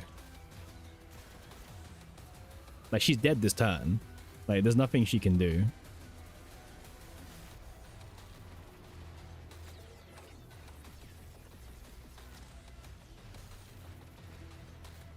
I was playing Sortie yesterday as well. Oh, wait, was it this morning? I think it was this morning when I did Sortie, and like that same interaction happened. I just saw 0 in just take away like 80% of like an enemy's health. It's just like fucking hell, like a boss's health, and it's like, damn, man. Sucks to be you. Like, you're looking at the enemy, you're just like, damn, that's kind of rough.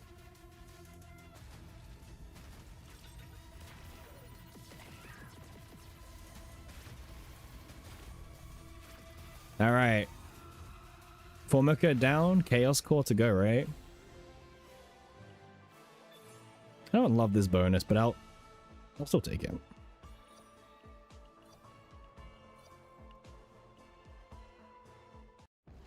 That E6 really needed 15% crit chance on top. Well, don't forget, it's also 0 in does 45% more crit damage, right? Because there's more layers to it.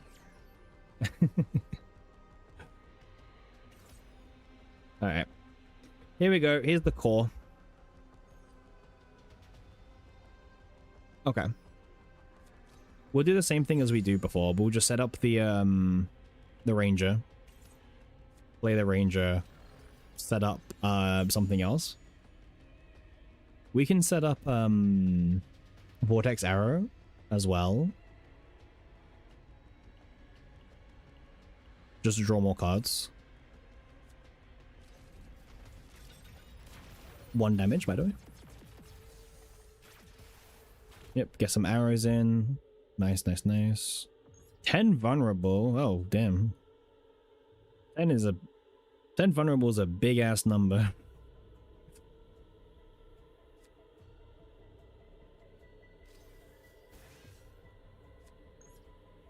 I mean, yep. And then 0 in is gonna do some damage, I guess. Yeah, little damage. No stacks right now, right?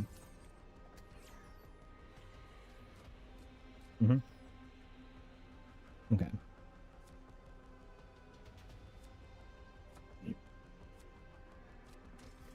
Note to self, get rid of the fucking void fragment. Alright, I need to get rid of the shield. Right, it's that turn. Noted. Okay. Harmonization is not yet. Let me play this.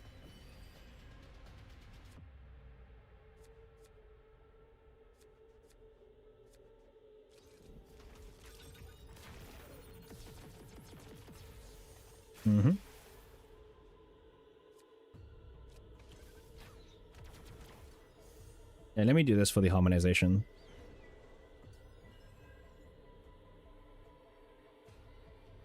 Okay, no reason for me to use anything else. 16k from 0 in. Pretty good.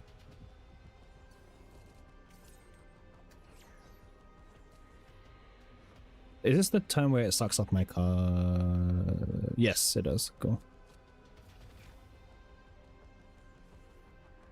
You know what? I'm very tempted just to leave Kalipe and break down for the rest of the fight instead of like having that happen to me. Like, you can stay there.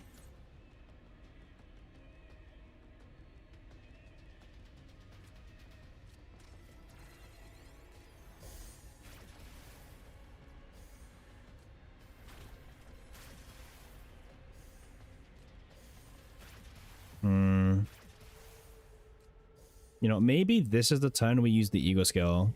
So let's start with the weakness multiplier instead.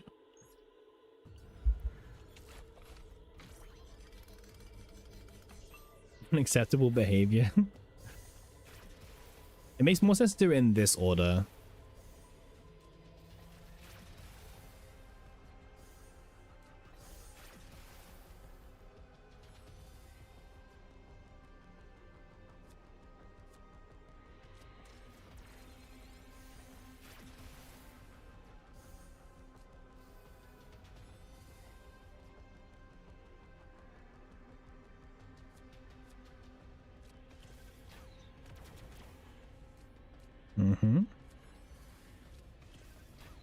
Bedtime, big dog? Bro, it's Sortie time. What are you talking about bedtime? This ain't bedtime, this is Sortie time.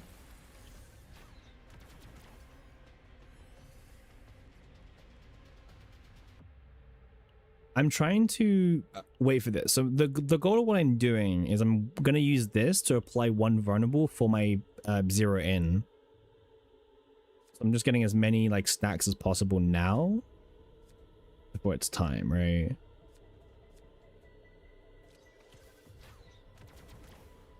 Midnight Sortie? Not as bad as a 2 a.m. Sortie, right? Okay. Okay, I have to do it now. Okay, so we play this. Hand to hand. AM Sortie? Bro, it's content. Debatable content, but it is still content. Okay, so now I just end, right? There we go. Just sacked the 0 ends, that's all you need. Oh man, this deck sucked so hard. I'll still take my bonus. Also, only 2 boosted characters is super rough, but it's fine. Alright, can we beat our last score is the question. I think that's like tied, but like we had 1 less bonus character. Yeah, 3.25.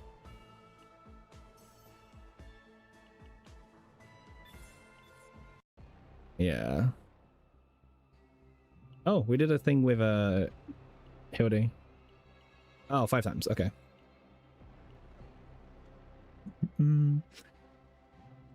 Okay.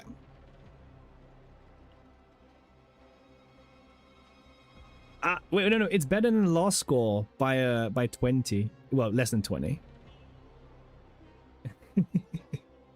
No, normal Hugo's painfully good. 7k follow-up on total E0. Oh, Hugo's just busted, man. Same as Selena. Like, ridiculous characters.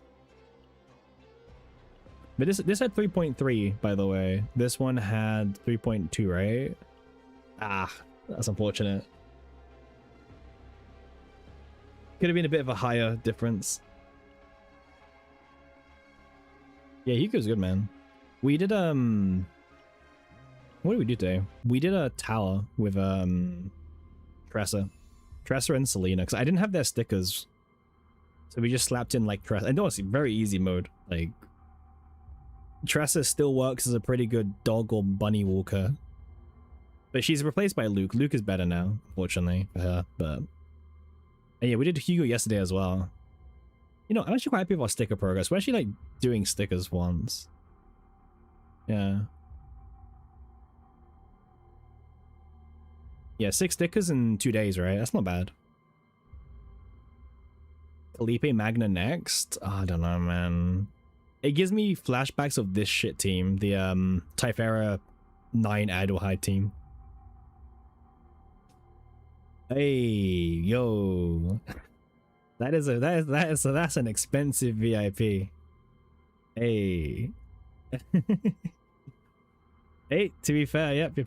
Yes, I see it, I see. Congrats, Snuff. The 100k grind, I respect it.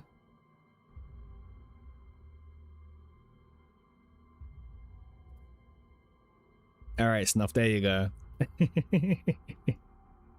Very well deserved. Literally grinded the whole time. Super deserved. Snuff never to be heard from ever again. True. Literally, Snuff just grinded for that, like, VIP. To be fair, Snuff is also, like, the first legitimate VIP, right? Snuff is the first legit VIP. Nah, congrats, Snuff. Very well deserved of all the lurking and sleeping you did on stream. Oh, man. You have 2.8k Black Mass too.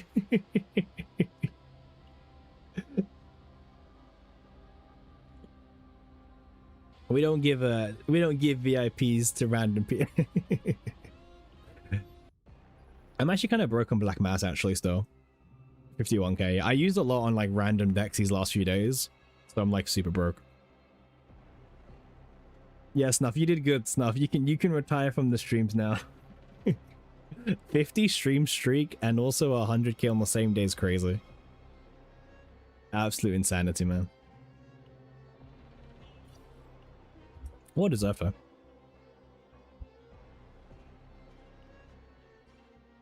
Super well deserved. Alright, so for tomorrow, right? Who are we doing tomorrow? It was hard work, but someone had to watch you.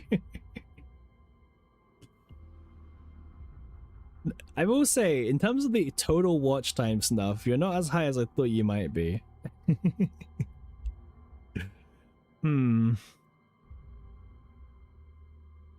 Okay, tomorrow we can do who? We can do Naja.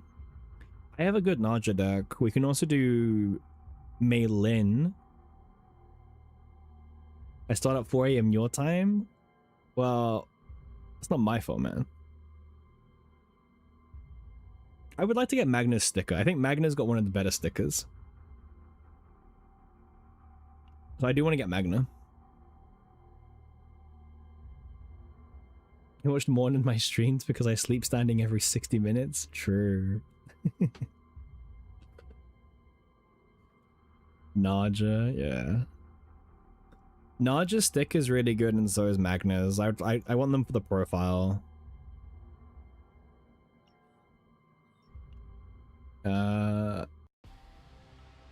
Unfortunately, we've reached the 20 cap, so I do need to start taking out stickers. Probably the males, to be honest with you. Besides, I don't know. Besides Cass. Cass is chill. Hugo might get replaced. He's been here for 1 day. I do feel bad. The Hugo and Luke have only been here for 1 day, but yeah, I think they might get replaced already. You've been looking at mine and can't take it anymore? That is true. It is a reminder, by the way. Whenever I go on my friend list, and I see Belle just like there, yeah. Belle is a reminder that I need to get stickers. Guy hater? True. 4 days ago? Oh man. What's happening to people? 4 days is crazy. Imagine not playing CZN every day.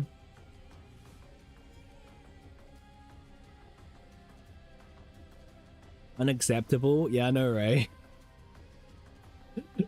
Inactive friend. Ah, but they do have some good characters as their favorite. I don't even remember who Winter is, by the way. That's the problem. Like, I genuinely have no idea who Winter is.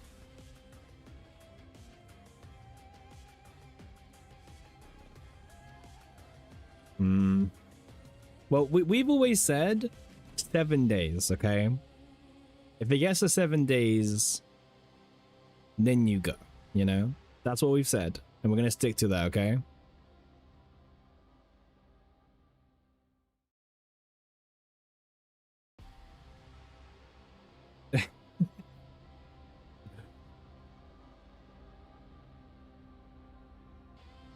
Rage has a great banner. I don't think I got Rage. I don't think I have Rage on thingy. I'm very like, well, I tried to do a first come first serve thing, and then like everyone actually plays the game, so like I don't remove people. Yeah. Problem is like my friend list is kind of active. There's limits on friends, yeah, man. There's 20 friends. You can have 20. That's the cap. Yeah. So whenever I do like friend stuff, I don't know, it's always like get rid of someone and be like first come first serve, I guess. Guild when? True, actually, like genuinely true. Content when is my question. I mean, Great Rift is content, but it's not for everyone. You has 20 friends, bro. I mean, that's a good point, yeah.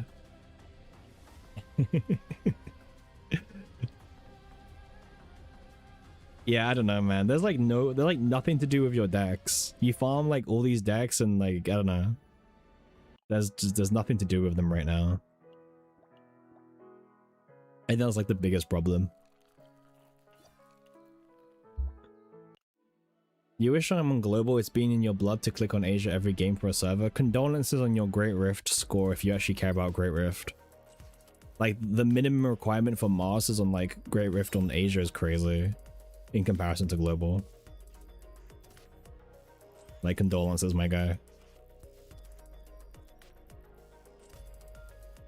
True. Yeah, it should be like horror, man. Be in China, but just make a server in global. Like, just bully the global players, right?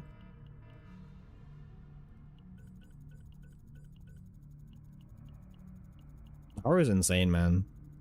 Guy has won like 4 Great Rifts in a row now. And I doubt he's going to be topped anytime soon. Unless... Right? Unless... Pause.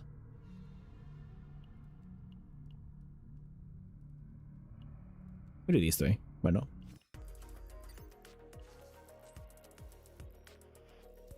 Yeah. Good enough for me. Okay. We've done excursions today. I'm doing Magna's actually still, because I just got her recently.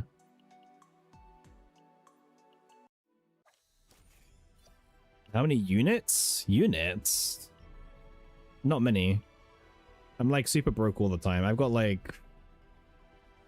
Where is this? Like 4 million? Yeah. 4.2. Some people here have like 30 million or 20 million. I don't know what they do. Yeah, 4K as always. Bro, I don't like, some people here like literally have like 30 million. I don't know what they do. I haven't even done my gear grind. I'm waiting for Arabella to do my main. Only 30? How many do you have, Pon? Like, how much, like, generally, how much do you have at this point? Like, I know you don't play the game. But... This Rift has... Yeah, God, that's what I'm kind of, like, banking on. I'm banking on the fact that the gap between... Like, for time whaling... is, like... it should make competing with Horo probably the closest it's been in a while, as long as you got the stats. However, that does mean if the gap is closer, because there's less to farm for, it does mean that mutations do take a bit more of a priority, unfortunately. As you squeeze any way possible to, like, you know, get the stats, right? So it might be a matter of, like, the actual decks are pretty easy to get for the most part, besides, like, the occasional divine, but mutation is going to be, like, the next step up thing, right? Yeah, 42 million units, Pon. Well, you don't play the game, so, you know. You don't play the game, so that's different. I don't know if we'll try for, like, a high... I mean, okay. We will try as we do in Great Rift usually. Well, I say that. Last Rift was the first Rift we ever tried, by the way. But we will try to get a decent score again. I don't know. We'll see what we can do. We'll see what we can do. For me, it depends on how much time whaling there is, right? Like last season, it's a miracle I even bothered going for Tenebria, because, like, engraving Persona season, absolute hell. The good thing is Tenebria didn't need engravings really to be strong, so that was kind of nice. Obviously, Horror did get engravings, and that's why they cemented their top one, but, you know, you didn't need them, essentially. Yeah, you needed E6 R4 to, like, be... Okay, so you needed E6 R4 and good decks to get top 2. Because there were E6s, R4s in, like, top 10, but obviously the decks weren't that good in comparison. Right? That's the problem with, like, Rift. Rift isn't just, like, a whale thing, it's a time whale. Like, do you have the time to, like, actually, like, grind the decks that allow your, I guess you could say, whaleness to shine above the other people, right? And a lot of people don't have that time, it seems. Like, a lot of people don't. Or they don't know how to play the Rift. That as well, to be honest. Or they don't care. Like, there's a lot of whales who just swipe and don't actually play. They just, you know, this is good for me. I'm not gonna grind the game.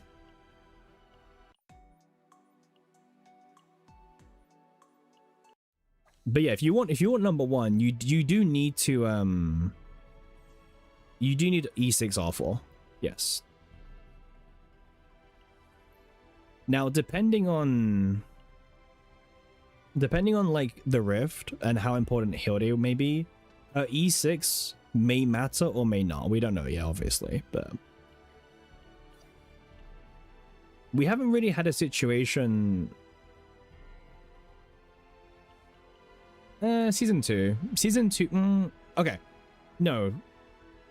The only Rift that would apply to would be like Season 2 Golden Main.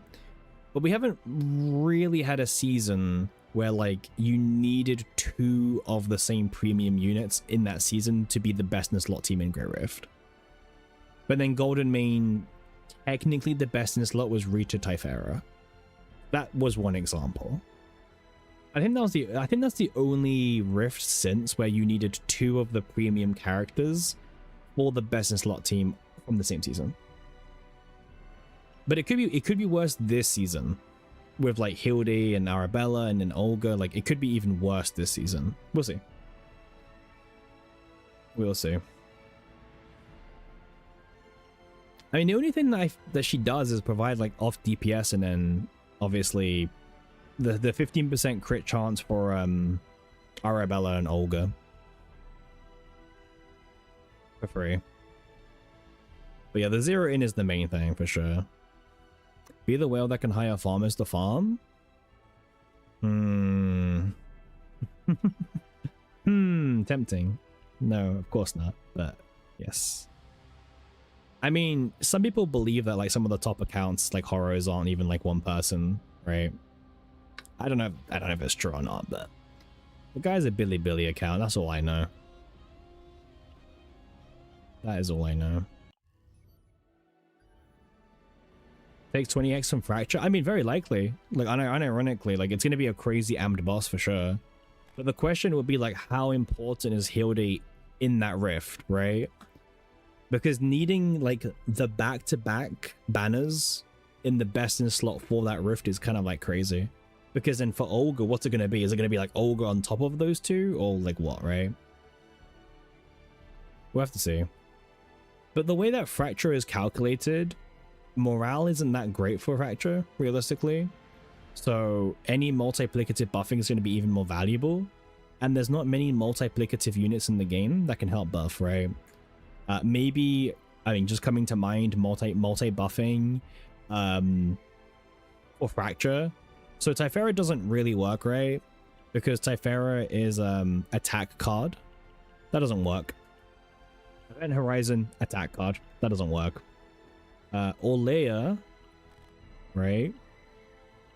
You know, also attack card, so it wouldn't boost Fracture. So the only thing that really boosts Fracture, unironically, Ray doesn't work. It's like Adelheid, right? It's like Adelheid's, specifically her E2 and E6.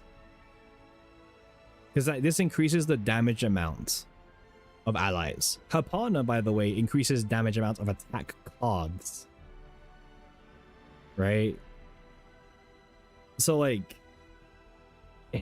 it's so weird. Oh yeah, yeah, that's true. Olea's E4 is like how much again? It's like, yeah, 10%, yeah.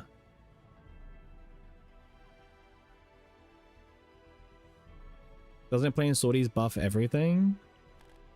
Possibly, right? It should do. It depends how much you can make, right? Because Adelheid can do 40% by just sitting there, right? Well, this is 35% by playing 1. So it depends on the full rotation, right? It's definitely going to depend.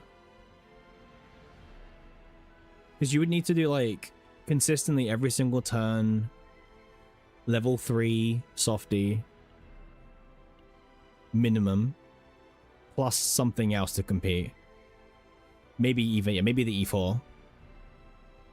But yeah, it's like Bricklayer gameplay. I mean, it could work. But yeah, Adelheid is also up there. Your best dot set is Evolution. I haven't farmed many Fracture because I'm just worried about that happening to me for now. That's why I'm really waiting on Arabella, and then I'll go in. I have a heal day build. It's like okay. I haven't. I could like. It's not that like. It's good, but it could be better. You know what I mean? Like this should be like 60, but I have no like effort to farm for Evolution anymore. I spent a lot of my you know those what do they call it? The stupid crafting thing. Where is it? Bro, I am like so out of it right now. Crafting, this crap, yeah.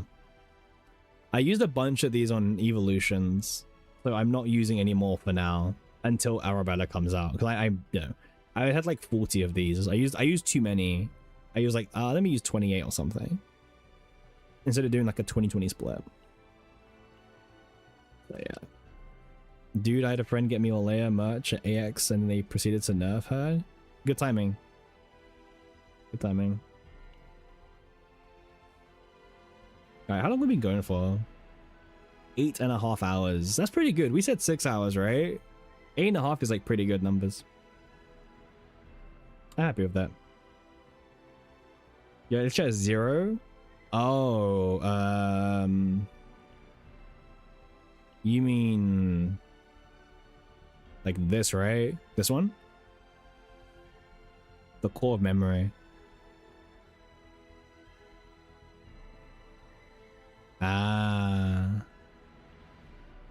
Well, good point. Good night, all. Don't worry, Memi. Good night. We're hopping off now as well. We've been going for 8.5 hours now, so that's good for me. Good stream, really good stream, really fun stream. We're back tomorrow again as usual. Same time, maybe? Question mark. Not too sure. We'll see. But yeah, thank you everyone. It's getting late. I'm like not even like knowing what words I'm saying anymore. And that's a dangerous thing, by the way. Streaming and not knowing what I'm saying is a very dangerous thing. So, yes. Oh yeah, GG Snuff as well on the VIP, by the way. Very well deserved. Yeah, thank you everyone for coming in today. And I will see you tomorrow for some more content. Go to sleep. That's not happening. All right, see everyone tomorrow. Peace.